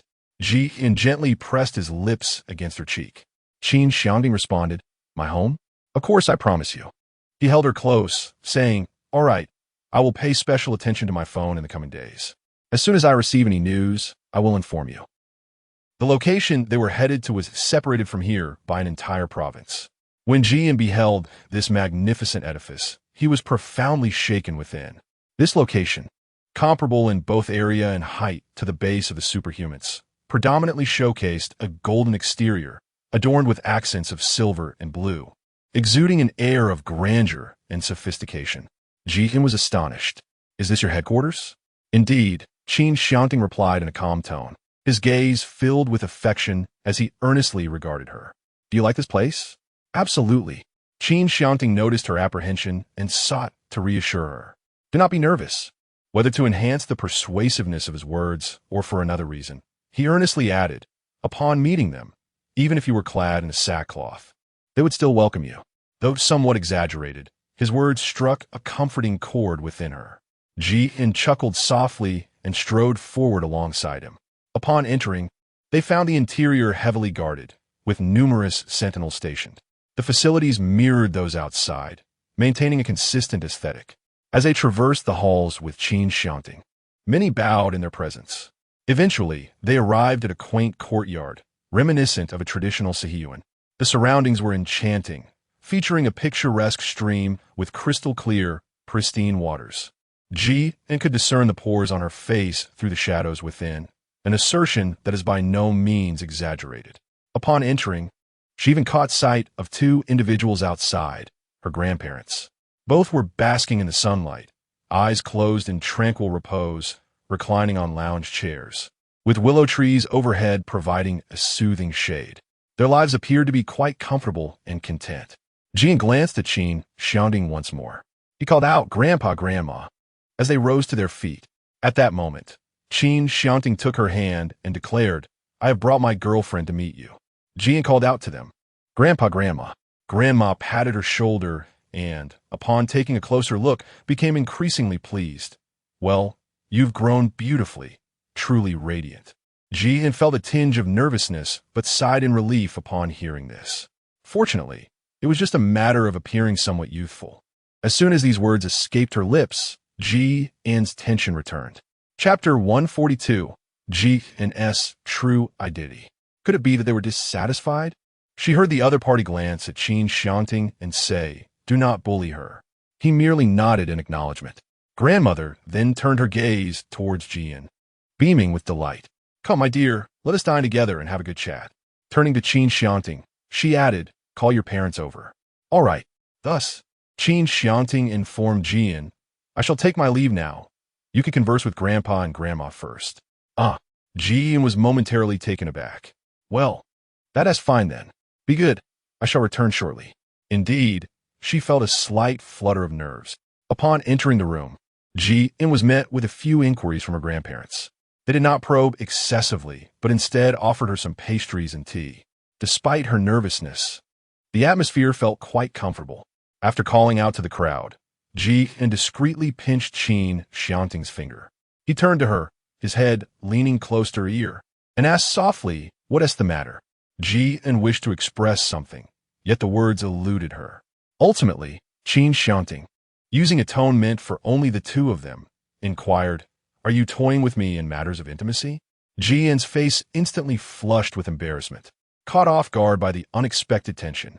Silence, please, she thought, feeling that such jesting was tolerable in ordinary circumstances, yet utterly inappropriate in this setting. Subsequently, the evening unfolded smoothly as they dined together. After the meal, Qin Xiangting escorted her away to tour his office. His workspace was rather modest, furnished only with a desk and a bookshelf, creating an air of spaciousness. Seated at his desk, Qin Xiangting rifled through some items left behind. Casting a glance at her, he sighed, "And then I've been delayed on a few matters because of you. Have you ever considered offering me some form of compensation?" Jian blinked in confusion. Suddenly, Qin Xiangting rose from his seat, leaning closer to her as he placed both hands firmly on the table. Jian could almost feel his breath. "What is it that you desire? What do you believe I seek?" His gaze remained fixed. Jian leaned slightly forward, embracing his waist as she moved to kiss his lips. Her actions bore a hint of rigidity. In the moment they parted, her lips appeared flushed. It seemed that An understood me well. Their breaths intertwined once more, enveloping the room in an atmosphere of intimacy. After that day, Qin Xiangting, as he had previously mentioned, was predominantly occupied with his affairs. Jian found herself nearly incapable of offering him any assistance. In the evenings, she would visit to keep him company, bringing warm oatmeal milk. It was during these nocturnal hours that their bond flourished, growing ever more intimate. Suddenly, Qin Xiangting heard his phone ring. Casting a glance at her, he answered the call. After a brief exchange on the other end, he responded with a solemn Fixing a serious gaze on Ji and regarding the matter you asked me to investigate, I have uncovered the truth. Jin Yuyang is indeed your biological father. Though Jian felt an overwhelming certainty in her heart, the moment she heard the news, she was still taken aback. 18 years, she had truly found her parents. Jian found it somewhat incredible. Qin Xiangting stated that they had secretly gathered information using some minor schemes. Jian had made up her mind. She would seek them out tomorrow and clarify the situation. Upon witnessing her resolute gaze, Qin Xiangting affectionately replied, "Very well.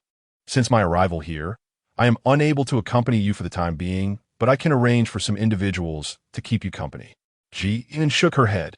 "No, your arrangements may not surpass my own abilities." Qin Xiangting chuckled lightly. "Such confidence? How could I not be confident in being your woman?" Jian responded. Qin Xiangting's smile deepened. "Indeed, confidence is commendable. However, I still harbor some concerns for your safety. Hence, I shall continue to make arrangements." "All right. I appreciate your kindness," Jian said, swiftly planting a kiss on his cheek before hastily retreating. As she departed, she called out, "Good night." "Yes, good night." Qin Xiangting waved at her, watching her leave and murmuring to himself with a hint of exasperation, "She is becoming increasingly audacious." The following day, Jian still had someone assigned to accompany her. Drawing from her previous memories, she directly sought out that couple, or rather, her parents. After Jian knocked on the door, no one responded from within. Suddenly, she recalled the words of Tong Qishuo and decided to wait a little longer. When she found that no one was opening the door, she knocked once more. At last, the door swung open. To her astonishment, it was indeed them. The two individuals gazed at her with a fleeting expression of surprise. "Is there something you need?" the woman inquired, feigning an air of impatience. Jian's heart was tumultuous, his voice quivering as he spoke. "Father, mother, I am aware that you are my parents, but why have you forsaken me since my childhood? You have clearly recognized me, yet you refuse to acknowledge it." The elderly woman furrowed her brow, her expression fierce, as if all of this had no bearing on her. "Who are your parents?" "We have but one son. Do you have any business here? If not, do not disturb our work. Are you not aware that this is a place where one cannot enter without a significant reason?" They were unwilling to admit the truth, their words delivered with an air of conviction. Were it not for the assistance of Qin Xiangting, she might have doubted her own perceptions. With that, they attempted to close the door. Jian blocked their path, her gaze resolute. "You are indeed my parents, of that I am certain.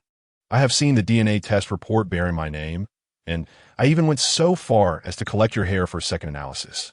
So do not attempt to deceive me any longer. You wish to eradicate the zombies, yet you are reluctant to sacrifice my life. Which is why you have kept this from me, is it not?" The pupils of the two widened in shock. After a moment, the woman finally spoke. "You know everything." "Indeed, They were her parents. Jian lowered her gaze and pondered. Yes. And I am curious as to why I was raised in someone else's home. How exactly was she brought up by the Ji family? Come along with us. Upon her arrival, they finally elucidated her origins. Her father possessed the ability to foresee the future, albeit manifested through dreams, and his visions were fraught with instability. From the moment of her birth, it was foretold that she would ultimately sacrifice herself for the greater good of humanity. Unable to cope with this knowledge, her mother, in a moment of selfishness, sought to exploit supernatural powers to execute their plan. She obscured the memories of those present at the time of the birth, leading everyone to believe that she was a child of the Ji family. The apocalypse arrived as predicted, yet unexpectedly, she found herself at the base of the supernatural beings. At that time, they thought it fortuitous to keep an eye on her, having not seen her in over a decade. However, fate took an unforeseen turn as she entered the research facility.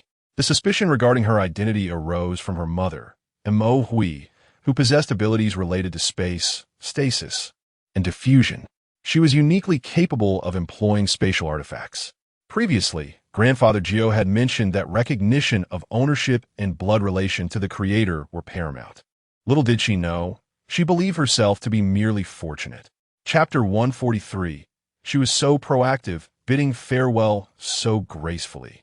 Meanwhile, Mo Hui had yet to undertake the task herself, aiming to create a more substantial energy source beneficial to humanity. Only with such a source could they face any catastrophe without fear, paving the way for everyone to develop supernatural abilities and potentially discover more habitable realms for humankind. Now that you have unveiled your true identity, might you promise your mother not to wield that weapon? Jian hesitated. Although the individuals before her were her biological parents, she had never met them and thus felt little emotional connection. Her sentiments had grown almost indifferent over time. Perhaps wielding that particular weapon would render her more valuable. For the sake of future harmony among all, she did not find this notion troubling. In fact, it might even bring her a measure of happiness.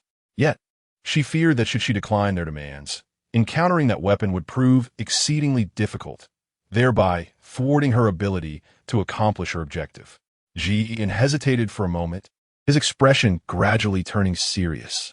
The two of them began to feel a sense of unease. Jian had already made up his mind, so he casually replied, "All right, I agree, but may I have a glimpse of it?" Mo Hui let out a sigh of relief. "Good. As long as you are certain, I can rest easy." After a brief pause, she added, "Come on, let me take you to see it." Jian followed closely, entering another chamber alongside them. This room was modest in size, adorned solely with a sword embedded within. The hilt gleamed in a silvery hue, while the blade seemed to emanate an aura of resoluteness and the judgment of righteousness. It appeared both pristine and untarnished, evoking a desire to reach out, yet remaining tantalizingly out of grasp. Jian's intuition urged her to reach out and touch it, as it emanated a comforting aura. However, she hesitated to make contact. Instead, she followed Mo Hui's lead and engaged in a pleasant conversation with them. After Jian's departure, an inexplicable sense of loss welled up within her. If she truly followed her own inclinations, what would become of Qin Xiangting? No, that is not right. He could easily seek companionship with other girls. He is so exceptional that he is bound to find someone far better than her. As for Jing Changzhou, Jiang Lin, and Jiang Xianran, they would undoubtedly come together in harmonious unity. Sooner or later, she would unleash that weapon. The situation with the zombies is becoming increasingly uncontrollable. While she still has time before taking action, she has resolved to bid them a proper farewell, starting with the one she cherishes the most, Qin Xiangting. A fleeting shadow of melancholy crossed Jian's eyes. She knocked on the door before entering his office. "Come in," responded the deep baritone voice she cherished most. "They have acknowledged my parents." Jian feigned a joyful smile, then wrapped her arms around his neck. Qin Xiangting curved his lips into a smile. "That's wonderful. Reuniting with family. Are you happy?" "Of course I am." As Jian spoke, she gently nuzzled his neck, resembling an adorable, fluffy kitten. After a brief moment of this tender gesture, Qin Xiangting turned to her, a faint smile gracing his lips. "All right, I'm a bit busy at the moment. I must attend to some work first. Shall we celebrate together later?" Ji shook her head, then swiftly grasped his chin and pressed her lips against his. The kiss was somewhat clumsy and hurried. After parting, her entire face flushed crimson, revealing a palpable nervousness. Such restlessness and initiative inexplicably stirred a yearning within him. Qin Xiangting swallowed hard, wondering what had prompted such boldness today. Ji removed her outer coat, revealing that she wore no clothing beneath, save for a beautifully alluring black lace-trimmed lingerie. Qin Xiangting's gaze shifted, as if a wild beast were on the verge of breaking free. "You."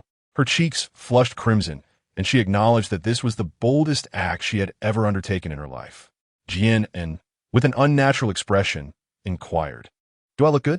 Qin Xiangting's Adam's apple bobbed slightly as he pulled her into his embrace and kissed her deeply. After the prolonged kiss, Jian gasped for breath and said, "Brother Qin, will you stay with me today?" Qin Xiangting closed his eyes briefly, struggling to contain the surge of fervor within him. And he restrained himself as he replied, "Of course." Jian strolled out with him, taking the initiative to grasp his hand. Qin Xiangting sensed something amiss and teasingly inquired, "Why are you so proactive today? Are you longing for me?" "Indeed, I am," Jian replied without hesitation. "Oh, please don't act this way. What's wrong? Don't you like it?" Jian looked at him, concern evident in his eyes. Qin Xiangting sighed, "If you continue like this, I won't be able to restrain myself." "Then do not hold back," Jian responded. Suddenly, Qin Xiangting pressed him against the wall. Jian let out a soft groan of pain, exclaiming, "It hurts."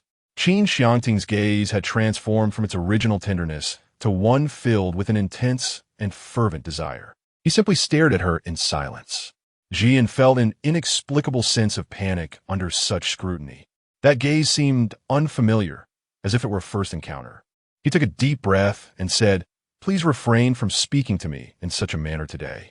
If this continues, I shall ignore you." Jian gazed at him with longing, feeling utterly wronged. Qin Xiangting's heart softened in an instant, and he enveloped her in his embrace. "I apologize for unintentionally causing you pain earlier. It's all right, but could you please not ignore me? I will never disregard you." A smile radiated from Jian's eyes. "Yes." Qin Xiangting took her to a quaint little shop for ice cream, where they ordered a strawberry flavor. They playfully fed each other, their gazes intertwining as if weaving a delicate thread. Today, Qin Xiangting's mood soared to unprecedented heights, the happiest he had felt since they began their companionship, and it seemed to express her emotions with less restraint than before. "Do you not like it?" Qin Xiangting asked, his eyes filled with affection. "I like it very much," he replied softly. "That's good to hear," he continued. "Your 19th birthday is in 2 days, isn't it?" "How did you know?" Jian asked, astonished. She had never mentioned her birthday to him. In this apocalyptic world, she had even forgotten her own birthday. Yet he remembered. "I didn't understand you before, so I had to do some research," he explained. "How did you manage that?" she inquired.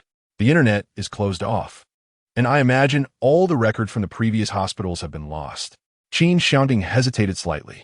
"Well, to be honest, I looked you up beforehand." "Huh?" Jian's eyes widened in surprise. "Do you remember when a factory director sent you a message?" Qin Xiangting said. "I had taken him in previously, and he mentioned you. My curiosity led me to investigate, and I stumbled upon your birthday. I just never saw your photo, so I didn't realize you were the same person you spoke of." "I see," Jian replied. "Let us not dwell on that anymore. Today, let us just enjoy our time together. As for your birthday, let us look forward to it." Jian smiled warmly, expressing his anticipation. Qin Xiangting continued to offer sustenance. Jian silently sighed within her heart. It was truly difficult to part with him. She longed to spend just a little more time by his side. Yet, she understood that harboring such reluctance would only deepen her sorrow in the future. Everything in the present must be cherished. Chapter 144. The conclusion. The world returns to its course. Evening. Jian followed Qin Xiangting to his bedroom. Jian shook his head. "You have truly become unexpectedly clingy today." As soon as he finished speaking, Jian's hand reached for his belt, hesitating for 2 seconds. "What are you planning to do?" he inquired. Jian blushed deeply, then took his hand and led him to the edge of the bed, gently pushing him down onto it, her body pressing against his. Despite her overwhelming sense of shame, She courageously unbuttoned 2 of his shirt buttons. In that position, and with the actions that followed, Qin Xiangting could not possibly remain oblivious to her intentions. "Are you ready?" he inquired, grasping her hand to halt her movement. The only reply he received was a descending kiss. And then, "I have made my decision." Ji unwillingly shed her outer garments. How could Qin Xiangting withstand such provocation? His gaze darkened, losing all semblance of restraint. The following morning, Ji bestowed a goodnight kiss upon Qin Xiangting. Perhaps a farewell kiss. She overheard Qin Xiangting attending to matters concerning the zombies. Ji excused himself to leave. However, Qin Xiangting appeared unconvinced. "Shall I accompany you personally once I finish my tasks?" This seemed somewhat cruel to him. Jian shook his head, insisting, "No need. I shall go alone. These past few days have been exceedingly perilous, and I am not at ease." Qin Xiangting's gaze remained resolute. "Jian, what is there to worry about? You focus on your tasks." She understands that at this moment, Qin Xiangting is truly preoccupied. "Qin Xiangting, tomorrow marks your birthday. Let us celebrate once it has passed." Jian gently kissed his lips and playfully pleaded, "I beg you." Qin Xiangting sighed. "Then I shall have someone accompany you today." Jian revealed a smile. All right. Once she arrived, she would find ways to divert their attention. After departing, a sense of emptiness enveloped her heart. Soon, she would bid farewell to this world. She sighed. Upon reaching the base for those with extraordinary abilities, she made her way to the location from the previous day. Her parents were present there. At that moment, Qin Xiangting suddenly felt an ominous premonition, furrowing his brow before promptly leaving. Recently, his aunt had been behaving unusually. Mo Hui, spotting Jian, inquired, "What's the matter?" "It's nothing, Mom. I'm just here to look around." "Well then, feel free to browse, but don't touch anything." She verbally assented, yet her mind was preoccupied with thoughts of how to discreetly redirect them. "Jian, Mother, do you and the others not take a break?" Mo Hui replied calmly, "There is nothing wrong with dedicating oneself to research, but why do I sense something amiss with you?" Ji and quickly shook his head, fearful that she might discern something amiss. No, it's nothing. Nevertheless, now that you've mentioned it, I find myself needing to visit the restroom. Please keep an eye on my things for me." "Oh, certainly." Jian responded affirmatively, thus remaining in the room. As Mo Hui departed, only she and her father remained. Jin Yang engaged in his work with utmost seriousness, almost entirely immersed in his research. Jian felt much more at ease as she stealthily approached the sword. With a gentle release of her extraordinary abilities, the weapon emitted a radiant glow, flickering momentarily. The commotion was significant enough for Jin Yang to notice. He turned his head, his expression grave as he hurried over, inquiring, "What are you doing?" Jian appeared embarrassed. "No, I just want to touch it." "Don't touch it." "Oh, all right. I'll keep my distance from that thing." Jian pressed her lips together. "Understood, Dad." Jin Yang responded with a soft sounding rather displeased. In a moment of opportunity, Jian utilized her ability to immobilize him while he was distracted. She sensed the immense power of his supernatural abilities, thus limiting her confinement to merely half a minute. Jian swiftly infused the weapon with his extraordinary abilities. With a whoosh, a beam of white light instantly pierced through the heavens.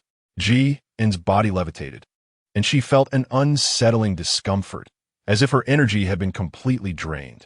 Yet, she remained impervious to this sensation, continuing to unleash her energy until her strength was utterly exhausted, her eyelids growing heavy.